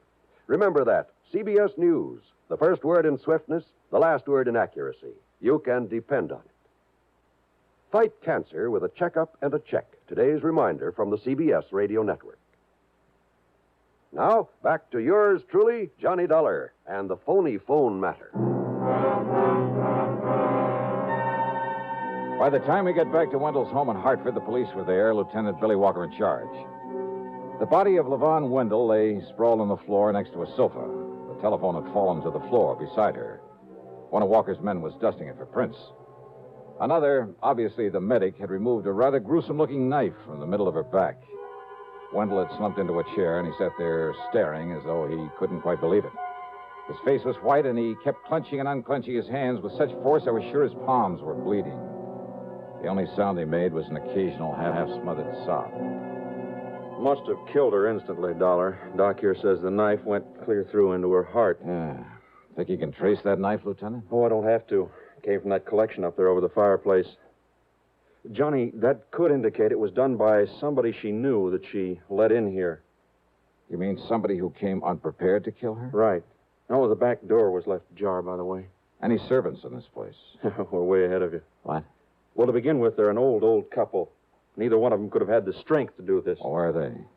They were given the weekend off. How do you know that? One of the boys who knows them saw them at the station early this morning. Oh. Said they were heading down to New York to see some relatives.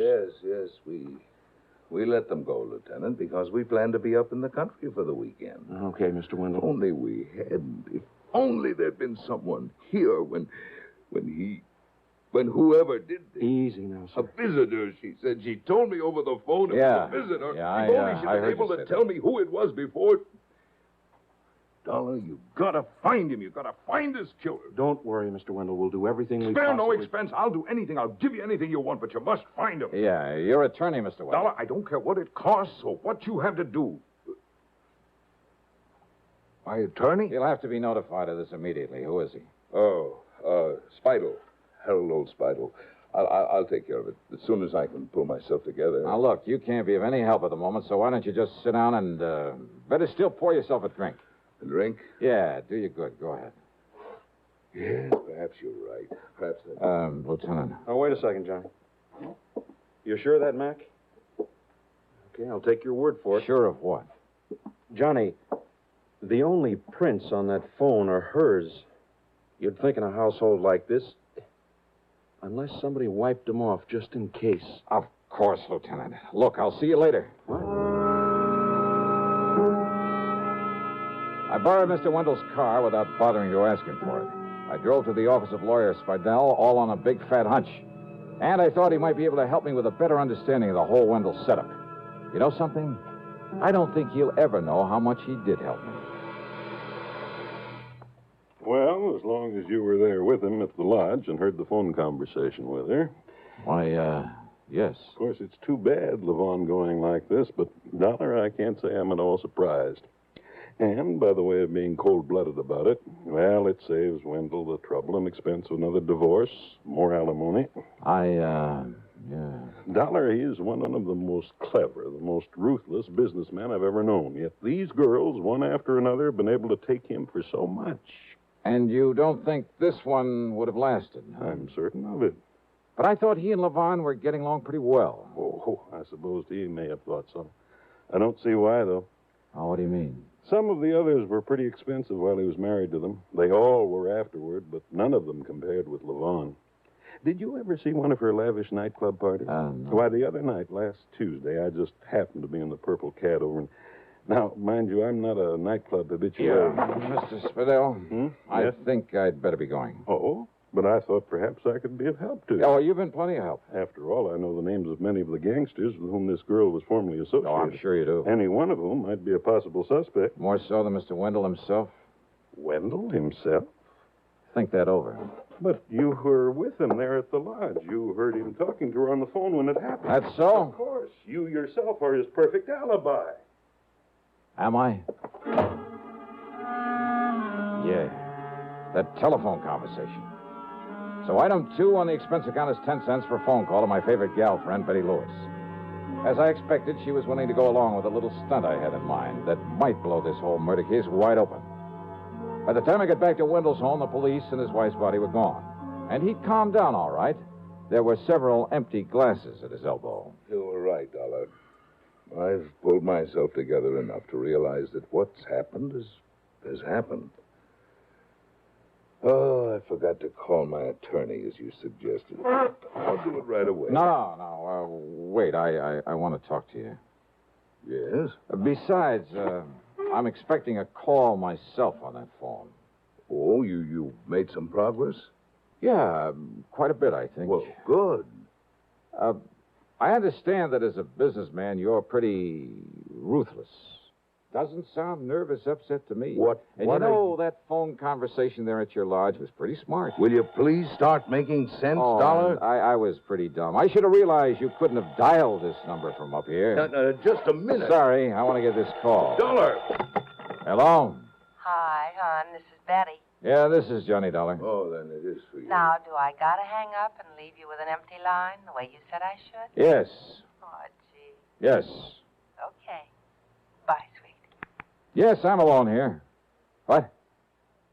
I'll give you $500 if your info is accurate. What is it, Mr. Dollar? No, 500 is the limit. Unless you're willing to appear and testify in court.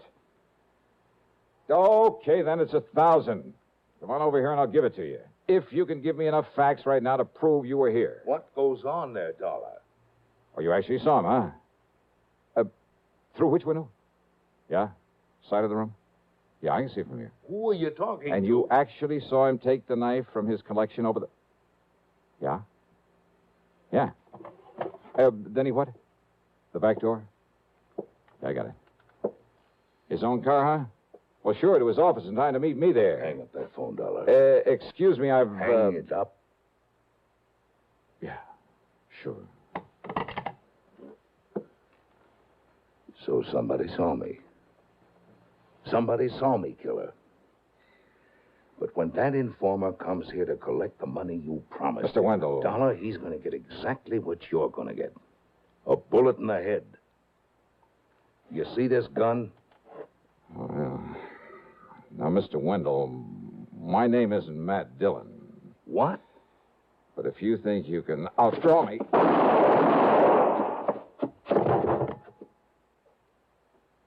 Wow.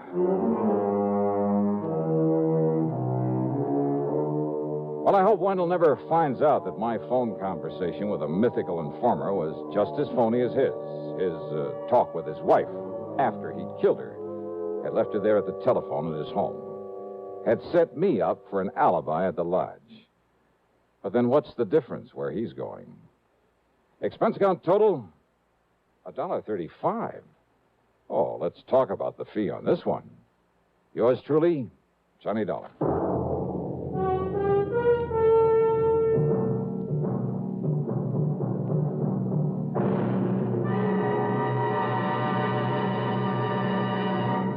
Constipation can be a problem for anyone, even doctors.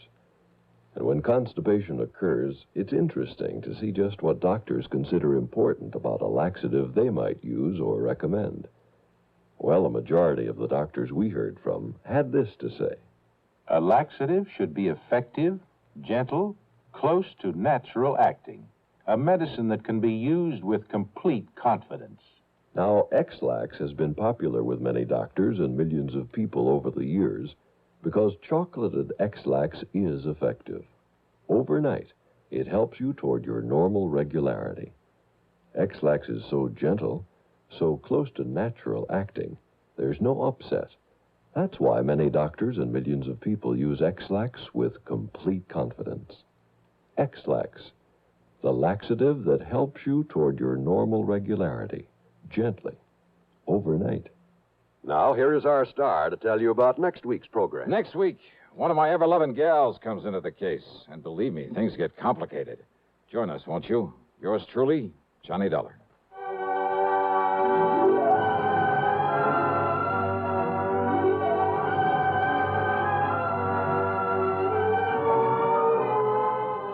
Yours Yours truly, Johnny Dollar, starring Bob Bailey, originates in Hollywood and is written, produced, and directed by Jack Johnstone. Heard in our cast were Virginia Gregg, Harry Bartell, Marvin Miller, Dick Crenna, and Lou Merrill. Be sure to join us next week, same time and station, for another exciting story of yours truly, Johnny Dollar. This is John Wall speaking. Suspense, next on the CBS Radio Network. Radio 59, WROW, first on the dial, serving Albany, Tri, and Schenectady.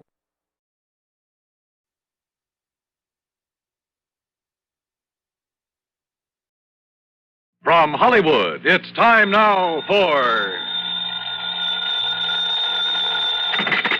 Johnny Dollar. George Reed here. Huh?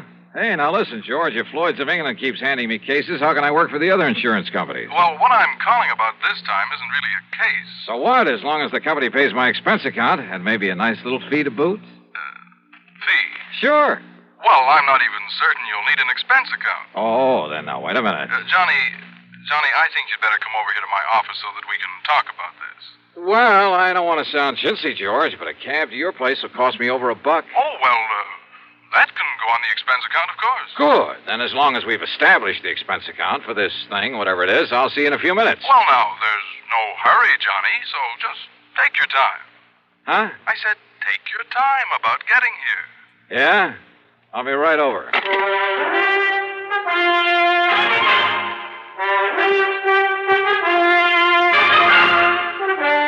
Bob Bailey in the intriguing adventures of the man with the action-packed expense account. America's fabulous freelance insurance investigator. Yours truly, Johnny Dollar. And now, Act One of yours truly, Johnny Dollar.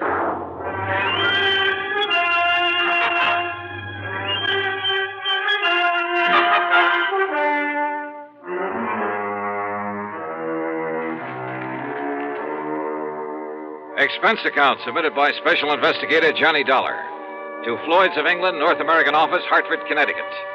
Following is an account of expenses incurred during my investigation of the cautious celibate matter.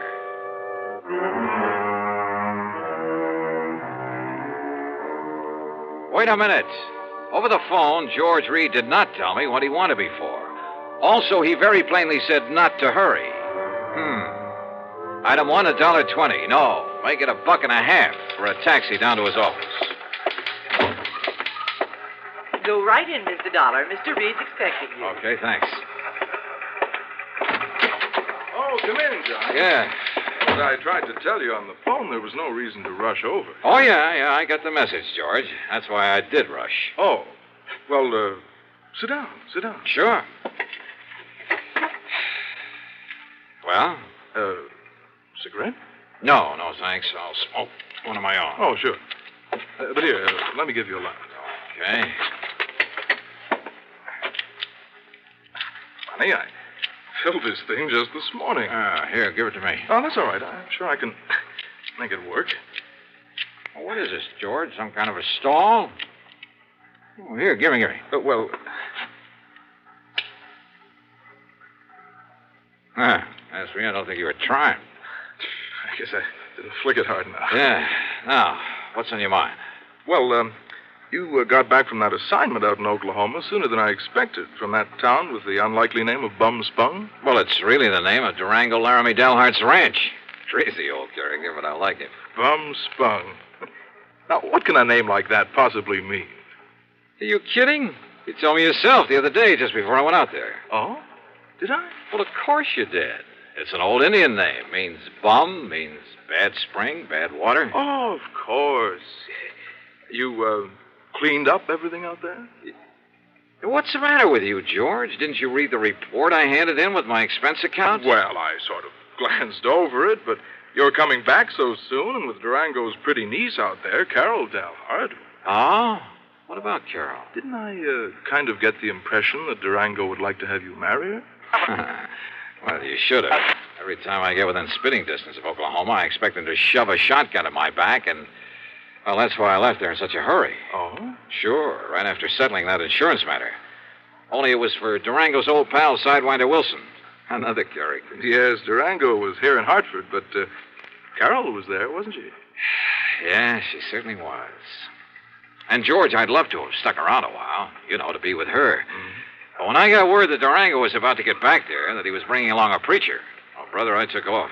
Why, Johnny? Why? Well, let's face it, George. I'm afraid I'm a confirmed celibate. Well, at least you say you are. But, aren't you rather fond of Carol Delhart? Well, I've told you, she's a living doll. She's tall, dark, and very beautiful. She's intelligent. She has a lot of spark, a lot of spunk, too, and a wonderful sense of humor. Uh-huh. Yeah, to put it bluntly, Carol has everything. Everything a man could possibly want. And, George, when I take that gal in my arms... Why don't you marry her, Johnny?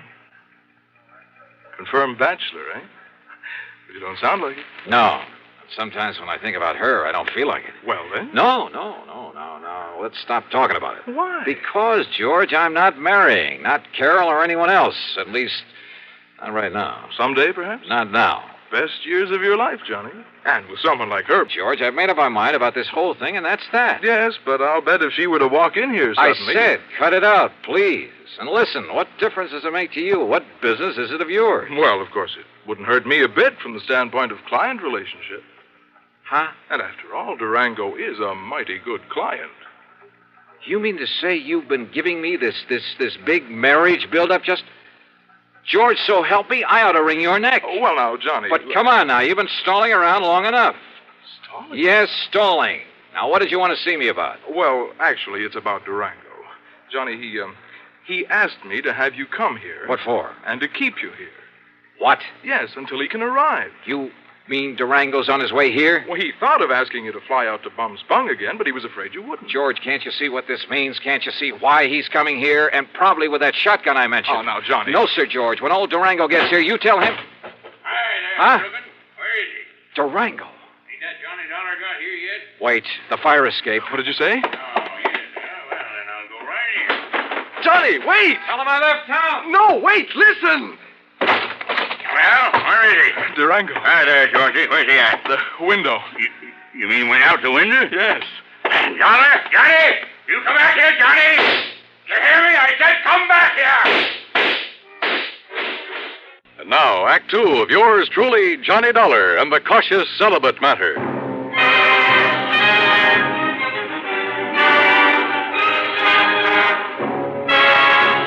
Needless to say, when that wild old character, Durango Laramie Delhart, started shooting at me from the window of the office building, well, I really made time down that fire escape. And I didn't stick around to see how he was going to square himself with the police. Because before I could even reach the nearest corner, a couple of prowl cars pulled up in front of Floyd's of England and out piled half a dozen cops, all pulling their guns. No, sir. I grabbed a taxi. That's item 2, and it comes to $5 even for the fastest ride I could get to my apartment. Because Durango's presence in Hartford can mean only one thing. Yes, sir. He was still obsessed with the idea that I should marry his niece, Carol Delhart. Sure, I care a lot for Carol. Maybe even love her, I don't know. And I know that she likes me a lot. But I also know that neither of us is going to be railroaded into marriage by old Durango. Yet there couldn't be any other reason for his coming here. So I dragged out a couple of handbags and proceeded to pack them well. Then item 3, another dime for a phone call. George Reed here. So what happened, George? The cops haul him off and throw him into the clink? Durango? Who else? Johnny, this man is unbelievable. It's fantastic. Huh? I don't know how he worked it, how much it cost him. And, of course, as always, he came here loaded with money. Thousands, Johnny. Yeah? Well? But the police didn't even take those 6 guns away from him. Oh, brother, all the more reason why I'm getting out of here. Yes, Durango still thinks he's living in the old days of the wild and woolly West when the only... What? You're leaving? Oh, you bet your life I am, and I'm putting all the costs of transportation on expense account. Well, now listen. After all, it was you who got me into this whole thing. Listen to me. Where are you going? What do you think I tell you? You're in cahoots with this wild old man, this trying to get me to marry his niece. But, Johnny, if you and Carol love each other... So what? Do you think we want him to force us into it? Oh, well, now, look. Suppose we... Yeah? Oh, come on, George. I'm in a hurry. George! Are you in your apartment, Johnny? That's right, but not for any longer than... Why do you ask that? You stay right there, Johnny. Durango. You just stay right there. I'm coming right over. I gotta talk to you, young feller, and that ain't all. You hear me, Johnny? Eh?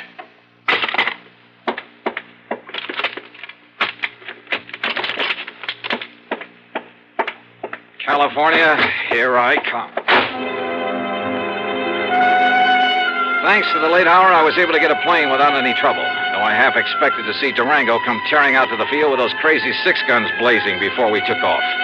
Incidentally, I used the name of Bailey when I grabbed my ticket, just in case. Oh, and incidentally, George, item 4 is a $146.85 ticket to Los Angeles. It's on my American Express credit card, but believe me, brother, I'm collecting from you. You may have to pay for a lot of travel before I'm through with this thing.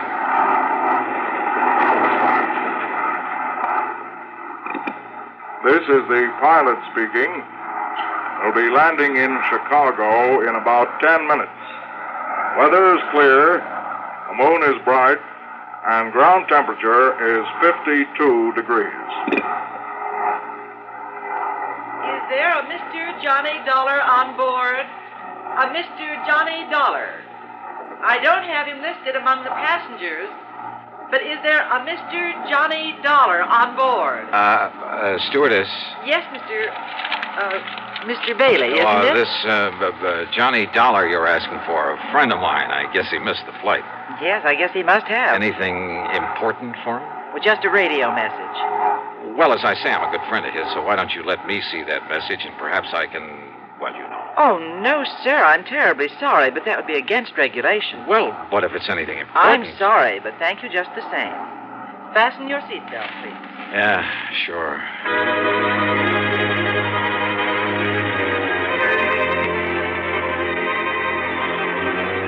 When we landed in Chicago, I was tempted to grab a telephone, call George Reed, and ask him if Durango had given up the chase.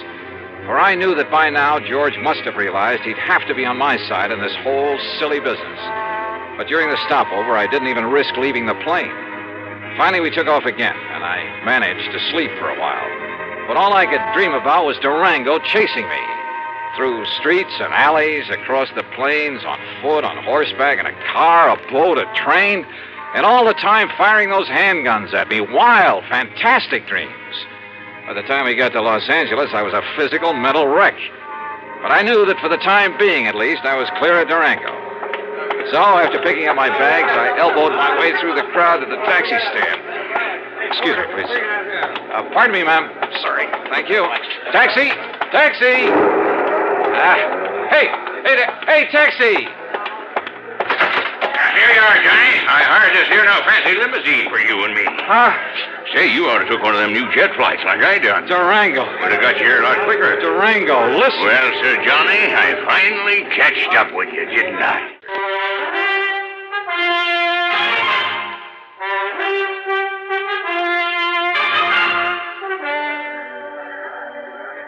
Durango. Well, Sir Johnny, I finally catched up with you, didn't I? Yeah, I guess you did. Well, you're the slipperiest young maverick I ever did see. Now, heist yourself up in this here now fancy limousine that I hired for you. Okay, Durango, whatever. Huh? Huh? What's the matter? Look, that man. Where? The other side of your car.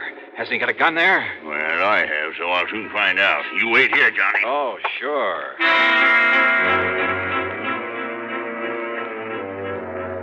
I dropped my bags and tore back onto the passenger ramp. By jumping over a fence, I was able to climb on board an airliner that was about to leave. By flashing my credentials at the stewardess, I kept her from throwing me off, and in a couple of minutes we were in the air. Yes, sir, and headed for Portland, Oregon. The plane fare is item 55620. And to prove I'm not kidding about the company paying my expenses on this wild trip, item 6 is $425 for my 2 leather handbags and all the clothes I'd packed in them. So what happened at Portland? You won't believe it.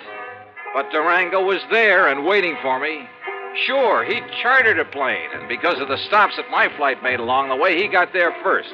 But I saw him in time. Johnny, here I am! Over here, Johnny! By jumping another fence and doing 100 yards in something like 9 seconds flat, I managed to find a taxi stand. Item 7, $35 for a wild ride through the streets of Portland, because I knew that somewhere in back of us, Durango was in hot pursuit. We finally ended up at a private airstrip out north of town. Item 8, $200 for the plane I chartered. And I told the pilot just to go anywhere. But according to regulations, he had to report his course and destination. So I knew that sooner or later, Durango, who's nobody's fool, and more important with all his money, would be on my tail again. I racked my brain trying to figure out some way, trying to think of someone who could possibly... Yeah, someone. And then it occurred to me. There was someone. Sure, of course. The one person in the world who was in the same spot I was. Sure, it could be like walking into a lion's den. But item 9, a total of $114. Plane, bus, train, and rental car. First to Enid, Oklahoma, then north to the broken-down little ranch at Bum Spot. And yep, Carol was there. That lovely, loving Carol.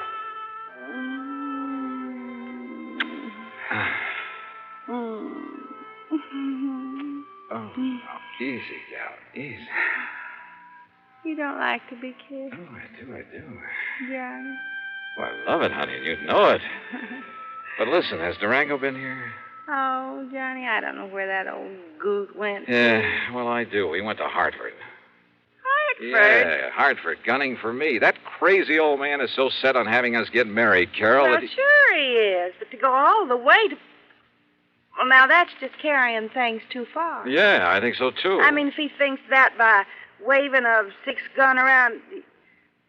Listen, Johnny Dollar, I'm real gone on you. You know that. Well, yeah, and I think you know how I feel about But that doesn't mean that just because old Durango wants it that way, we've got to get hitched up together. No. At least not right away. So if he thinks he can shotgun you and me and... Oh, no. Durango! I knowed he'd be coming back to you, Carol, so now we really celebrate. Durango, you crazy coyote! Now, Durango, you stop that. You put down that gun and listen to me. Well, he's going to marry you, ain't he? Well, ain't he? No, Durango. No? No, at least, well, not now. And in spite of the way you've chased me all the way across the country. Yes, Durango. Well, sure I chased you, but not on account of Carol, Johnny. Huh? Well, sure. I hope all the time that sometime you and her will get married up together. Well, then? But I give up trying to force you kids doing it. Huh? Well, I just figure when you're ready, well, then you will. But going to Hartford and chasing me that way. Huh? Oh, that. Yeah, that. Well, that wasn't nothing, Johnny. It's just that when you was out here last week and you kept my old pal Sidewinder Wilson from getting murdered, you know, Sidewinder's my oldest pal, Johnny, my best friend. Yeah, that's true, Johnny. And when you passed on the word that he was the one that found out about that killer, well, Johnny, well, you know now, he's the new chief of police down there at Fairweather. Yeah, well, bully for him, but I still don't see... So you being so good to him, I just wanted you to know I appreciate it. So, what I went to Hartford for was to give you this. Holy... Some of them's a bit dirty, crumpled up, and they got some... But when I counted right, there ought to be $10,000. There you are. Gee, Durango. Well, Durango, Well, I don't know what to say. Yeah, you don't have to say nothing, Johnny. Just enjoy it. But are you sure you wouldn't like me to have the preacher come up from Enid and no, I guess not. But God bless you anyhow, boy.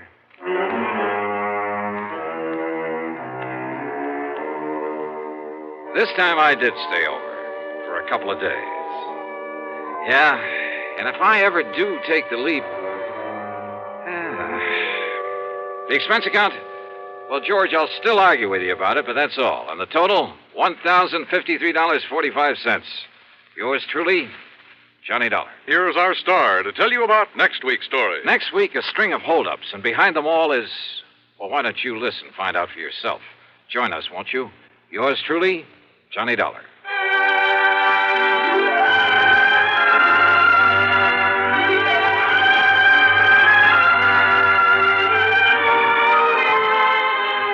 Yours truly, Johnny Dollar, starring Bob Bailey, originates in Hollywood and is written, produced, and directed by Jack Johnstone. Heard in our cast were Virginia Gregg, Gene Tatum, John McIntyre, and G. Stanley Jones. Be sure to join us next week, same time and station, for another exciting story of yours truly, Johnny Dollar.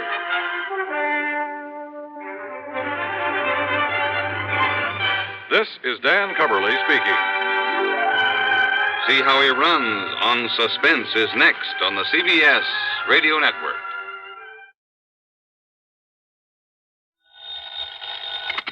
Johnny Dollar. Johnny, this is Pat McCracken at Universal Adjustment Bureau. Well, hiya, Pat. How you doing this bright and sunny afternoon? Pat? Alvin Peabody Cartwright. Oh, no. Oh, yes. He's called you. Yeah, he called He has a problem. Well, hasn't he always? Big emergency. That's right. Which means that you have a problem. Oh, no. We haven't, Johnny. You have. Oh, well, now, Pat, let's talk about this, huh? Why does the company pass all his frantic, fantastic problems on to us? So that you can pass them on to me? Yeah? Sure, so that I can collect all those fancy fees and commissions, have an excuse to pad out the little old expense account. Now, Johnny. After all, when you're serving a client as important as he is, why, hang the expense. Oh, then you finally admit it. Huh?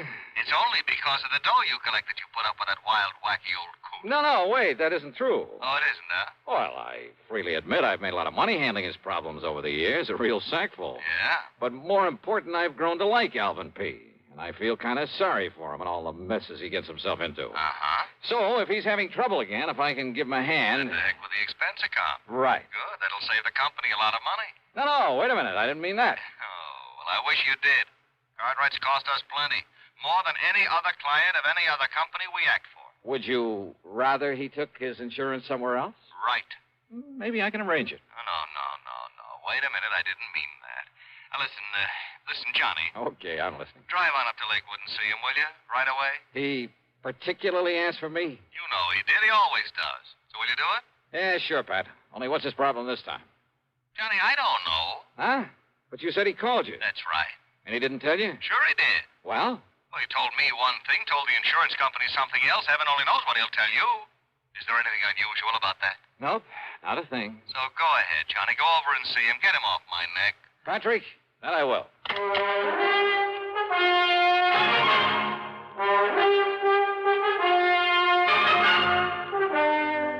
CBS Radio brings you Bob Bailey in the intriguing adventures of the man with the action-packed expense account, America's fabulous freelance insurance investigator. Yours truly, Johnny Dollar.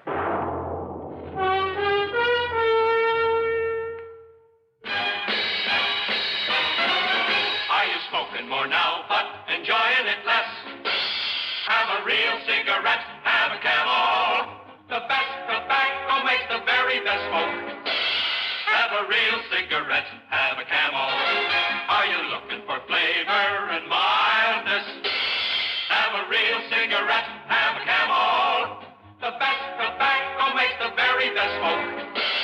Have a real cigarette, a real cigarette, a real cigarette, have a Camel. If you're smoking more today, but enjoying it less, try Camels. The Camel blend of costly Turkish and domestic tobaccos has never been equal for rich flavor, easygoing mildness, real smoking satisfaction every time you light up.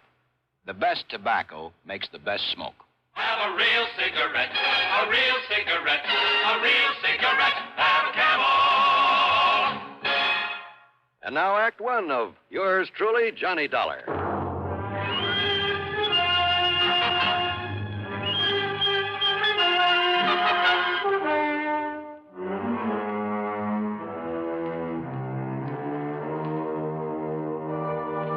Expense account submitted by Special Investigator Johnny Dollar to the Universal Adjustment Bureau Home Office, Hartford, Connecticut.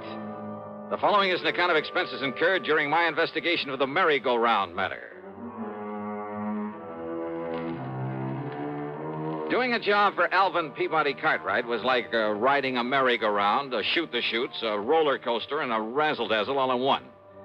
Anyhow, expense account item 1, $4 for a tank full of gas, and hoping the snowplows had cleared off the highway, I headed north to Lakewood.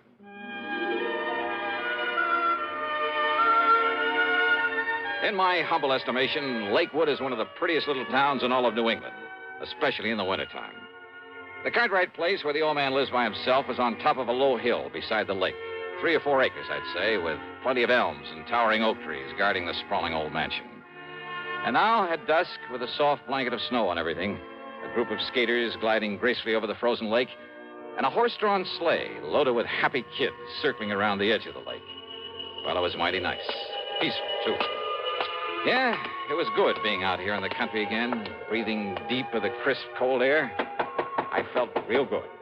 And I hope the problem at hand would be no more serious than most of those that were handed to me by Mr. Cartwright. Hiya. Well, don't just stand there letting in the cold. Don't you know it costs a lot of money to heat a place like this? Yeah, I'll bet it does. Well, how are you? And did you stop the snow off your feet? Yeah, I think I Don't did. want you tracking up the house. Now, what can I do for you, Mr. What? Huh? Why, it's Johnny Dollar. Oh, and I know it's a little late, but Merry Christmas, Johnny. Merry Christmas to you. Well, thanks, Mr. Cartwright.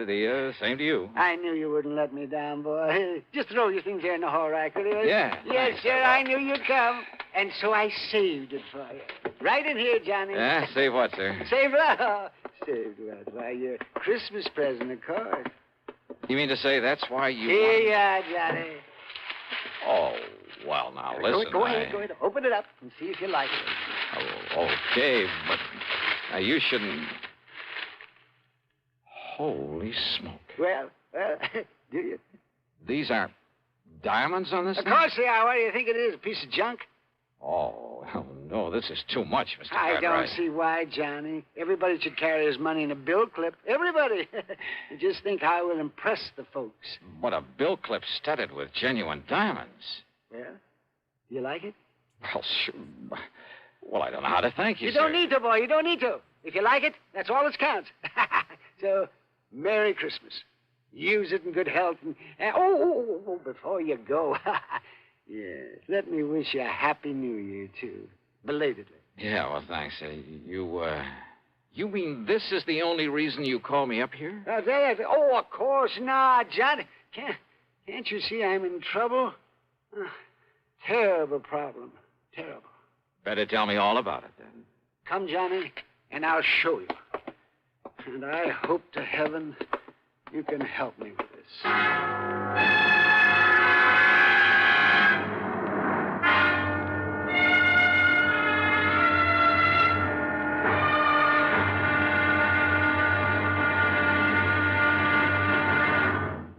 Act two of yours truly, Johnny Dollar, in a moment. Welcome, recording star Mel Torme. It's terrible trying to sing with a bad cold. So I always take 4-way cold tablets to relieve cold miseries fast. Good idea. Tests of all the leading cold tablets proved 4-way fastest acting. 4-way starts in minutes to relieve muscular pains, headache, reduce fever, calm upset stomach, also overcomes irregularity. When you catch cold, try my way. Take 4-way cold tablets. The fast way to relieve cold distress and feel better quickly. 4-way, only 29 cents. Now, here's a word about another fine product of Grove Laboratories. Had dandruff for years? Now get rid of it in 3 minutes with Fitch Dandruff Remover Shampoo. 3 minutes with Fitch regularly is guaranteed to keep unsightly dandruff away forever. Apply Fitch before wetting hair. Rub in 1 minute. Add water, lather 1 minute. Then rinse 1 minute. Every trace of dandruff goes down the drain. 3 minutes with Fitch. Embarrassing dandruff's gone. Fitch can also leave hair up to 35% brighter. Get Fitch Dandruff Remover Shampoo today. And now, Act two of yours truly, Johnny Dollar, and the merry-go-round matter.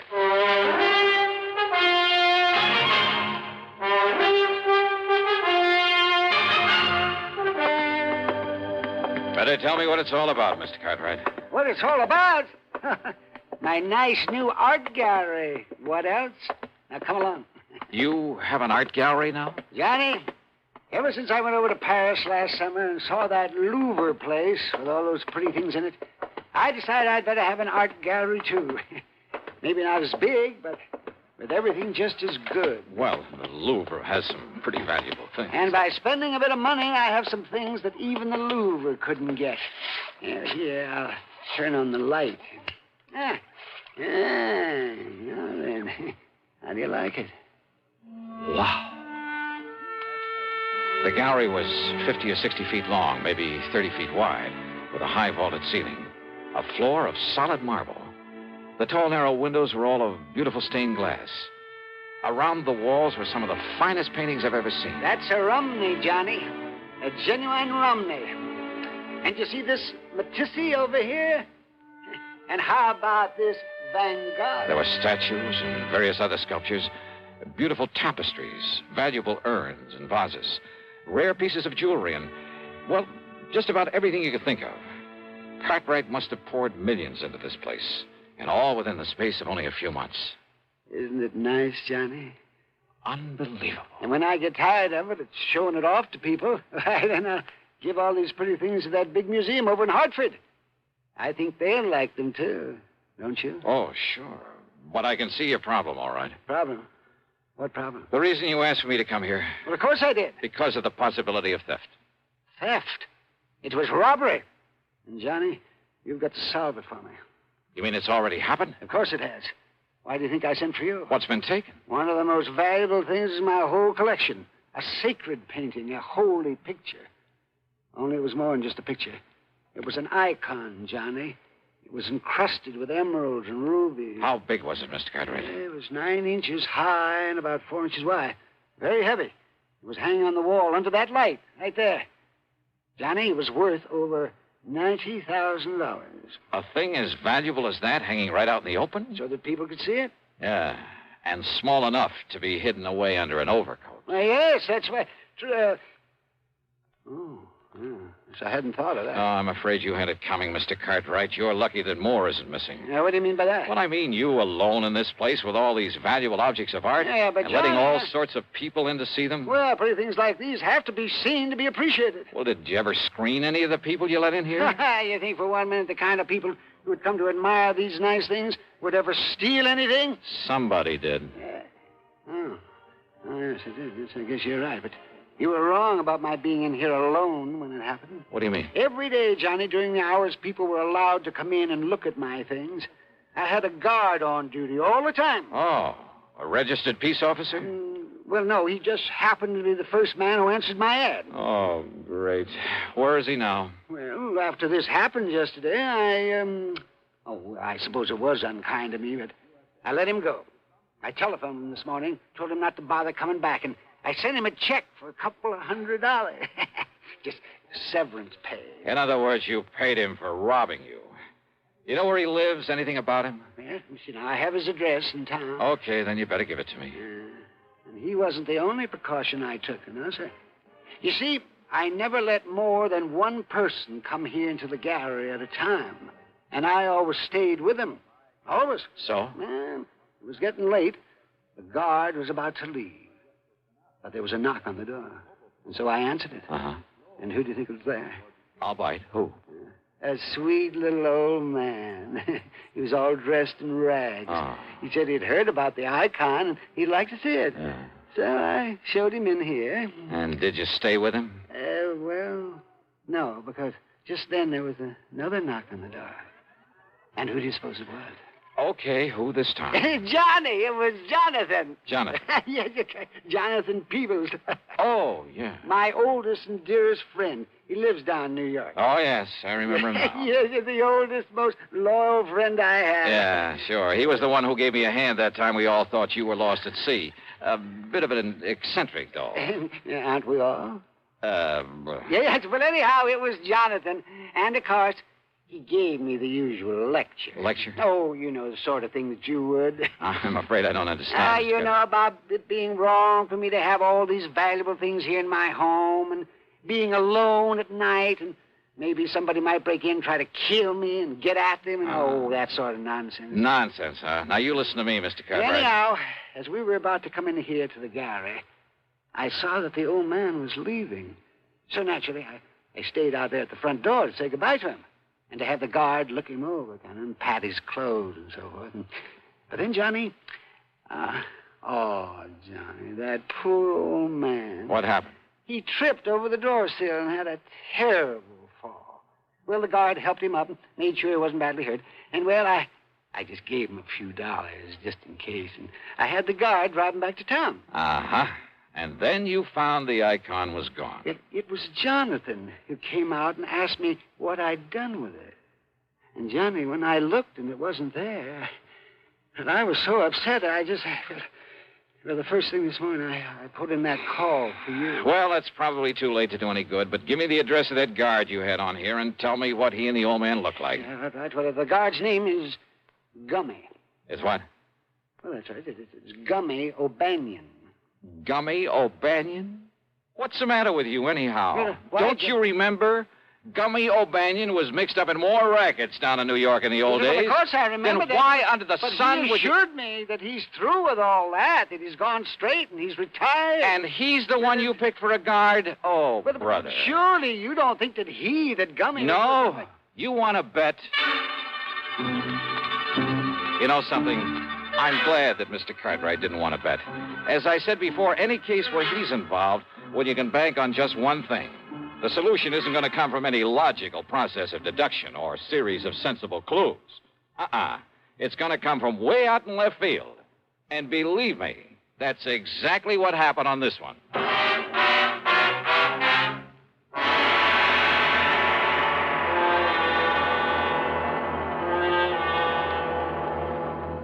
Constipation is something people don't talk much about, but it can be a problem for anyone, even doctors. And when constipation occurs, it's interesting to see just what doctors consider important about a laxative they might use or recommend.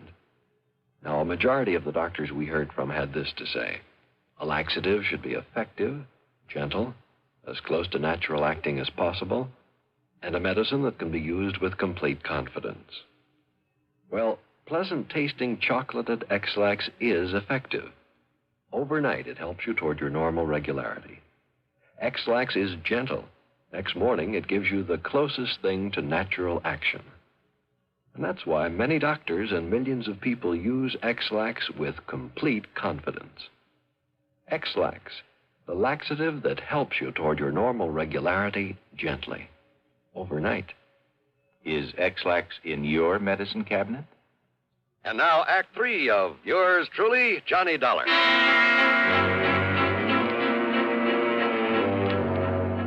The address of Gummy O'Banion turned out to be little more than a shack at the south end of town. But there was a light inside, so I parked well on down the street, then pulled a peeping Tom act at the window the light was coming from. The window was slightly ajar.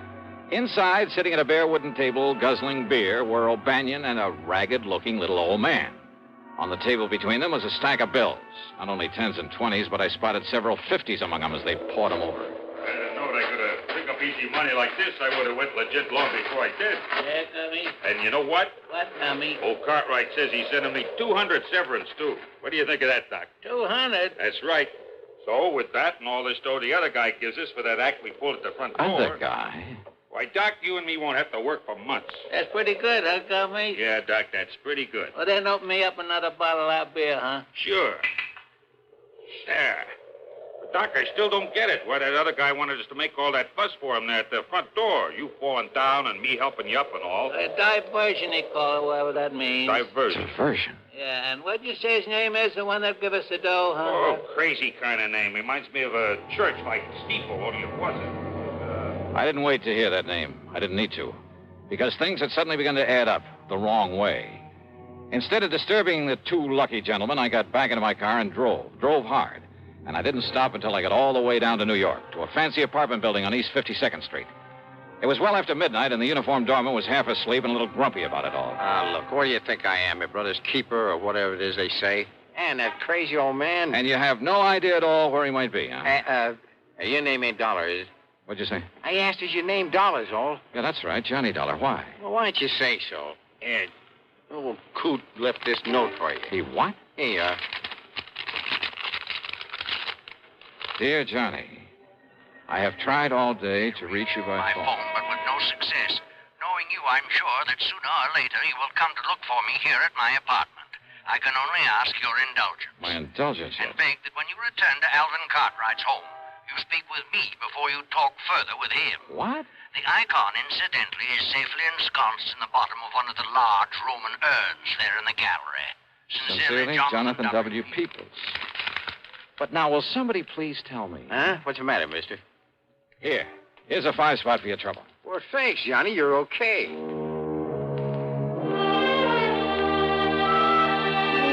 So I drove on back to Lakewood, to Cartwright's home, after a quick stop for some breakfast along the way. Not only was there no guard at the front door, but the door was unlocked. And I wondered, had Jonathan Peoples deliberately left it that way for me? Anyhow, I sneaked inside, and there, sure enough, in the breakfast room, their backs toward me, with the two wild old characters. Or maybe just one such, and his really good friend. You listen to me. Oh, fool, huh? That's right, I'm convinced of it. Oh, you are. Unless you'll solemnly promise me two things. Promise?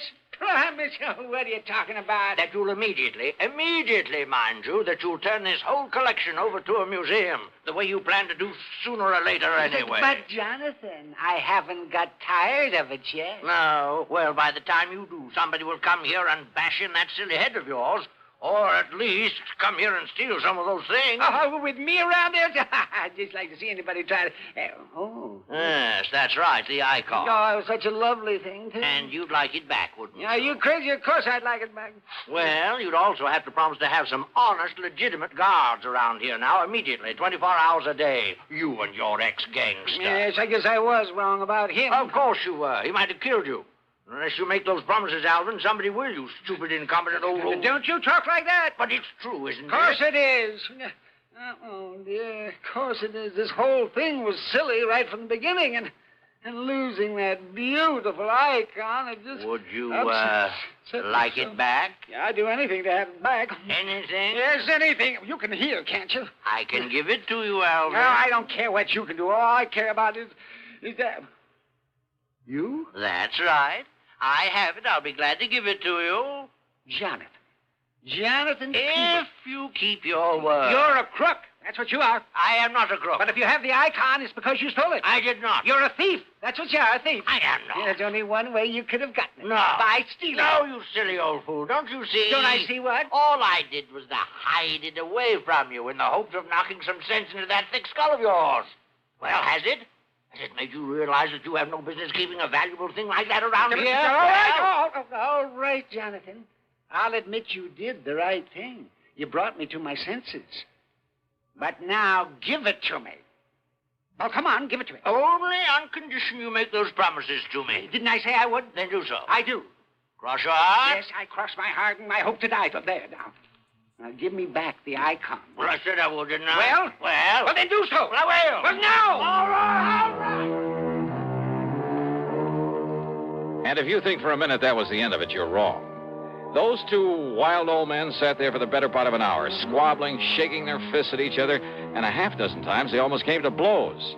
But finally they ran out of breath, put their arms around each other, shed some tears of repentance, and then, as they've done so many times before, quietly, solemnly swore undying friendship for each other. What a pair. The expense account? Why bother? After all, by now, Alvin Peabody Cartwright has probably forgotten he even sent for me. So, yours truly, Johnny Dollar.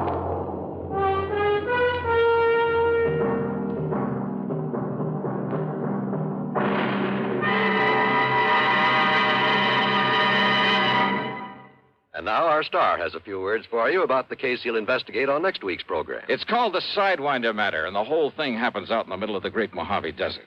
Believe me, it doesn't take long for me to realize the desert can be a mighty dangerous place. So join us, won't you? Right here on the station that brings you all the best in radio. Yours truly, Johnny Dollar. Yours truly, Johnny Dollar, starring Bob Bailey, originates in Hollywood and is written, produced, and directed by Jack Johnstone. Heard in our story were Lawrence Dobkin, Howard McNear, Frank Gerstle, Will Wright, Forrest Lewis, and Joseph Kearns. Be sure to join us next week, same time and station, for another exciting story of yours truly, Johnny Dollar. This is John Wall speaking. A terrorized model races for the end of the road. Shocking drama of suspense next on the CBS Radio Network. Better buys are your reward at Orange Motors for a Ford. Get your orange guaranteed from the largest dealer in Albany, in the heart of Auto Row. Orange is the place to go. Orange Motors has the ports, it's true, plus 44 years of experience too. Orange Motors, if you're wise, for better service, better buys. Want a new Ford right now? Come to Orange Motors and choose from a large selection of new 1960 Fords. Orange has new Fords and new Falcons, lots of them. For a better deal, buy Ford. Buy at Orange Motors, 799 Sanford Avenue, Albany. Want a new Ford right now? Go to Orange Motors right now. Better Ford buys, used or new, at $7.99 Central Avenue. Orange Motors, if you're wise, for better service, better buys. Radio 59, WROW, first on the dial, serving Albany, Troy, and Schenectady. It's time now for...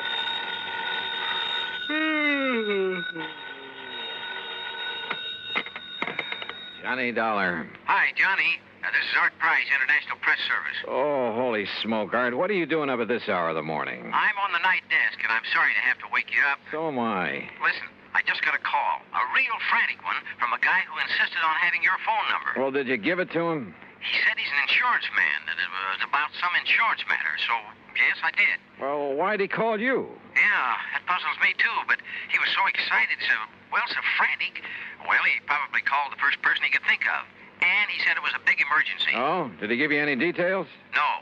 And, Johnny, it's aroused my curiosity. Let me know what it's all about, will you? Yeah, sure, sir. Promise?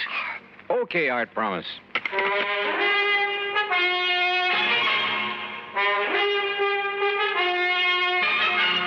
Bob Bailey in the exciting adventures of the man with the action-packed expense account, America's fabulous freelance insurance investigator. Yours truly, Johnny Dollar.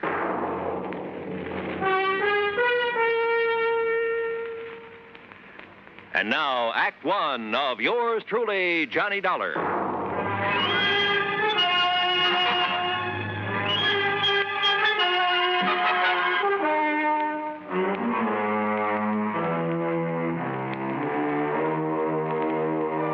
Expense account submitted by Special Investigator Johnny Dollar. The State Unity Life Insurance Company, Home Office, Hartford, Connecticut. Following is an account of expenses incurred during my investigation of the ghost-to-ghost matter. I'd no sooner rolled over in the hope of getting back to sleep when the phone beside my bed started jangling again. Oh, nuts. Johnny Dollar. This is Oscar H. Trimley, Mr. Dollar. Trimley? I represent State Unity Life here in Lake City, New Jersey. Oh, look, are you the man who called Art Price over at International Press Service? Yes, I did get your phone number. I knew he'd have it, you're being such a famous investigator and all that. Yeah, well, you could also have got it from Universal Adjustment Bureau, your insurance directory, the long-distance operator. Oh, dear, I guess I've been so upset over this whole thing that it never occurred to me, but can you come down here to Lake City, Mr. Dollar, right away? Well, it depends. What's this all about? Ian McAndrews. Who's Ian McAndrews? Oh, don't you know, he's the man who founded Lake City. So what's happened to him? He's dead, Mr. Dollar, or rather, he isn't. Huh? Well, that is to say, he died, Mr. Dollar, about 5 years ago. And? Well, in due time, of course, we paid off the claim on his life insurance policy, $55,000. Everything in order and perfectly all right. Well, then? But now... Oh, no, Mr. Dollar, you just won't believe it unless you come here and see for yourself. Oh, won't believe what? Ian McAndrews has come back. Huh? Either he or his ghost has come back here. Oh, now, wait a minute. No, it's true. It's absolutely true, sir. Ian McAndrews is haunting Lake City. So please come as quickly as you can. I'll think about it. Oh, dear, is that the best answer you can give me? Yeah, I'm afraid so, until I see how things line up for me these next couple of days. Goodbye, Mr. Trimley. Think about it. I could hardly wait to grab a train. But I didn't want Oscar Trimley to know that. Because I had a strong suspicion that if you can catch a ghost off guard, you'll be one up on him. Expense account item 1, the promise phone call to Art Price in International Press. Are you kidding, Johnny? No, I'm deadly serious, Art. But a ghost in a little New Jersey. Yep, I'll keep in touch. Then I remembered Nancy. Nancy Turner, an old flame, or rather, a young old flame. She'd said something one time about taking up investigation of the supernatural. So, expense account item 2, another dime for another call. You old rascal, Johnny, you haven't called me in ages. Well, you know how it is. Look, Nancy, did you ever go ahead with your study of psychic investigation? Psychic... Oh, no, Johnny. I found I'd have to read a couple of hundred musty old books, so I gave it up. Oh, well, that's too bad. Oh, why? Well, I've got to run over to Jersey to investigate a haunted town. A haunted town? How thrilling. Except that such a thing is impossible. Oh, it is? Sure, but I'd kind of thought that maybe you were still... Well, I guess we better forget it. Forget it? nothing. I'm going with you. Oh, no, wait. No excuses. I'll put on my face and another dress and be waiting by the time you can get here. Yeah, but look, honey, Huh? Johnny. Okay, Nancy, I'll pick you up.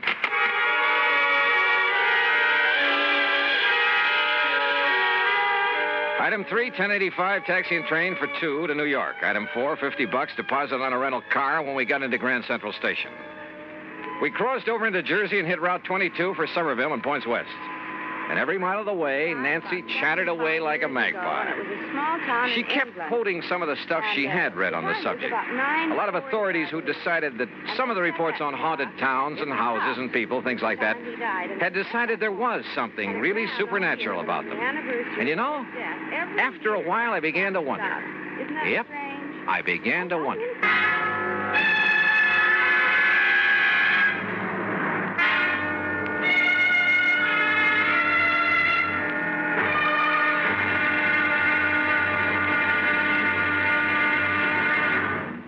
Act 2 of yours truly, Johnny Dollar, in a moment.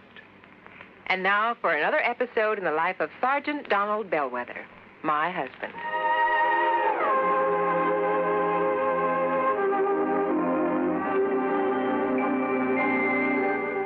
Donald! Donald! I'm out here on the back porch, honey. Oh, there you are. Honey, why on earth did you choose a time like this to clean your hunting rifle? We're due at the Jamesons at 7. I'm ready, honey. All I have to do is wash my hands. I'll finish this tomorrow. Be with you in a jiffy. Donald, come back here. Oh, now, what's the matter, Reba? Are you going to leave this hunting rifle right out here in plain sight? Nobody's going to bother it. The kids are asleep and we'll be gone. I don't think our babysitter will bother anything. She's got her homework to do. Those are famous last words if I ever heard them. Donald, don't you realize that accidental death by firearms ranks second only to deaths from fall, fire, and poison? Yeah, but the kids are in bed. Well, sure they are. But what if our 6-year-old Marshall Dillon should wander out to the kitchen for a drink of water? You know, he'd love to play with his gun. Yeah, I suppose so. Well, please put it away under lock and key. Yes, dear, yes, right away. And for heaven's sakes, take those shells, too. You know, many accidents happen when bullets are thrown into a fire or hit with a hammer. Those things are dangerous. You ought to know that. I know, honey. I guess I just wasn't thinking. The unloaded gun and ammunition lying around the house is even more dangerous than itchy-fingered hunters. Statistics prove that. Okay, there. Everything is safe under lock and key. Now, you still angry with me? Oh, Donald, I don't want to sound like a nagging wife, but... My dear, you have every right to reprimand me. Me, a non-commissioned officer. I should know better. But that's the way it goes. We forget. That's why there are accidents in the field, out hunting, and in the home. We all know better.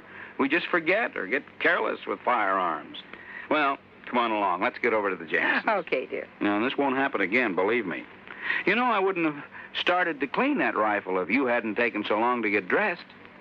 But you sure did a good job. Oh, you look beautiful. That's my Donald. That's my doll.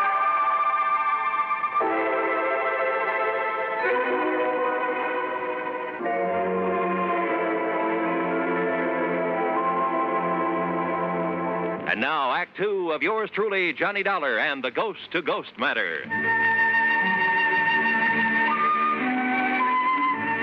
Lake City, nestled in among the soft, rolling North Jersey hills. But a kind of has-been town. I saw the reason for that in the abandoned mill, the old McAndrews cotton mill at one side of the lake. The same old story, I guess. When a town's main industry closes down, it kind of goes to pot. Nonetheless, it was a charming little place. Population, maybe 400 or 500. When we finally located Oscar Trimley's insurance office, we found a bit of a gathering there. And Mr. Dollar, that is Miss Turner and Mr. Dollar. This is Charlie Reed. Hi, We're Mr. happy Reed. to know you. Foster and Tony Gray. Bill. We're sort of local businessmen's club, Johnny, you know. Okay, then let's get to the point. Sit down. Thank you.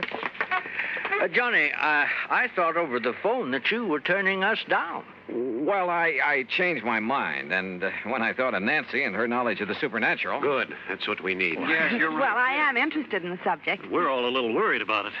Tony isn't kidding. I think we're a pretty level-headed bunch, but, well, this thing has us scared. That's putting it mildly. If it really is his ghost that's plaguing us... Oh, now, you don't seriously believe in ghosts. I'll tell you this.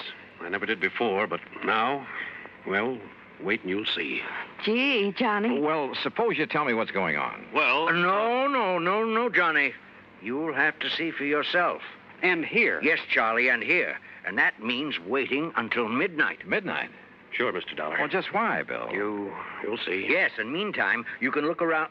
Say, aren't you quite a fisherman, Johnny? Oh, I'd rather fish than eat, but now look, if you... Oh, I love to fish, too. Good. The lake's full of nice bass. Charlie, you can fix them up with a boat, can't you? Sure can. Yes, but if I'm going to investigate... Tony, you arrange for a place for Miss Turner to stay overnight. Be glad to. Well, now... And Johnny, you'll stay at my home, all right? Fine, but now at least tell me... No, I want you to see for yourself at midnight. Now, meantime, good fishing. Right. Now, I've got to get back to the shop before Mrs. Bixley starts screaming about her high five. See you later. Yeah, and I'll come back to the office and arrange somewhere for Miss Turner to stay. See you later. See you, Tony.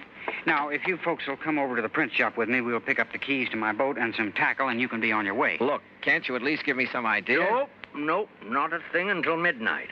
Oh, and we'll all have dinner together at the hotel. Mr. Trimley... Well, you ready, Mr. Turner? Johnny? Well, you fellas are the boss, I guess. Fishing, Nancy? I'd love it. I'll even give you some of the fast strike hooks I use. Okay, then, let's go. There was something slightly screwy about the whole thing. And I don't mean just the talk of a ghost. But when I go fishing, and at company expense, well, who's to complain? So Nancy and I spent the rest of the day on the lake. Matter of fact, she caught the big one. By dinner time, we were starved, and the little hotel served us not only excellent cocktails, but a regular banquet, complete with champagne. You enjoying it, Miss Turner? I love it. Only why don't you call me Nancy? Sure, why not? Charlie, I'll tell your wife. Now, Tony, you stay out of this. Mr. Trimley, about this ghost business. This champagne, you know, comes from the old Leland Stanford vineyard. Oh, yes, and it's fine. Finest I know. But it's time we talk about your ghost. Say, you land any big ones out on the lake? Yeah, Bill. Nancy got a 4-pounder. But now listen, will you... Another thing about this fine California Say, didn't wine. I see you navigating the boat, Nancy? Listen, will you please? Fella got one last year, weighed 6.5. Look, fellas. Caught it over near the old cock. Hey, fellas, look, please, will you tell me a little bit about... All I want to know is...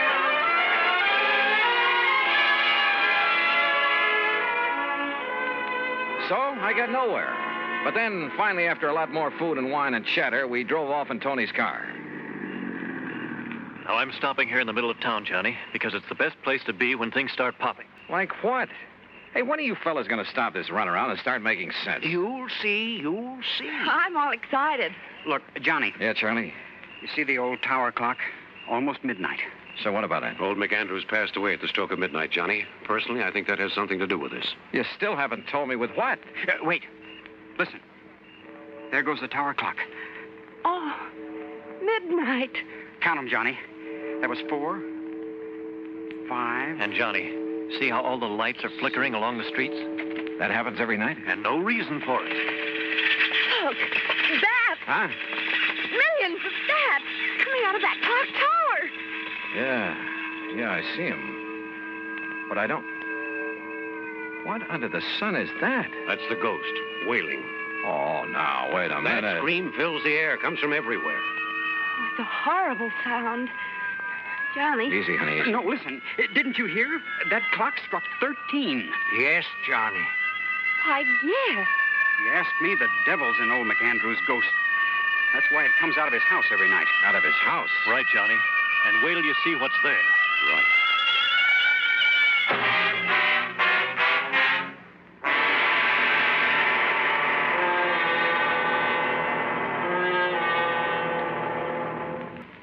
Act 3 of yours truly, Johnny Dollar, in a moment. Do you know who said, "They that can give up essential liberty to obtain a little temporary safety deserve neither liberty nor safety"? Those words were written by Benjamin Franklin in the year 1759. Even before the United States of America had come into being, Franklin realized that the path toward freedom was a difficult one. He knew that there would be many people who would prefer easier paths to the difficult one that led toward freedom. These people, he felt, did not deserve to enjoy freedom. Just as there were in Ben Franklin's time, there are people today who would choose what looks like the safe and easy way to protect American freedom. They would be willing to sacrifice some of their liberties in order to be comfortable. But the surrender of a little freedom soon leads to the surrender of all freedom. Liberty can be protected only by constant vigilance and the willingness to fight to protect it, if necessary. Remember the words of Benjamin Franklin. They are part of your American heritage. Temporary safety must never be purchased at the price of liberty. And now, Act 3 of yours truly, Johnny Dollar and the Ghost to Ghost Matter.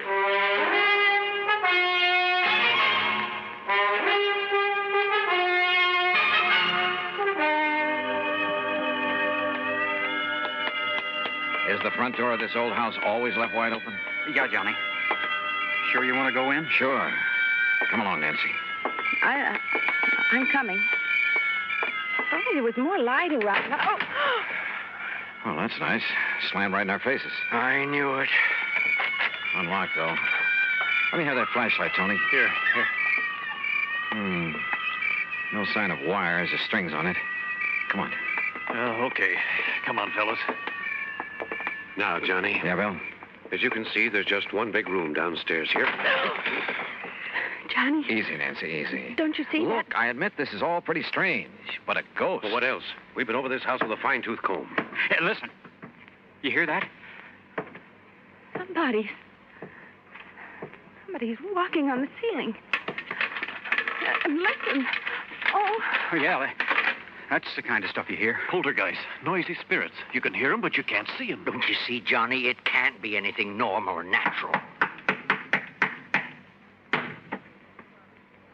Is that the end? No, sir.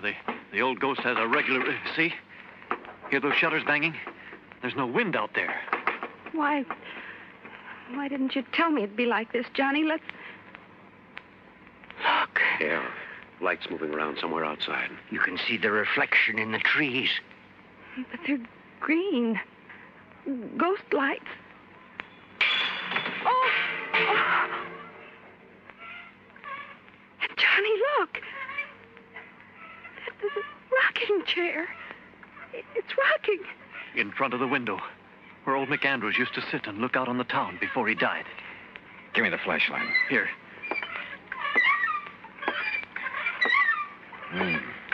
No strings or wires on this either.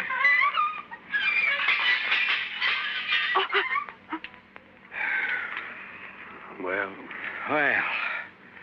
that's the end of it. The same crazy routine every night. It's the ghost of Ian McAndrews. That's all there is to it. Well, from what you fellas have shown me tonight, it kind of looks that way. It is, Johnny. But tomorrow I want to investigate these things in broad daylight. I investigated all right, the old house, the clock tower, everything I could find. And thanks to the help of the boys, we covered a lot of ground. Result? Nothing. Meantime, I noticed that the town, the sleepy little town of Lake City, was being mobbed. People from all over, streets jammed with cars. And as we sat down at lunch in the hotel... Miss, waitress, will you please bring me another cup of...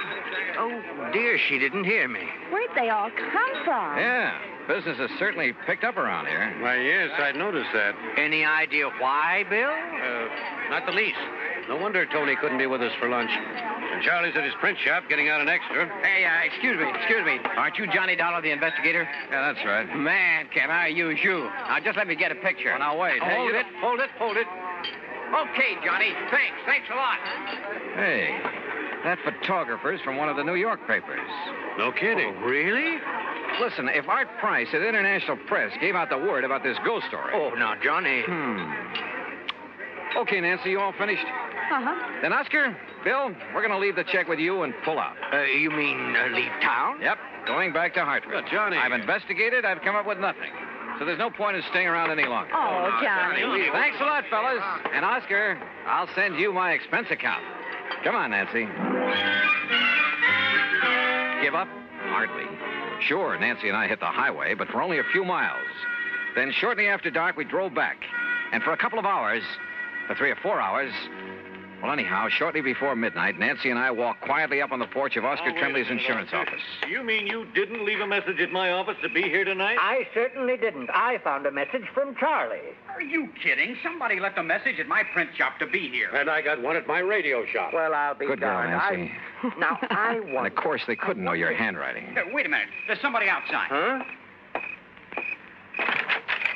Johnny. What? Good evening, gentlemen. Why, I thought you'd left town, Johnny. What are you doing back Yeah, here? that's right. I wanted you to think so. Well, listen.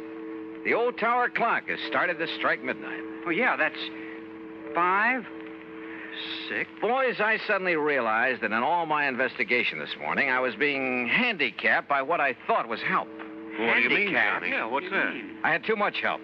2 or 3 of you were with me every second. Oh, we wanted to be sure you wouldn't overlook anything. That's right. You wanted to be sure I would overlook a few things. Huh? Now, wait. That's 11, 12. Well, hey, it only struck 12. Yeah, that's right. Yeah. No ghostly wail tonight, is there? I know. No, fellas, no. Because the ghost is no more. You, found the ghost, Johnny?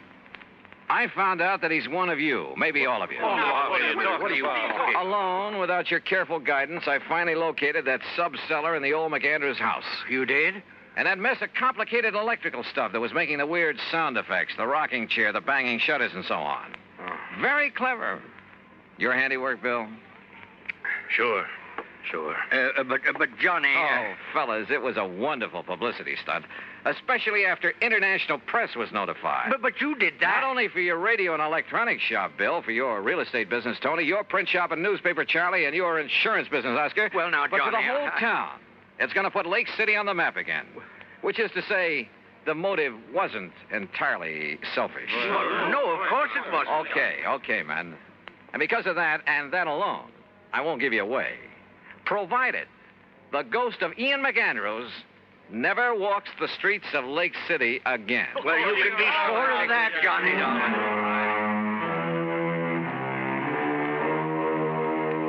I don't know.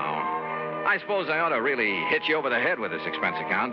But after all, the cause was a kind of worthy one. So I'll be honest with it for a change. And it was fun to have Nancy Turner along. Expense account total, including mileage on the rental car, less deposit, $31.50. Yours truly, Johnny Dollar.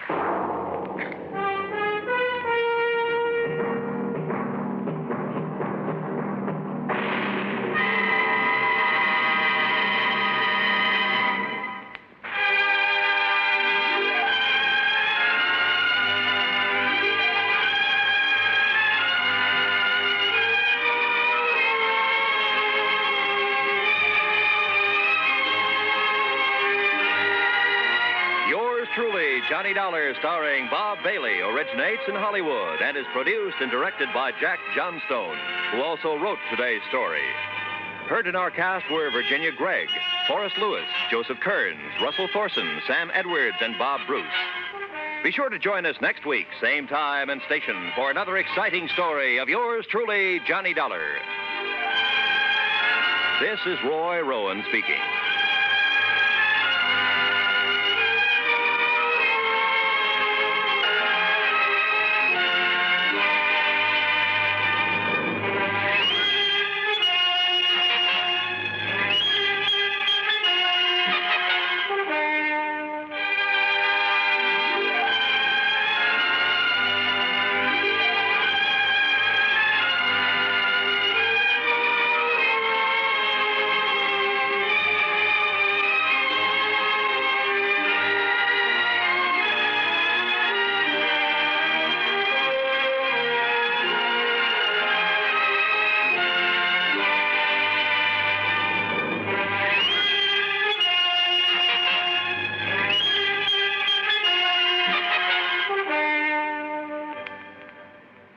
Johnny Dollar has come to you through the worldwide facilities of the United States Armed Forces Radio and Television Service.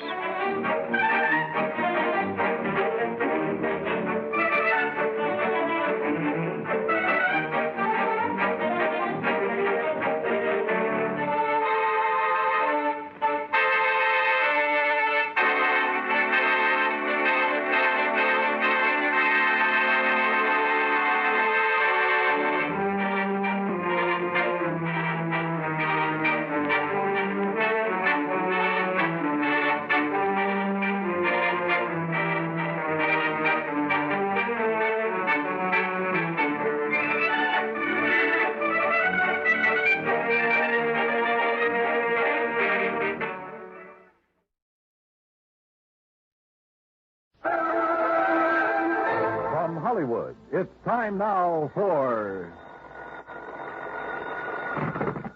Johnny Dollar. George Reed here. Well, good morning, George. Bad morning, Johnny. What's the matter? You remember Jediah Gillis? Eccentric old man loves animals? Sure. Well, for the second time, he's talked us into issuing a special coverage policy on an item he wanted insured. And for the second time, it's disappeared, huh? Right. I hope it's not another singing mouse. I'm afraid it's something worse. An articulate canine. I take it a what? Dog, Johnny. And I take it a You mean a talking dog? Yep. Oh, no.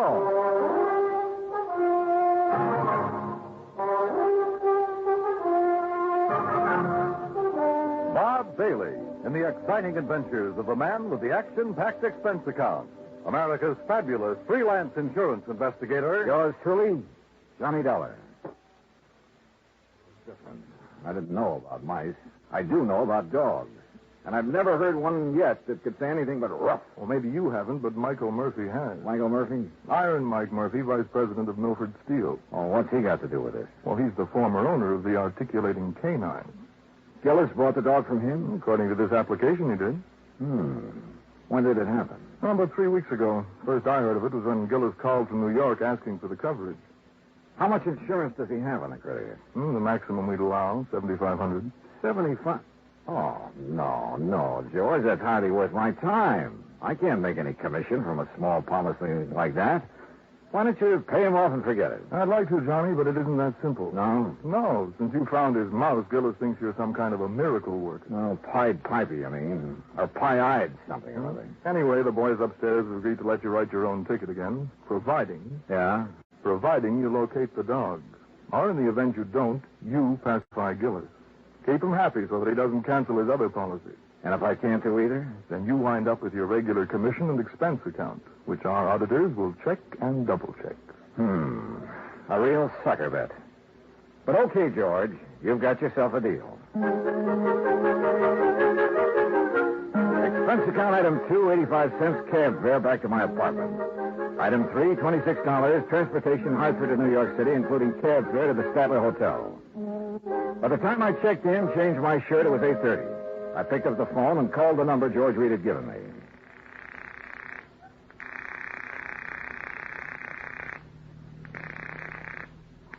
Hello? May I speak to Mr. Gillis, please? Johnny Dollar. Dad told me you were coming. Well, hi. Hi, is that all? I guess this is Marion. Yeah, no. I had a hunch your father was staying at your place.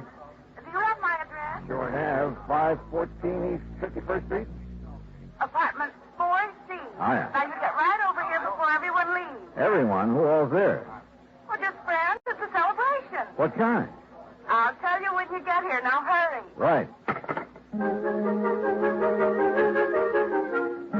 Expense account item 4, $1.70, taxi from the Statler to the East 51st Street address. The entrance to the building faced toward Beekman Place, and one side of it looked out over the East River. I could hear the noise from apartment 4C before I stepped off the elevator.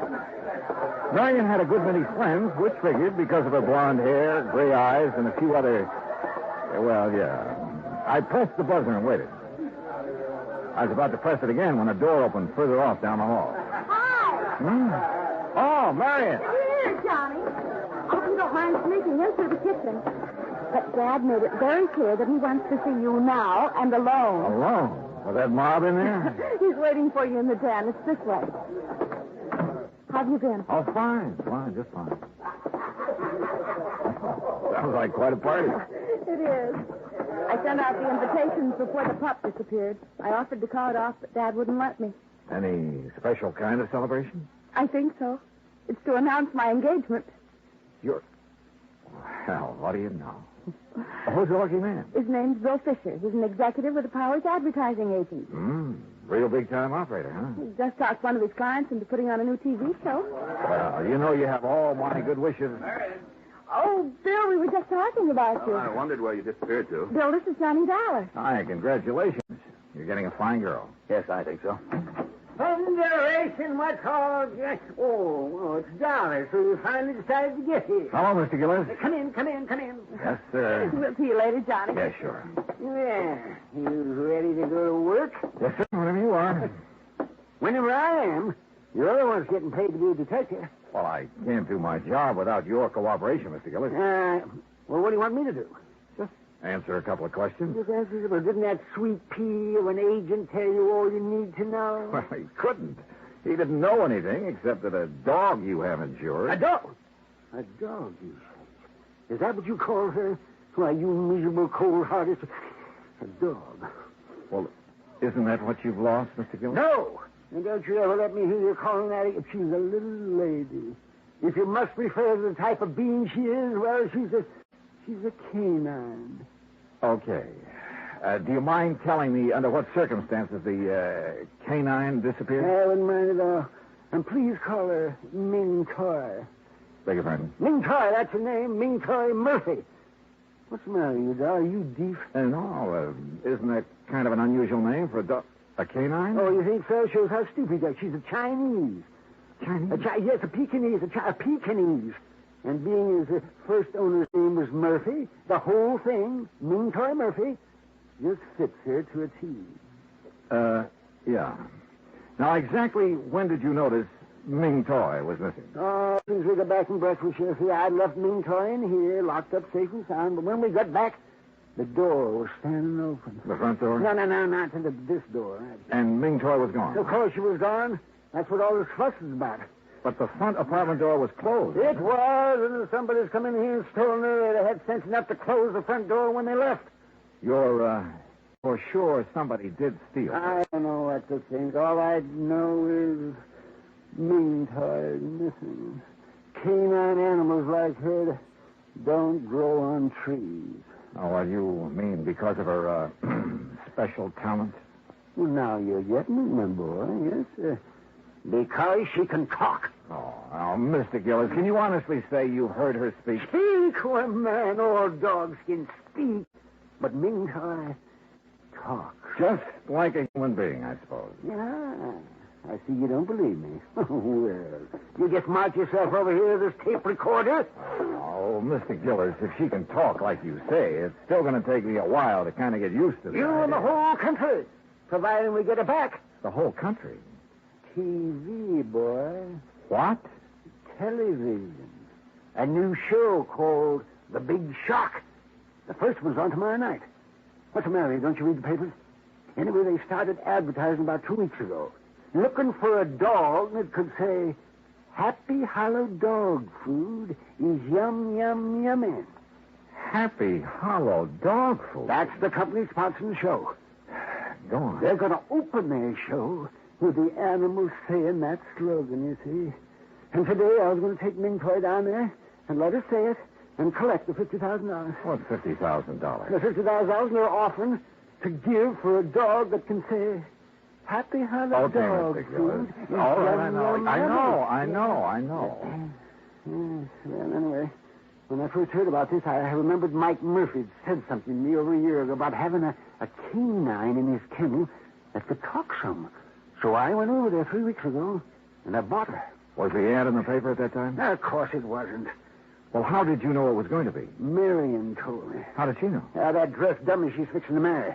The advertising agency he works at, they're the ones that taught the Happy Hollow people into putting on that show. Oh, I see. Yeah. Well, you see, it's about time. I also see that you don't exactly approve of Fisher for a son-in-law. Oh, no, I wouldn't say that. I don't approve. I don't disapprove of him. If she wants to marry a stuffed shirt, that's her business. Let me play this tape recording for you. You're going to hear the sweetest little voice this side of China. Ah, now then, me little pet. You see, Yourself sitting ready we for the made trial. this at Mike Murphy. All right, girl. Now talk to me. Pretty now. Talk pretty. Hello! Hello, everybody! Hey, see? She said hello. That's a dog? It's canine. Be quiet. Very good, lad. Now tell me, how are you feeling these fine days?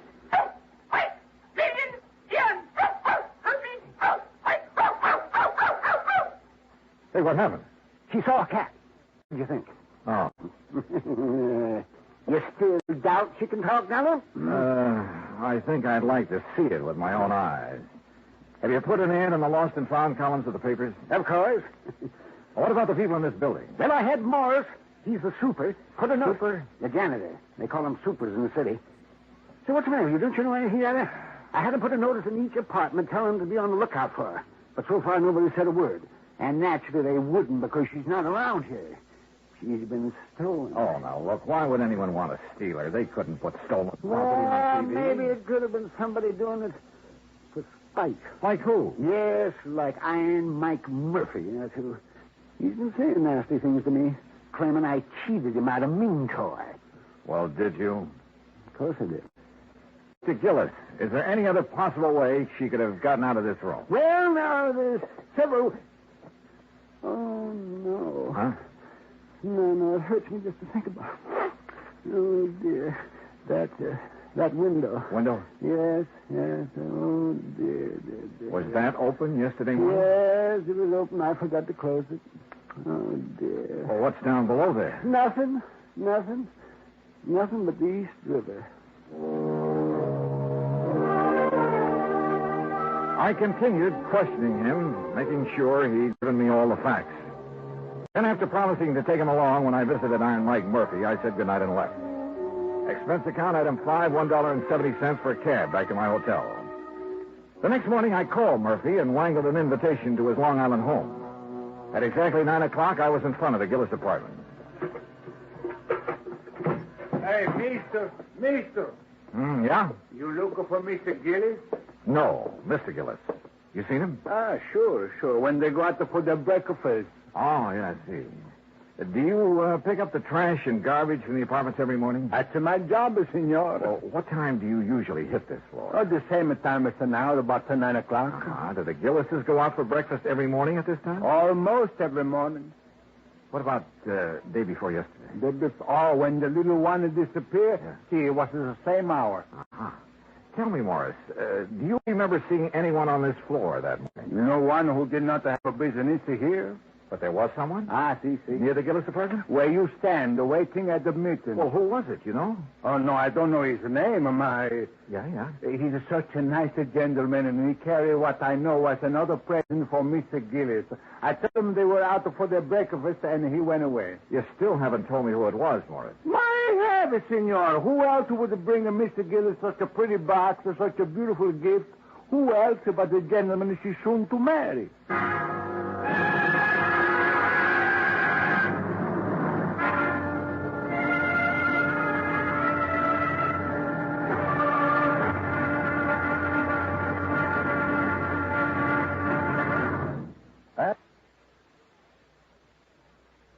Now, Act Two of yours truly, Johnny Dollar, and the Ming Toy Murphy matter.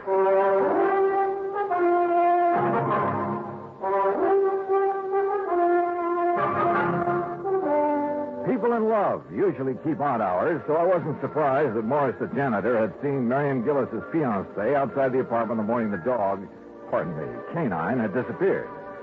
I thanked Morris for his help, went back downstairs to my cab, where I saw the Gillises walking toward me from First Avenue. Morning, Dollar. Morning. Sorry we're late. Got to gabbing over that second cup of coffee. Better not let your doctor hear you say that. No, Marion, be still. Well, you ready, Dollar? Ready and waiting, Mr. Gillis. And then let's go. I got a few things I can't wait to say to Mr. Iron Mike Murphy. Now remember, Dad, no excitement. I'll remember. Marion. Yes? Are you going to be busy around noon? No, I don't think so far. Just thought we might have lunch together. 21? Anywhere you like. Say 12:30? Perfect. See you then. According to Mr. Gillis, Iron Mike Murphy didn't know that Ming Toy was missing, so it was going to be interesting to see his reactions when we told him. The Murphy home was spread across a couple of acres near Great Neck. The main house was a large two-story brick affair with a tack room, swimming pool, and the kennels behind it. For Iron Mike pursued his hobby of raising Pekingese dogs. We found Murphy at the kennel. Well, Gillis, you lying, thieving devil. You hold your tongue, Mike. What are you doing out here anyway? I came along to help Mr. Dollar. He doesn't know you like I do, so I wouldn't be able to tell when you're lying like I can. I suppose you think that's funny. Dollar, you know what this man did to me? He stole a wonderful little dog right out from under me nose. And you stole her back. Oh, what do you mean by that? You know what I mean. The day after you called me on the phone, you saw that ad in the paper. Well, the next day, somebody stole Mean Toy. And I'm sure it was you. You shanty Irishman. Why, you dirty-minded evil old man. I've half a mind to take a horsewhip to you for saying such a thing. Oh, you deny it, eh? Of course I deny it. And you say it again, I'll deny it with me fist. Oh, is that so? Well, I whipped you when you were in the steel mills, and I can whip you now. Look out, fella. Oh, Mr. Gillis, remember what your daughter said. Defend yourself, Murphy. Mr. Gillis. Bring yourself at me, Taxi! Gillis. Taxi! Mr. Gillis, please, Mr. Murphy. Here I come. Ooh. Justice triumph. Oh. Call me names, will Hey, you? driver! Over here! Taxi!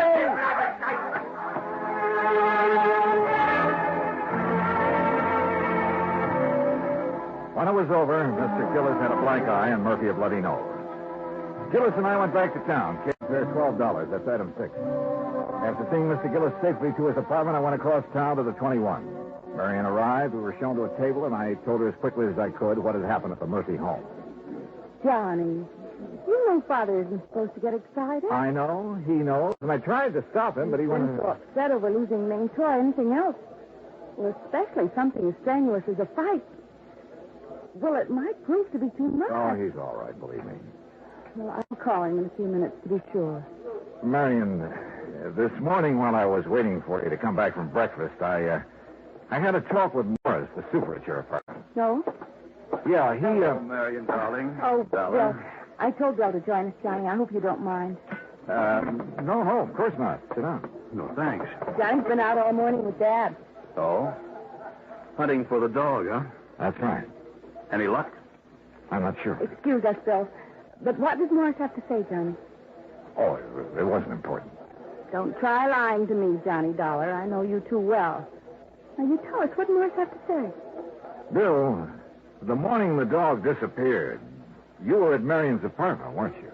Of course he wasn't. Bill? Day before yesterday? No. You sure? Positive. I was in my office all morning. What time did you get there? You remember? Yes, we've been very busy lately getting the big shot ready for the air. It was about 8:45. Your secretary will swear to that? Naturally. Johnny, what's this all... Excuse me. Where are you going? I'll make a couple of phone calls. Be right back. I called Bill's office, spoke to his secretary, and of course he had lied. Instead of going back to the table, I took a cab to my hotel, made a couple of more phone calls, and waited. About 40 minutes later, Bill Fisher called and asked me to meet him in a bar near Rockefeller Center.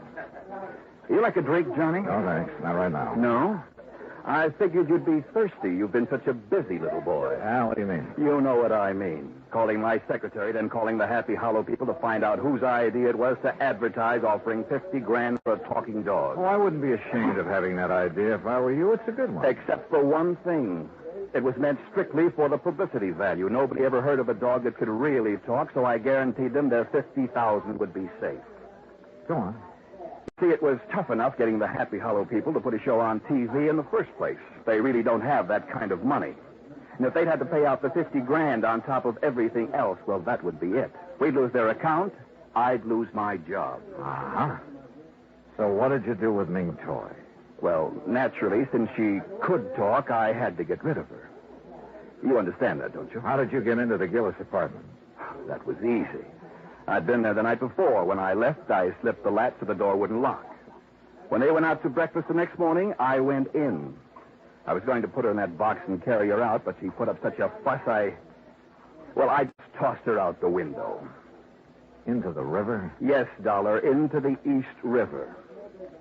Well, what can I do about it? After all, Ming Toy was only a dog. It wasn't like she was a person. Well, what can I do about it? I'm not sure. But whatever it is, I hope it's plenty. I left him there and walked down 6th Avenue.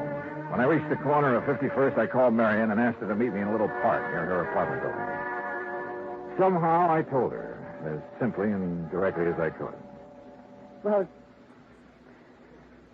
kind of funny, isn't it, Johnny? I don't know. Isn't it? Sure. If I hadn't met Bill, none of this would ever have happened.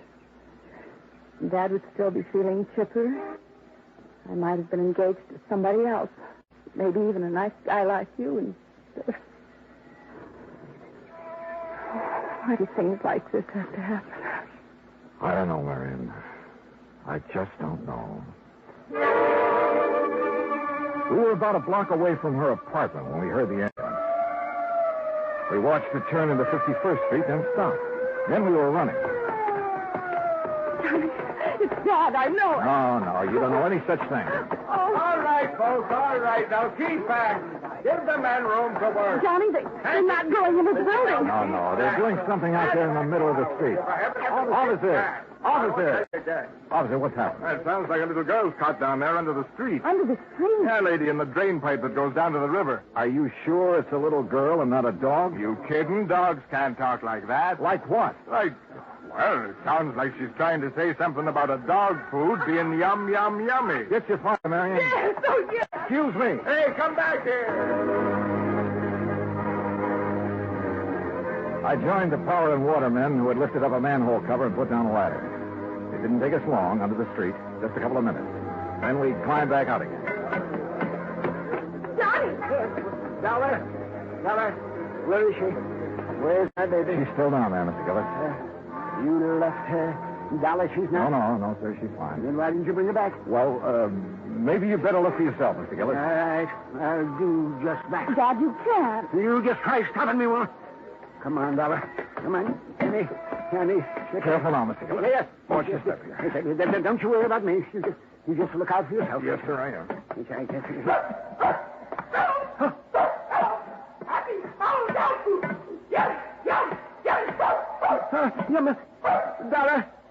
Dollar. Do you hear? She's saying happy horrid dog food. Yes, sir. By George, boy. Here, let me down here.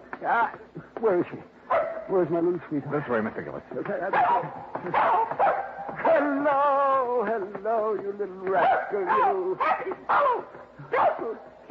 Yummy. Careful now, Mr. Gillis. She's under this water pipe. This one right here. Yes, sir. You'll have to stoop down to see her.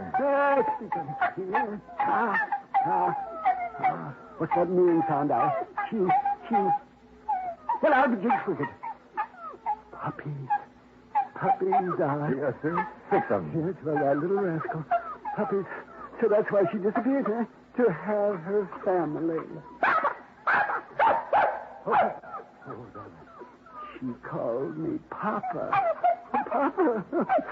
Well, you naughty little girl. By golly. Papa.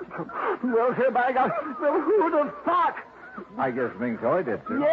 Yes, he must have. Yes, indeed. Oh, Papa. Look, Johnny. I'm a grandfather.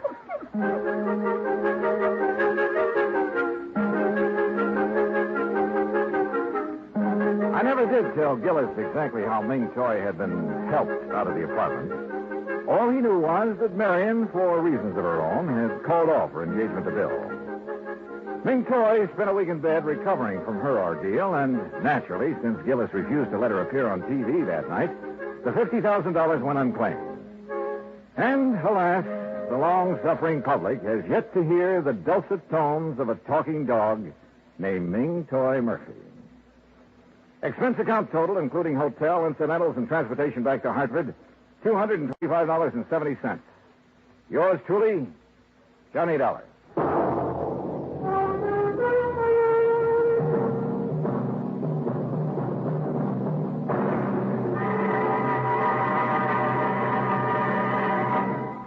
Now, here is our star to tell you about next week's story. Next week, a vessel that was lost at sea suddenly turns up, thanks to the true love of my gay young life. Join us, won't you? Yours truly, Johnny Dollar.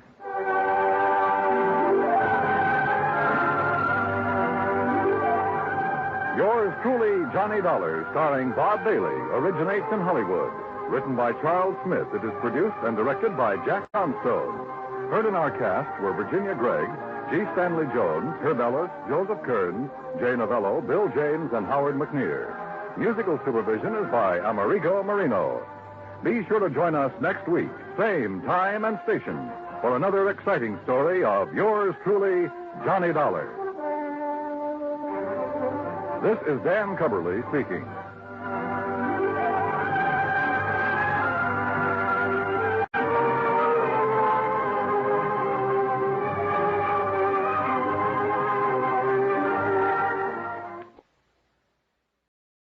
From Hollywood, it's time now for... Johnny Dollar. Pat McCracken, Johnny, Universal Adjustment Bureau. Oh, hi, Pat. What's on your mind? At the moment, you. Huh? Johnny, you've been working too hard. Oh, this I've been convinced of for years, Pat, but I've never been able to convince anybody else, especially you. Okay, I'm convinced. What you need is a nice vacation, all expenses paid. Whoa. Southern California's very nice this time of I year. just came back from there. The beaches, the swimming, sun, golf, Look, nightlife. Pat, thanks a lot, but no thanks. Well, now, Johnny. The last time you invited me to take one of your vacations, I got hit over the head, almost run down by a truck, and kicked around by a guy 7 feet tall. Yeah, but this one's different, Johnny. It's a real simple job. Oh, they all are, according to you. All I want you to do is pick up something out on the coast and bring it back here. That's all. Yeah, what? $100,000. Oh. I'll be right over.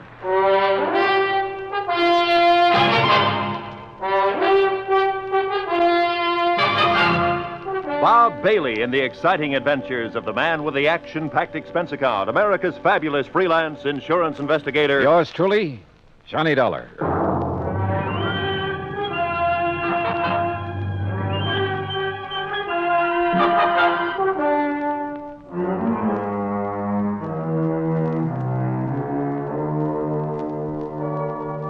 Expense account submitted by Special Investigator Johnny Dollar to the Universal Adjustment Bureau, Hartford, Connecticut. Following is an account of expenses incurred during my investigation of the Johnson payroll matter.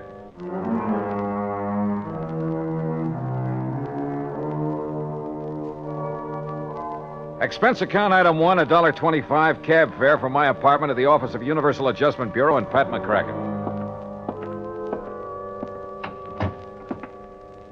Well, $100,000 made you prick up your ears, Johnny. Sit down. Okay, Pat.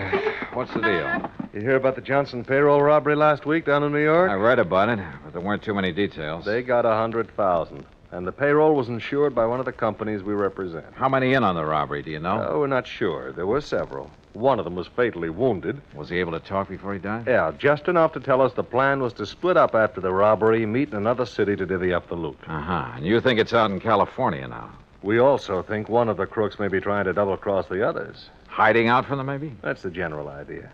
We got a call from Los Angeles this morning. Fellow wouldn't give his name, but he claimed he could give us a lead on the one who has the dough.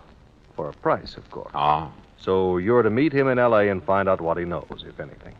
What do you figure his angle is, Pat? Oh, maybe several, Johnny, but I don't care. What I do care about is getting the money back. All right. How do I contact this man in Los Angeles? You don't, he'll contact you. At your hotel, the Nestor. The Nestor. Okay, Pat, I'm on my way. Oh, just one thing, Johnny. Yeah? Maybe it's occurred to you, maybe it hasn't.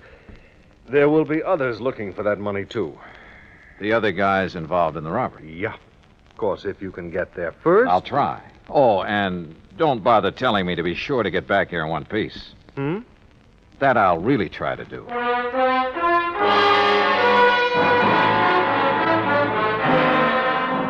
Expense account item 2, $187 even, air transportation and incidentals to Los Angeles. I've been told to stay at the Hotel Nestor, so I took a cab. That's item 3, $5.50 from the airport. It was just getting dark as my cab pulled up in front of the place. Before I could get out, somebody got in. Oh, I'm sorry. I didn't know this cab was occupied. Well, that's okay. Welcome aboard. Here, I'll get out and... Oh! It's okay. I've got you. Sorry, I lost my balance. Must have got my heel. You may be sorry, but I'm not. I can't think of a better way to arrive in a strange city than with a beautiful girl in your arms. If you'll let go of me. Oh, yeah, well, if you insist. Thanks. I'm sorry. Oh, wait a minute. You can have this cab as soon as I get my stuff out. Oh, that's all right. I'm in a hurry. I'll get another one. Goodbye. Oh, wait a second. I mean, after all... Oh, well.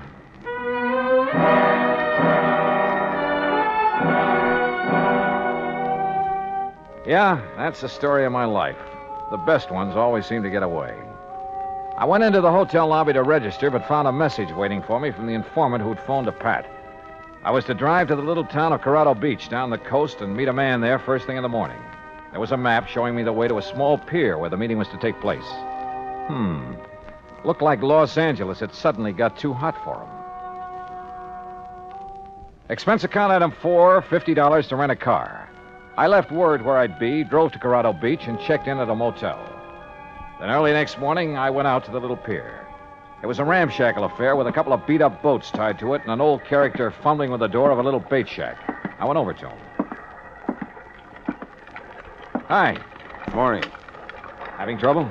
Yeah, some kid's been monkeying with this lock. You want some bait? No. This is one trip I didn't come to fish. How is it, by the way? Fishing? Yeah. Fine. Oh, just my luck. No, I'm supposed to meet somebody here. Oh, must be that fellow out there. He was already there when I got here. Oh, where? Well, you see that boat, bottom side up on the pier near the end? You mean the man sitting beside it? Yeah. Got himself a fishing rod, looks like. Could be he wants some bait. I'll walk out with you and see if you don't mind. Oh, not at all. So the fishing's been good, huh? What have they been catching? Oh, quite a few bass last couple of days. Off the pier? Yeah. There's some kelp beds in close. Brings them in around here. Funny. Your friend there, you don't seem... Hey. Asleep, I guess. Hey, watch out. He's slipping. Grab him. I got him. But... Hey, mister. Mister, he isn't sleeping. That's right. He's dead.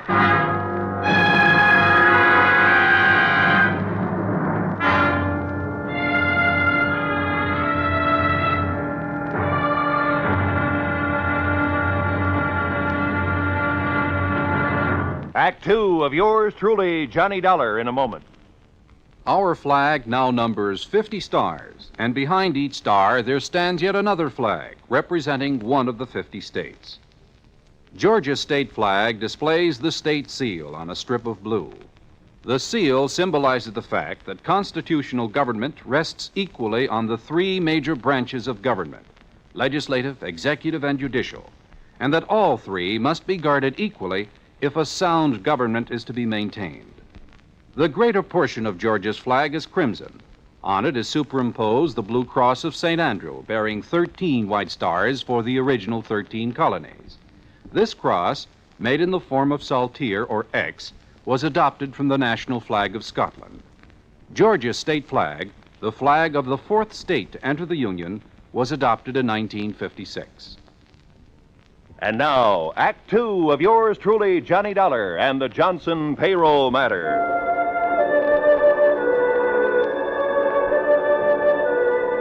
I'd flown 3,000 miles to meet a man, only to find him dead at the end of a rickety little pier at Corrado Beach, a knife between his ribs. I searched him while the old fellow at the bait shack went to call the police, but I didn't find a thing on him to help me.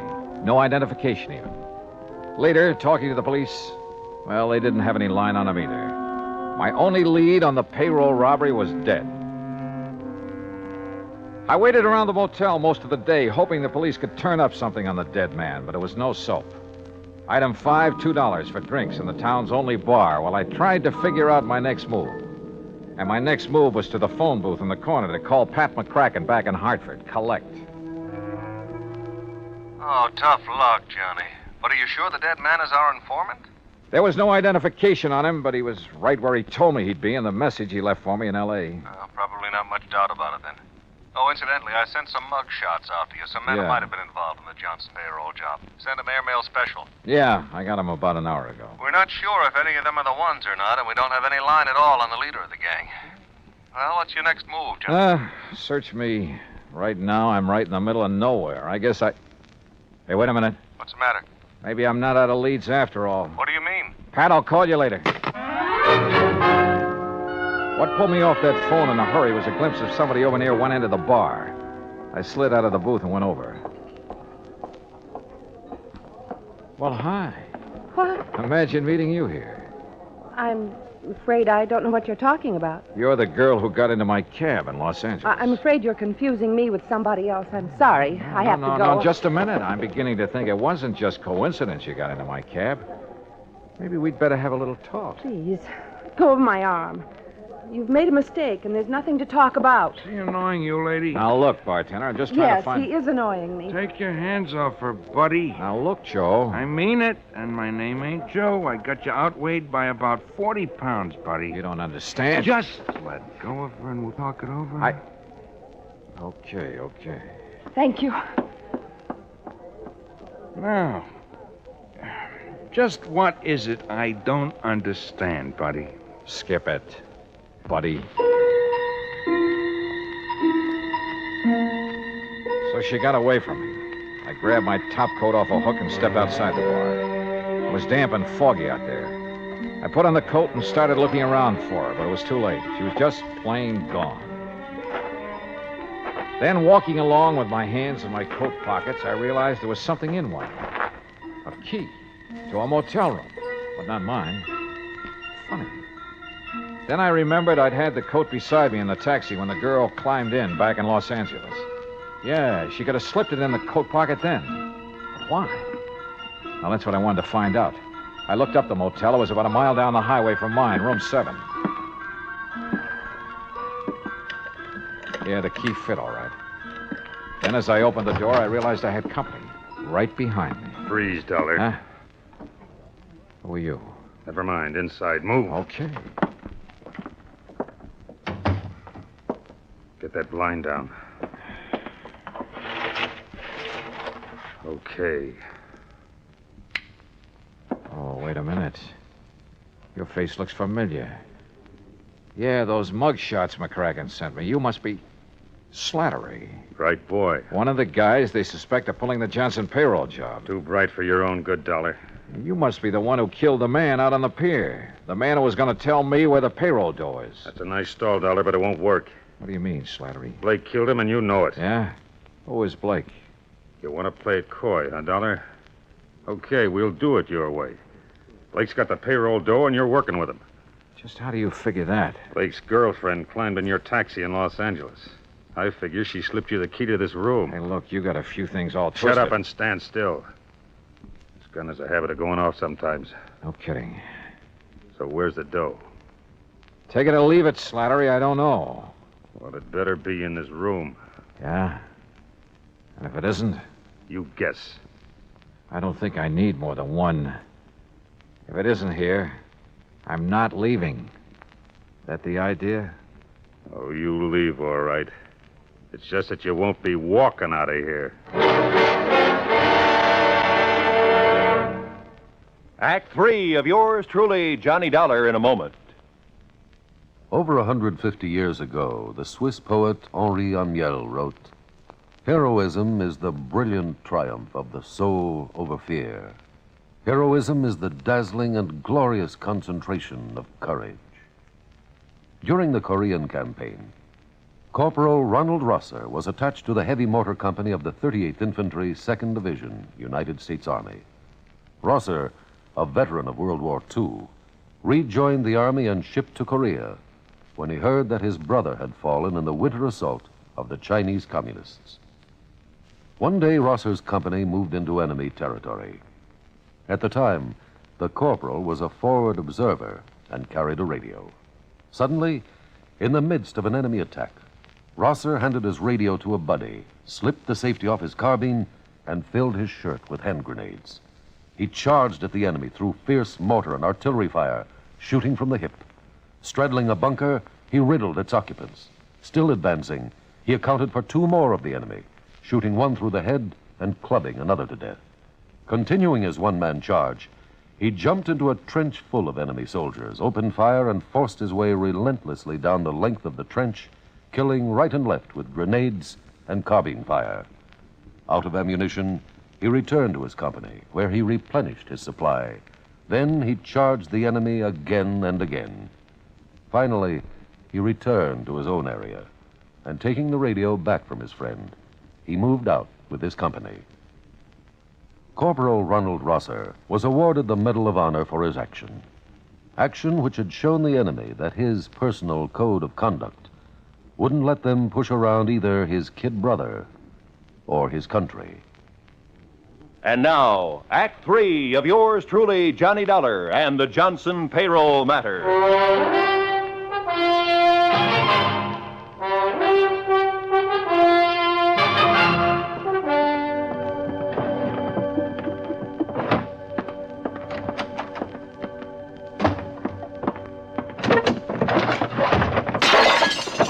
Now, look, Slattery, you've torn this motel room completely apart. Obviously, that payroll money isn't here. That's right, Dollar. So now you're going to tell me where it is. Oh, brother, you take a lot of convincing. I told you I don't know.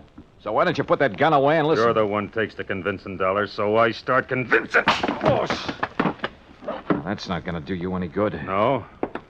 Well, for sure it's not going to do you any good, so... Now, wait a minute. Look, I'll give you the whole story. And I'm supposed to believe it, huh? Staring down that gun barrel, I'm not about to lie. Let's have it. All right. A guy called us from Los Angeles, said he could give us a lead on who had the dough from the Johnson payroll job. It was Hollis. He was hoping you'd lead him to it. Hollis? Yeah, the guy you found out in the pier dead. And you said a man named Blake killed him. You know Blake killed him. You know Blake engineered the holdup and then ran out on Hollis and me. Do I? Sure, because you're in with him.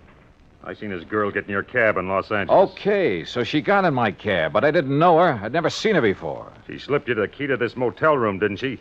Yeah, now I think I know why. She was trying to sidetrack us. Lead us to think the dough was here so it would take the pressure off Blake and her. That part of your story I don't buy, Dollar. I think you know where that dough is, and I want it. Now, look. Talk! If you think I'm going to take any more of this. This gun says that's exactly what you're going to do until you decide to talk. I roll with this next one and let my eyes droop when my knees sag.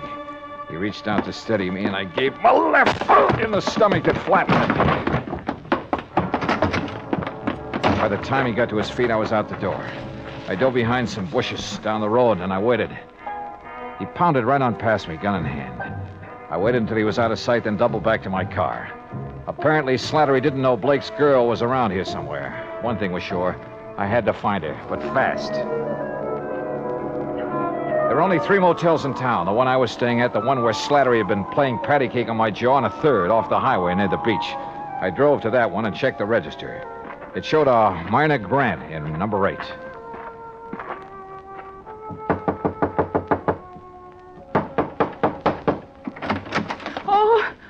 Hello, Myrna. No, please, get out. Oh, no, sorry. But we're going to have that talk right now. I tell you, you've made a mistake about me. Oh, come on. Drop the act, Myrna. I know you're Blake's girlfriend, that you slipped that motel key in my coat pocket in L.A. to get me off the trail of the Johnson payroll money. The what? I also know that Blake masterminded the robbery and double-crossed his buddy, held out on him. Oh, I guess I knew it must be something like that. What are you talking about? Mr. Dollar, I haven't known Fred Blake very long. A month, maybe. I didn't know what he did for a living, and I didn't ask him. 2 days ago, he said he was in trouble and needed my help. He wanted me to slip that key into your coat pocket in the taxi in Los Angeles. To take Slattery off his trail. Then he told me to meet him here at the beach. When I saw you in the bar a while ago, I got panicky. I didn't know what to do. But that's all I know about it. Mr. Dollar, I didn't know Blake was a criminal. Honestly, I didn't. Yeah? Now, will you help me find him? Yes. I will, Mr. Dollar. If I can. The trouble is, right now, I don't know where he is any more than you do.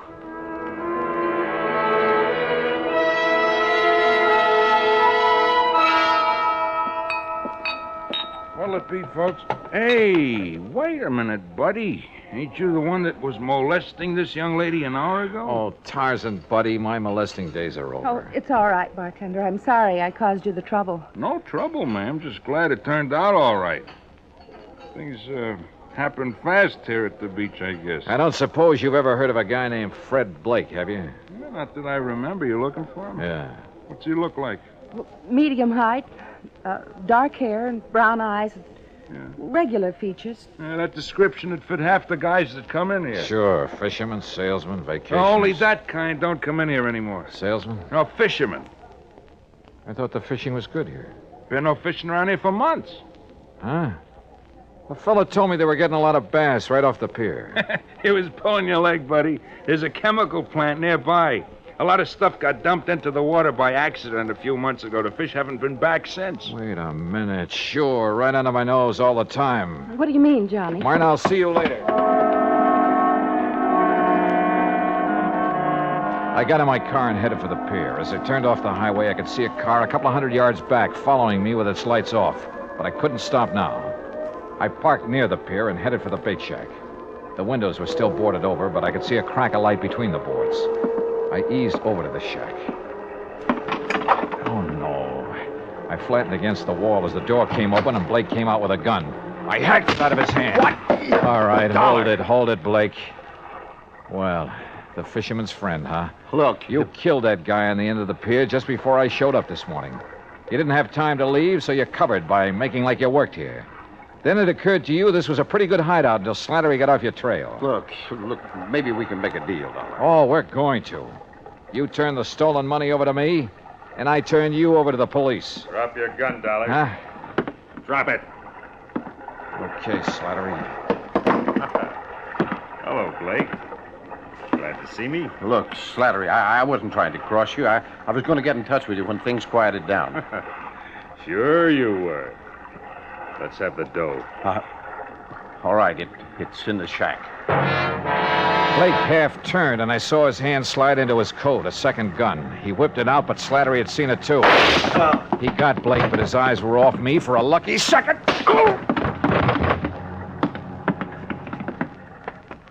I checked Blake. He was still alive. Yeah, they'd both keep. For a long time.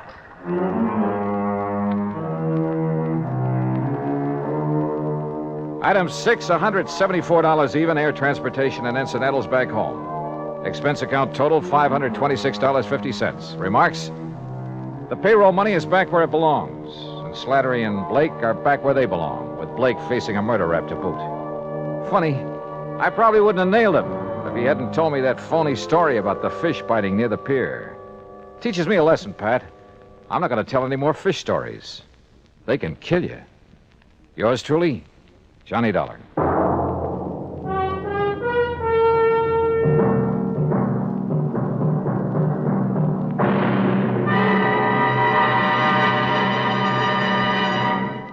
Our star will return in just a moment.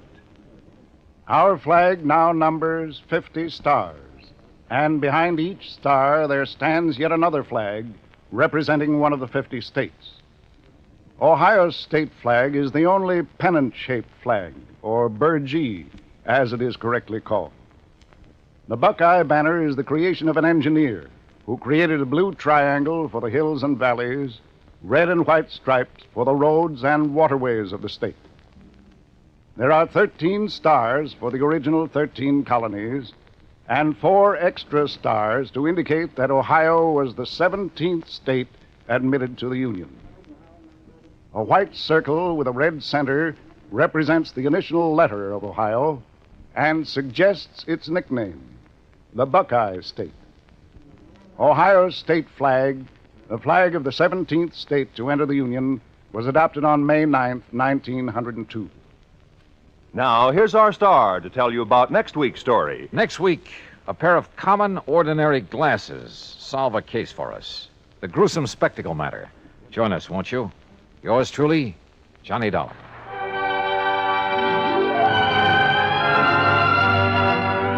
Yours truly, Johnny Dollar, starring Bob Bailey, originates in Hollywood and is produced and directed by Jack Johnstone. Today's story was written by Robert Stanley. Heard in our cast were Virginia Gregg, Lawrence Dobkin, Forrest Lewis, Shepard Menken, and Frank Gerstle. Be sure to join us next week, same time and station, for another exciting story of yours truly, Johnny Dollar. This is Roy Rowan speaking.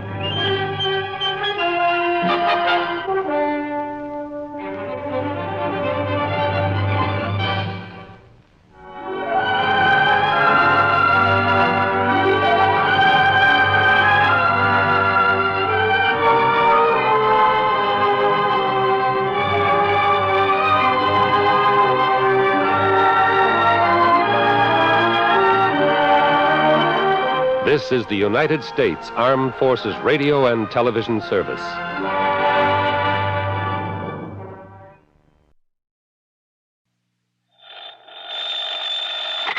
Johnny Dollar. Johnny. Yes? Hello? George Reed, Floyd's of England. Oh, what's the matter, George? You sound a bit down in the mouth. I am. What's up?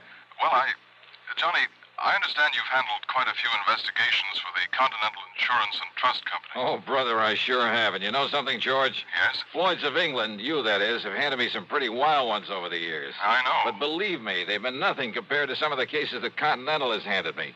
And you know why, George? Why, Johnny? Because it's just one client of theirs. Well, He's a wealthy old screwball by the name of Alvin Peabody Cartwright. Cartwright? Yeah, he carries a lot of insurance, millions of it. And any company that has his account is making plenty. Yes, But, brother, the fantastic problems that man comes up with. Why, it's enough to drive you off your rocker. I mean, I'm always the goat. Yeah, I handled one crazy investigation for him only 3 or 4 weeks ago. So I understand. He told Continental that if they sent somebody else around, he'd leave him flat. Johnny... Actually, I suppose I shouldn't complain. Some of the biggest fees I've ever got have come out of his pocket. And you know something? Yes, Johnny? In spite of all his wackiness and these silly problems he hands me, well, over the years, I've really gotten to love the old character. And I mean, aside from those fancy fees I mentioned. Good, Yeah, I think I'd do almost anything, within reason, that is, if it were necessary to help out Alvin Peabody Cartwright. Anything? Sure, anything. Thank heaven for that. But now you said you have troubles, George. I have. So I'm sorry I chewed your ear off about someone that Floyd's of England doesn't have to worry about, so... Don't we, Johnny? Huh? Well, of course not, because as long as he keeps his insurance with Continental... Unless... George. Unless... what, Johnny? Well, I mean, if he were to change companies for some... Oh, now, wait. Yes? George. I'm still here. Just who is your problem?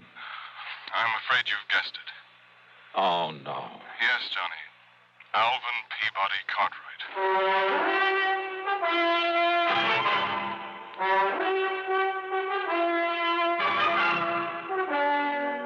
CBS Radio brings you Bob Bailey in the exciting adventures of the man with the action-packed expense account, America's fabulous freelance insurance investigator. Yours truly, Johnny Dollar.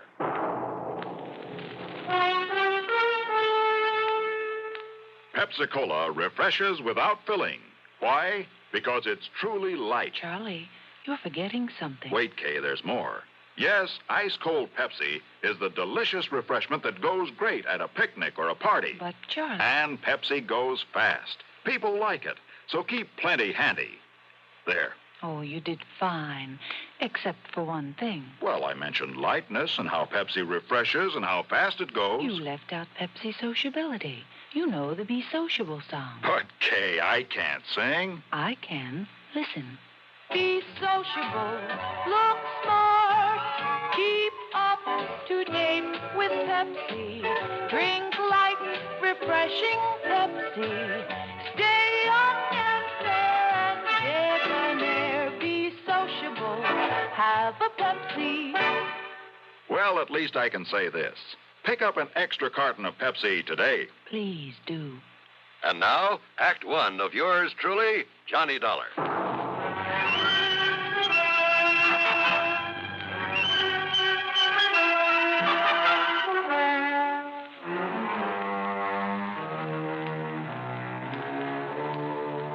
Expense account submitted by Special Investigator Johnny Dollar to Floyd's of England, North American Office, Hartford, Connecticut. Following is an account of expenses incurred during my investigation of the Alvin's Alfred matter.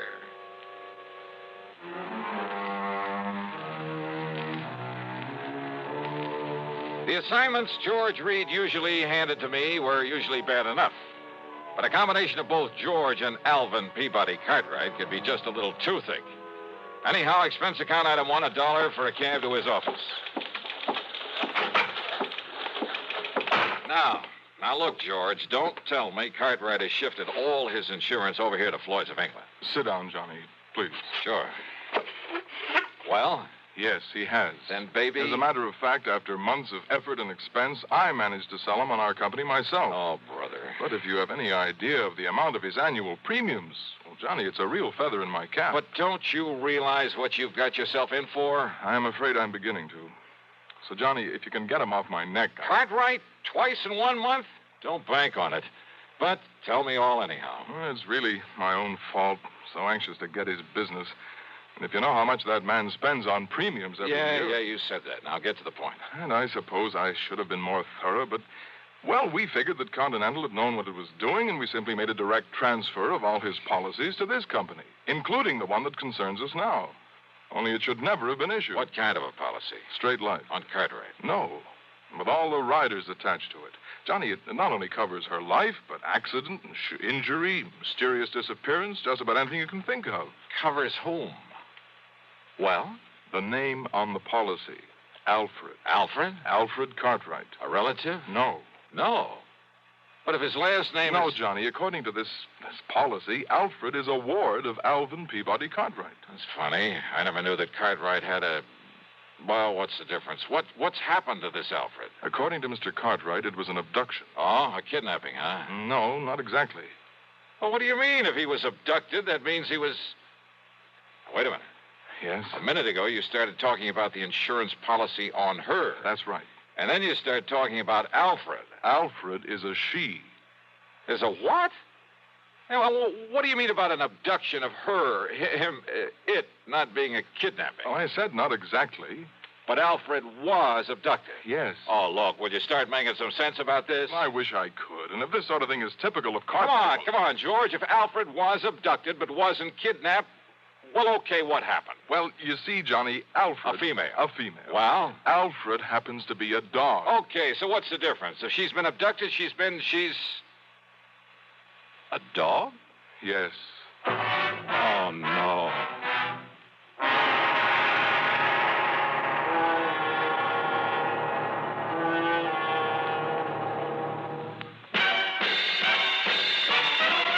Are you smoking more now, but enjoying it less? Have a real cigarette, have a Camel. The best tobacco makes the very best smoke. Have a real cigarette, have a Camel. Are you looking for flavor and mildness? Have a real cigarette, have a Camel. The best tobacco makes the very best smoke.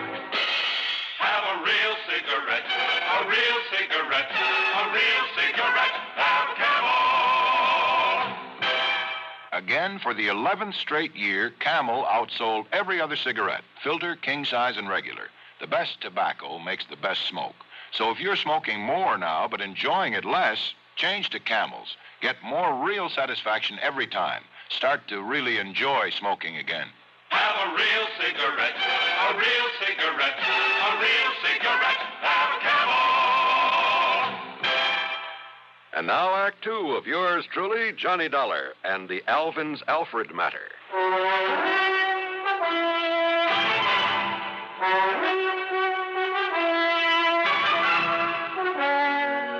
George, life, accident, injury, mysterious disappearance, all that insurance on a dog? Yes, Johnny. A female dog? Yes. By the name of Alfred? Yes. A pet of that lovable old crackpot Alvin Peabody Cartwright? His ward, Johnny. At least that's the way it reads on the policy, and that's why we thought nothing of it when the policy was transferred to us from Continental Insurance and Trust. Oh, brother. But why Continental ever wrote such a policy in the beginning? Oh, that part's easy, George. But the premium's only a drop in the bucket. I mean, compared to that on the rest of Cartwright's insurance. Now, listen. If they'd refused to write this complicated policy on his dog, they'd have lost all his business. Well, they have now, to us. And, Georgie, you can lose it just as fast unless you try to do something about this disappearance of that pooch. Unless you do something about it, Johnny. You've got to find Alfred and return her to him. So will you drive on over to Lakewood and talk to Mr. Cartwright, see what you can do? So help me, George. And, Johnny, I promise we'll not question a single item on your expense account, no matter what it is. Oh? As for a nice big extra fee, well, you name it. Well, will you do it? Okay, George, on one condition. Yes? That you keep this thing under your hat. I mean, after all, if the word ever got out that Johnny Dollar was chasing around the countryside looking for a dog napper... Johnny, I promise. I cross my heart and hope to die. What a business. With no limit on the expense account, I should have hired a Rolls, complete with liveried chauffeur. But instead, item 2 was $4.20 for a tank full of gas for my own car. Within the hour, I was pounding on the front door of the Cartwright home over in Lakewood.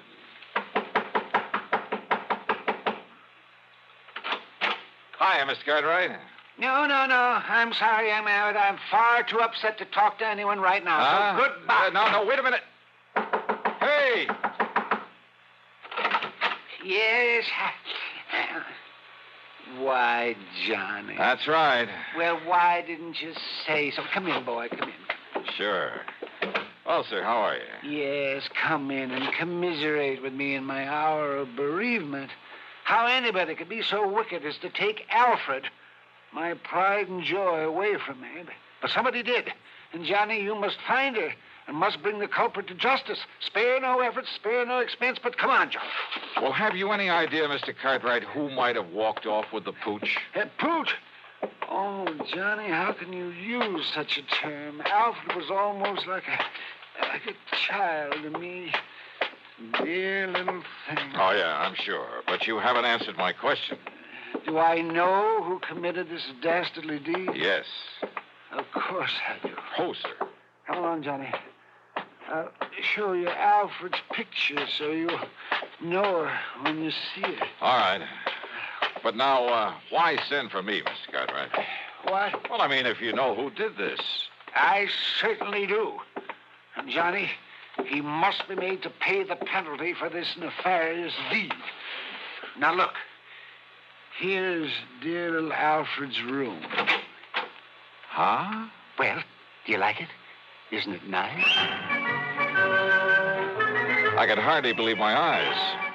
It was more like the playroom for some much too wealthy child.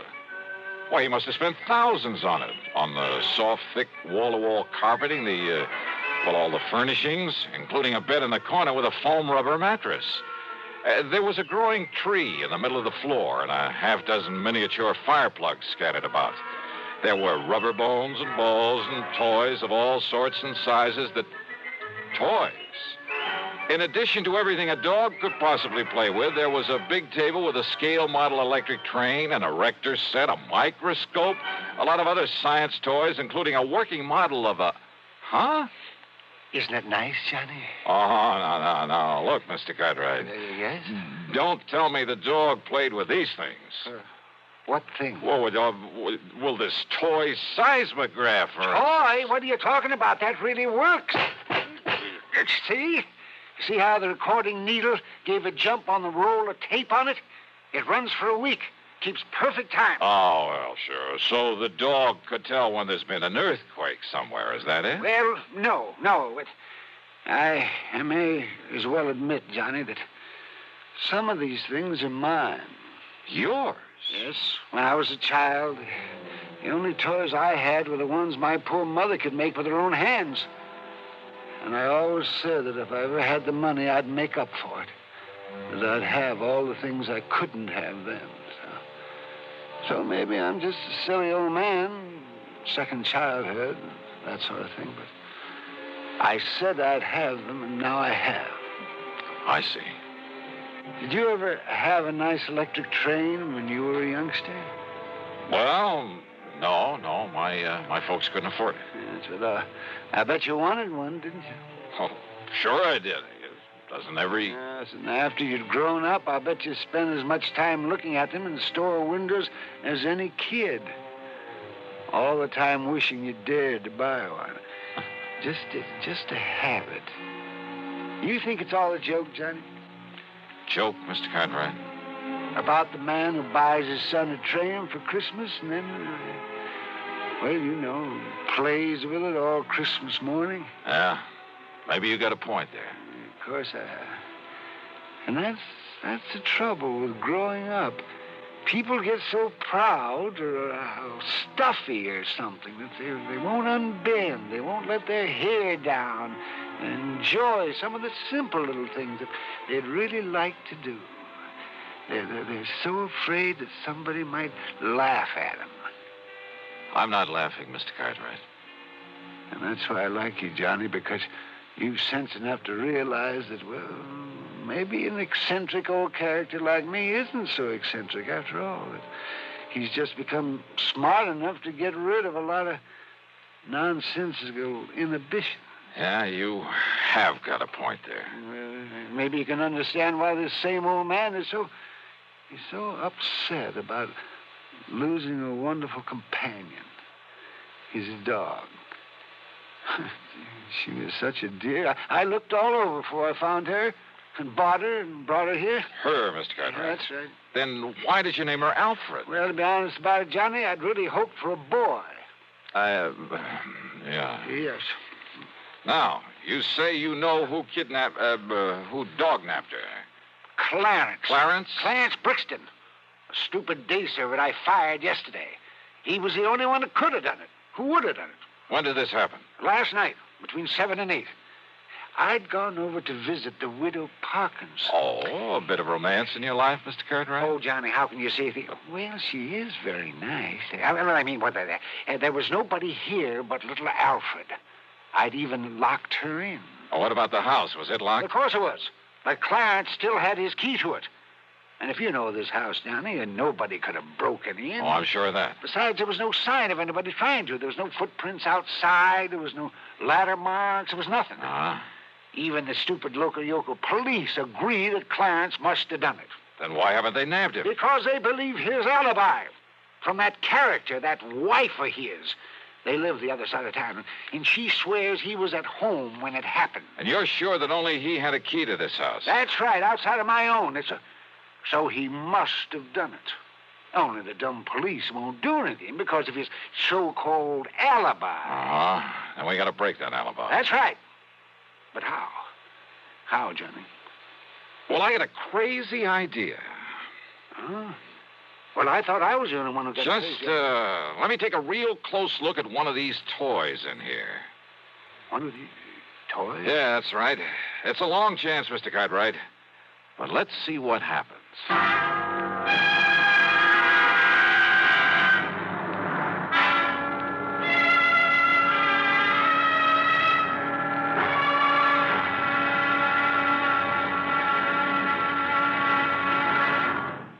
Act 3 of yours truly, Johnny Dollar, in a moment. Welcome, recording star Mel Torme. It's terrible trying to sing with a bad cold. So I always take 4-way cold tablets to relieve cold miseries fast. Good idea. Tests of all the leading cold tablets proved 4-way fastest acting.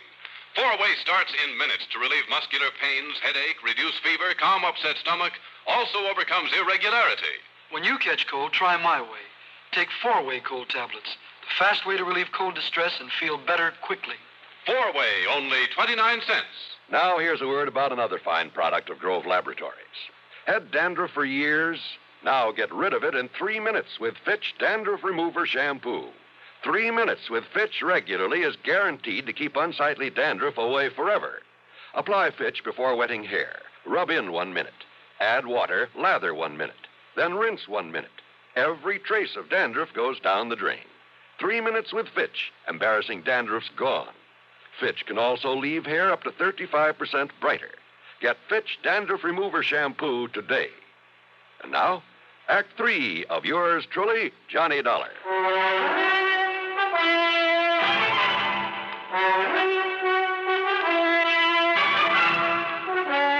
I got back into my car and drove to the address of Clarence Brixton.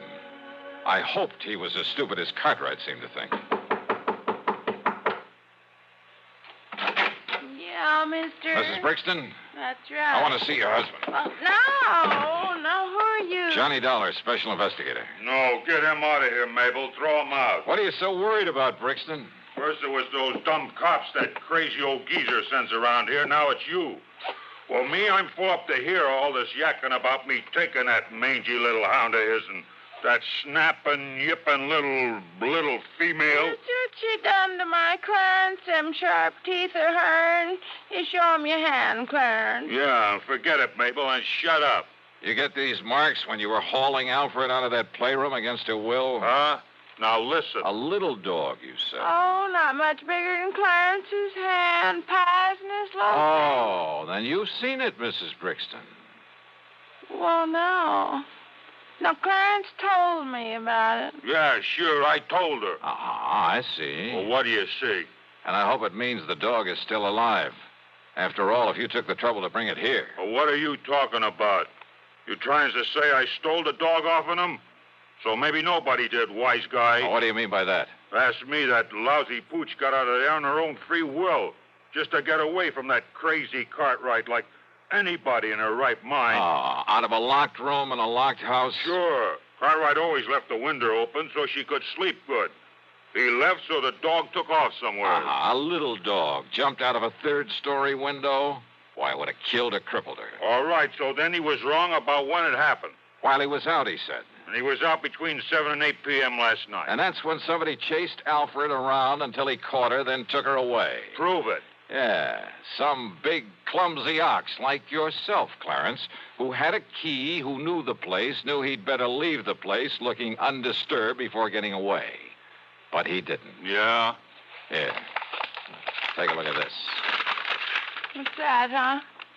From a working model seismograph there in that playroom. What? You see, Clarence? Every clumsy footstep of yours registered in black and white for some 5 or 6 minutes during a period between 7 and 8 o'clock. Oh, don't look like his feet to me. But I didn't touch that thing. You didn't need to. You mean them squiggles on the paper, my footsteps? What do you think? And what do you think of modern scientific investigation, Clarence? Scientifical, huh? Gee. But listen, mister, please, it was only so's Clarence could make like he found the dog and then take him back and then maybe get his job back. Yeah, could have worked, too, only... Only what, Clarence? Some local cops. They was a pushover. But then you had to come along. All right, Dollar. Well? Dollar, I give myself up.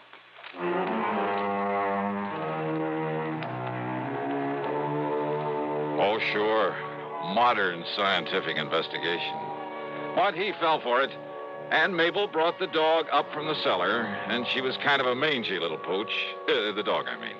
But she meant the difference between keeping or losing Cartwright's insurance account. Which reminds me, you can forget the expense account. Cartwright did well by me, as usual. And he'll probably break down and take Clarence back. Oh, well. Yours truly, Johnny Dollar.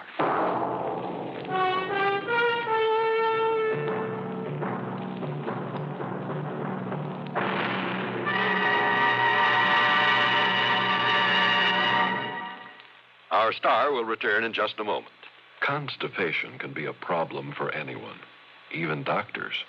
And when constipation occurs, it's interesting to see just what doctors consider important about a laxative they might use or recommend. Well, a majority of the doctors we heard from had this to say. A laxative should be effective, gentle, as close to natural acting as possible, and a medicine that can be used with complete confidence. Now, X-Lax has been popular with many doctors and millions of people over the years because chocolated X-Lax is effective. Overnight, it helps you toward your normal regularity. X-Lax is gentle. Next morning, it gives you the closest thing to natural action. And that's why many doctors and millions of people use X-Lax with complete confidence. X-Lax, the laxative that helps you toward your normal regularity gently, overnight. Is X-Lax in your medicine cabinet? Now, here's our star to tell you about next week's program. Well, first, a real hearty welcome to WATV in Birmingham, Alabama, and to KSOB in Cedar City, Utah. Glad to have you with us on the network. Next week, I run up the biggest, the fattest expense account you ever heard of. Join us, won't you? Yours truly, Johnny Dollar.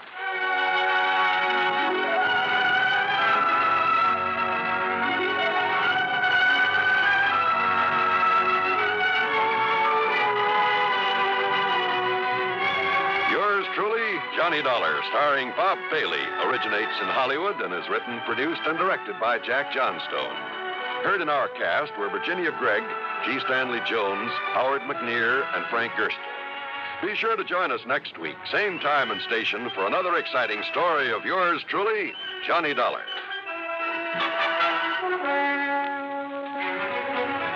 This is John Wall speaking. From Hollywood, it's time now for Johnny Dollar. Bert Major, Johnny. Masters Insurance and Trust. Oh, hi, Bert. You know anything about spacemen? Never saw any, if that's what you mean. Neither have I. But I know somebody who thinks he's been contacted by them. Oh, sure. I have some whimsical friends, too. Not funny, Johnny. The company is betting $2 million that this man is either a liar or pulling one of the biggest hoaxes in history. $2 million? That's right. Conrad Billings. Ever hear of him? Billings, Texas Oil, one of the richest men in the country? Right. Presently of California, where he's holed up in an isolated mountaintop lodge. minus a $2 million collection of diamonds he took up there with him. And you insured them? Yes, but not against ordinary theft. What does that mean? Those stones were insured against theft by persons or things unknown on this earth. What? That's right. Holy. You're serious, aren't you? You bet I'm serious. Okay, Bert, I'll see you at your office.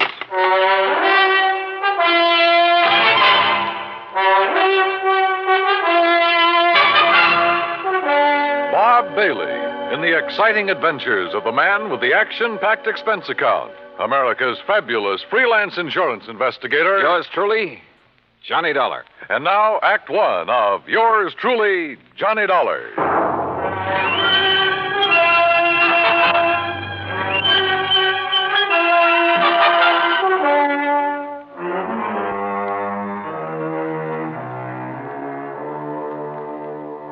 Expense account submitted by Special Investigator Johnny Dollar to the Home Office, Masters Insurance and Trust Company, Hartford, Connecticut.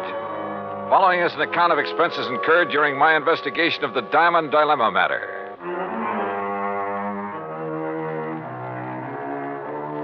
Expense account item 1, $3.20 for a taxi to the office of Bert Major. I've known Bert a long time, and he's been in and out of too many deals, big and little, to get excited over nothing. But he was excited now. This whole thing is incredible, Johnny. Fantastic. It's utterly impossible for $2 million worth of diamonds to simply vanish into thin air. So it's impossible. But it's happened. The police out there in California state positively that no man on earth could possibly have gotten to those stones. Then, Bertram, tell me all. All right. 2 weeks ago, Conrad Billings called me from his lodge up in Northern California. Said he wanted to insure the diamonds immediately. Over the phone? Over the phone. You're sure it was really he? I'm not that naive. I had the call traced. How come he called you? We've done some business with a wealthy friend of his in Dallas. Recommended. Uh-huh. And he had the stones with him there at the lodge? Yes. And, Johnny, it's one of the most isolated spots on Earth. You're sure he had them there? He loves diamonds, Johnny. Almost to the point of obsession. He plays with them like a kid plays with marbles. Lord knows he can afford to. So you insured $2 million worth of diamond marbles over the phone? I did. And you say you weren't naive. Oh, look, a remote lodge, an eccentric old man, some expensive baubles. A rank amateur could get at him. You haven't listened to me, Johnny. You've missed the point entirely. I wouldn't care if he left the diamonds lying out on his front doorstep. I insured those diamonds solely against theft by persons or things unknown on this earth. That's the exact wording of the policy. And now they're gone? Yes. So, someone took them? Prove it. What? Someone, and not something. Now, why would anybody in his right mind want to insure against theft by other than people? I asked myself that question. My answer was that a billionaire in active command of his business empire must be of sound mind. And if he wants to satisfy a whim and is willing to pay for it, why should my company refuse his money? You think maybe he has an obsession about flying saucers and the people or things who fly them? Who knows? Or what knows? Johnny, you've got to go out there and make some sense out of all this. Who are the contacts so far? The head of his San Francisco office, Norton Shields. The chief of police in Lakeview, about 30 miles from Billings Lodge, and the insured. Okay, I'll call you, Bert, but not from Mars. Expense account item 2, $280, deluxe flight with trimmings, Hartford to San Francisco. A pea soup fog was rolling up Market Street, and it was 2 a.m. when I finally got to the office of Billings Enterprises and met Norton Shields. He was wide awake, sharp, about 35. Yes, Mr. Dollar, I've been in charge of Billings West Coast operation for 10 years, with time out for Korea. Pretty young for such a responsibility. Billings hired me because I know the oil business. I learned it young. Uh-huh. You like him? You don't have to like a man just because you work for him. He's shrewd and knows how to make money. But he has foibles. Yes, he has foibles. Diamonds. Have you ever seen them? Sure. Where? Oh, here in the office, at the lodge where he is now, at his home. You're certain he took them up to that lodge? 3 weeks ago tonight, they were spread out right here on this desk. He put them one by one in a chamois bag, put the bag in his pocket. I walked into his car, and he was driven straight to the lodge. All right. What about the The flying saucers, the spacemen, or whatever it is. No, that's a new one.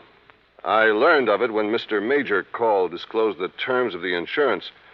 And the fact that the diamonds had been, that they were gone. You haven't talked this over with Billings himself? No, I haven't. Don't you think you should? Why? If he wants me, he'll call me. How do I get to this lodge? I have a company plane and pilot ready to fly you to Clear Lake in the morning. You'll be met there by a car and driver. Anything else you want, call me. Why all the cooperation when you're not even supposed to know what's going on? A good lieutenant knows when to follow orders before they're issued. You're registered at the Mark Hopkins. You better get some sleep. Yeah, I may need it.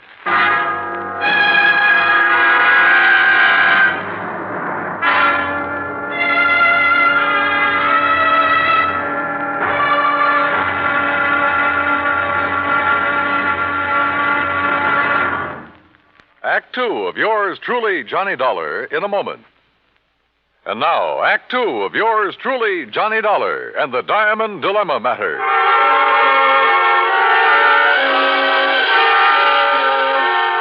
The company plane turned out to be a plush two-engine amphibian waiting for me at a private dock near the Golden Gate Bridge. The pilot introduced himself, and we headed due north up San Pablo Bay and then northwest past the Valley of the Moon. Then, a few minutes later, we glided in for a landing on Clear Lake, the largest body of water in the state of California. There, I was met by a car and a driver as promised.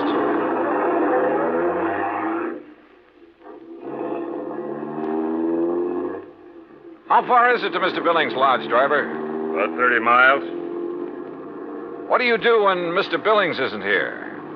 Wait for him. Do you, live at the lodge? Nobody does. Just Mr. Billings. No caretakers, housekeepers, anything like that? Just Mr. Billings.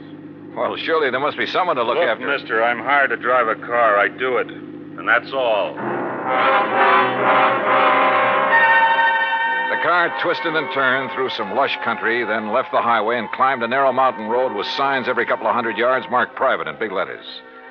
After several miles of this, during which we passed through a couple of gates that had to be opened manually, we came to a high steel wire gate with equally high fencing stretching out in either direction. A small redwood blockhouse squatted inside. The driver made a U-turn, stopped in front of this gate, then reached around and opened the door. This is it, mister. This is it? Yep. Okay, if you say so. But if this is a millionaire's idea... Hey, wait a minute! Huh. Well, if this really is the place, I may as well get... Can't you read? You touch that gate and you'll be electrocuted. What? Your name, Dollar? That's right. Who are you and what's the idea? Speak up. Where were you at exactly 2 o'clock yesterday afternoon? Well, if it means anything to you, I was talking with a man named Bert Major in Hartford, Connecticut. Come in. The big gate swung open, and I gingerly walked through it, as per instruction from the loudspeaker nestled in the wall of the redwood blockhouse. You drive, don't you? Yes. Then get in that car you see there and follow the road. The car referred to by the voice was parked against the blockhouse on the far side. I did as I was told. After a while, the road narrowed to a single track and continued on up the mountain. At one point, there was a solid granite overhang, a sheer drop of 1,000 feet or more, and another gate that opened as I approached it and closed behind me. Finally, I rounded a turn where a fill had been made, and a moment later came out on top. A few hundred yards away, across the terrace top of the mountain, was a charming rustic lodge. I drove over to it.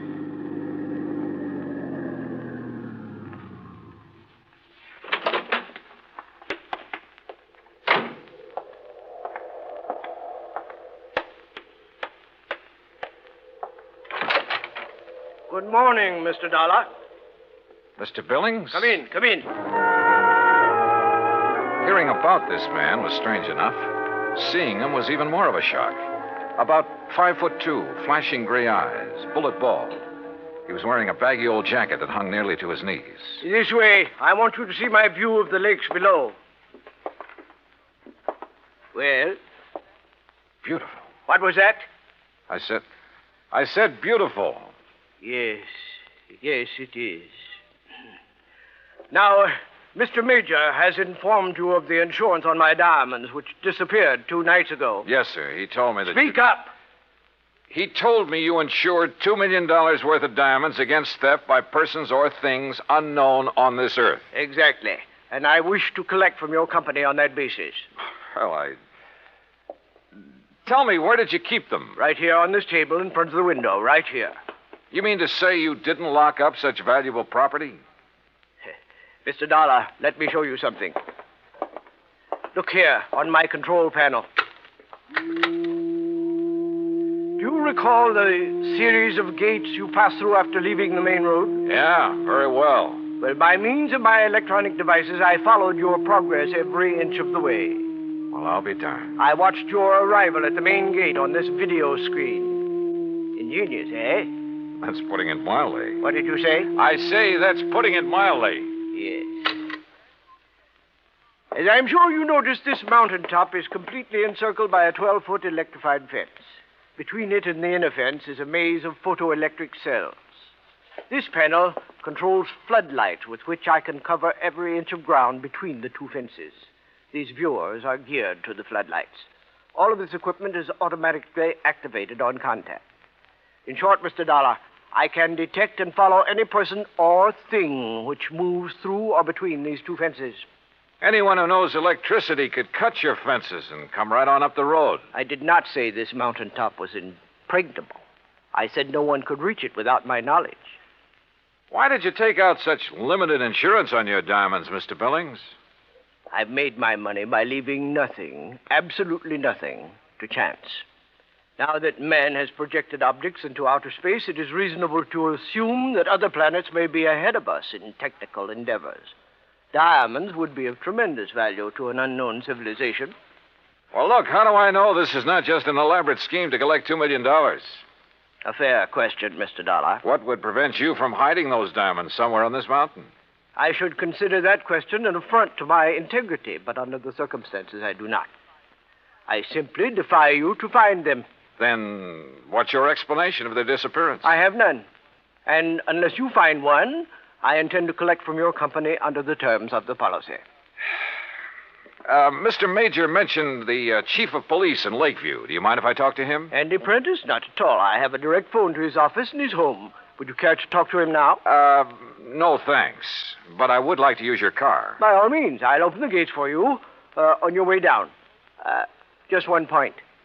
There must be no publicity on this matter. Understood? Mr. Billings, if I can't prove that your diamonds were taken by a person, those space cats are going to get a lot of publicity. Act 3 of yours truly, Johnny Dollar, in a moment. And now, Act 3 of yours truly, Johnny Dollar, and the Diamond Dilemma matter. While I drove down the mountain with gates electronically opening and closing behind me, I did some thinking. Billings had bought and paid for his privacy at tremendous cost. I couldn't see any loopholes in the setup. Yet, the diamonds had disappeared. 45 minutes later, I pulled up in front of the police station in Lakeview. Obviously, I was expected by the chief of police, Andy Prentice. Hello, Mr. Dollar. My name's Prentice. Mind if I join you? No, hop in. Just cruise down by the lake. I'm sure you want this to be a private conversation, too. Good idea. Well, what's your opinion on the diamonds? Well, I don't know who took them, but I'll tell you one thing. I don't believe it was some thing or somebody from outer space. Well, how would you get through all those electrified fences, photoelectric cells, floodlights, and closed-circuit viewers? Yeah. Well, what's your opinion? I'm as practical and logical as the next fella. If a human being couldn't get to Mr. Billings without his knowledge, and he'd call me the moment somebody tried, well... Oh, sure. Spaceman. Well, what else? I noticed one thing, Chief. He's a little hard of hearing and doesn't wear a hearing aid. He doesn't need one. Just turns up the volume on all that electronic stuff he has around him. Well, suppose someone parachuted onto the top of that mountain. How would he get out? Man could dig under those fences. That would leave evidence, and I've been over every inch of the ground. I've even thought of the expert pole vaulter idea. No sign. Nothing makes any sense. Yeah, I see what you mean. How about a ride in Billings' private plane? I'd like to take a look at that mountain from the air. I don't know what good it'll do you, but I'll go along. Well, maybe there are spacemen, but I still don't believe it.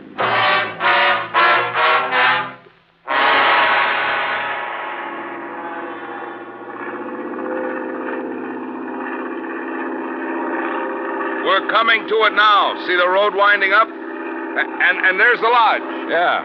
I asked the pilot to circle around the top as close as the air pockets will permit. Good. Chief, have the pilot drop down just below the top and steer a course between the two fences all the way around. Whatever you say. Oh, pilot! For the next few minutes, I studied the top of that mountain from all possible angles. The road leading up to it, the terraces, the lodge itself. Suddenly, an idea hit me. And a few minutes later, I left a somewhat puzzled chief of police at the landing dock on Clear Lake. An hour later, I was explaining who I was and what I wanted to do to a somewhat incredulous captain of police at San Francisco's International Airport. I finally convinced him I wasn't out of my mind, and he reluctantly agreed to cooperate. Then, about dusk, I found myself exactly where I wanted to be, on top of Billings Mountain, calmly walking toward the lodge.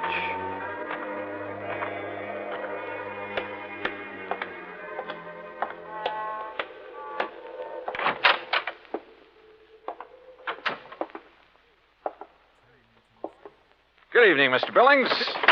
What? I said good evening, sir. Mr. Dollar. Why, I don't understand. See? No spacesuit. Why, I can't believe it. How did you do it? How did you get here? The same way as the man who stole your diamonds. But this is impossible. Impossible. My electric system gave me no warning. That's because you have it located in the wrong place. What? It's in the two fences and between them halfway down the mountain. Above them, there is one level spot 50 yards across that isn't covered by your automatic whistles and bells. But it isn't it's not necessary. Wrong. It's just big enough for a helicopter, which is waiting for me out there right now. A helicopter? You didn't see us because we came in and landed below your line of sight. You didn't hear us because you don't wear a hearing aid. I can't believe it. But you must be right. And you'll have to agree that your diamonds were not stolen by persons or things unknown on this earth. The terms of the policy. Of course, I disallow all claim, but Good. Now, it's none of my business, Mr. Billings, but was your San Francisco manager, Norton Shields, a pilot during the time he was in Korea? Why, yes, he flew rescue missions in a helicopter. Yeah. The company that insured your diamonds against ordinary theft might be interested to learn that. Good night, Mr. Billings. Yes. Good night, Mr. Dollar.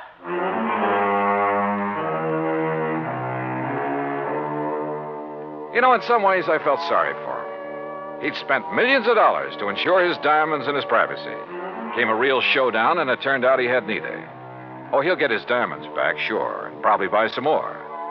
But privacy, with or without money, is a pretty hard thing to come by. At least in this man's world.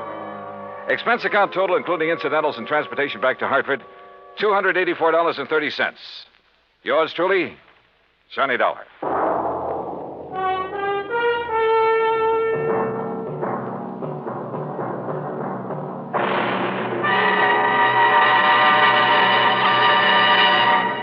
Our star will return in just a moment. Now, here is our star to tell you about next week's story. Next week, a moth, a tiny moth, solves a case involving our national security. Join us, won't you? Yours truly, Johnny Dollar.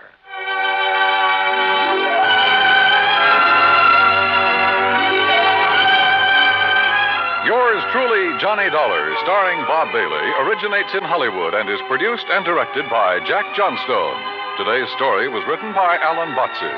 Heard in our cast were Edwin Jerome, Paul Dubois, Frank Gerstle, Junius Matthews, and Marvin Miller. Be sure to join us next week, same time and station, for another exciting story of yours truly, Johnny Dollar. This is Dan Cubberly speaking.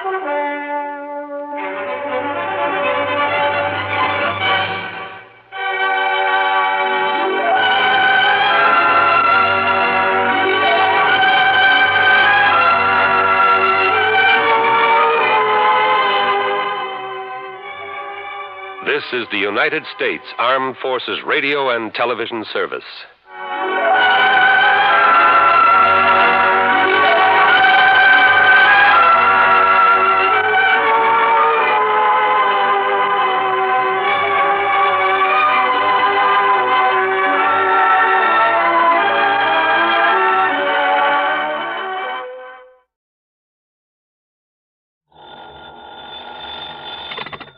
$20. Told him to drive carefully, and he usually does.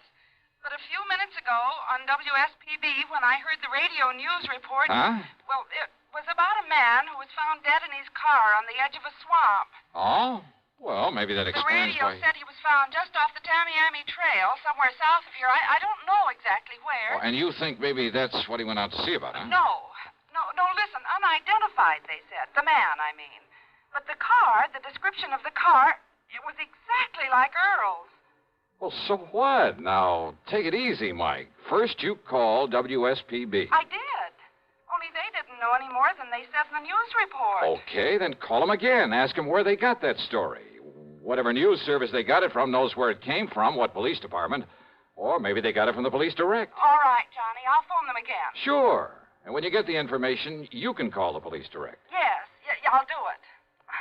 I'm sorry I sounded so upset. Oh, well, just stop worrying. But go ahead and put through that call to the station anyway. Meantime, I'll find out how soon I can get a plane down there.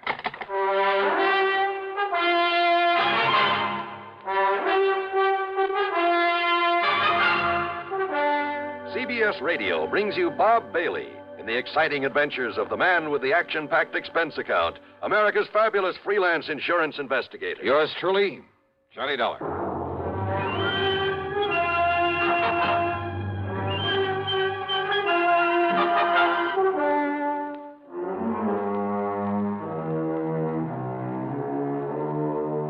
Expense account submitted by Special Investigator Johnny Dollar. Attention Earl Poorman at the Tri-State Life and Casualty Company, Sarasota, Florida. The following is an account of expenses incurred during my investigation of the false alarm matter.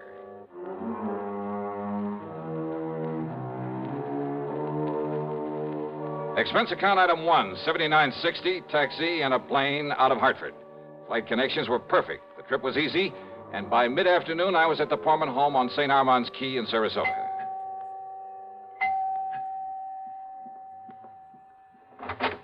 Johnny, oh, you sweet guy.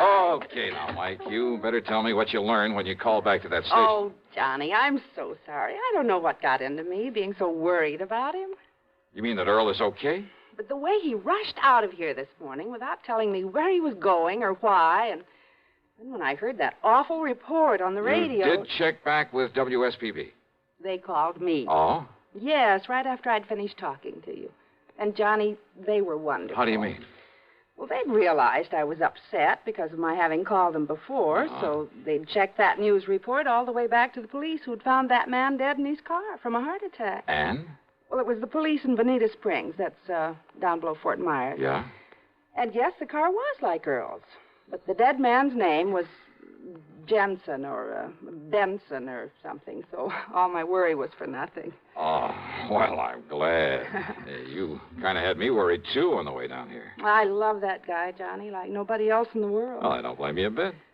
And now you've come all the way down here for nothing. Well, maybe I'll talk him into taking me fishing. Where is he, then? What? Well, after all, if he left early this morning, you still haven't heard from him? No, Johnny, I haven't.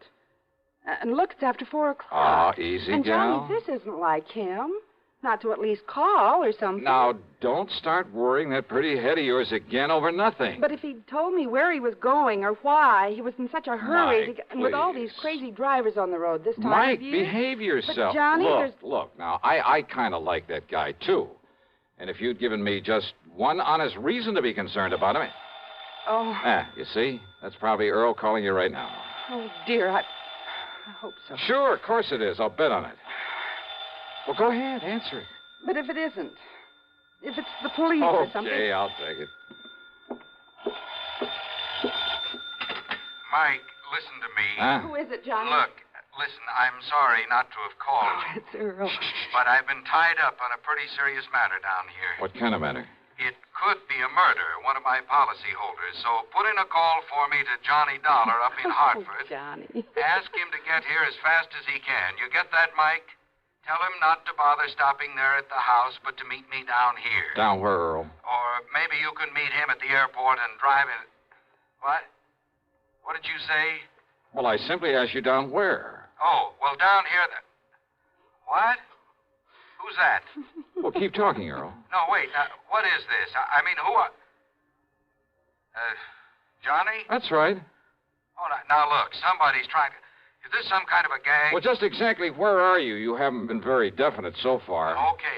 It's 9727 Sunnyvale Road. It's off the highway below Venice. But now listen... Well, if Michael let me use her car, I'll be down there in jig time, okay? Who are you?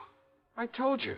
But it isn't possible. Just keep your shirt on. How could it be? Why don't you sit there and patiently try to figure it out, huh? You rascal. But, Johnny, if you really are Johnny...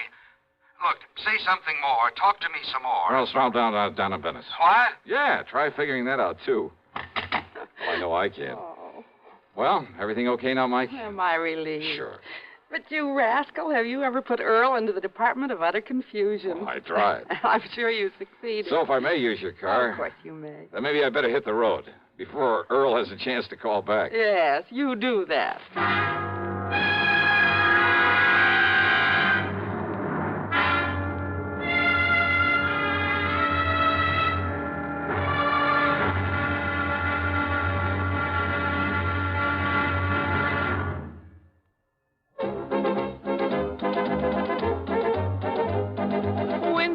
Tastes good like a cigarette should. Winston tastes good like a cigarette should. Winston gives you real flavorful, rich tobacco flavor. Winston's easy drawing too. The flavor comes right through to you. Winston tastes good like a cigarette should. A modern filter? Sure, Winston has it. But that's only the beginning of a Winston. Up front, up where it really counts, Winston packs exclusive filter blend. Light, flavorful tobaccos, specially selected and specially processed for filter smoking. Filter blend. That's why it's fun to smoke Winston, America's best-selling filter cigarette. Winston tastes good like a cigarette should. And now, Act Two of yours truly, Johnny Dollar, and the false alarm matter.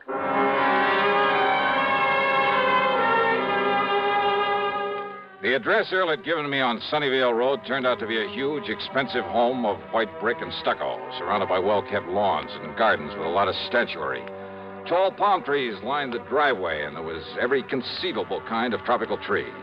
Yeah, quite an estate. 2 cars were parked out front, Earl's and another one that looked familiar with a doctor's tag on it. Earl met me at the front door.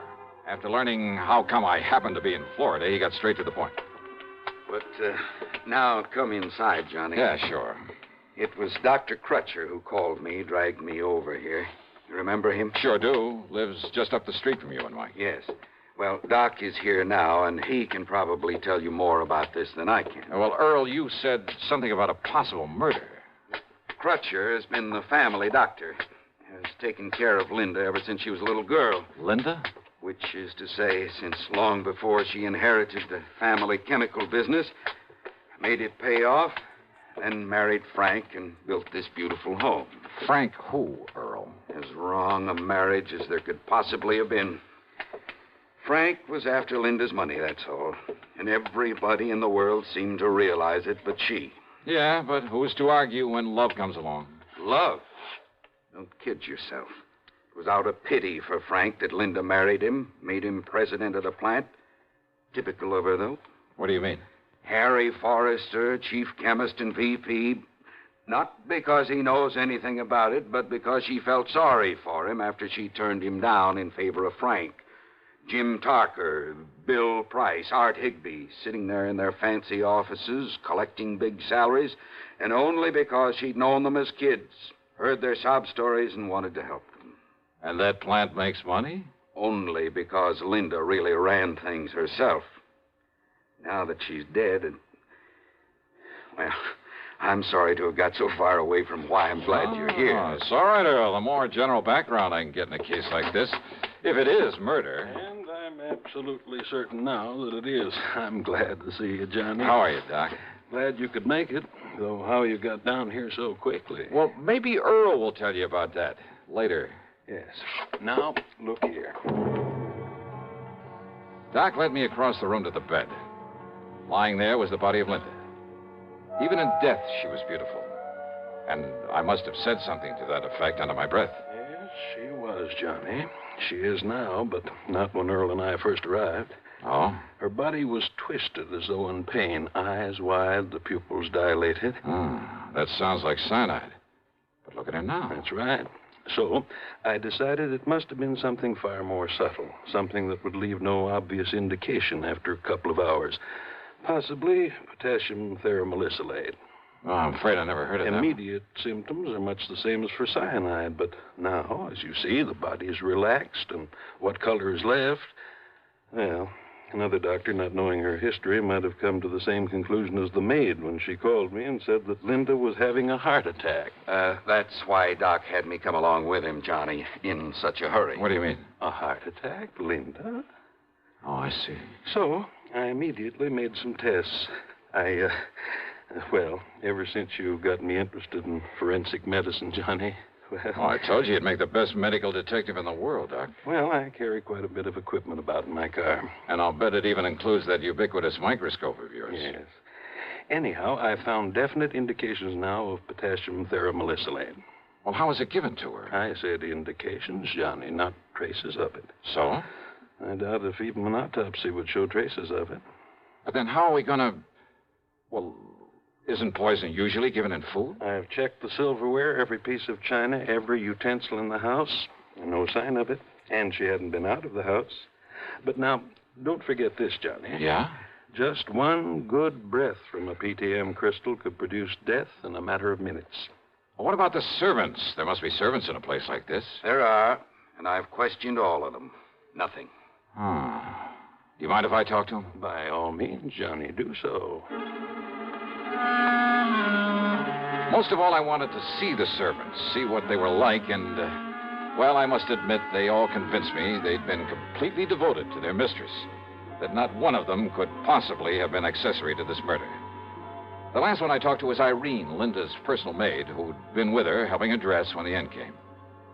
And I was at the closet getting her shoes for her. Now, where was she then? Sitting there at the dressing table, poor dear. She had fixed up her hair, and she was putting some perfume on herself before getting into the dress that she... Wait a minute, please. And then she clutched at her heart, and she screamed. Yeah, and then Irene, thank you. That'll be all. And she was gasping, and I helped her over to the bed, and so I laid her down and...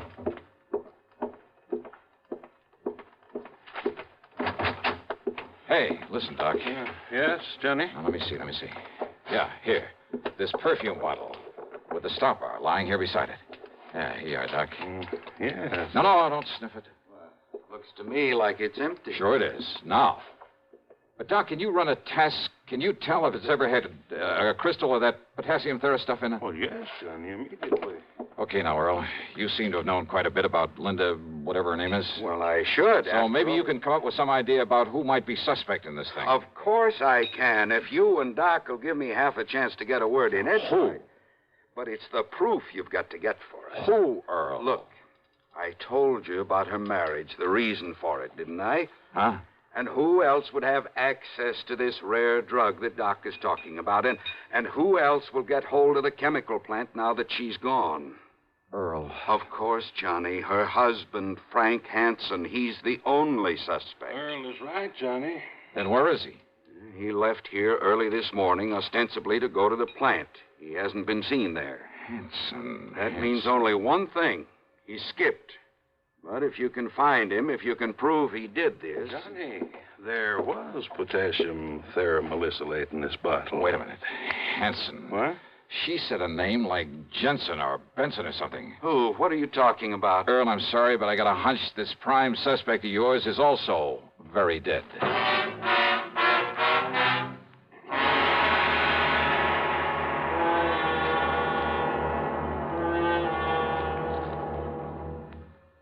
Act 3 of yours truly, Johnny Dollar, in just a moment. Here's a reminder to you that March is Red Cross Month. There are a lot of facts in print about the effective, broad battle the Red Cross wages to overcome human problems all year around. It's not likely at this late decade that anyone has to sell the Red Cross. It might be in order, however, to remind our listeners to send that annual check to your local Red Cross chapter. Now, Act 3 of yours truly, Johnny Dollar.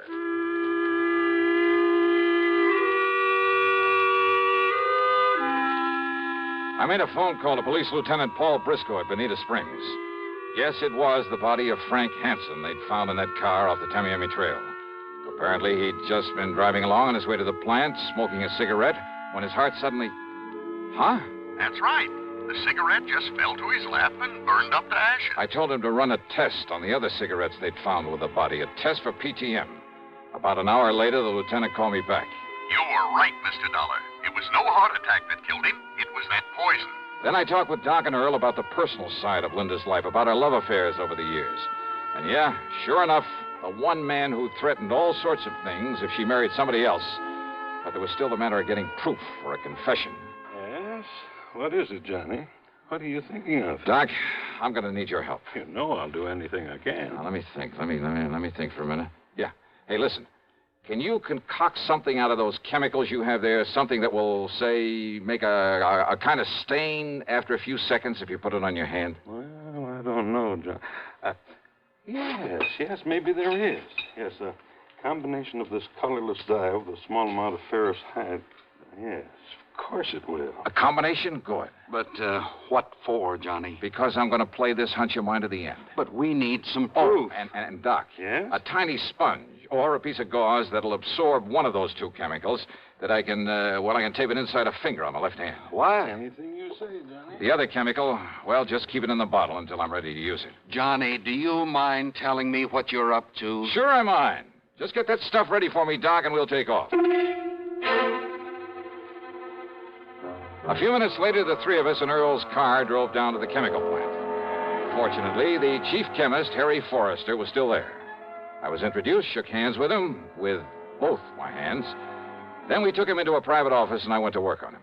I'm afraid I don't understand what this is all about, Mr. Dollar. Insurance investigator, did you say? Yeah, that's right, Forrester. Now listen to me. Oh, very well. If Linda Hansen were to die... Linda?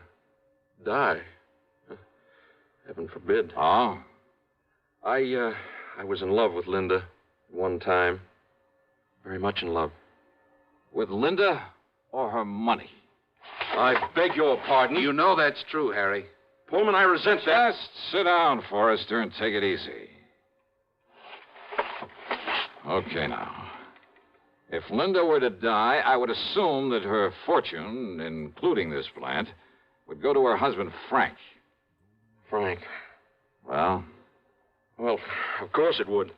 But why do you bring up the thing? But suppose Frank were to die, too. You'd kind of be next in line, wouldn't you? I? Of course you would. After all, you were next in line in her affections, weren't you? Well, Dollar, I don't see that Smart, ambitious guy like you? You mean you didn't even rate next to Frank? Of course I did. Then you'd be next in line, wouldn't you? Well, suppose I were. What difference does it make? And you just happen to know where to get your hands on PTM. PTM? Potassium thimerosylate. You do have it here, don't you? Why, I would assume so. That is, a chemist? And you aren't sure? Well, of course we have it.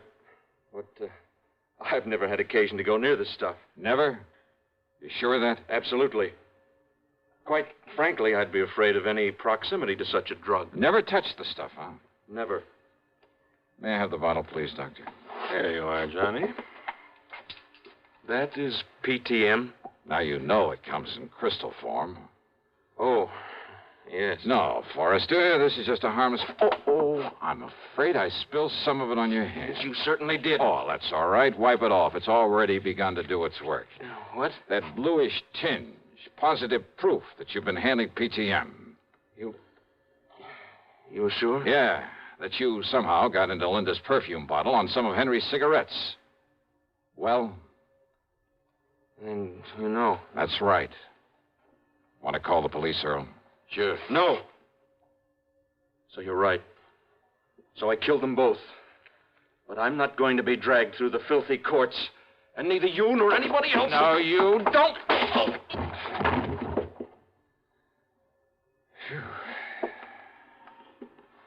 Here, look.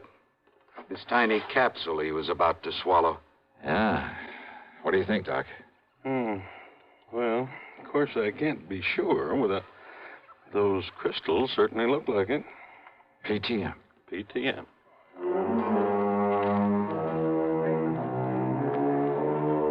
So, it'll be up to the courts whether Harry Forrester likes it or not. And believe me, I'd hate to be in his shoes. Well, I keep wondering, why don't they ever learn? Expense account total, including a gift to the Pormans for putting me up for a few days while Earl and I did some fishing, $161 even. Yours truly, Johnny Dollar.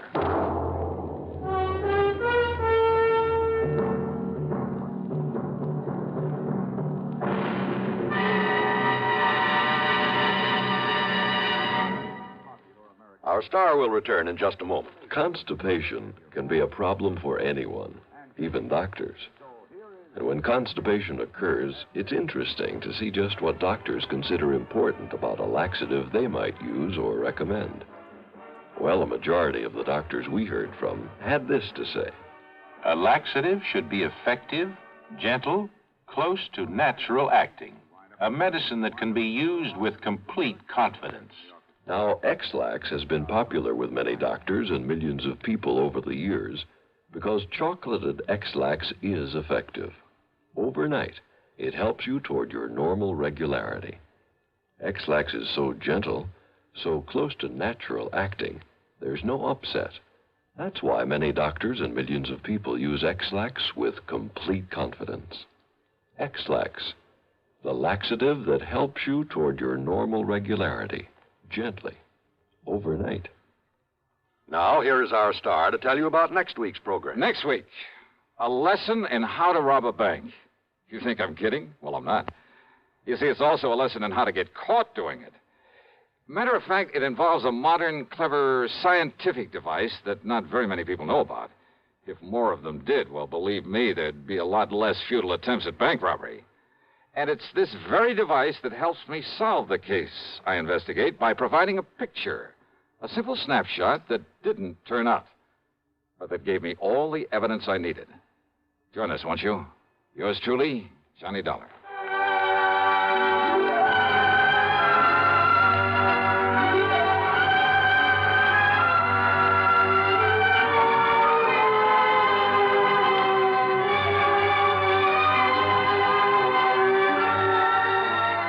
Yours truly, Johnny Dollar, starring Bob Bailey. Originates in Hollywood and is written, produced, and directed by Jack Johnstone. Heard in our cast were Shirley Mitchell, Virginia Gregg, Vic Perrin, Lou Merrill, Paula Winslow, Frank Nelson, and Dick Crenna. Be sure to join us next week, same time and station, for another exciting story of yours truly, Johnny Dollar.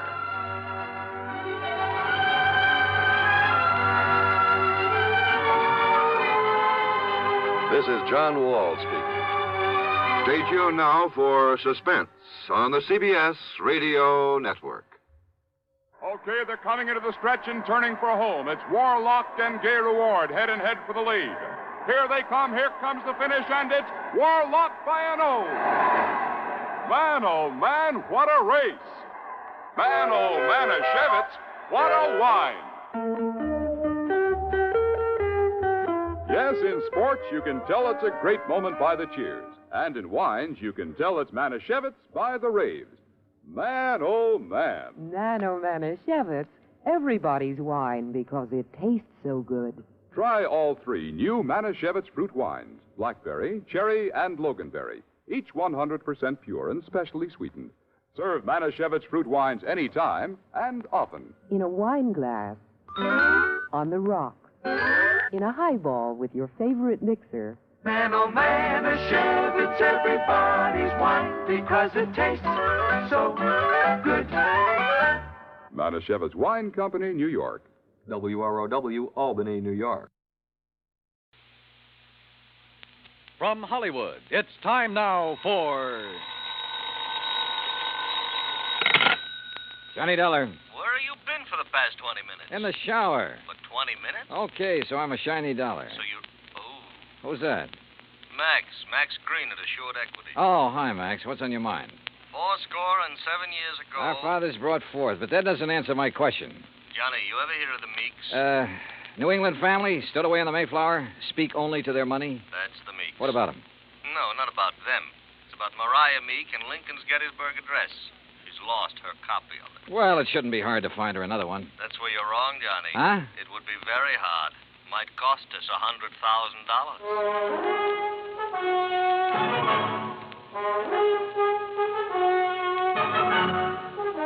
Bob Bailey in the exciting adventures of the man with the action-packed expense account.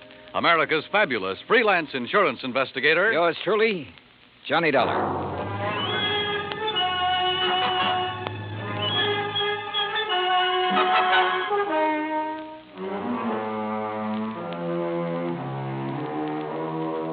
Expense account submitted by Special Investigator Johnny Dollar to the Assured Equity and Trust Company, 325 Scott Avenue, Hartford, Connecticut. The following is an account of expenses incurred during my investigation of the Meek Memorial matter. Expense account item 1, $1.90, cab from my apartment to Max Green's office. He was standing in a haze of cigar smoke, ashes on his vest, and a worried look on his face. Oh, good morning, Johnny. Oh, you want a cigar? Oh, no, thanks. Then sit up. Phew. Excuse me. Listen, Johnny, what do you know about that speech that Lincoln made at Gettysburg? Well, I had to memorize it in school like every other kid. All right. You know how many words are in it? Maybe a couple of hundred. Why? Wait a minute. It's in this book. Here. It's page 143. Speech is printed here exactly as Mr. Lincoln released it to the newspapers after the Gettysburg Address. You find it? Yeah, but now what do you... Okay. Total number of words, 268. Oh. But the first two drafts of that speech, including the one he read that day, contained only 266 words. So he padded his part. That's right. 2 more words. Mm-hmm. How come? Oh, according to the historians, Lincoln ad-libbed the 2 additional words at the time he read it. Later on, when he made 3 new copies of the speech, he included those 2 words. You with me so far? Keep going, Max. Yeah. All right. Right down at the end of it, just before of the people, by the people, where he said that this nation under God shall have a new birth of freedom, the words under God do not appear in the first 2 drafts you wrote. Yeah. Well, this is all very interesting, Max, but I still don't see what it is or what it has to do with me. Well, Mariah Meek's copy has disappeared. Oh? And, Johnny, that copy happens to contain just 266 words. You mean she owns one of the first 2 original drafts? Handwritten by Mr. Lincoln himself while he was on the train riding to Gettysburg. Wowee. Yeah. Which is, of course, why we insured it for the full amount it cost her, which is $100,000 even. Of course, you made sure it was authentic before you issued the policy. Oh, naturally. Well, who'd she buy it from? An antique dealer down in Richmond, Virginia, a fellow named Jason Penrod. Uh-huh. Well, where's she been keeping it? Under glass. In the Meek Memorial. What's that? Well, she collects Americana, so she had a museum built to keep it in, and she calls it the Meek Memorial. Follows? Follows. Also follows the most expensive item in the collection, the Gettysburg Address, would be the one to disappear. Oh, you're just an old pessimist, Max. You think somebody lifted it? What do you think? It walked out by itself. Okay. So what are you going to do about it? Oh, we're going to run newspaper ads. We're going to offer a $10,000 reward for information leading to its return. If anyone answers it, you let me know where you'll be, and I'll refer them to you. Good. When was it taken? The night before last. Is there any kind of market for something that rare? Hard to say, Johnny. A hot camera would be easier to peddle, sure. But a good many wealthy people, like Mrs. Meek, they make a hobby of collecting things, antiques, objects of art, etchings. But whoever took this, or buys it from the thief, couldn't just let everybody see it. Well, it wouldn't matter to some people. They take it and put it in a vault and keep it there. Then what's the point in having it around? Pride of possession. You got something no other collector could own. And, of course, it might not have really disappeared at all. You're thinking of fraud? $100,000 is a lot of cash.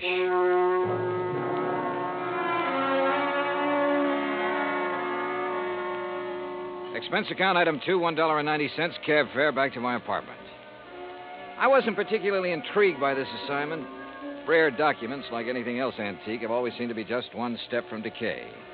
And that sometimes goes for the people who collect such things. Item 3, $16.10, transportation, including a round-trip ticket, Hartford to New Bedford, and cab fare to the Whalers Hotel. There was a convention in town, so I was lucky to get a room. After checking in, I called the Meek residence. Mrs. Meek was expecting me and said she'd have her car pick me up. I had just put down the phone when someone knocked on the door. You in there? Depends on what you're looking for. Oh, looking for Mr. J. Jay, did you say? Nobody by that name here. Oh, yeah. I see. I guess I got the wrong room. Yeah, well, why don't you ask down at the desk? Huh? Yeah. Oh, sure. Yeah. Funny. Or is it? I cracked the door open again. Watched him walk to the stairs. Then I took the elevator down the 8 flights to the lobby. Half an hour later, I was in the back seat of the Meek limousine heading toward the home out on Buzzards Bay. It was a big, sprawling frame building facing on the beach. About 50 yards behind it, closer to the road, was the Meek Memorial Museum. I was starting up the front steps when the door opened. Mr. Dollar? That's right. I'm Paul Meek. I understand you have an appointment with my grandmother. Right again. Now, come in, please. She's waiting for you upstairs in the sitting room. Okay, thanks. Before you go up, I wonder if I could have a few words with you. Why not? In here, then. You've never met my grandmother, have you? No, I haven't had that pleasure. Some people consider it a dubious one, Mr. Dollar. Oh? Mr. Dollar, this is my wife, Janice. Mrs. Meek? Hi. How about a drink? Thanks, not just now. How about you, old stick in the mud? You want another one? After a bit, Janice. And if I were you, I wouldn't have any more. But you're not me, are you? You'll have to excuse my wife, Mr. Dollar. Well, we've both been under a severe strain since moving here. Grandmother is blind, you know. No, I didn't know. Her sight began failing about 4 years ago. I'm surprised the insurance agent didn't tell you. Well, Mr. Green was so concerned over the theft of the Lincoln manuscript, I imagine it slipped his mind. Mm-hmm. And just how do you intend to locate that manuscript? I'm not so sure that I can. It'd be a pity if you couldn't. It'd be just awful. It's grandmother's prized possession. She hasn't been herself since it was stolen. And being quite elderly, well, we're all very much concerned. Oh, my, yes. We're afraid she might die and leave us all that lovely money. Janice. It's the truth. You see, Paul and I don't have any money of our own, Mr. Dollar. We'll never have any until she does die. Instead of giving it to us now while we're young, you know what she does with it? Spends it buying junk for that silly old museum. Now, look. That's gratitude, isn't it? I bathe her, feed her rubber feet, and do all her dirty work. Janice, you've said quite enough. Mr. Dollar isn't interested in our personal problems. Oh, stick in the mud. All right. I'll be in the den if you want me. And that's the funniest thing I've said all day. If you want me. I'm sorry. She doesn't mean half of what she says. That's grandmother's signal. Then hadn't we better go up? Yes. Yes, we'd better.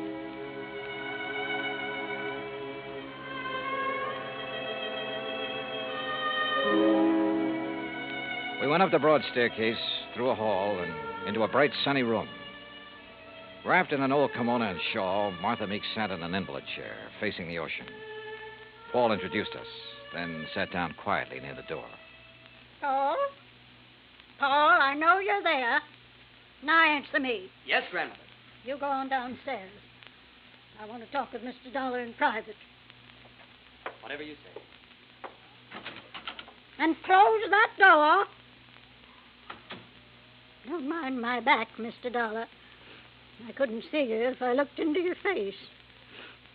Now then, when are you going to arrest that crook and bring my Lincoln speech back to me?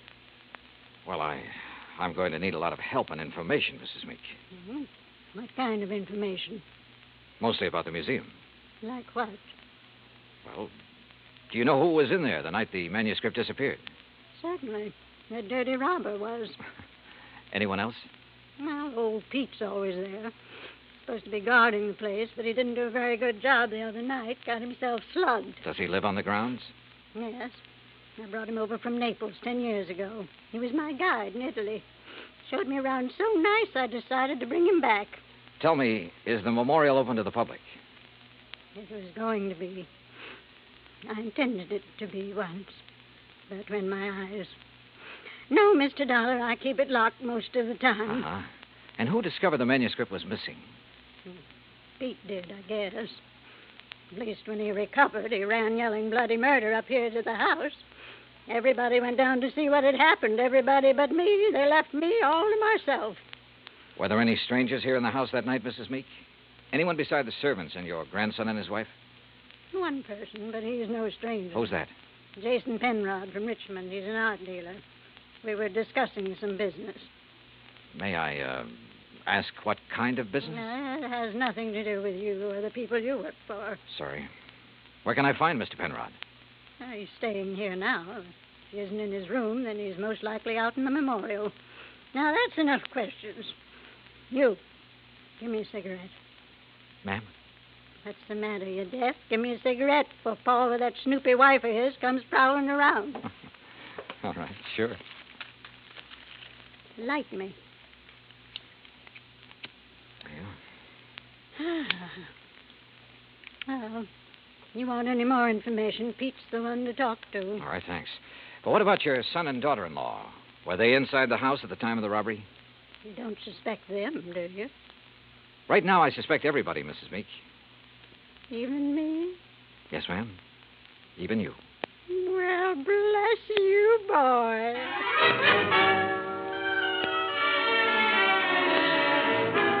I found Pete Vesuvio trimming the shrubbery just outside the memorial building. He seemed quite willing to talk to me.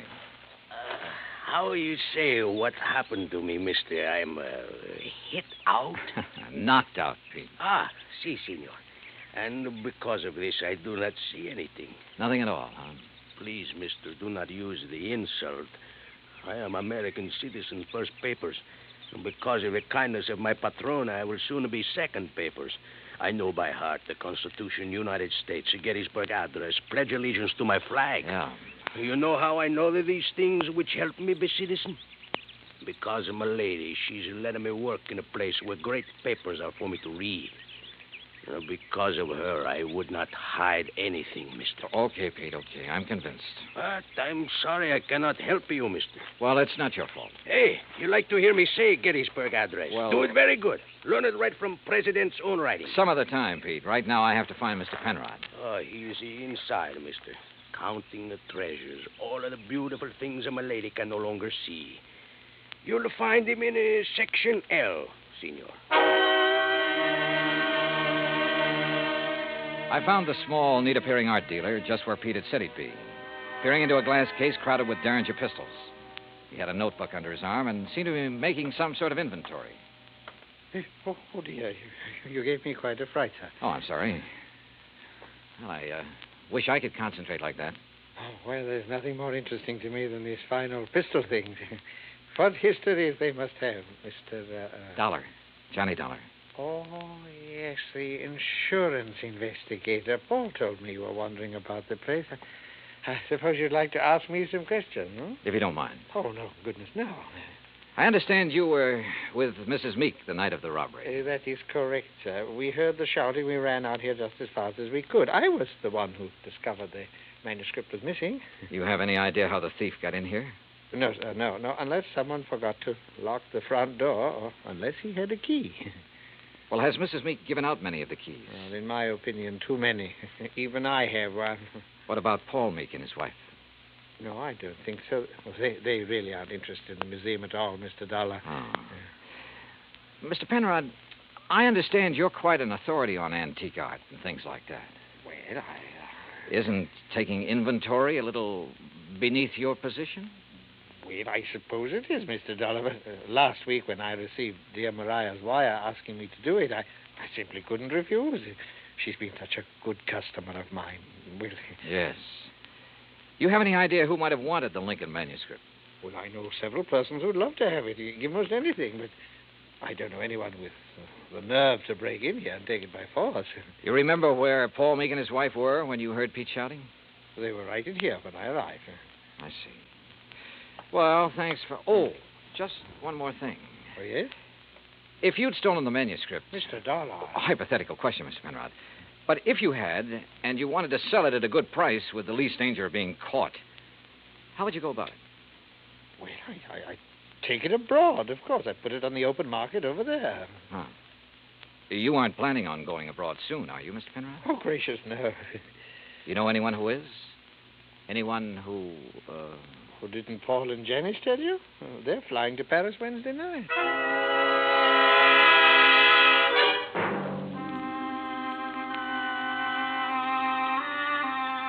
I left the memorial and walked back to the house.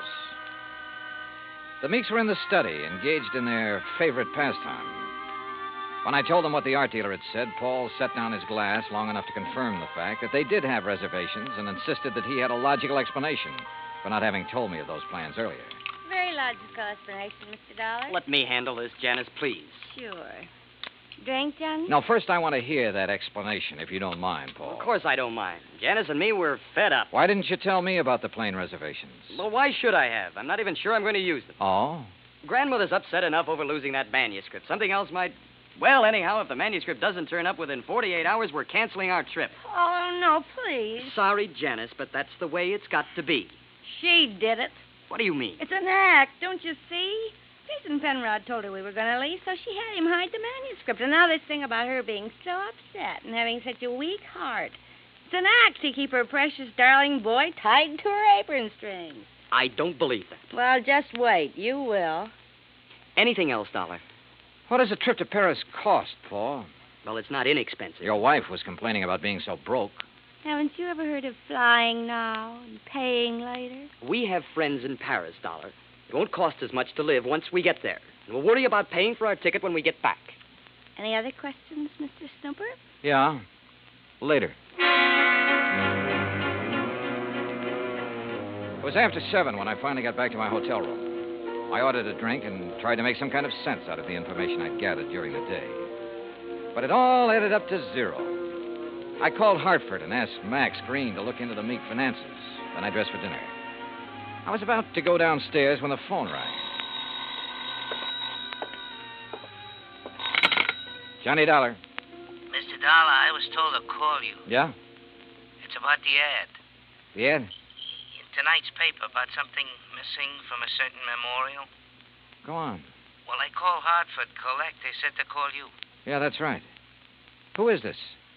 My name's not important, Dollar, but that 10 grand reward is. You think you can earn it? You meet me tonight, you'll see. Where? In the alley behind the Bourne Whaling Museum. Be there at 9:30 and be alone. You got it?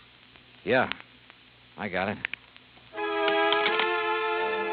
Expense account item 4, 85 cents cab fare from my hotel to the Bourne Whaling Museum. I don't like wandering around dark alleys at night, alone in a strange town. It isn't the best way to stay alive. But at 9:29, I passed the old whaling museum and started down the alley. It was dark, no moon, and it was very quiet. I was about 20 yards in from the street when I saw him, curled up in a ball like he had a stomachache. Only he didn't. Because somebody had made him very dead. I struck a match and turned him over. I'd only seen him once before, but I didn't have any trouble remembering where it had been. Right after I'd checked in, he'd knocked on my hotel room door. By mistake. At least that's what he'd said. After giving a statement to the local police who identified him, I went back to my hotel. Evening, Mr. Dollar. Yeah, say, look, I know it's probably against all your rules, but who had my room just before I checked in? Oh, I couldn't disclose that information, sir. Sorry. Oh, well, so am I. It'd mean a lot for me to know. Maybe even $5 worth. Well, well, sir, if it's that important. Thank you. Now, let's see. Yes, here it is. Can you read his signature, Mr. Dollar? Yeah, thanks. Just fine. The name I'd seen scrawled on the hotel register wasn't important now. At least not without something more to back it up. There was no law against checking out of a hotel, but there was a law against murder, if it could be proven. And that would be hard to do without finding a motive. So I went back to the Meek house to look for it. I paid off the taxi, that's item 5, and started up the front steps. Oh, hi, Johnny. I thought it might be you. That's so? Mm-hmm. I hope you aren't mad at me for the things I said today. No, not at all. I've been a very bad girl. But everything's going to be all right now. It is. Mm-hmm. Or haven't you heard? Heard what? about dear old grandmother. She's had a real bad stroke. Isn't expected to live. You, aren't a bit sorry, are you? Would you be, if you were me? Dollar, you mind coming up here? No, not a bit, Paul. I'm trying to reach you at your hotel. Thank goodness you've come here. Did Janice tell you? Yeah. How is she? Bad. Doctor's given up. Says it's only a matter of hours. She told me to send for you, Mr. Dollar. Oh? I don't know why. I've never been able to figure out a lot of things she did. All right, where is she? In there. Old Pete's with her, but go on in. Thanks. We take increased devotion to that cause for which they here gave her the last... Who is it? Oh, it's Mr. Dollar, my lady. Hello, Mrs. Meek. Oh, thank you for coming, Mr. Dollar. I go now. No, wait. Mr. Dollar, you have a moment, haven't you? Of course. I promised Pete the last time I visited the museum. I promised I'd let him recite some of the things he's learned while working there. Haven't been able to keep that promise till now. Go on, Pete. Please. Yes, my lady. They here gave her the last full measure of devotion. That we here highly resolve that these dead shall not have died in vain. That this nation under God shall have a new birth of freedom. And that the government of the people, by the people, for the people, shall not perish from the earth. Thank you. That was wonderful. Thank you, my lady. Now I go. Well, Mr. Dollar, I have a confession to make to you. Yes? I lied to you. Oh, I'm sure it wasn't a very big lie, Mrs. Meek. Oh, but it was. I told you the business Mr. Penrod and I were discussing the night of the burglary. Yes? I told you it had nothing to do with you or the people you work for, remember? Yes, ma'am. Well, that was a lie. I'm broke, Mr. Dollar. All I have left in the world is this house and the things in the memorial. I see. That's why I sent for Jason Penrod. He purchased most of my treasures for me. He's evaluating them now, so Paul and Janice will know what they're worth when they go to sell them, which they'll do immediately. Mrs. Meek, don't you think you should try to rest now? Will you give me a cigarette? No, ma'am. Sorry. And you must rest. There isn't much else to do, is there? Good night, Mr. Dollar.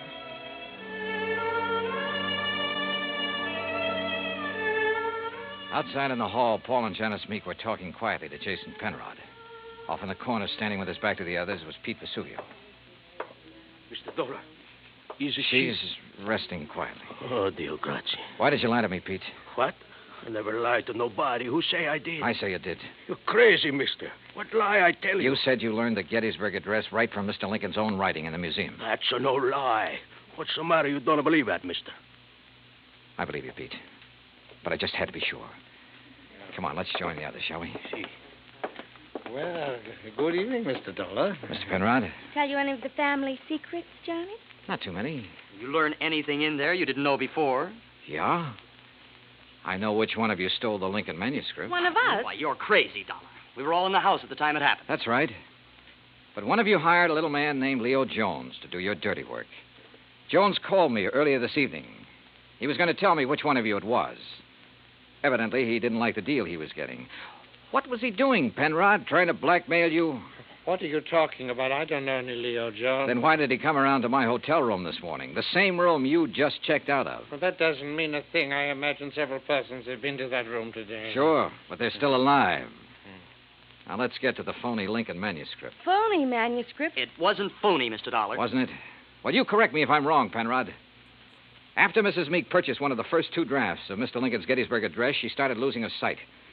When she closed the museum to the public, you saw a chance to make yourself another $100,000 sale. So you switched copies of the manuscript, replacing that draft with one containing the words, under God, which isn't worth anything close to $100,000. What do you mean, Dollar? All right, let me quote. That this nation, under God, shall have a new birth of freedom, and so on. What? The phrase, under God, was not in the manuscript he sold your grandmother, but it was in the copy old Pete has been studying in the museum. Right, Mr. Penrod? All of you stay right where you are. You get what Jones got. Mr. Dollar. He won't go far, Pete. But I am the guard. The lady will want me to stop him. Pete, come back here. Keep away from me. Pete! Come on. Oh. You tell the lady I am a better guard now. Much better. Si, senor. Yes, Pete. I did good. You did fine.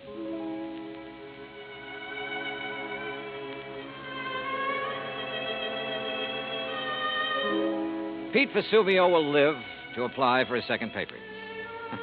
And in time, probably open a spaghetti joint in New Bedford. Penrod will be tried for murder. As yet, he hasn't disclosed the name of the person who purchased the stolen manuscript. But in time, I'm sure he will. As for the Meeks, well, Mariah passed on later that night. But as she said, there was nothing left for her but to rest. Expense account total, including hotel and numerous incidentals, $98.30. Yours truly, Johnny Dollar.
Johnny Dollar has come to you through the worldwide facilities of the United States Armed Forces Radio and Television Service.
From Hollywood, it's time now for...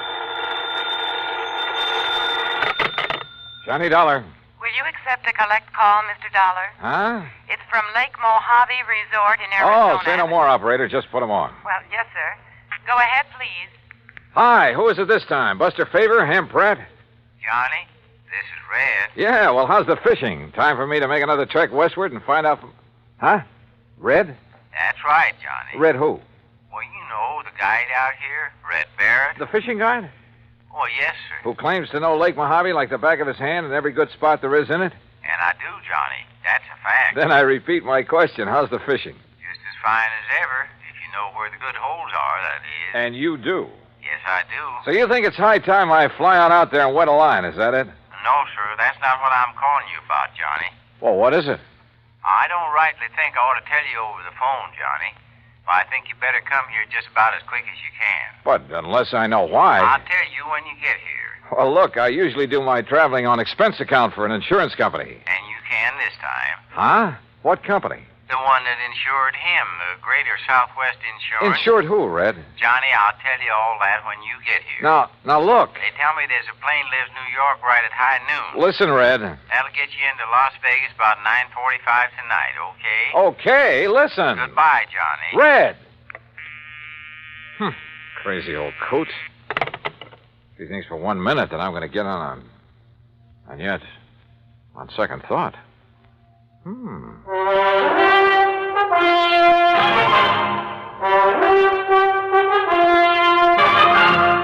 Bob Bailey in the exciting adventures of the man with the action-packed expense account, America's fabulous freelance insurance investigator. Yours truly, Johnny Dollar.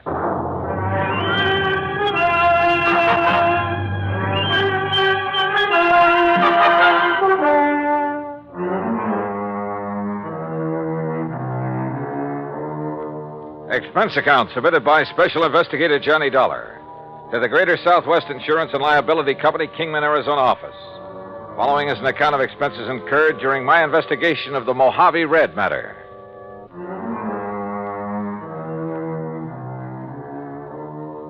Expense account item 1420, phone call to the Kingman, Arizona office of Greater Southwest Insurance and Liability. On the theory it might be well to check with their agent, Jake Kessler, before going off half-cocked. Hi, Johnny.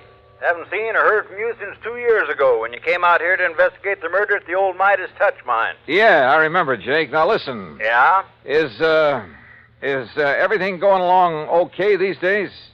What? Well, I mean, no trouble with any of your clients, that sort of thing, huh? Why, not a bit, Johnny. Why do you ask? Just wondered. Well, if I did have, you know who I'd call. No problems at all, huh? I told you, not a... Hey, just what have you got stuck in your craw, Johnny? Nothing. I just... Well? Well, tell me this. Any of your clients, policyholders, have any kind of trouble, accidents, anything like that, over at Lake Mojave Resort lately? Ah, so that's what's eating you. Well, Johnny, that claim was legitimate. It's in the home office for settlement. The company will pay it, and that'll be that. What claim? So just you stop worrying about it and forget What claim, Jake? No, sir, Johnny, there's not a single solitary thing for you to investigate out here. So just you forget it. Hey, you know something, Jake? You've just convinced me there is something to investigate. So I'm grabbing the first plane I can. Well, Johnny, I'd love to see you, but I swear... What's more, I'm charging my expense account to your company. Oh? And, if you find out that I'm right and you're wrong... Okay, Jake. Then you can shoot the crow and I'll eat it. Expense account item 2, $153 plane fare, Hartford to New York and New York to Las Vegas, Nevada.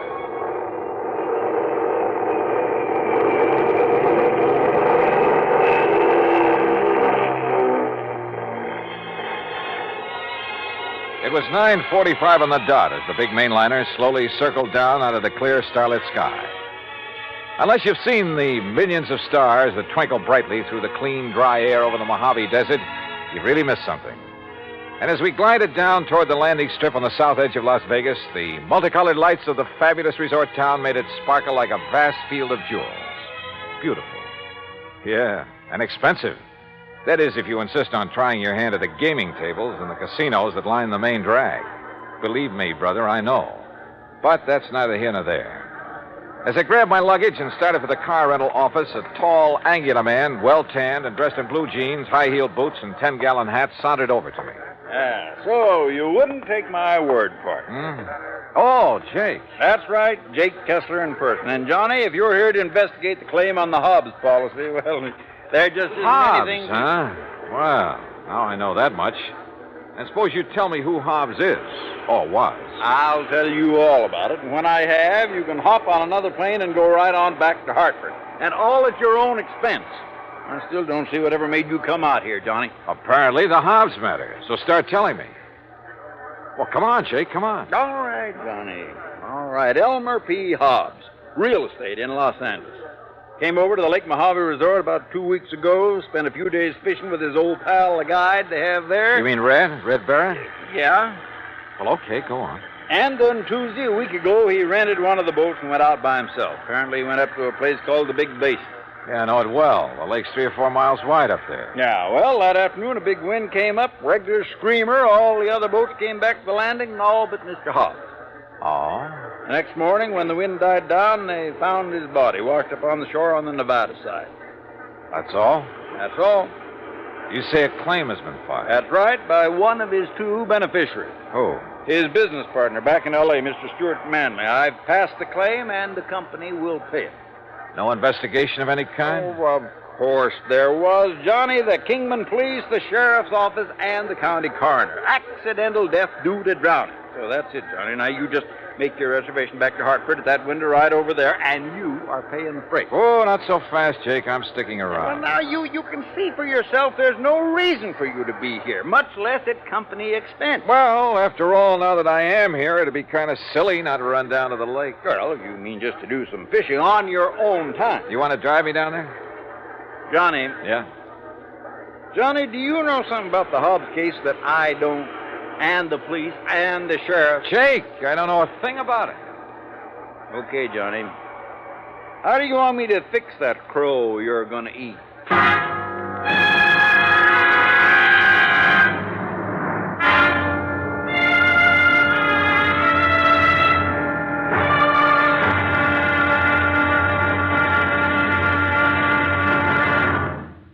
Act 2 of yours truly, Johnny Dollar, in a moment. Our flag now numbers 50 stars, and behind each star there stands yet another flag representing one of the 50 states. Vermont's state flag, in its early form, imitated our national flag, uniquely bearing 17 stripes and 17 stars, with only the inscribed word Vermont to distinguish it. The good people of Vermont assumed, as did our national government, that stripes as well as stars would be added as each new state entered the Union. Vermont entered the Union after Tennessee and Ohio, and with Kentucky to join shortly, the Vermonters naturally put 17 stripes on their flag. In 1818, the United States Congress put a stop to this, and since then the stripes have always been at 13, and only stars are added for each new state. Vermont's present flag captures the famous beauty of the Green Mountain State in its coat of arms, and inscribed is the phrase, Vermont, freedom and unity.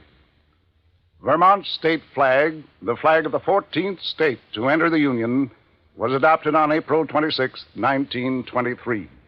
And now, Act 2 of yours truly, Johnny Dollar, and the Mojave Red Matter. Elmer P. Hobbs of Los Angeles had died of drowning when his small boat capsized in a high wind on Lake Mojave. At least that's what Jake Kessler, his insurance agent, told me.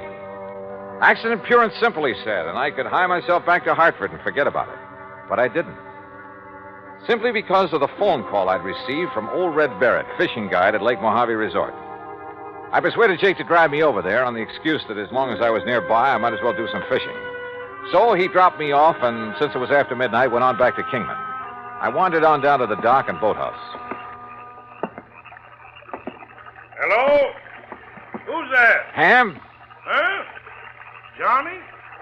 Johnny Dollar? Yeah. Johnny Dollar? Hi. What are you doing here? Hiya, Ham. Hey. You know darn well what he's doing here, Ham. The fishing has never been better.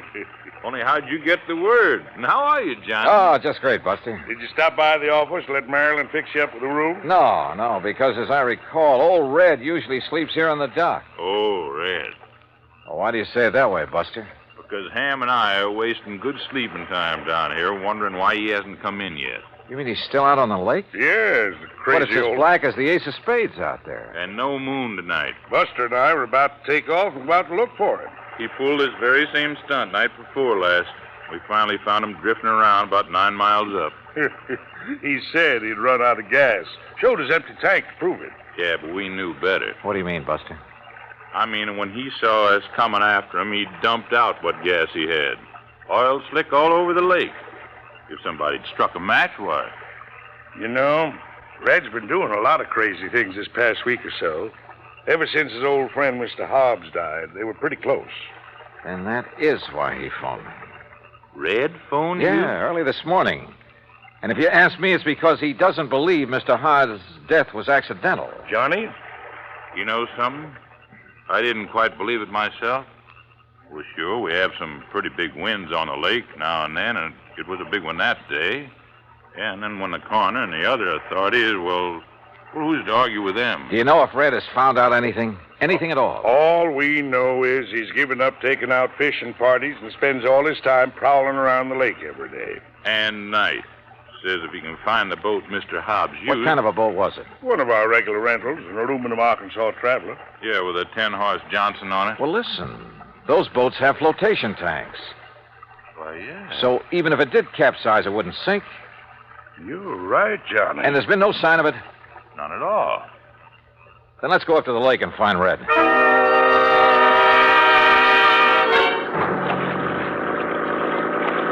Except for the stars far overhead, the night was black as ink. And the 50-horse outboard skimmed us along at better than 30 miles an hour. Believe me, it was a strange feeling, almost like flying through space. How Buster found his way around the islands, rocky points, and reefs, I'll never know, but he did. Throw your flashlight over to the left, Ham. You ought to be about even with Sculpture Rock. Yep, there it is. Then we're coming into the big basin. Would you please tell me how you ever expect to find Red in all this darkness? Oh, don't worry about him. He hears us coming. He'll signal by striking a match or something. Sure, Johnny, no matter how crazy you are, you never let somebody wander around in the dark looking for you out here. Red knows that because he's had to come out and hunt for too many people at night himself. Ham, look. Yeah? On the east shore. I'm swinging over there. Hey, you're right. There's a fire on the beach. Yeah, it must be Red. What's he doing out here? We'll soon find out. Hang on.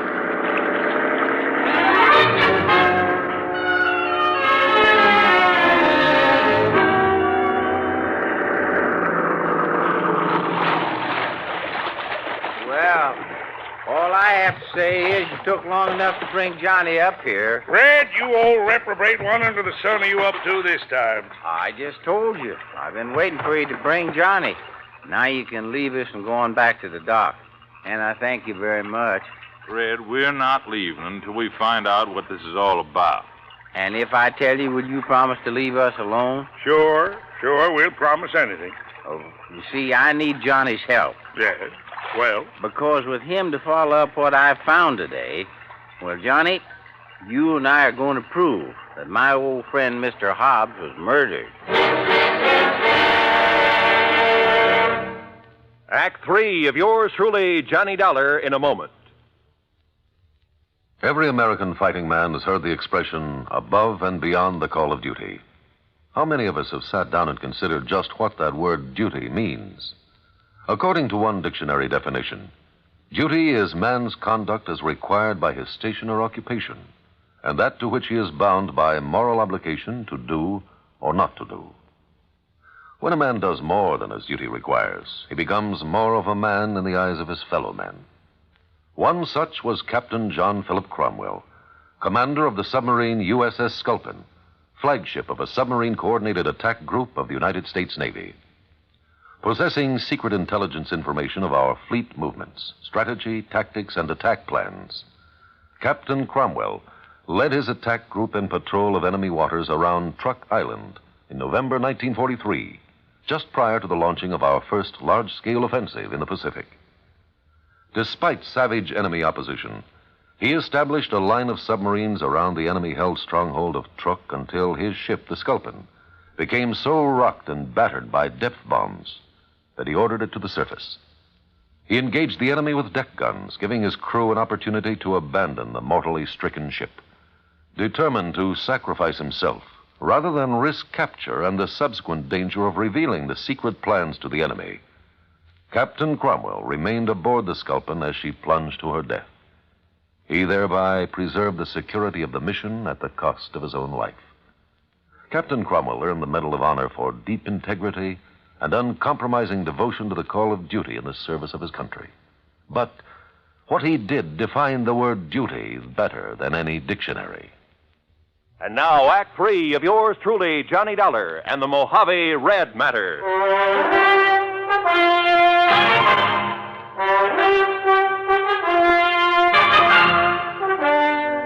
I'll tell you this, Johnny.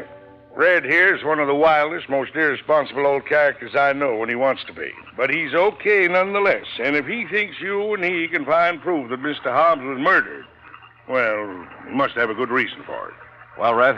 Oh, now, Ham, do you think a man like Elmer Hobbs, knowing the lake the way he did, would ever let the big wind catch him off guard up here in the basin? No, I don't, Red. I know that's the way Buster felt about it, too. Well, I said that to you myself, Red. But now, what's this proof you have of murder? Well, Ham and Buster, aren't you going on back now that I've told you why I wanted you to bring Johnny here? Was there any harm in our knowing what you found, Red? After all, we might be able to help you and Johnny. Yeah, I thought about that, but you see, I might just possibly be wrong about... Well, I might just be wrong, and I wouldn't want to be ashamed in front of a lot of people. By a lot, you mean 3. Well, that's 3 times as many as just Johnny here. Oh, well, now look, No, Red. Johnny, he means it, so Ham and I'll go on back to the dock. But I still don't see what difference it Johnny, when you get to know Red as well as we do, you'll stop trying to figure out the whys and wherefores of some of the things he does and what makes him tick. But you'll also learn that in the long run, no matter how unorthodox some of those things are, well, oh, come on, Buster. Right. See you when you get back to the dock, Johnny. Oh, you got some food, Red? Now, you know I always keep something in my boat, Buster. Okay. Well, far be it from me, Red, but all I have to say is that whatever you think you found proof of, it sure better be something. Oh, it is, Johnny. At least I think it is. Now, you just scrunch yourself a place to sleep in the sand. It's pretty late. Huh? Well, it took you so long to get here, and we can't see anything in the dark anyway. Oh, now look, Red, for heaven's sake. Good night, Johnny. Sleep well. And that was the end of our conversation. And I began to wonder if Jake Kessler hadn't been right in the first place. If I hadn't come out here on a wild goose chase after all. But the more I wondered and thought about it, with nothing but the warm desert night about us, and the twinkling stars, the magic sound of fish jumping in the lake, the sleepier I got. So I slept. The smell of bacon frying over the campfire awakened me, although the sun still hadn't shone over the mountains that border the eastern side of the lake. Douse your face in the lake, Johnny. Then grab yourself some of this bacon and eggs. I did as I was told. Then, squatting in the sand in front of the fire, stuffed away a hearty breakfast of bacon, eggs, and pancakes made from sourdough. And you know, there's something about a meal cooked over a campfire that, well, we had other things to do. So we climbed into Red's old aluminum boat and slowly drove up the lake, staying close to shore. Finally, we reached a small rocky cove. Right here is the spot, Johnny. This little cove. The spot for what, Red? You know, you still haven't told me. You see there? You see where somebody has climbed up the rocks? No, but I'll take your word for it. Well, he couldn't have climbed up off of the water, so he must have climbed out of a boat. So? And there's footprints leading away across the desert. And, Johnny, they aren't Elmer Hobbs' footprints, no, sir. So somebody climbed out of a boat here for one reason or another and took a walk into the desert. The man who killed Elmer Hobbs. What makes you think so? Look down over the side, in the water. Yeah, a boat sunk down there. That's the boat that Elmer had. Can you see it clear? Yes, very. Then you can see it wasn't damaged enough to sink it. Not that boat. You're right, Red. Particularly since it has flotation tanks. But it's down there. It's sunk.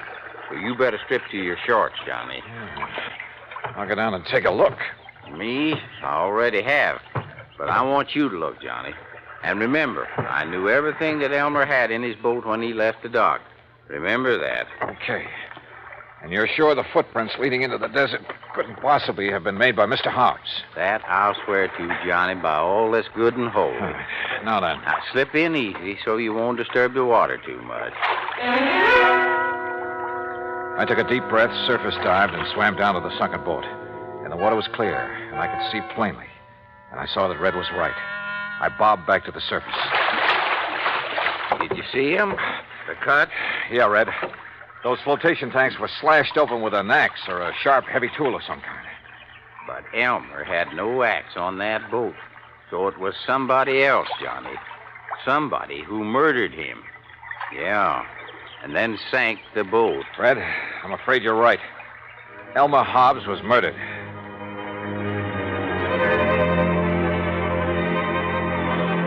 So there you have it, Jake. And if I were you, I'd call off payment on that claim immediately. Granted, the case isn't over yet, I still have the job of finding out who killed Elmer Hobbs. But you know something? You're going to have to wait for my next report. Meantime, expense account total to the moment, $159.20, including the cost of shooting and retrieving one crow. Jake, how would you like it cooked? Until the next report, then, yours truly, Johnny Dollar.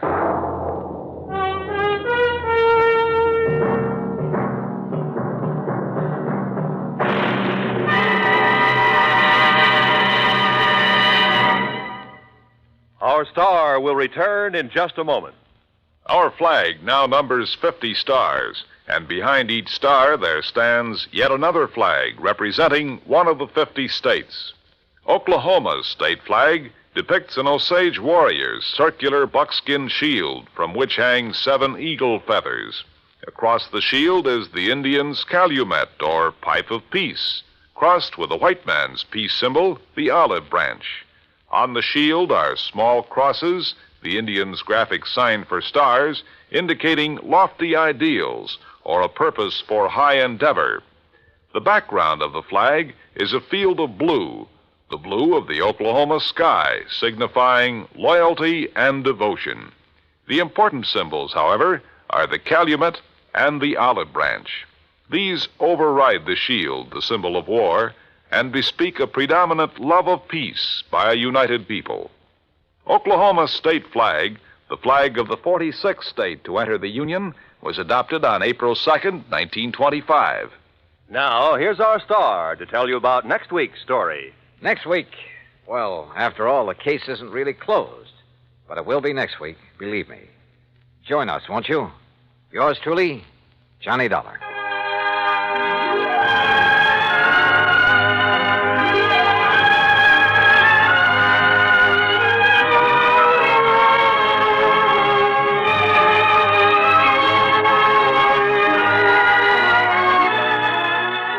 Truly, Johnny Dollar, starring Bob Bailey, originates in Hollywood and is produced and directed by Jack Johnstone, who also wrote today's story.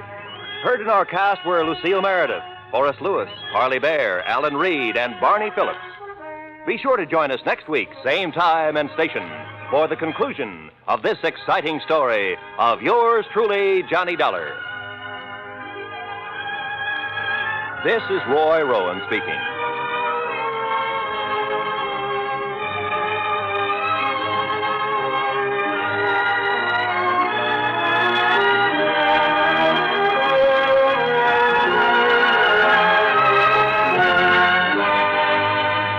This is the United States Armed Forces Radio and Television Service.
Johnny Dollar. George Reed here. Georgie, how's Floyd's of England holding up this hot weather? Fine, Johnny, fine. Tell me, does the name Franklin P. Franklin mean anything to you? No, I can't say that. Oh, no, wait. You mean the World War I fighter pilot who made such a name for himself came from right here in Hartford? That's the one. Oh, sure. One of my boyhood heroes. Yeah.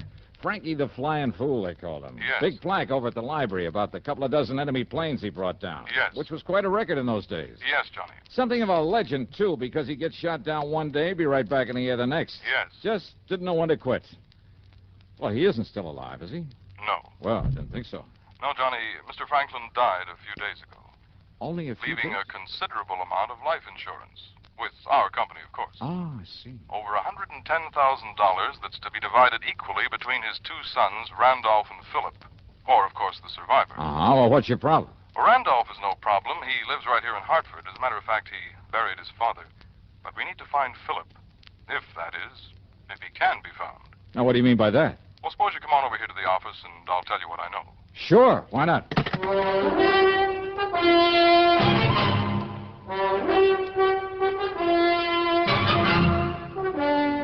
CBS Radio brings you Bob Bailey in the exciting adventures of the man with the action-packed expense account, America's fabulous freelance insurance investigator. Yours truly, Johnny Dollar.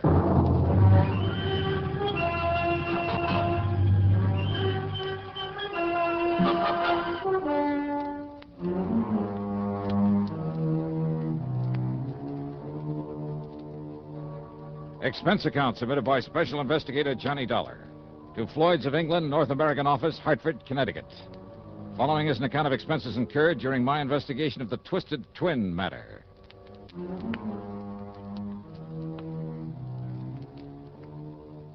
Floyd's of England hands me some pretty screwy cases, but I love them because they always put money in my pocket, sometimes plenty. So, expense account item 1, $1.10 for a taxi over to George Reed's office in the big new building on the square. Yes, Johnny, as you mentioned over the phone, Franklin was one of the wildest, most daring aviators in all of World War I. Yeah, from what I've heard and read about him, flying and fighting was a kind of obsession with him. That's exactly what it was, an obsession. It was more than that. It was a mania. Yeah. They simply couldn't keep him down. They could blast his plane out of the sky, fill him full of lead, but within a day or two, he'd be back up there fighting again. Yeah, must have been a real nut about it, huh? That's almost an understatement. So what about him, George? Well, a few days before that war ended, flying through a storm on the way back from a mission over Germany, he crashed into a mountaintop. Not from enemy fire, mind you. He'd shot down 3 Fokkers that day single-handed, but because of his own wild miscalculation. Yeah, but it didn't kill him. No, but he was badly injured. Very badly. Didn't regain consciousness for days. When he did, when they told him he'd never be allowed to fly again, well, Johnny, the man literally went out of his mind. No kidding. Well, if it hadn't been for his family's money, Franklin would probably have spent the rest of his days in a mental hospital. Kind of a shame for a man like that. Well, you must remember that even from childhood he was a pretty erratic, Well, anyway, after a few years of expensive medical and psychiatric care, he apparently recovered, both physically and mentally. Good. He was able to manage the estate his parents left him and marry and raise the 2 sons I mentioned, the twins, Randolph and Philip, now his sole heirs. Mm-hmm. What about his wife? Their mother, Grace Franklin, died when they were born. Oh, I see. Twins, you say? Yes. Identical? Absolutely identical, in appearance. What do you mean by that? Well, Johnny, they both inherited some of their father's instability. Now, you'll see what I mean when you meet them. That is, if you do meet them both. Yeah? Now, Randolph, living here in Hartford, is a salesman. He's on the road for a big machine tool manufacturer, and so far as we know, doing all right. And Philip?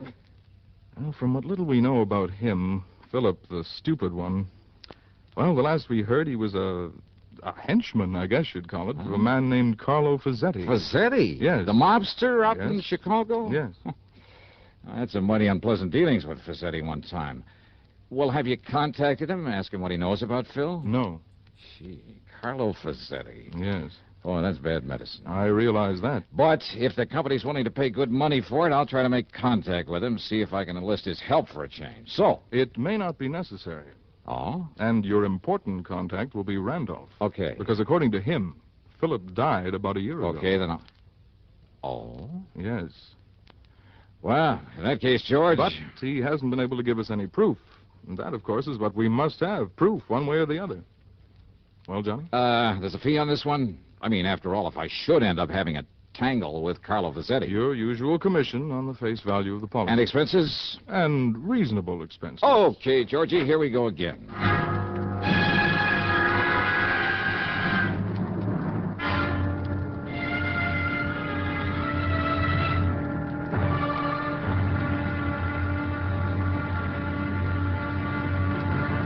Now, Act Two of yours truly, Johnny Dollar.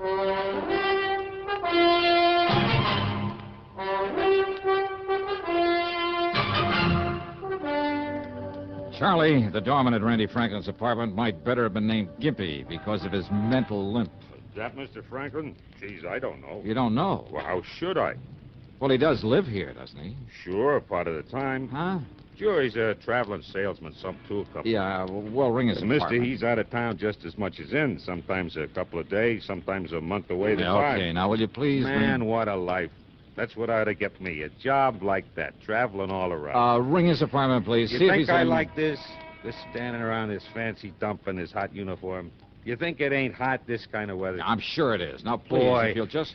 When I think how I could be traveling around all over, seeing the sights, meeting a lot of good-looking dames, showing them all a big time... Charlie, will you ring Mr. Franklin's apartment and see if he's in? You think I ain't responsible enough to get as good a job as Mr. Franklin or anybody else? Huh? Ring up his apartment? That's right. I can't do it. Can't do it. What do you mean you A can't? phone got busted a couple of days ago, and I forgot to call the repairman. But like What's I was the number saying, of his apartment? 4A on the 4th floor. But like I started to Okay, say- thanks. Yeah, well, like I was saying, me, I could be... Wow. Wait.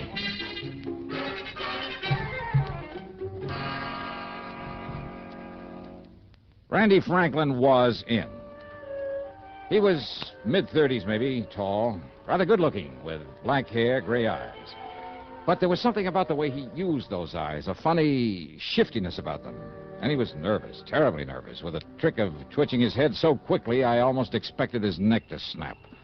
His handshake was warm and friendly enough, though, but his hands trembled. He drummed his fingers on the arm of his chair and kept adjusting his tie, touching his forehead, running his fingers down the edge of his jacket. Of course, I wish you could find Philip, Mr. Dollar, but you can't. Well, you seem pretty sure of that, Franklin. I am absolutely sure. Philip is dead. It happened about a year ago, and Mr. Dollar, it was my fault. Well, now, why do you say that? Philip lived in Chicago. He worked with a man named Carlo Vizetti. So I've heard. You know who Vizetti is? I've met him. Oh, I see. Yeah. Then you can understand why Dad was very disappointed in Philip. And when he became sick and Philip couldn't come here to see me, well, it was about that time I had to go to Chicago on business. I ran into Philip, and I told him, Mr. Dollar, I told him that unless he came back here and squared things with Dad, got himself a legitimate job and settled down, Dad would cut him out of his will, out of the insurance. Oh, is this true? Yes, I believe Dad might have cut him off. Well, now, it seems to me that would have been to your advantage. Thank you, but I prefer to get along on my own, which is why I wish you could find Philip now. But you can't. Yeah, you said that before. Of course, a share in Dad's estate, of course, I'd welcome that. But not all of it, if it meant cutting off my own brother. And you look as though you don't believe me. Well, just keep talking, Randy. The point is, the threat of losing some of the estate persuaded Philip to fly back here with me to see Dad. But then, Mr. Dollar... Yeah? Well? Mr. Dollar, Look, are you always this nervous, Randy? No, it's just when I think about what happened, then it was such a frightening, such a terrible, such a shock to me. I don't think I'll ever get over Well, it. what happened? Probably accounts for these lapses, these blackouts that occur when I can't remember things, lose track of things for weeks at a time. When what happened, Randy? The airplane, unscheduled, we ran into a storm over the Alleghenies. We crashed into a mountaintop. Oh, I see. Do you? Do you really? Do you know what it meant? The same kind of a crash that years ago caused my dad. Yeah, to lose his sanity for a while. No! You mustn't say that. He was as sane as you and I. It was just the fear, the terrible, uncontrollable fear and the shock at... Only 3 of us, so far as we know, managed to crawl away from the wreckage. The pilot, a little girl, and myself. Even we were badly injured, we didn't know about each other until much later, because we'd all crawled away in different directions. When I was found, I'd been unconscious for several days. Like your father after his crash during the war. No. Please, don't. Please. All right, I'm sorry. They found Phil's remains in the wreckage? The wreckage of that plane burned completely. That is why the morbid-minded men at your insurance company can never have the sort of proof they seem to want. Poor Philip's body. Oh, I see. In any event, though, it looks as though you're the sole beneficiary of your father's insurance. And I tell you, I don't care. Don't you understand that? If you like, I'll give Philip's share to some charity. Randy, give me the name and address of the company you work for. Why, it's in New York, at the... Oh? Why? Because I've suddenly got a real crazy hunch, real crazy. Don't use that word. Okay, then. I got myself a real wild hunch. How's that, huh? Yeah. Instead of going on back to the insurance company and telling them to pay off this policy to you, the sole survivor...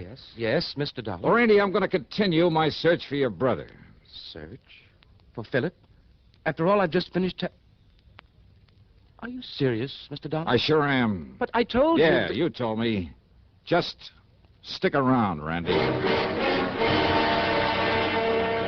And now, Act 3 of yours truly, Johnny Dollar and the Twisted Twin Matter. Expense account item 2, 3820 for a day in New York, locating and checking with the machine tool company that Randy worked for. Well, by the time I got back to Hartford the next morning, I'd learned plenty about him. He'd been a good salesman for him for years, but not lately, not since the plane crash. And he never had a satisfactory explanation for long absences from his job. They were seriously considering dropping him from the sales force. Now, in other words, he had plenty of use, maybe need, for his father's insurance money. All of it, despite what he told me. So maybe if Phil was still alive... But when I went over to Randy's apartment again, he wasn't there. Okay, then. Item 3 on the expense account is $52.10, plane fare to Chicago. Items 4, 5, and 6 are 30 cents for telephone calls to my old underworld contact on, an ex-arsonist by the name of Smokey Sullivan. Item 7, $100 cash to Smokey when he dropped me off at Carlo Fazzetti's hangout, which, as might be expected, was an exclusive apartment out near the Ambassador East. What I didn't expect was the man who opened the door. Yeah? I want to see Carlo Fazzetti. My name is... Randy. Huh? So this is the answer. What are you talking about, mister? Oh, now, don't give me that, Randy. So you've been playing it both ways, huh? You ain't making no sense, Buster, so go on, get out of here, get lost. Now, just a minute there, Randy. What's this Randy stuff? My name's Phil. Phil Franklin? You know, now get out. Just a minute, Phil. Who is it? Should I know, boss? This jerky comes in here and starts talking. Well, my dear old friend, Johnny Dollar.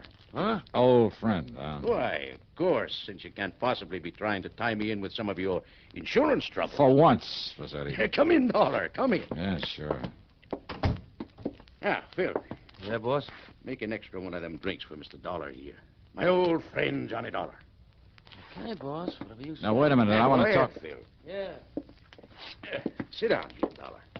Right in here. That's Phil Franklin, huh? Yeah. Dopey Phil Franklin. You're sure of that? Of course I'm sure. He's been with me for years, off and on. Off and on, huh? One of my good boys once, but now, I don't know why I keep him around. Say, listen, Did I Fazzetti. say keep him around? Half the time he's here doing odd jobs around the place, serving the booze, helping himself to it. Half the time I get the boys out looking for him. Sometimes he's gone 2 days, sometimes for weeks. Wait a minute. Yeah, Wait he a used to be minute. one of my good boys.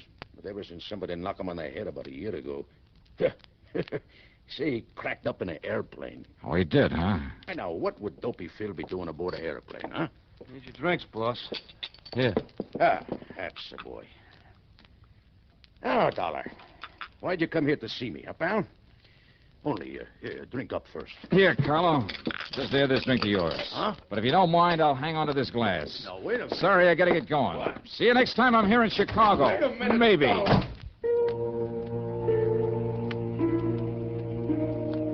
I wrapped the highball glass carefully in my handkerchief, stuffed it into my pocket, then spent item 8, $4.90 for a taxi. Item 9, another $52.10 for a plane ticket back to Hartford. Item 10, $1.50 for a cab to my apartment. Well, there I picked up my car and drove over to Randy's place. He wasn't there. Item 11, $10 to the doorman, Charlie, to keep his eyes open for once and to phone me when Randy came in. And to keep his mouth shut. Well, as I might have expected, Charlie's call didn't come until 5 days later. Item 12, $4.85 for a tank full of gas. At police headquarters, I picked up Lieutenant Tim Waverly, who spends most of his time in the lab, not in uniform. I gave him the highball glass, some instructions. Then together we drove over to Randy's apartment. And this time he was in. Yes? Oh, Mr. Dollar. Yeah, that's right. You've been away, Randy, huh? Away? Oh, why, yes, I guess I have. Yeah, I guess so. Oh, Tim Waverly, a friend of mine, Randy Franklin. Hi, Mr. Franklin. How do you do? Just where were you, Randy? Does it make any difference? Where? Well? Well, Mr. Dollar, I don't know. No, I'll bet you don't know. All right, let him see it, Tim. Sure. Mr. Franklin, have you ever seen this glass before? Here, take it. What? I said take it. Here. All right. Well, have you? No, I can't say that I have. Okay, thanks. Let me have it back. Well, of course. Here. Want to take it back to the lab, Tim? The lab? No need to, Johnny. These prints are identical, all right. Mr. Dollar, what's this all about? Randy Franklin, huh? And Phil Franklin, too. What? Yeah, so ever since that plane crash, huh? Please, don't talk about that again. Oh, sorry. Afraid you'll get all nervous, all upset again? Yes, don't you see? This last blackout was right after you were here before. Blackout, huh? Yes.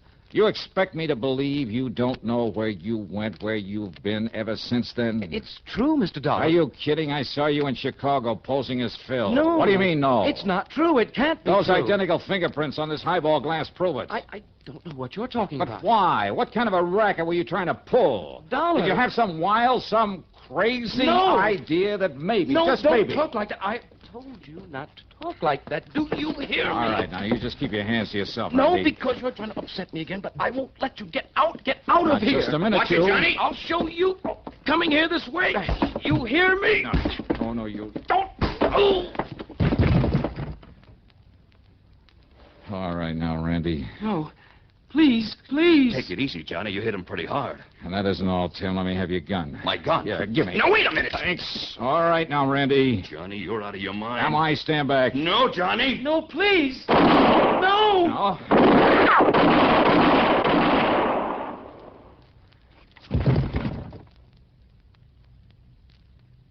Johnny, if I didn't know you... Okay. It was the shock that knocked him out, Tim. I know. You not only didn't hit him, you didn't try to, but yeah, I that's right. Now, let's get him over to old Doc Parsons. Dr. Parsons? Yeah. The psychiatrist? Yeah, come on. Give me a hand with him.